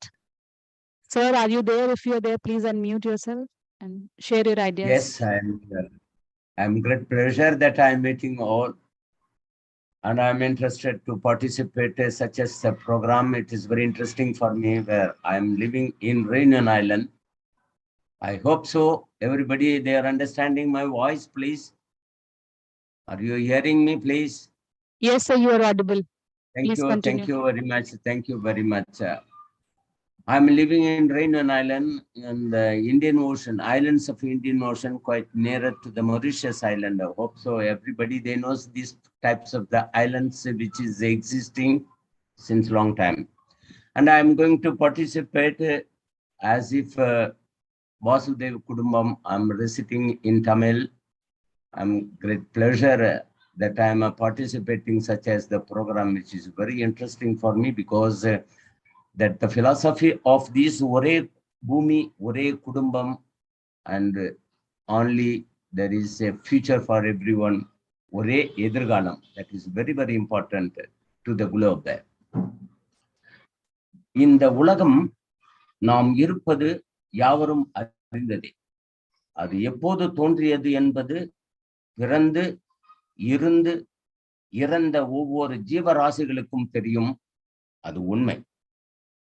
உலகின் பரிணாம கொள்கையின்படி படைக்கப்பட்ட உயிரினங்கள் அனைத்தும் பிறத்தல், வாழ்தல், இறத்தல், இந்த 3 கொள்கையின்படி உலகம் தோன்றிய முதல் இன்று வரை நிறைய மாற்றங்களை சந்தித்திருக்கிறது. அன்றையிலிருந்து மனிதர்கள் போல் அன்று இருந்த மனிதர்கள் போல் இன்று இல்லை என்பது உண்மை. அன்றிலிருந்து விலங்கு, பறவைகள், இயற்கை, சீதோஷணம், தட்பவெப்பநிலை யாவும் இன்றில்லை.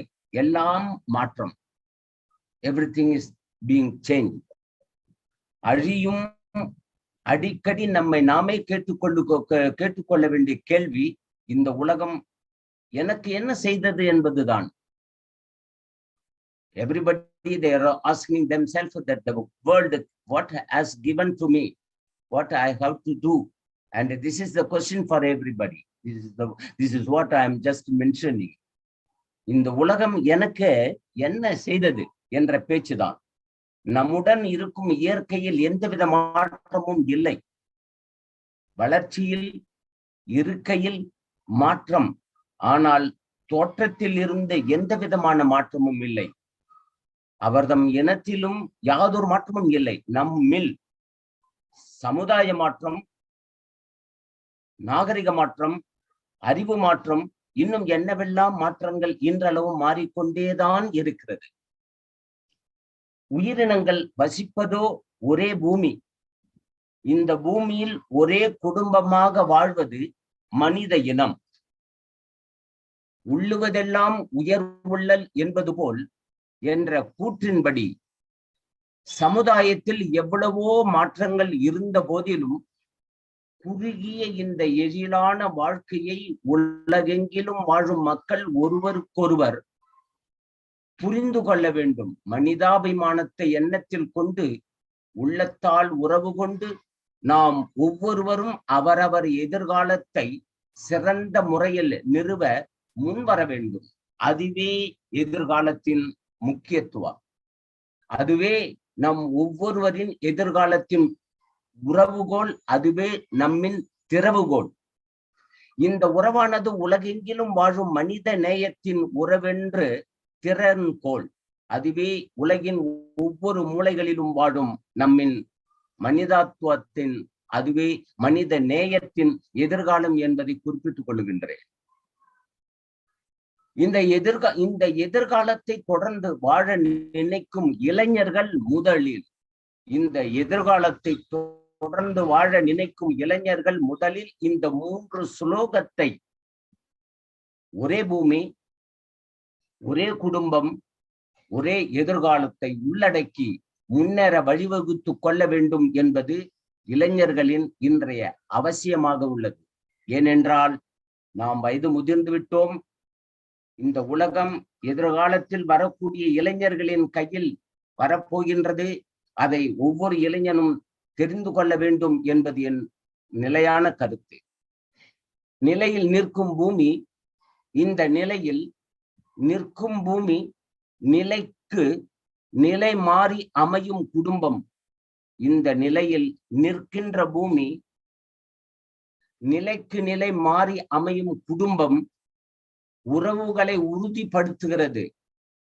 உயர்வும் உய்விக்கவும் உதவும் நம்மின் ஒரே எதிர்காலம் அமைய வேண்டும்.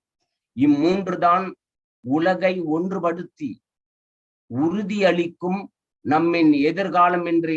இதுவே நம் உறவின் திறவுகோல் என்பது உலகளாவிய மக்களின் கருத்தும் அதுவே என்று என் எண்ணத்தில் படுகிறது. இந்த நினைவாற்றலை ஐயா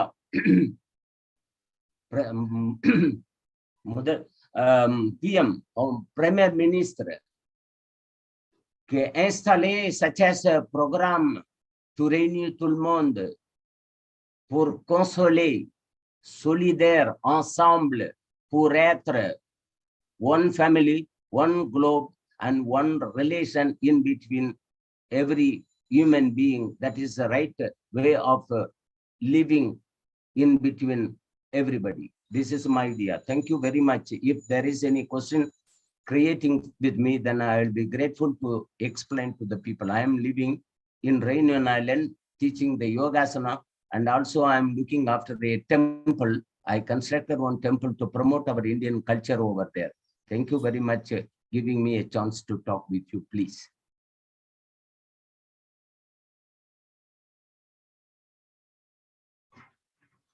Yes.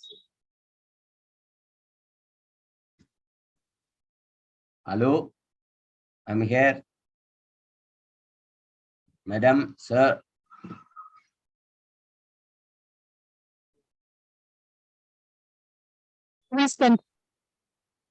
Yes. Thank you, sir. Thank you for sharing your ideas.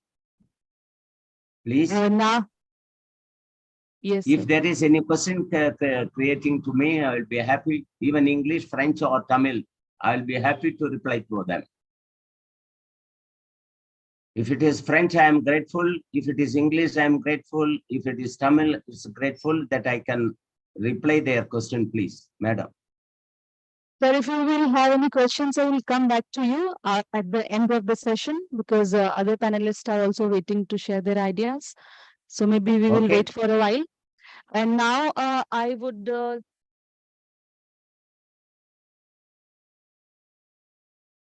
now we will listen to the ideas of Mr. Mukesh Chunni, who has been a former Minister of Government of Mauritius and an ex-High Commissioner of Mauritius to India. We will listen to his views. And after his views, we'll invite the rest of the panelists. Please stay with us. We'll just connect with you again. Please play the video.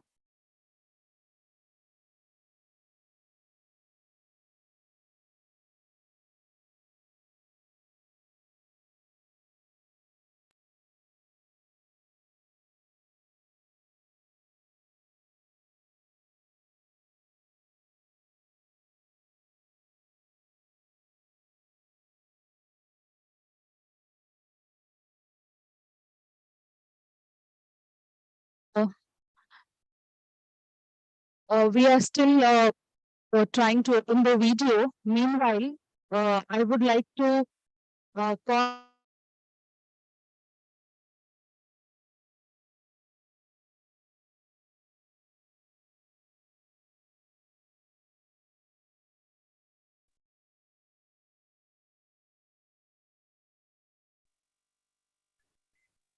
Mr. Ritwij, are you there in the panel?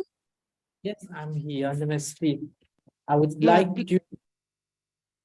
to extend my gratitude to the team of Antarashtriya Sahyog Parishad, Shamparandi ji, Anil ji, Dandapani ji, and the whole team for organizing this program focusing on the values of Vasudev Kutumbakam. It has been a privilege to hear the valuable experience of all the speakers. The Indian diaspora in Mauritius is going to be deeply conscious of their rich cultural heritage. They have carried the rich traditions of harmonizing different customs, practices, and beliefs. Indian festivals are still being celebrated in Mauritius with much devotion and zeal. Culture is a pathway to bring Indian diaspora together, and the culture acts as a parameter of the identity of Indian diaspora. So the Indo-Mauritian have influenced Mauritian culture, dominating the economic, public sector and political phases of the island. The Indo-Mauritian community has historically dominated the electoral platform because the Indian diaspora was in majority. So all presidents of Mauritius were of from the Indian diaspora except one, and all prime ministers of Mauritius were from the Indian diaspora except one. And most Hindu celebrations of public holidays. Indian influence is also felt on music, where in the island has its groups of Bhojpuri groups, Tamil bands. Indian films are also very popular in Mauritius. So during the migration period, Indian people have migrated to Mauritius with their culture, tradition, religion, language, and beliefs. They carried the Indian culture with them, as well as their food habits, rituals, and traditions. At present, they are still practicing their ancestral culture. So most migrants came to Mauritius from Bihar, Madras, and the northern western provinces of India. And however, as we know that when we migrate across the sea, we have the tendency to forget our culture. But fortunately, in Mauritius, we have organizations like the Hindu Swayamsevak Sangh, the Vishwa Hindu Parishad, which derives their base from the inspiration from the Rashtriya Swayamsevak Sangh, and they have played a pivotal role in promoting and preserving the culture in Mauritius and helping people practice the Mauritian the culture. And today, basically, the Indian atmosphere pervades in Mauritius, in the Mauritian society. The population of the Indian origin numerically is the most significant on the island, and it is usually called the Little India. The Indo-Mauritian people is strongly linked with Indian communities. They exchange their cultures, ideas, and traditions, and many Indian festivals are celebrated in Mauritius, such as Holi, the Mahashivratri, Yapsam Kavedi, Durga Puja, Gudi Parva, Ram Navami, Ganesh Chaturthi, Ugadi, and so on. And the Prime Minister of India, Narendra Modi ji, also referred in his speech to Mauritius as the Choti Bharat in his speech in the Economic Times in 2015. And since 1948, Mauritius, the relations between India and Mauritius have continually deepened, and today they touch diverse areas of cooperation. The rich bilateral ties could be seen from our wide range of agreements and memorandum of understandings that include vivid areas, including taxation, air services, science and technology, tourism, environment, and traditional medicine system, among others. The Indian diaspora in Mauritius is considered unique and significant, as they currently make up more than 68% of the Mauritian population, dominating the island social and cultural facets. They have controlled the politics of Mauritius since independence. The Indians actively participated in the political activity. The Prime Minister of Mauritius, Sisaga Ramgam, of Indian origin. He was the first Prime Minister, and the present Prime Minister is also of Indian origin, Pravin Jagnnath. And there are various challenges that the Indian diaspora are liable to face.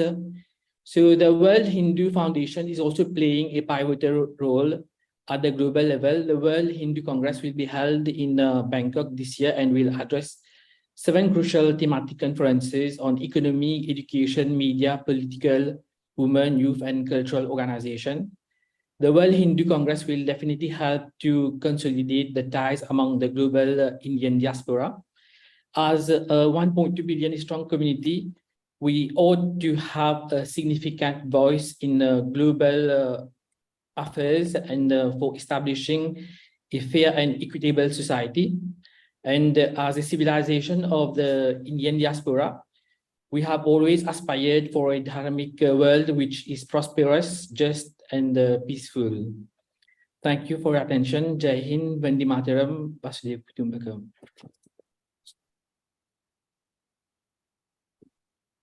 Thank you so much,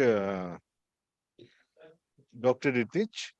Now, I will request our IT person to show the video of Mr. Mukesh Chunni, former Prime Minister of Government of Mauritius and ex-High Commissioner of Mauritius to India. Namaskar. As President of GoPro International, Mauritius, I would like to thank ARSP for inviting me to participate in this 24-hour online collective program in the context of the 1 year of India's presidency of G20. This, ladies and gentlemen, is a historical opportunity, not only for India, but also for the Indian diaspora and friendly countries to align around the key theme, one earth, one family, one future, with the philosophy of Vasudeva Kutumbakam, as it encourages global harmony and international cooperation. With a view to democratize the G20 decision-making process, India's efforts to give a voice to developing countries from the global south is much appreciated by the civil society. This engagement group will be a platform to encourage people's participation, to contribute their unique expertise and experience to ensure that policies shape a better world for all and bring issues of the common man to the forefront during the G20 summit. As you are aware, some of the challenges are climate emergency, especially for small island developing states. We are all victims. Rise in temperature, rise in sea level at a faster rate than the global average, accelerated coastal erosion, coral bleaching, economic shocks, soaring prices of foodstuff and fertilizers, pollution, energy security, water shortage, poverty, conflicts and wars, health issues. These are some. Gender inequality, which brings societal instability, proliferation of drugs among youth and young children, school-going children, loss of values in some societies where parents are not taking their responsibility, which leads to delinquency and violent behavior in children. And last but not the least, extremism and terrorism. Strange. Some faith, some belief systems are not compatible, as they do not uphold the national unity, national integrity, nor are they democratic and secular, nor do they promote communal harmony. These are some of the challenges that we face in the Global South Group. Ladies and gentlemen, I have to highlight here that India is the only port of first call. Be it cyclones, floods, cash flow, vaccines, drug supply, as you are the pharmacy of the world at affordable costs, green and renewable energy, digital technology, capacity building, sector-specific knowledge resources, loans, UPI payments, rupee settlement mechanisms, all these contribute to making of India a friend in need, is a friend indeed. Coming to Mauritius, our ancestral lineage, deep-rooted fraternity, commitment to succeed has forged robust connections. India's contribution to the economic development, infrastructural development of Mauritius cannot be either underestimated or overstated. SECPA, a comprehensive economic cooperation and partnership agreement, gives new challenges, new opportunities for collaboration. India can be a significant facilitator through Mauritius to bridge the African continent. And here I have to underline, when we talk of Africa, people often refer to Africa as if it's one country. No, actually, Africa is 54 countries. And Mauritius has signed FTAs with many of them. As we are geographically African, we are member of the African Union, COMESA, SADC, Indian Ocean Island States, and the Indian Ocean Rim Association. And these organizations can play a pivotal role in trade and investment, where these countries can get a diverse array of opportunities. We in Mauritius,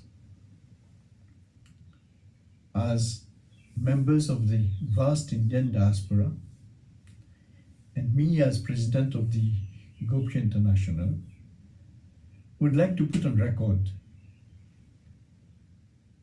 our appreciation for India's government through Prime Minister Modi. First, for having invited Mauritius as a special guest to the G20 summit, at which our Prime Minister Praveen Kumar Jagnnath will be invited as a guest. Second, for having facilitated the acquisition of OCI card to French-speaking nations which had lost their records of Indian ancestry. Third, for the support being extended to the Global South countries through G20, which is a genuine support. It's not lip service. And fourth, members of the Indian diaspora always say that we make India proud by our achievements at all levels, wherever we are. But now, we also say that Prime Minister Modi ji makes the Indian diaspora proud by his achievements. So we thank him, the government of India, and the people of India for that. The Indian diaspora, ladies and gentlemen, takes a commitment to join hands and embrace collaboration in your journey to Amritkal, a new dawn for the country in 2047, when you celebrate your 100th independence anniversary. Thank you for your attention.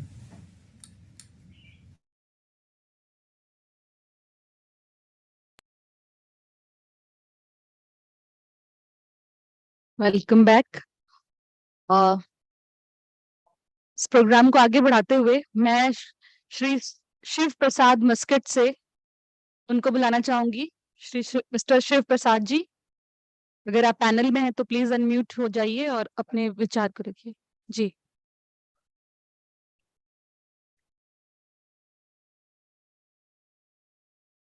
Shiv Prasad ji. Ji.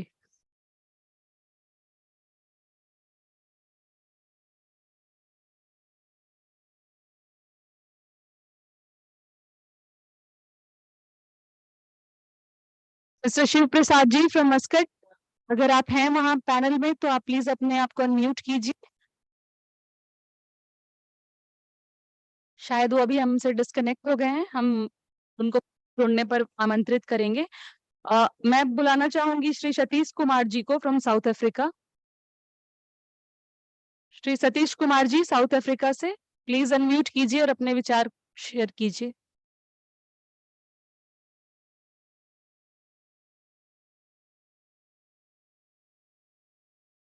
Satish Kumar ji, can you hear us? South Africa, Satish Kumar ji, can you hear us?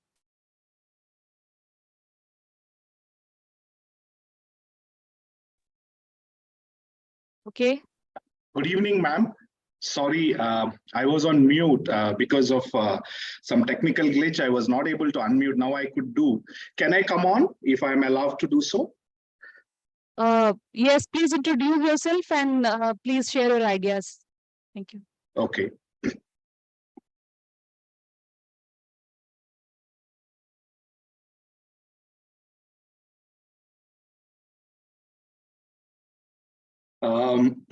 Good evening, good morning, good afternoon, whoever are present in this forum. My name is Shiva Prasad. I live in Muscat for last 4 years, but this is my second innings here. So first of all, thank you very much for giving me this opportunity to speak about the experience we all Indians living in abroad. And also, I would like to thank everyone who spoke. I'm just sitting here and listening whenever I could do.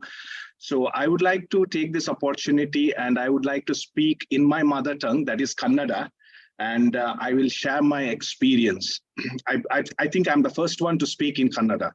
So ellarigu namaskara, ಸ್ನೇಹಿತರೆ, ನಾನು ಇವತ್ತು ನಿಮ್ ಜೊತೆ ನನ್ನ ಅನುಭವ ಮಸ್ಕತ್ತಲ್ಲಿ ಇದ್ದ ಒಂದು ಅನುಭವವನ್ನು ಹೇಗೆ ಈ ವಸುದೈವ ಕುಟುಂಬಕಂ ಎಂಬ ಒಂದು ವಾಕ್ಯವನ್ನು ಹೇಗೆ ನಾನು ಈ ದೇಶದಲ್ಲಿ ಅದನ್ನು ಅನುಭವಿಸಿದ್ದೆ ಅಂತ ನಿಮ್ಮ ಹತ್ರ ನಾನು ಸ್ವಲ್ಪ ಶೇರ್ ಮಾಡ್ತೀನಿ.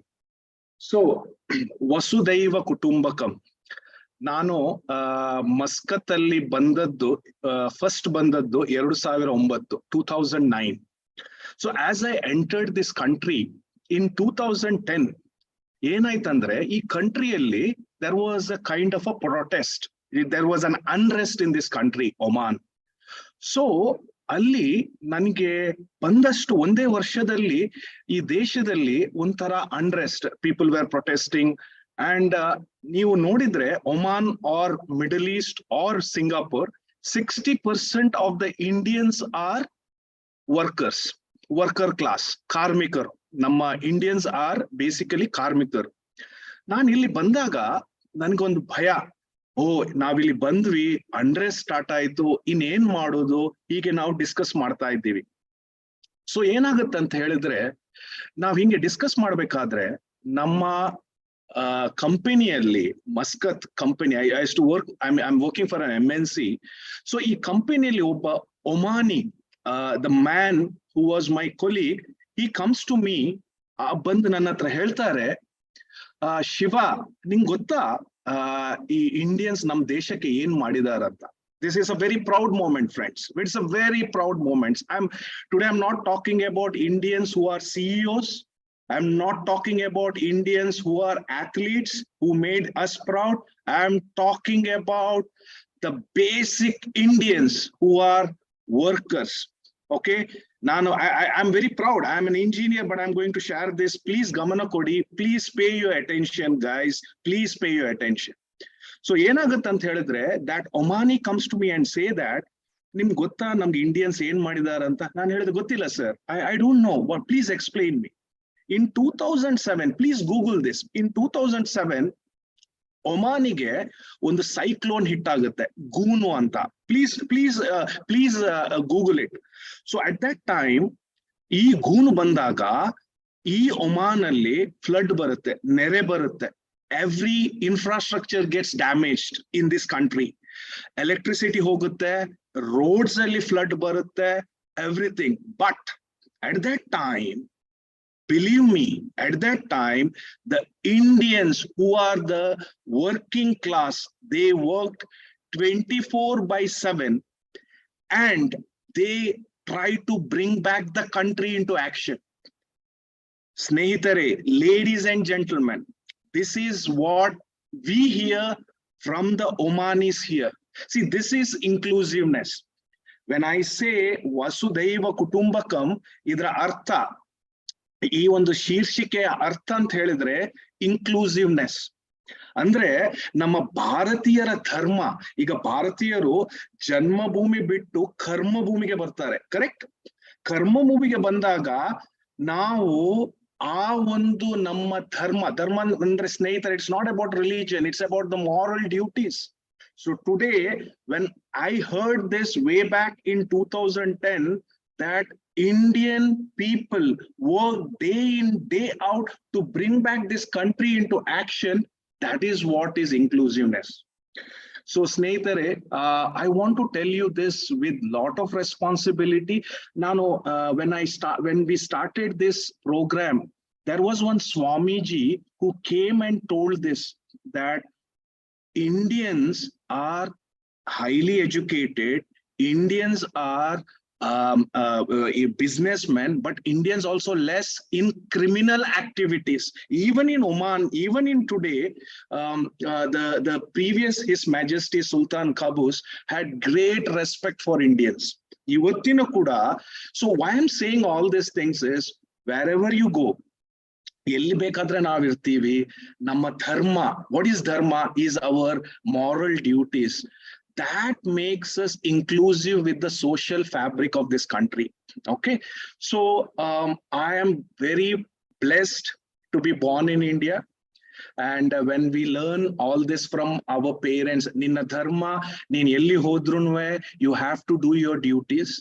So this I am bringing here, and I want to add few things illi. Enant helidre, when you call our culture, like for example, neevu yaratranu matadbekadre nimma culture. So the culture world, see today people quote Maha Upanishads, Hitopadesha, where Vasudhaiva Kutumbakam was coined. But how this was coined, I think we didn't spend time on that, but we should spend on time, because our culture is called as Samskriti.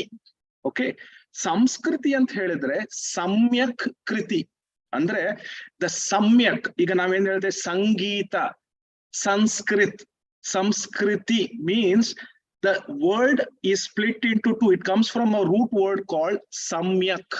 So samyak ant helidre Hindi में उसको बोलते हैं साथ में, it is together. So that is where the thing Vasudhaiva Kutumbakam comes. So ladies and gentlemen, here is my experience. Okay, we have many things to tell in Oman. We are doing so many things. We are doing but I don't want to say this, but I want to say the experience I want to share is, even the lower strata, when you compare the education, the people who come here, who are 60% in the working class, who come for 100 riyals, 50 riyals salary, which transforms to 20,000 rupees, 30,000 rupees, even they maintain this dharma, they maintain this inclusiveness, which our Omanis or our people, the locals, say that whenever Indian comes, they get along with the social fabric. So I want to say to all my fellow panelists that this is our experience with Oman. Definitely you will have your experience in your country. So I would like to say this by saying that, like our culture, Samskriti, Samyakriti, I think I take this moment to thank our Indian government to help us whenever we are outside India. And I call this program as a Ahoratri, which you call it as 24 hours, where people come and tell their experience.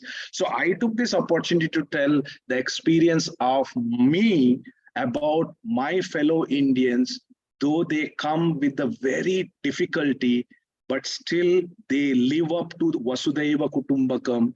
They live up to this social inclusiveness. They live up to their dharma, to their moral rights.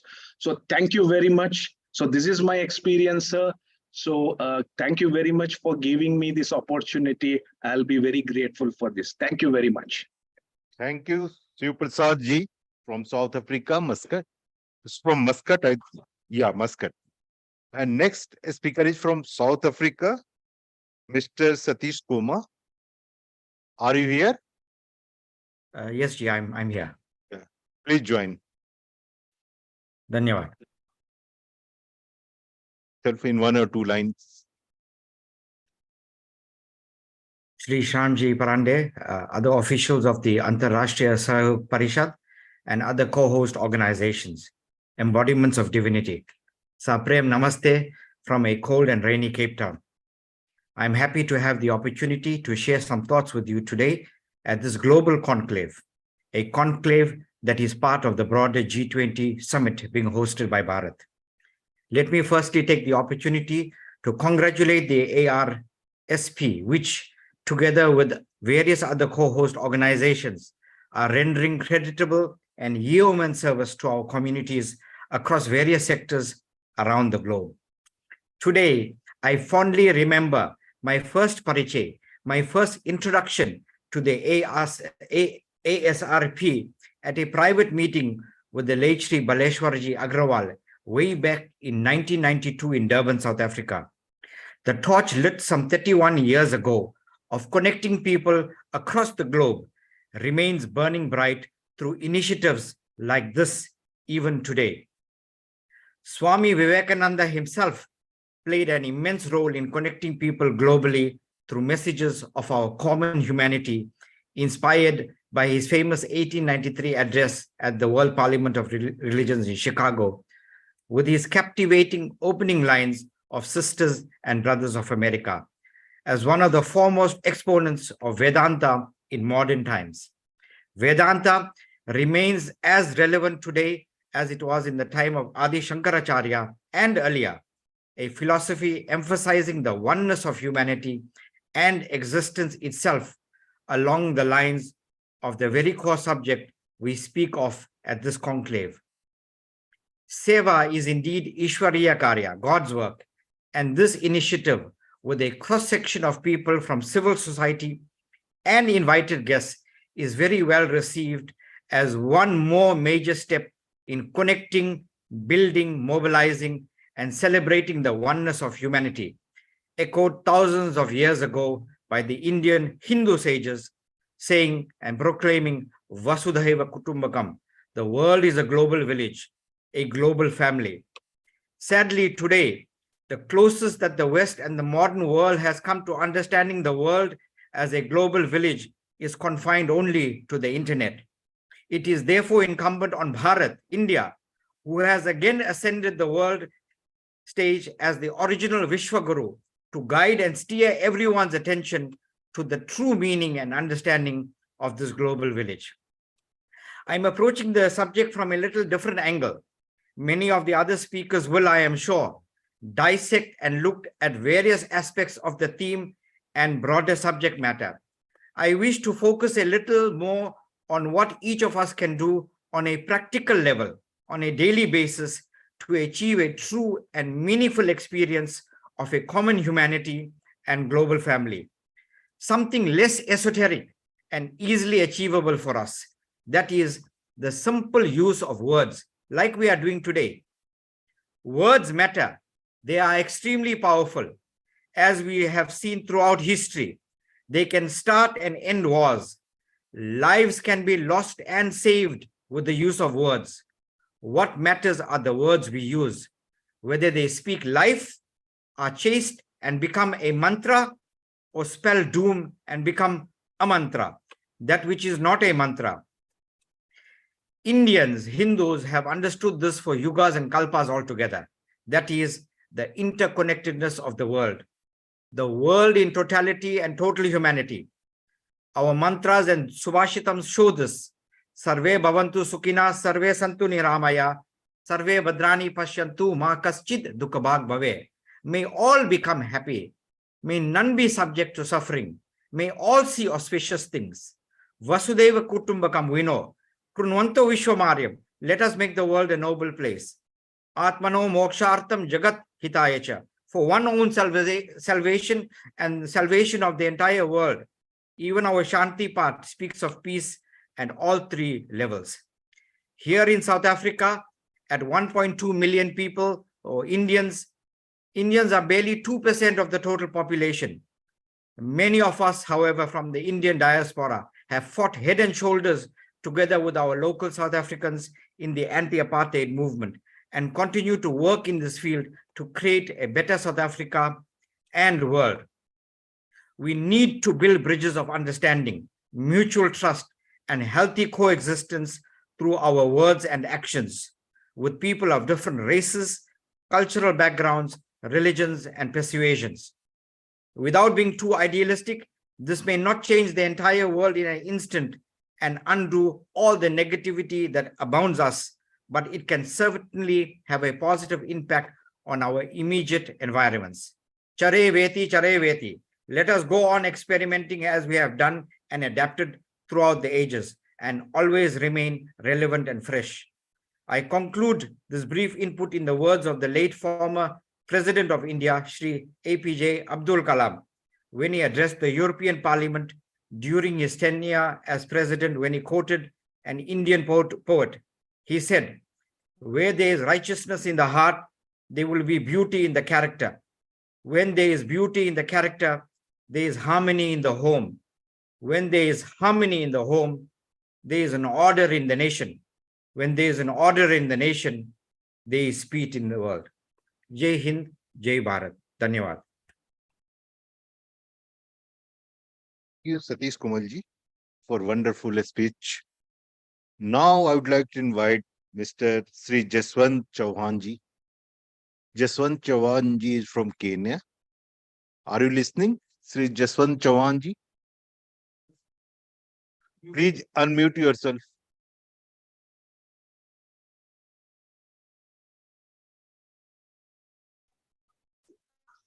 Jaswant Chauhanji. Yes. Are you listening? Hello. Yeah. Yes, I am listening. I am available. Hello.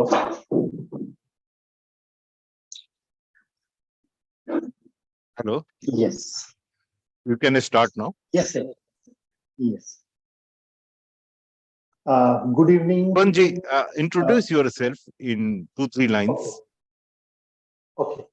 I am Jaswant Chauhan and I have been working in Kenya since 2018, and I'm working in a professional company, in an MNC company, and handling Kenya and West Africa in terms of sales.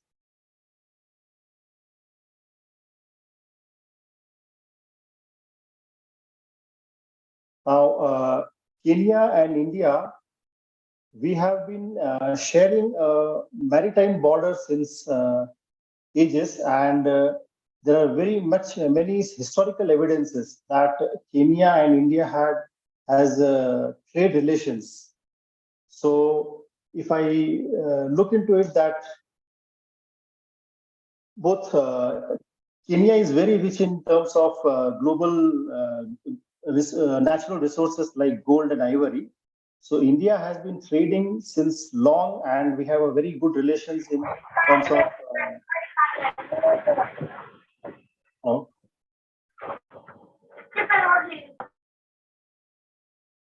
Yes. So our relations of India and Kenya has been since very long. So we also say that the Kenyans had arrived in India in the recent times for the Kenya-Uganda railway line construction. And this is what the recent historians say. And currently in Kenya, we have Indians of more than 3 or 4 generations here. And if I look into the aspect of the contribution of the Indians that they have been contributed to the society of Kenya, Indians have been considered as the 44th tribe in Kenya, and the government of Kenya has recognized the contributions of Indians, and they have given us the what I should say, yes, the rights to in the muster that yes, Kenya, we are Indians are tribal, which are native to Africa, to Kenya. Our contribution in terms of the independence to Kenya also is very much to be noted of. Indian leaders like Makhan Singh, M.A. Desai, Gama Pinto, all have contributed a lot in the independence of Kenya. The Indians who have settled here, they have contributed in an immense manner for the independence of the country from the Britishers. Even if I say that yes, there is in the field of education also, Indians have contributed a lot, and as far we have Kenya, and we have developed, we have organized one Kenya-India Friendship Association since 1981. And currently, if I say that there is one Students Alumni Association in Kenya, which is formed, and it is known as the Bharatwala Alumni Association. This association, the students from Kenya, who are the local Kenyans, they have gone to India on account of different educational purposes. So many Indians have they have treated them very well. Our Indian community has treated the Africans very well, and now they have organized one alumni association called Bharatwala Alumni Association, and this association is also contributing to the development of the Kenyan society along with the Indians. Though they are Kenyans, but they have contributed a lot to the development of development in Kenya. If in terms of the industry, if I say, I should also point out that yes, currently Indians have been present and they are playing a very big pivotal role in terms of the different works of fields of business also. Indians currently are very much into textiles, steel, iron processing, food processing, pharmaceutical and automobile, bodybuilding fields also. And the government also has taken notice of our contribution to the economic development of Kenya, and they have applauded us, applauded the contribution of the Indians. Even if I say that in the current scenario, Kenya has been receiving a lot of support in terms of finance because being an African country, yes, the country needs a lot of aid in terms of finance aids. So the government of India has extended a lot of credit lines to the government for Kenya, and the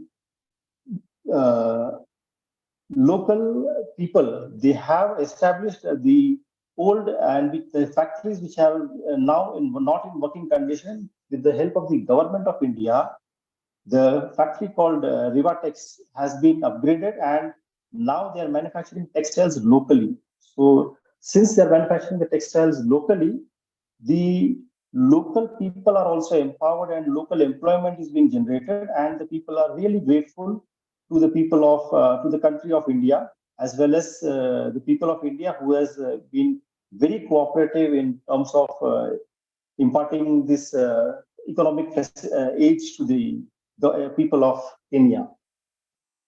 Currently, if we see that there are a lot of challenges in Africa, and the major challenges, if I see, it is poverty, drugs, alcohol, childhood pregnancy, school living, early school living by the children because of economic restrictions. So the Indian community has been helping them in a variety of manners, like our different types of humanitarian organizations like Art of Living, Hindu Seva Samaj, Seva Kenya, Ushwal community. All these communities, they have been imparting different types of feeding programs, character building programs for the local people, and they are trying to upgrade the life of the people in Kenya. And this is how our people have contributed a lot in Kenya, and currently Kenyan people are also overwhelmed by the contribution which Indians have provided to the locals. So I think this is what contribution of Indians in Kenya I wanted to brief about. And with this, I thank the diaspora for allowing me to present my views. Thank you.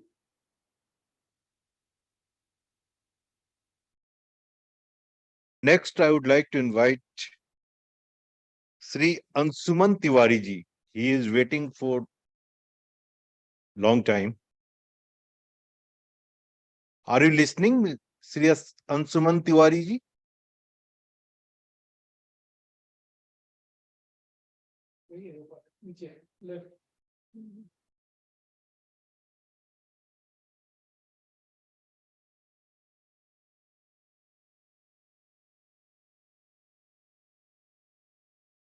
I think he is mute. And I would like to invite next speaker, Sri PJ Mani ji. He is from Muscat, Oman.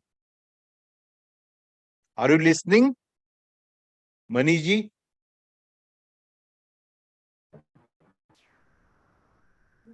PJ Mani. नमस्कार नमस्कार या सुनाई दे रहा है sir नमस्कार जी Now it is your turn. First, introduce yourself in 2-3 sentences. Okay.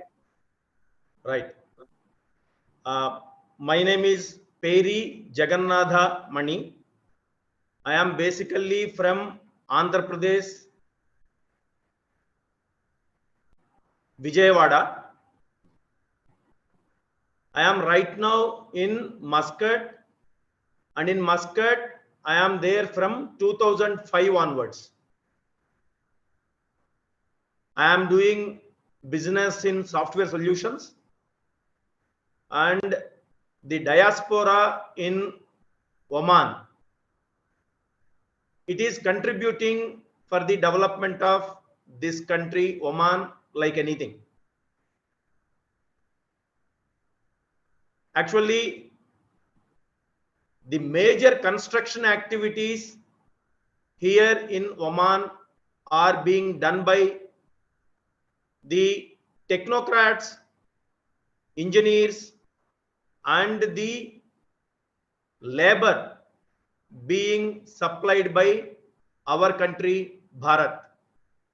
So, in the road construction, in the big industrial projects construction, everywhere our footprint is there. And totally in the Oman population of around 44 lakhs, 20 to 23 lakhs are expats, and in that around 12 to 13 lakhs are Indians. So our contribution here in terms of the local community development is unmatched in any way we consider it. So this is what we are contributing to the local society, what we call it as Karma Bhumi. Even though our Janma Bhumi is Bharat, we are doing lot of activities here in Oman. Fortunately, here Oman is a liberal country compared to so many other countries. So they are allowing us to do our own activities also without any hindrance. This is the basic introduction. Now, I was told by my seniors here that I have to speak about Vasudhaiva Kutumbakam in my mother tongue Telugu. Am I supposed to do it, or in shall I continue in English only?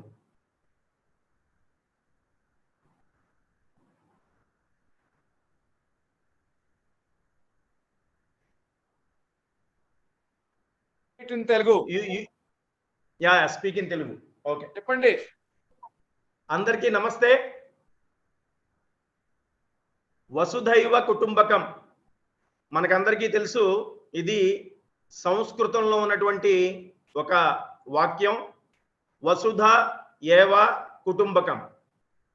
వసుధ అంటే మొత్తం భూమి, ఏవ ఒకటే, కుటుంబకం కుటుంబం. అంటే మొత్తం ఈ భూమండలం అంతా కూడా ఒకటే కుటుంబం. ఇది మనకి మన ఉపనిషత్తుల నుంచి వచ్చినటువంటి వాక్యం.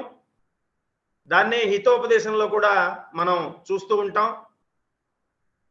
మనకి చాలా సందర్భాల్లో ఈ మధ్య కాలంలో ఎక్కువగా వినపడేటువంటి ఒక పదం ఏంటంటే లౌకికవాదం, సర్వమత సమానత్వం, సర్వమత సహనం, ఇలాంటివన్నీ కూడా.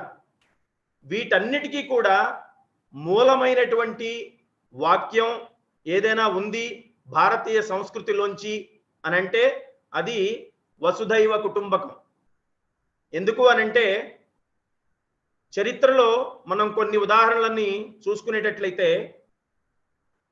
సింధులో ఉన్నటువంటి రాజుగారు రాజా దహీర్ సేన్, ఈయన దగ్గరికి ఇస్లాంని మొదలుపెట్టినటువంటి ప్రాఫెట్ ముహమ్మద్ గారి డైరెక్ట్ లీనియేజ్ అంటే ఆ వంశంలో ఉన్నవారు వచ్చి శరణు వేడితే రాజా దహీర్ సేను వాళ్ళకి శరణిచ్చి మహమ్మద్ బిన్ కాసింతో యుద్ధం చేయాల్సినటువంటి పరిస్థితి వచ్చింది. నా కుటుంబం కాదు, నా వాళ్ళు కారు అనుకునేటట్లయితే ఆ యుద్ధం చేయాల్సినటువంటి అవసరం లేదు. కానీ రాజా దాహిర్ ఆ యుద్ధం చేశారు. దురదృష్టవశాత్తు ఆ యుద్ధంలో రాజా దహీర్ సేను ఓడింపబడ్డారు. ఆయన కుటుంబం మొత్తం కూడా నానా రకాలుగా ఇబ్బందులు పాలవడం జరిగింది. అదే రకంగా మనం చూసుకుంటే ప్రపంచం మొత్తంలో ఏ రకమైనటువంటి పూజా విధానాన్ని అనుసరించేవారైనా సరే వారందరూ ఒక దేశంలో ఎక్కడైనా దొరుకుతారా అని అంటే అది ఒక్క మన భారతదేశంలో మాత్రమే దొరుకుతారు. మనకి యూదులు మన దేశానికి 75 ఆ ప్రాంతాలకే వచ్చి ఉన్నారు. యూదుల్ని ప్రపంచం మొత్తంలో అన్ని చోట్ల నానా రకాలుగా ఇబ్బందులు పెట్టినప్పటికీ జర్మనీ లాంటి దేశంలో గ్యాస్ ఛాంబర్స్లో పెట్టి వాళ్ళని ఇబ్బంది పెట్టినప్పటికీ కూడా ప్రశాంతంగా వారి జీవన విధానాన్ని, వారి పూజా పద్ధతిని, వారి దేవుడిని వారు ఎలాగ పూజించుకోవాలో ఆ విధానాన్ని ప్రశ్నించకుండా వారికి పూర్తి స్వతంత్రం ఇచ్చినటువంటి దేశం ఏదైనా ఉంది అంటే అది ఒక్క భారతదేశం మాత్రమే. అలాగే భారతదేశం మొత్తంలో మొట్టమొదటి మసీదు కట్టబడింది కేరళలో, కింగ్ జామరిన్. ఈ కింగ్ జామరిన్ మహమ్మదీయ రాజ్యం కాదు, హిందూ రాజు. అయినప్పటికీ కూడా ఏ రకమైనటువంటి పరిమితులు పెట్టకుండా నువ్వు ఇలాగే చేయాలని కానీ, నువ్వు ఈ ప్రాంతంలోనే ఉండాలని కానీ, నువ్వు ఈ ప్రాంతం సరిహద్దు దాటి వెళ్ళకూడదు అని కానీ అలాంటివేమీ పెట్టకుండా పూర్తి స్వేచ్ఛనిచ్చి మసీదును కట్టుకోవడానికి అవకాశం ఇచ్చినటువంటి సంప్రదాయం మన భారతీయ సంస్కృతి. అలాగే కొచ్చిన్లోనే పలయూరులో మొట్టమొదటి చర్చి కట్టబడింది. అక్కడ కూడా ఆ అవకాశాన్ని ఇచ్చినటువంటిది అక్కడ ఉన్నటువంటి హిందూ రాజులే. అంటే సింధులో వాయవ్య ప్రాంతంలో ఉన్నటువంటి సింధులో ఉన్నటువంటి రాజుగారు, దక్షిణ ప్రాంతంలో సముద్ర తీరంలో ఉన్నటువంటి కేరళలో ఉన్నటువంటి రాజులు ఇద్దరు కూడా ఒకే రకంగా ఆలోచించారు. వచ్చిన వాళ్ళు ఎవరు, వచ్చిన వాళ్ళ యొక్క ఆరాధనా పద్ధతి ఏమిటి, వాళ్ళు ఎవరిని పూజిస్తున్నారు, వాళ్ళు ఏమైనా మనకి రేపొద్దున్న భవిష్యత్తులో ఇబ్బందికరమైనటువంటి పరిస్థితిని తీసుకొస్తారా అనేటువంటి ఆలోచన ఏమాత్రము లేకుండా వాళ్ళు గుర్తుపెట్టుకున్నది ఒక్కటే, వసుదైవ కుటుంబకం. కాబట్టి please conclude in a minute. ఆ రకంగా మనకి మన సంప్రదాయంలో ఈ రోజున ఏదైతే మనం లౌకికవాదము అని అంటున్నామో, ఈ లౌకికవాదం అనేది మనకి మన సంప్రదాయంలో వచ్చినది ఈ వసుదైవ కుటుంబకం అనేటువంటి వాక్యంలోంచే. అందుకనే మనం ఇంతమంది ఉన్నప్పటికీ కూడా, ఇన్ని రకాలైనటువంటి పద్ధతులు ఉన్నప్పటికీ కూడా అందరూ కలిసి భారతీయులుగా ఒకటే దేశంలో మనం ఈ రోజున మనగలుగుతున్నాం. ఈ అవకాశం నాకు ఇచ్చినందుకు ఏఆర్ఎస్పికి, అలాగే ఆ కార్యకర్తలకి, అధికార గణానికి ధన్యవాదాలు తెలుపుకుంటూ నమస్తే.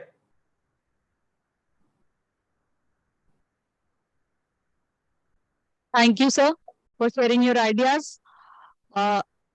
Now I would like to inform that we are going to play a video which is about dance and music culture of India. So please stay connected. Thank you.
तकदिं तदिं नादृदीं ततों धृदीं दिरनातकदिं तदिं नादृदीं ततो नादृदीं ततों धृदीं दिरनातकदिरनादगिडदगदि रिमरि पमगरि मवरि नव रिमपनि सक्किटदि रिलवत्तकदिं तगजं तगणं तगसरि सरि नव मगरे सनि सरिगिडदगदि रिमरि पमगरि मवरि नव रिमपनि सक्किटदि रिलवत्तकदिं तगजं तगणं तगसरि सरि नव मगरे सनि हरि रि पम मनि पव सनि निधि मम पवनि निधि पवनि निधि रिसगरि दगदि दिमि दगदरि गिडदि तगदिमि दगदरि गिड तरि गिडदगदि रिमरि पमगरि मवनि नव रिमपनि सक्किटदि रिलवत्तकदिं तगजं तगणं तगसरि सनि नव मगरे सनि हरि रि पम मनि पव सनि निधि मम पवनि निधि पवनि निधि रिसगरि दगदि दिमि दगदरि गिडदि तगदिमि दगदरि गिड तगदिं तदिं नादृदि तदोदृदि दिरनातकदिं तदिं नादृदि तदों धृदि दिरनातकदिं तदिं नादृदिं ततों धृदि हृददों धृदि हृददों धृदि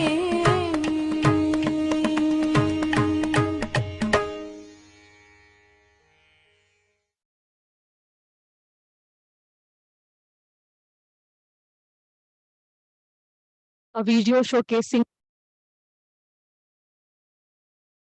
Now I would like to invite Shri Kavignar Surjami from Oman.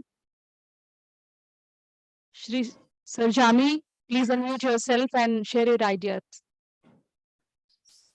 இப்பிறவிதனில் யான் இங்கு வந்த பயன் முன்னமே தானறிந்து எப்பொழுதும் என் சிந்தை விட்டு அகலாது வழி நடத்தி திண்ணமுடன் இட்ட பணி அப்பிரளாது செய்திடவே தாயே தமிழே அருள்வாய். வசுதெய்வ குடும்பகம், உலகம் ஒரே குடும்பம். One earth, one family, one future. இந்த சனாதன தர்மத்தின் வேறாக இருக்கக்கூடிய இந்த சொற்றொடரை நம்முடைய பாரத பிரதமர் அவர்கள் எங்கு சென்றாலும் இதை குறிப்பிட தவறுவதே இல்லை. இந்த சிந்தனை எங்கிருந்து வந்தது? இதனுடைய வேரை நாம் உற்று நோக்க மகா உபனிஷத்தில் இருந்து வந்தது. எப்படி இந்த இந்திய பாரம்பரியம் என்பது இந்த தமிழ் மொழியில் சங்ககாலம் தொட்டு இன்றைக்கு 2000 ஆண்டுகளுக்கு முன்பே புலவர்களால் பாடப்பட்டிருக்கிறது என்பதற்கு சில சான்றுகளை சொல்லி இந்த வசுதெய்வ குடும்பகத்தை நாம் எப்படி இன்னும் மெருகூட்டி இன்னும் அதனுடைய கட்டமைப்பை வலுப்படுத்த நாம் என்ன செய்ய வேண்டும் என்பதை குறிப்பிடுவது எனது நோக்கமாக அமைகிறது. சங்க இலக்கியங்கள்ல ரொம்ப பழமையானது இந்த 10 பாட்டு அப்படிங்கிறது. அதுல திருமுருகாற்றுப்படையில நக்கீரர் சொல்றார், உலகங்கிற ஒற்றை சொல் எப்பொழுதுமே தமிழர்களுடைய சிந்தனை என்பது உலகத்தை ஒட்டியே அமைந்திருக்கிறது என்பதற்கு சான்றாக உலகம் உவப்ப வளநேர்வு திரிதரு பலர்புகள் ஞாயிறு கடல் கண்டாங்கு ஓவரை இமைக்கும் சேன்விலங்கு கதிரொளி அபிர்வொளி அப்படிங்கிற. அப்போ அந்த உலகத்தோடு எப்படி அந்த சூரிய கதிர்களை அவர் சொல்ல வருவது போலவே முல்லைப்பாட்டு என்ற இலக்கியத்திலும் நனந்தலை உலகம் பழகி நேமியோடு வளம்புரி பொறித்த மாதங்கு தடக்கை நீர் செல்ல நிமிர்ந்த மால் போல, எப்படி அந்த வாமன அவதாரத்தை குறிப்பிட்டு அதையும் உலகத்தையும் எப்படி ஒப்பீடு செய்கிறார்கள் என்று சங்க இலக்கியம், இன்றைக்கு 2000 ஆண்டுகளுக்கு முற்பட்ட இலக்கியம் நமக்கு விளங்கப்படுத்துகிறது. அதை தொடர்ந்துதான் திருக்குறள் உலகத்திலேயே அதிகமாக மொழிபெயர்க்கப்பட்ட ஒரு நூல்.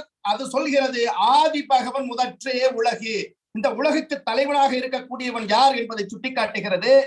இது சங்ககாலம் தொட்டு சமீபத்திலே பாடிய பாரதி கூட சொல்கிறான், பிற நாட்டில் இருப்போர் பெயர் கூறி அல்லாஹ் யெகோவா என தொழுது அன்புறும் தேவரும் தானாய் திருமகள் பாரதி உமை எனும் தேவியர் உகந்த வான்பொருளாய் உலகலாம் காக்கும் ஒருவனை போற்றுதல்.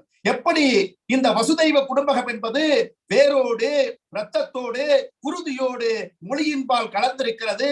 அந்த மொழியில் பண்பாடு எவ்வளவு உயர்வாக இருக்கிறது என்பதற்கு சான்றுதான் பாரதியை குறிப்பிடுகிறேன். மிக சமீபத்திலே கொரோனாவில் நாம் எல்லாம் அவதிப்பட்டிருந்த பொழுது ஒரு கவிஞன் இப்படி எழுதுகிறான், நாயக நானிலம் கண்டிரா நோயிதே ஓயவே உன்னை அழைத்தனன் உம்பர் வாழ்ந்திட வகை செய்தியே அதை போல இம்பர் வாழ்வினை காத்து இங்கு மகிழ்வி. அப்படி என்று ஒரு கவிஞன் எழுதுகிறான் என்றால் அந்த உலகத்தை ஒட்டிய சிந்தனை, அந்த உயர்ந்த சிந்தனை, அந்த பண்பாடை நாம் இங்கு உற்று நோக்க வேண்டும். நம்முடைய பண்பாட்டிலே அன்னையும் பிதாவும் முன்னறி தெய்வம், நமக்கு கடவுளாக இருக்கக்கூடியவர்கள் நம் தாய் தந்தையர். அதுதான் அந்த குடும்பத்திற்கு ஆணிவேர். சனாதன தர்மம் எங்கு தொடங்குகிறது என்றால் இந்த தாய் தந்தையர், அந்த பண்பாடு, அந்த மூத்தோர்கள் வழிபாடு அதில் தான் தொடங்குகிறது. ஆறுகளை உலகத்து மக்களுக்கு எல்லாம் ஓதலின் சிறந்தன்று ஒழுக்கம் உடைமை. ஒழுக்கம் தான் ரொம்ப முக்கியம். கல்வியை விட சிறந்தது ஒழுக்கம். அந்த ஒழுக்கத்தை தான் வள்ளுவர் ஒழுக்கம் விழுப்பம் தரலான் ஒழுக்கம் உயிரினும் ஓம்பப்படும் என்கிறார். அப்ப எப்படி அதை பாதுகாக்கிறது? அந்த ஒழுக்கம் எங்கிருந்து வருகிறது அப்படின்னாக்கே அதுக்கு சுய கட்டுப்பாடுகள். சுய கட்டுப்பாடு நமக்கு எப்படி கிடைக்கிறது என்றால் சுவை ஒளி ஊறு ஓசை நாற்றம் இவை 5 வகை தெரிவான் கட்டே உலகு. நாம நம் புலன்களை கட்டுப்படுத்த வேண்டும். புலன்களை கட்டுப்படுத்துவதால் நமக்கு கிடைப்பது எது நல்லது எது கெட்டது அப்படிங்கிற ஒரு தெளிவு வருது. இருமை வகை தெரிந்து ஈண்டு அறம் பூண்டா பெருமை பிறங்கிற்று உலகு. இந்த உலகம் யாரை பற்றி குறிப்பிடுகிறது, யாரை உயர்த்துகிறது என்றால் எவன் ஒருவன் இது நல்லது இதை செய்ய வேண்டும், இது தீயது இதை செய்யக்கூடாது என்று எண்ணுகிறானோ அவனை பற்றித்தான் இந்த உலகம் உயர்வாக பேசுகிறது. இதற்கு அடிப்படையாக இருப்பது ஒழுக்கம். அந்த ஒழுக்கம் வருவது சுய கட்டுப்பாட்டு. அறம் என்றால் என்ன? ஈண்டு அறம் பூண்டார். அறம் என்பதற்கு உலகத்திலேயே எந்த இலக்கியங்களும் சொல்லாத ஒரு எளிமையான தத்துவத்தை திருக்குறள் சொல்கிறது. அழுக்காறு அவா வெகுளி இன்னாச்சு. ஜலசி, அழுக்காறு என்றால் ஜலசி, அவா என்றால் கிரீடினஸ், வெகுளி என்றால் ஆங்கர். இன்சொல், அழுக்காறு அவா வெகுளி இன்னார் சொல், தீய சொற்களை பேசக்கூடாது. இதுதான் அறம் என்கின்றது. மனத்துக்கண் மாசு இளநாதல் அனைத்து அறம் ஆகுல நீரப்பெற என்று வள்ளுவர் கூறுகிறார். அப்ப மனதளவுல தூய்மை இருக்க வேண்டும். அதற்கு வாய்மை மிகவும் முக்கியமானது. அந்த வாய்மையை கூட வள்ளுவர் சொல்லும் போது வாய்மை எனப்படுவது யாதனின் யாதொன்றும் தீமை இல்லாத சொல்லல் என்கிறார். இதையெல்லாம் நாம் இப்படி அறத்தை, வாய்மையை, சத்தியத்தை, சுய கட்டுப்பாட்டை, ஒழுக்கத்தை உயர்வாக பேணுவோமே ஆனால் அன்பும் அறனும் உடைத்தாயின் இல்வாழ்க்கை பண்பும் பயனும் அது. குடும்பம் தான் இங்க ரொம்ப முக்கியம். இன்றைக்கு ஆண்டாளுடைய பிறந்த நாள். நாவில் திருமகளும் நெஞ்சில் மாலவனும் நின்று நயம் பயந்த ஆண்டாள். அப்படி அந்த கோதை ஆண்டாள், கோகுலம் ஆண்டாள், கோமகளை பற்றி சிந்திக்கக்கூடிய ஆற்றலில் நாம் இவையெல்லாம் இந்த ஒழுக்கத்தை பற்றியும் இந்த அறத்தை பற்றியும் சிந்திக்கக்கூடிய வாய்ப்பையும் சேர்த்தோமானால் இந்த வசுதெய்வ குடும்பகம் எப்படி இந்த உலகத்தை ஒரு குடும்பமாக கொண்டு வருவது, எப்படி அன்பை பேணுவது, எப்படி உறவுகளை வளர்ப்பது என்பதற்கு சின்ன சின்ன சான்றுகளை மட்டுமே உங்கள் முன் வைக்கிறேன். எப்படி இந்த உயர்தலை செம்முடியிலே கூறப்பட்ட கருத்துக்களை மிக குறுகிய 7 சொற்களிலேயே அமைக்கப்பட்ட 2 அடி செய்யுளை வைத்து நம் வாழ்க்கையை எப்படி நாம் அமைத்துக் கொள்வது, இந்த உறவுகளை பேணுவது என்பதற்கு உள்ள ஒரு அரிய வாய்ப்பாக இதை சொல்லி என்னுடைய ஒரு கவிதையோடு நான் உங்களுக்கு இந்த செய்தியை நிறைவு செய்யலாம் என்று நினைக்கிறேன். இலங்கு நாடாம் 20 விலங்கு முகமாம் பரதமே. இந்த G20க்கு நாம தான் இன்னைக்கு லீடர்ஷிப் எடுத்துட்டு இருக்கிறோம். அப்போ இலங்கு நாடாம் 20 விலங்கு முகமாம் பரதமே துலங்கும் இனியும் உலகமே. பைய தலைமைகள் என்றான் பாரதி. இந்தியாதான் உலகுக்கே வழிகாட்டி என்றார் சுவாமி விவேகானந்தர். அப்ப துலங்கும் இனியும் உலகமே தூவி வானம் மகிழுமே. நலங்கள் யாவும் விளையுமே நமது கூட்டின் உணர்விலே. நிலங்கள் வேறு எனினுமே நிலவு முகமோ இணைக்குமே. நிலங்கள் வேறு எனினுமே நிலவு முகமோ இணைக்குமே. குடும்பம் என்றாலே அது மகிழ்ச்சி, அது ஆனந்தம், அது நிறைவு. அத்தகைய குடும்ப உறவுகள் சிறக்க வேண்டும் என்றால் ஒழுக்கம் இருக்க வேண்டும், அறவழியில் பொருளீட்ட வேண்டும். தீரின்றி வந்த பொருள் என்று திருவள்ளுவர் குறிப்பிடுகிறார். வள்ளுவம் என்பது வாழ்வியல் சம்பந்தப்பட்டது. அது ஒரு வாய்ப்பாடு அல்ல, மனன செய்யுள் அல்ல. இலக்கியங்கள் என்பது வரலாற்றின் பெட்டகங்கள். எப்படி நம் முன்னோர்கள் வாழ்ந்தார்கள் என்பதை நமக்கு சொல்லுவது. அவ்வகையிலே இந்த வசுதெய்வ குடும்பத்தை நம்முடைய பாரத பிரதமர் அவர் நினைத்தார் போல நாம் எட்ட வேண்டும் என்றால் இவையெல்லாம் வாழ்க்கையில் நாம் பழக வேண்டும். நடையில் நின்றுயர் நாயகன் என்கிறார் கம்பன் ராமனை பற்றி குறிப்பிடும் போது. அந்த ராமன் இன்றளவும் உயர்ந்து நிற்கிறான் என்றால் அவன் நடந்து காட்டினான். யாருக்கும் அறிவுரை சொல்லவில்லை. அறவழியில் நடந்தாலே போதும், இந்த அகிலம் நம்மை நிச்சயமாக ஃபாலோ பண்ணும், நம் பின்னால் நிற்கும் என்பதை சொல்லி இந்த அரிய என்பதை சொல்லி அறவழியில் பழகுவோம் என்று சொல்லி இந்த அரிய வாய்ப்பினை நல்கிய அனைவருக்கும் நன்றி பாராட்டி இடம் அமர்கிறேன். நன்றி, வணக்கம். Over to you. Thank you very much, sir. Now I would like to invite Ms. Sania Bolshevik from Slovenia. Ms. Sania, please unmute yourself and I would request you to introduce yourself and then share your ideas. Hello, I'm Sania Bogicevic, president of Roma organization from Slovenia, and I have one translator with me, but my English is very bad. Hello, I am the president of our Romani organization, Amarodrom, and a Romani helper in our local school. Our organization is dealing with education, culture, and sport. Our Romani culture we are spreading through dance and language. We also have a kids Romani representation in football. Our Romani settlement, Vanchavas, we have a football club, Anchor Roma, and we are in cooperation with them. We depend on their football pitch, which is in a very bad condition. Because of that, we want to help them financially. The new stadium and football pitch cost 700,000 euros. That investment would be crucial for our Romani organization and the club Anchor Roma and our Romani settlement, a great achievement. Our children are smart and willing to learn, so for that we will be grateful for any help, and thank you for listening.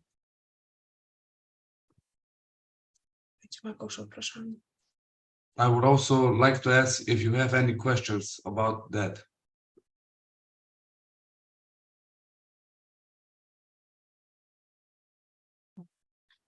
We don't have question as of now. If it comes out to us, we will let you know in due course. Thank you. Thank you.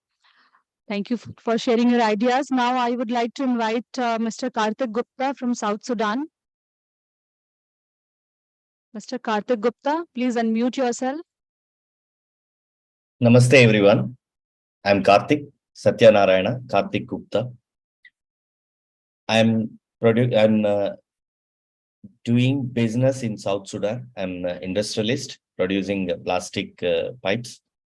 I have been here last 15 years and almost settled in South Sudan, Juba.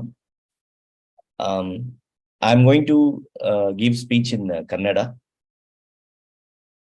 ಎಲ್ಲರಿಗೂ ನಮಸ್ಕಾರ. ನನಗೆ ಈ ಒಂದು ಸದಾವಕಾಶವನ್ನು ಕೊಟ್ಟಿರ್ತಕ್ಕಂಥ ಎಲ್ಲ ನನ್ನ ಬಂಧು ಬಾಂಧವರಿಗೆ ಹಾಗೂ ನಮ್ಮ ದೊಡ್ಡವರಿಗೆ ಎಲ್ಲರಿಗೂ ನಮಿಸುತ್ತಾ, ನಾನು ಈ ಒಂದು ಕಾರ್ಯಕ್ರಮದಲ್ಲಿ ವಿಷಯವನ್ನು ಘೋಷಣೆ ಮಾಡಬೇಕಾಗಿರ್ತಕ್ಕಂಥ ವಿಷಯವನ್ನು ವಿಶ್ಲೇಷಣೆ ಮಾಡಬೇಕಾಗಿತ್ತು. ವಸುದೈವ ಕುಟುಂಬಕಂ. ನನ್ನ ಜೀವನ ಪ್ರಾರಂಭದಲ್ಲಿ ಹಾಗೂ ಈಗಿನ ಜೀವನದಲ್ಲಿ ನೋಡಿದಾಗ ಇದು ನನಗೆ ನನ್ನ ಪುಣ್ಯಭೂಮಿ, ನನ್ನ ಭರತ ಭೂಮಿ ಕೊಟ್ಟಿರ್ತಕ್ಕಂಥ ಅತ್ಯಂತ ಅಮೋಘವಾಗಿರ್ತಕ್ಕಂಥ ಒಂದು ವರ. ನಾನು ನಮ್ಮ ಮನೆಯಲ್ಲಿ ದಿನನಿತ್ಯ ನಮ್ಮ ತಂದೆಯವರ ಪೂಜೆ ಕಾರ್ಯಕ್ರಮಗಳಲ್ಲಿ ಅವರ ಜೊತೆ ಇದ್ದಾಗ ನನಗೆ ಒಂದು ಅರ್ಥ ಆಗದೆ ಇರ್ತಕ್ಕಂಥ ವಿಷಯ, ಸರ್ವೇ ಜನ ಸುಖಿನೋ ಭವಂತು, ಓಂ ಶಾಂತಿ ಶಾಂತಿ. ನಮ್ಮ ತಂದೆಯವರು ಈ ಮಂತ್ರವನ್ನು ಯೂಸ್ ಮಾಡಿದಾಗ ನಮಗೆ ಯಾವುದೇ ತರಹದ ಆಲೋಚನೆ ಆಗಲಿ ಆ ವಿಶಿಷ್ಟತೆ ಆಗಲಿ ನಮಗೆ ಗೊತ್ತಿರಲಿಲ್ಲ. ಆದ್ರೆ ನಾವು ನಮ್ಮ ಕರ್ಮಭೂಮಿಯಲ್ಲಿ ನಮ್ಮ ಕರ್ಮವನ್ನು ಆಚರಣೆ ಮಾಡಕ್ಕೆ ನಿಂತಾಗ ನಮಗೆ ಅರ್ಥವಾಗಿದ್ದೇನೆಂದ್ರೆ, ನಾವು ನಮ್ಮನ್ನು ಸಮಾನವಾಗಿ ನಮ್ಮ ಸಮಾಜದ ಜೊತೆ ನೋಡಿದಾಗ ಮಾತ್ರನೇ ನಮಗೆ ನಾವು ದೈವಿಕತೆ ದೈವಿತ್ವದ ಜೊತೆ ನಾವು ಇರ್ತೀವಿ, ನಾವು ಅನ್ನೋದನ್ನ ನಾವು ತಿಳುವಳಿಕೆ ಮಾಡಿಕೊಂಡು ಇಷ್ಟು ದಿನ ನಮ್ಮ ಜೀವನದಲ್ಲಿ ವೈವಿಧ್ಯಮಯ ಹಾಗೂ ಜೀವನವನ್ನು ಒಂದು ಪರಿಪೂರ್ಣವಾಗಿ ನಡೆಸಕ್ಕೆ ನಮಗೆ ಪ್ರಾರಬ್ಧವಾಗಿರ್ತಕ್ಕಂಥದ್ದು ವಸುದೈವ ಕುಟುಂಬಕಂ. ಅದೇ ಇಲ್ಲ ಅಂದ್ರೆ ಪ್ರಪಂಚದ ವ್ಯಾಪ್ತಿವಾಗಿ ಇಷ್ಟೊಂದು ಜನ, ಇಷ್ಟು ನಮ್ಮ ದೇಶದ ಭಾರತೀಯರು ನೆಲೆಸಕ್ ಆಗ್ತಾ ಇರ್ಲಿಲ್ಲ. ನಮ್ಮಲ್ಲಿರ್ತಕ್ಕಂಥ ಆ ದೈವಿ ಗುಣದ ಜೊತೆ ನಾವು ಎಲ್ಲಿ ಯಾವ ತರ ಯಾರ ಜೊತೆ ಇರಬೇಕು ಅನ್ನೋದನ್ನ ಪೂರ್ತಿ ಅರಿದುಕೊಂಡು ಅವ್ರ ಜೊತೆ ಮೆಲಗಕ್ಕೆ ನಮಗೆ ಸಾಧ್ಯವಾಗಿ ಕಾರಣ ಈ ವಸುದೈವ ಕುಟುಂಬಕಂ. ವಸುದೈವ ಕುಟುಂಬಕಂ ಅನ್ನೋದನ್ನ ನಾವು ಎಲ್ಲೋ ನೋಡೋ ಅವಶ್ಯಕತೆ ಇಲ್ಲ. ನಮ್ಮ ಒಂದು ಜೊತೆಯಲ್ಲಿ ಕೆಲಸ ಮಾಡುವವರು ಹಾಗೂ ನಮ್ಮ ಅಕ್ಕಪಕ್ಕದವರು ಇಲ್ಲಿರ್ತಕ್ಕಂಥವ್ರು ಹೇಳೋದನ್ನ ನೋಡಿದ್ರೆ ನಮಗೆ ಆಶ್ಚರ್ಯ ಆಗತ್ತೆ, ಎಷ್ಟು ನಾವು ಪರಿಪೂರ್ಣತೆ ಹೊಂದಿದೀವಿ ಈ ಪ್ರಪಂಚದಲ್ಲಿ ಅಂತ. ನಮ್ಮ ಕಾಂಟ್ರಿಬ್ಯೂಷನ್ ತುಂಬಾ ಜಾಸ್ತಿ ಇದೆ. ಅವರ ಒಂದು ನಮ್ಮ ವೈವಿಧ್ಯಮಯವನ್ನು ನೋಡಿ ಅವರು ಆಶ್ಚರ್ಯಚಕಿತರಾಗ್ತಾರೆ. ಆದ್ರೆ ನಮ್ಗದು ಆಶ್ಚರ್ಯ ತಂದ್ಕೊಡಲ್ಲ. ನಮ್ಮ ಒಂದು ಪರಿಪೂರ್ಣತೆ, ಸಂಸಾರ ಜೀವನ, ಅದರ ಮೌಲ್ಯ, ಇದನ್ನೆಲ್ಲ ನಮಗೆ ಮನೆಯಿಂದಾನೇ ಬರುತ್ತೆ. ಅಲ್ಲಿ ತುಂಬಾ ವಿಶಿಷ್ಟತೆಯಿಂದ ಕೂಡ್ಕೊಂಡಿರತ್ತೆ. ಆ ವಿಶಿಷ್ಟತೆ, ಆ ವೈವಿಧ್ಯಮತೆ ಅನ್ನೋದನ್ನ ನಮ್ಗೆ ಅರಿವಾಗೋದು ಕೇವಲ ನಾವು ನಮ್ಮ ಜನ್ಮಭೂಮಿಯನ್ನು ಬಿಟ್ಟು ಕರ್ಮಭೂಮಿಗೆ ಬಂದಾಗ ಮಾತ್ರ. ಈ ಕರ್ಮಭೂಮಿ ನಮಗೆ ಹಣಕಾಸು, ಹೆಸರು ಎಲ್ಲವನ್ನೂ ಕೊಡುತ್ತದೆ. ಆದ್ರೆ ಇವ್ರಿಗೆ ನಾವು ಕೊಡುವಂತಹದ್ದು ನಮ್ಮ ಸಂಸ್ಕೃತಿ, ಸಂಪ್ರದಾಯ. ನಮ್ಮನ್ನು ತುಂಬಾ ಜನ ನಾವು ಬದುಕಬೇಕಾಗಿರ್ತಕ್ಕಂಥ ಜೀವನದಲ್ಲಿ ಭಾರತೀಯರ ತರ ಬದುಕಬೇಕು ಅಂತ ಭಾವಿಸ್ತಾರೆ. ಅದು ನಮ್ಮ ಅದೃಷ್ಟ. ಅದು ಕೇವಲ ಸಾಧ್ಯವಾಗಿದ್ದು ವಸುದೈವ ಕುಟುಂಬಕಂ ಅನ್ನುವ ನಮ್ಮ ಒಂದು ಸಿದ್ಧಾಂತದಿಂದ ಮಾತ್ರ. ಅದು ಕೇವಲ ಒಬ್ಬರಿಗೆ ಮಾತ್ರ ಅಲ್ಲ, ಈ ಪ್ರಪಂಚಕ್ಕೆ ನಮ್ಮ ಸಂಸ್ಕೃತಿ ಸಂಪ್ರದಾಯ ಇವೆಲ್ಲ ಸೇರಿದೆ ಅಂತ ನಾನು ಭಾವಿಸ್ತೀನಿ. ಅದ್ರ ಜೊತೆ ನಮ್ಮ ದಿನನಿತ್ಯದ ಜೀವನನೇ ಸಾಕು ನಾವು ಈ ಪ್ರಪಂಚ ಜೊತೆ ಯಾವ ತರ ಮೆರಿತೀವಿ ಅಂತ. ಅದಕ್ಕೆ ಜಸ್ಟ್ ಉದಾಹರಣೆ ಹೇಳ್ತೀನಿ. ನಾನೊಂದು ಚಿಕ್ಕ ಹಳ್ಳಿಯಲ್ಲಿ ಹುಟ್ಟಿದೀನಿ. ಆ ಹಳ್ಳಿಯಲ್ಲಿ ಯಾವುದೇ ಜಾತಿ ಮತ ಯಾರೇ ಆಗ್ಲಿ ನಮ್ಮನ್ನ ಆ ಊರಿನ ಮಗ ಅಂತ ಕರೀತಾರೆ, ಅಥವಾ ಆ ಊರಲ್ಲಿ ನಾವು ಮದುವೆ ಮಾಡ್ಕೊಂಡ್ರೆ ಅದೇ ವಿಲೇಜ್ ಅಲ್ಲಿ ನನ್ನನ್ನ ಅಳಿಯ ಅಂತ ಕರೀತಾರೆ. ಅಲ್ಲಿ ಜಾತಿ ಮತ ಧರ್ಮ ಭೇದ ಭಾವನೆ ಯಾವುದೂ ಇರಲ್ಲ. ಅದೊಂದು ಸಾಕು ನಮ್ಮಲ್ಲಿ ಎಂಥ ಪರಿಜ್ಞಾನ ಇದೆ, ನಾವು ಒಬ್ಬ ಮನುಷ್ಯನಾಗಿ ನೋಡಕ್ಕೆ ಎಂಥ ಸಮಾಜವನ್ನು ನಿರ್ಮಾಣ ಮಾಡಿದೀವಿ. ಅಲ್ಲಿ ಯಾರು ಕೂಡ ನಮ್ಮನ್ನ, ನಾನು ಯಾವುದೇ ಧರ್ಮಕ್ಕೆ ಸೇರಿರ್ಲಿ ನನ್ನನ್ನ ಅಳಿಯ, ಆ ಊರಲ್ಲಿ ಮದುವೆ ಆಗಿದ್ರೆ ಅಳಿಯ ಅಂತಾರೆ, ಆ ಊರಿನ ಮಗನಾಗಿದ್ರೆ ಮಗು ಅಂತ ಕರೀತಾರೆ, ತುಂಬಾ ಪ್ರೌಡ್ ಆಗಿ ಫೀಲ್ ಆಗ್ತಾರೆ. ಇದೆಲ್ಲ ಸಾಧ್ಯವಾಗಿದ್ದು ಕೇವಲ ನಮಗೆ ಗೊತ್ತಾಗ್ದೇನೆ ನಾವು ಕ್ರಿಯೇಟ್ ಮಾಡ್ಕೊಂಡಿರ್ತಕ್ಕಂಥ ಸ್ಟ್ರಕ್ಚರ್. ಆ ಸ್ಟ್ರಕ್ಚರ್ ಅನ್ನ ಅದು ಎಷ್ಟೋ ಪ್ರೌಡ್ ಆಗಿ ಫೀಲ್ ಆಗಿ ನಾವು ಪ್ರಪಂಚಕ್ಕೆ ಕೊಡ್ತಾ ಇದೀವಿ. ನಮ್ಗೆ ಗೊತ್ತಿಲ್ದೇನೆ ಒಂದೊಂದ್ಸಲಿ ಯಾರಾದ್ರೂ ಬಂದು ನಮ್ಮ ಒಂದು ವೈವಾಹಿಕ ಜೀವನ ಹಾಗೂ ಸಂಸಾರಗಳನ್ನು ಕಂಡು ಅವರು ಸಂತೃಪ್ತಿ ಪಟ್ಟಾಗ, ನಮ್ಮ ಸ್ನೇಹಿತರು ಶ್ರೇಯೋಭಿಲಾಷಿಗಳು ಬೇರೆ ದೇಶದಲ್ಲಿ ಇರ್ತಕ್ಕಂಥ ಈ ವ್ಯಕ್ತಿಗಳು, ನಮಗೆ ಯಾವಾಗ ಅರಿವಾಗುತ್ತದೆ, ಹೌದಲ್ವಾ ನಾವು ವಿಶಿಷ್ಟತೆಯನ್ನು ಹೊಂದಿದೀವಿ, ಪ್ರಪಂಚದ ಜೊತೆ ಹೊಂದಾಣಿಕೆ ಇದೆ, ನಾವು ಇವರಿಗೆ ನಾವು ಕೊಡ್ಬೇಕಾಗಿರ್ತಕ್ಕಂಥ ವೈವಿಧ್ಯತೆ ನಮ್ಮಲ್ಲಿರ್ತಕ್ಕಂಥದ್ದು ಮಾತ್ರ ಸಾಧಿದ್ರೆ ಸಾಕು ಅನ್ನೋ ಒಂದು ಮನೋಭಾವ ಬರುತ್ತದೆ. ಅದರಿಂದ ಎಷ್ಟೋ ಸಲಿ ಗರ್ವ ಕೂಡ ಅನ್ಸುತ್ತದೆ. ಗರ್ವದ ಸಮೇತ ನಾವು ಅವರಿಗೆ ನಮ್ಮ ಸಂಸ್ಕೃತಿ ಸಂಪ್ರದಾಯಗಳನ್ನು ಕೂಡ ತಿಳಿಸ್ಕೊಡ್ತೀವಿ. ಅವ್ರಿಗೆ ನಾವು ನಮ್ಮ ಧರ್ಮದ ಗ್ರಂಥ ಇದು, ನಾವು ದೇವ್ರು ಹಿಂಗೆ ಹೇಳಿದ್ದಾರೆ ಅನ್ನೋಕ್ಕಿಂತ ನಮ್ಮ ಜೀವನ ಇದು, ನಮ್ಮ ಜೀವನ ಪಾಠ ಇದು, ನಾವು ಬದುಕಬೇಕಾಗಿರ್ತಕ್ಕಂಥ ಸಮಾಜ ಇದು, ಆ ಸಮಾಜವನ್ನು ಗೌರವಿಸಬೇಕಾಗಿರ್ತಕ್ಕಂಥದ್ದನ್ನು ಎಲ್ಲದೇ ಹೇಳಿದಾಗ ನಮಗೆ ಗೊತ್ತಿಲ್ಲದೆ ಅವರಿಗೆ ತಿಳಿಯದೆ ಅವರು ನಮ್ಮನ್ನು ಪ್ರೀತಿಸಕ್ಕೆ ಹಾಗೂ ಅಭಿಮಾನಿಸಕ್ಕೆ ಹಾಗೂ ನಮ್ಮ ಒಂದು ಕಲ್ಚರ್ನ ನಮ್ಮ ಒಂದು ದೇಶದ ಒಂದು ಭಾವೈಕ್ಯತೆಯನ್ನು ಅವರು ಕೂಡ ತುಂಬಾ ಮೆಚ್ಚುಗೆಯನ್ನು ವ್ಯಕ್ತಪಡಿಸ್ತಾರೆ. ಅದು ನಮ್ಮ ಅದೃಷ್ಟ ಅಂತ ನಾನು ಭಾವಿಸ್ತೀನಿ. ಈ ವಿಷಯವಾಗಿ ಪೂರ್ಣ ಪ್ರಮಾಣದಲ್ಲಿ ನಾನು ಕೇಳಿದಾಗ ತುಂಬಾನೇ ದೊಡ್ಡ ವಿಷಯ.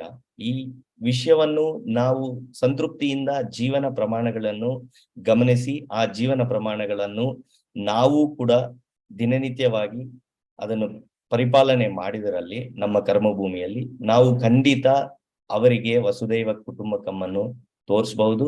ಅವರ ಜೊತೆ ನಾವು ಕೂಡ ಬೆಳಿಬಹುದು, ಬೆಳೆಸಬಹುದು, ನಾವೆಲ್ಲ ಒಂದಾಗಬಹುದು. ಸರ್ವೇ ಜನ ಸುಖಿನೋ ಭವಂತು. ಓಂ ಶಾಂತಿ ಶಾಂತಿ.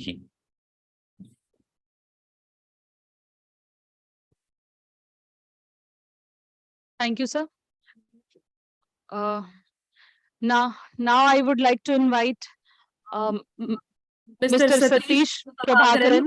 Now I would like to invite Mr. Satish Prabhakaran. Please unmute yourself.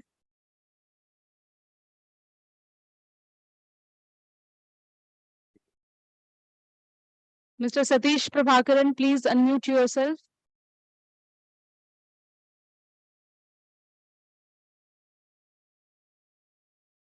Seems we have lost connection with him. May I request Ms. Shikha Rastogi?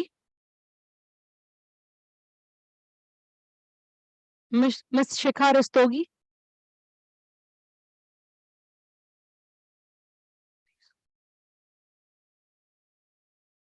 Okay, it seems she is also not here. So now please, before moving ahead, we are going to have a video again of India's rich culture. Please stay connected.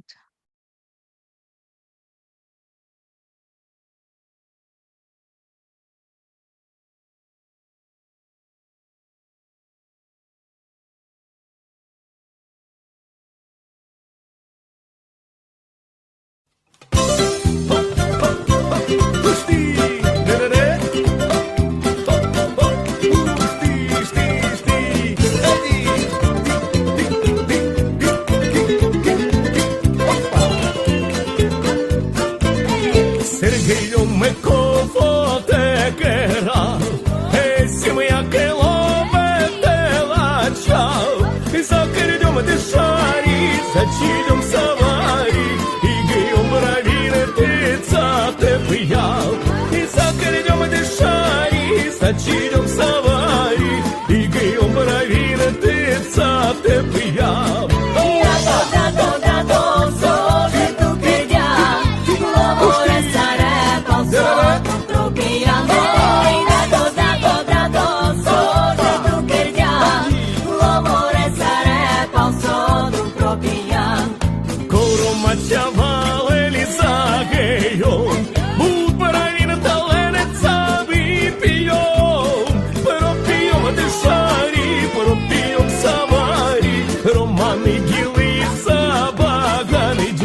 क्या हुआ?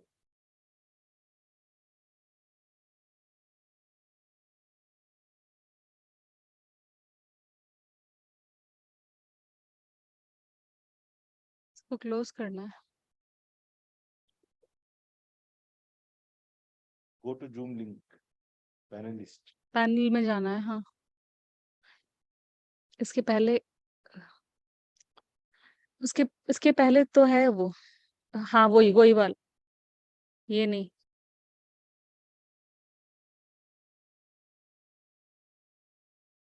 नीचे दिखा रहा है वो। ये दिखा रहा है आप यही। नहीं, ये नहीं है। इसको क्लोज कर दीजिए आप, फिर आपको इजीली मिलेगा।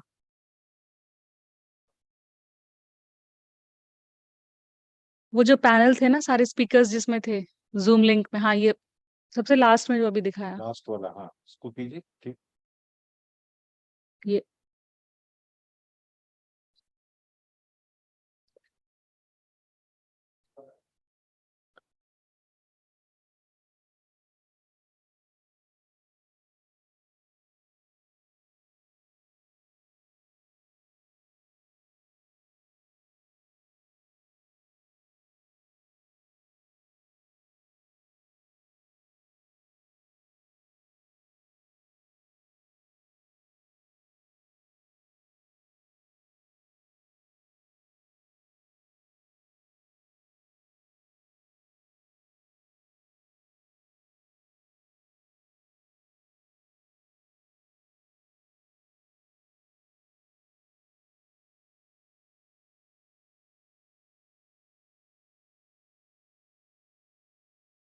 Yes, welcome back. May I now request Ms. Tithi Tripathi from Uganda to unmute herself and share her ideas.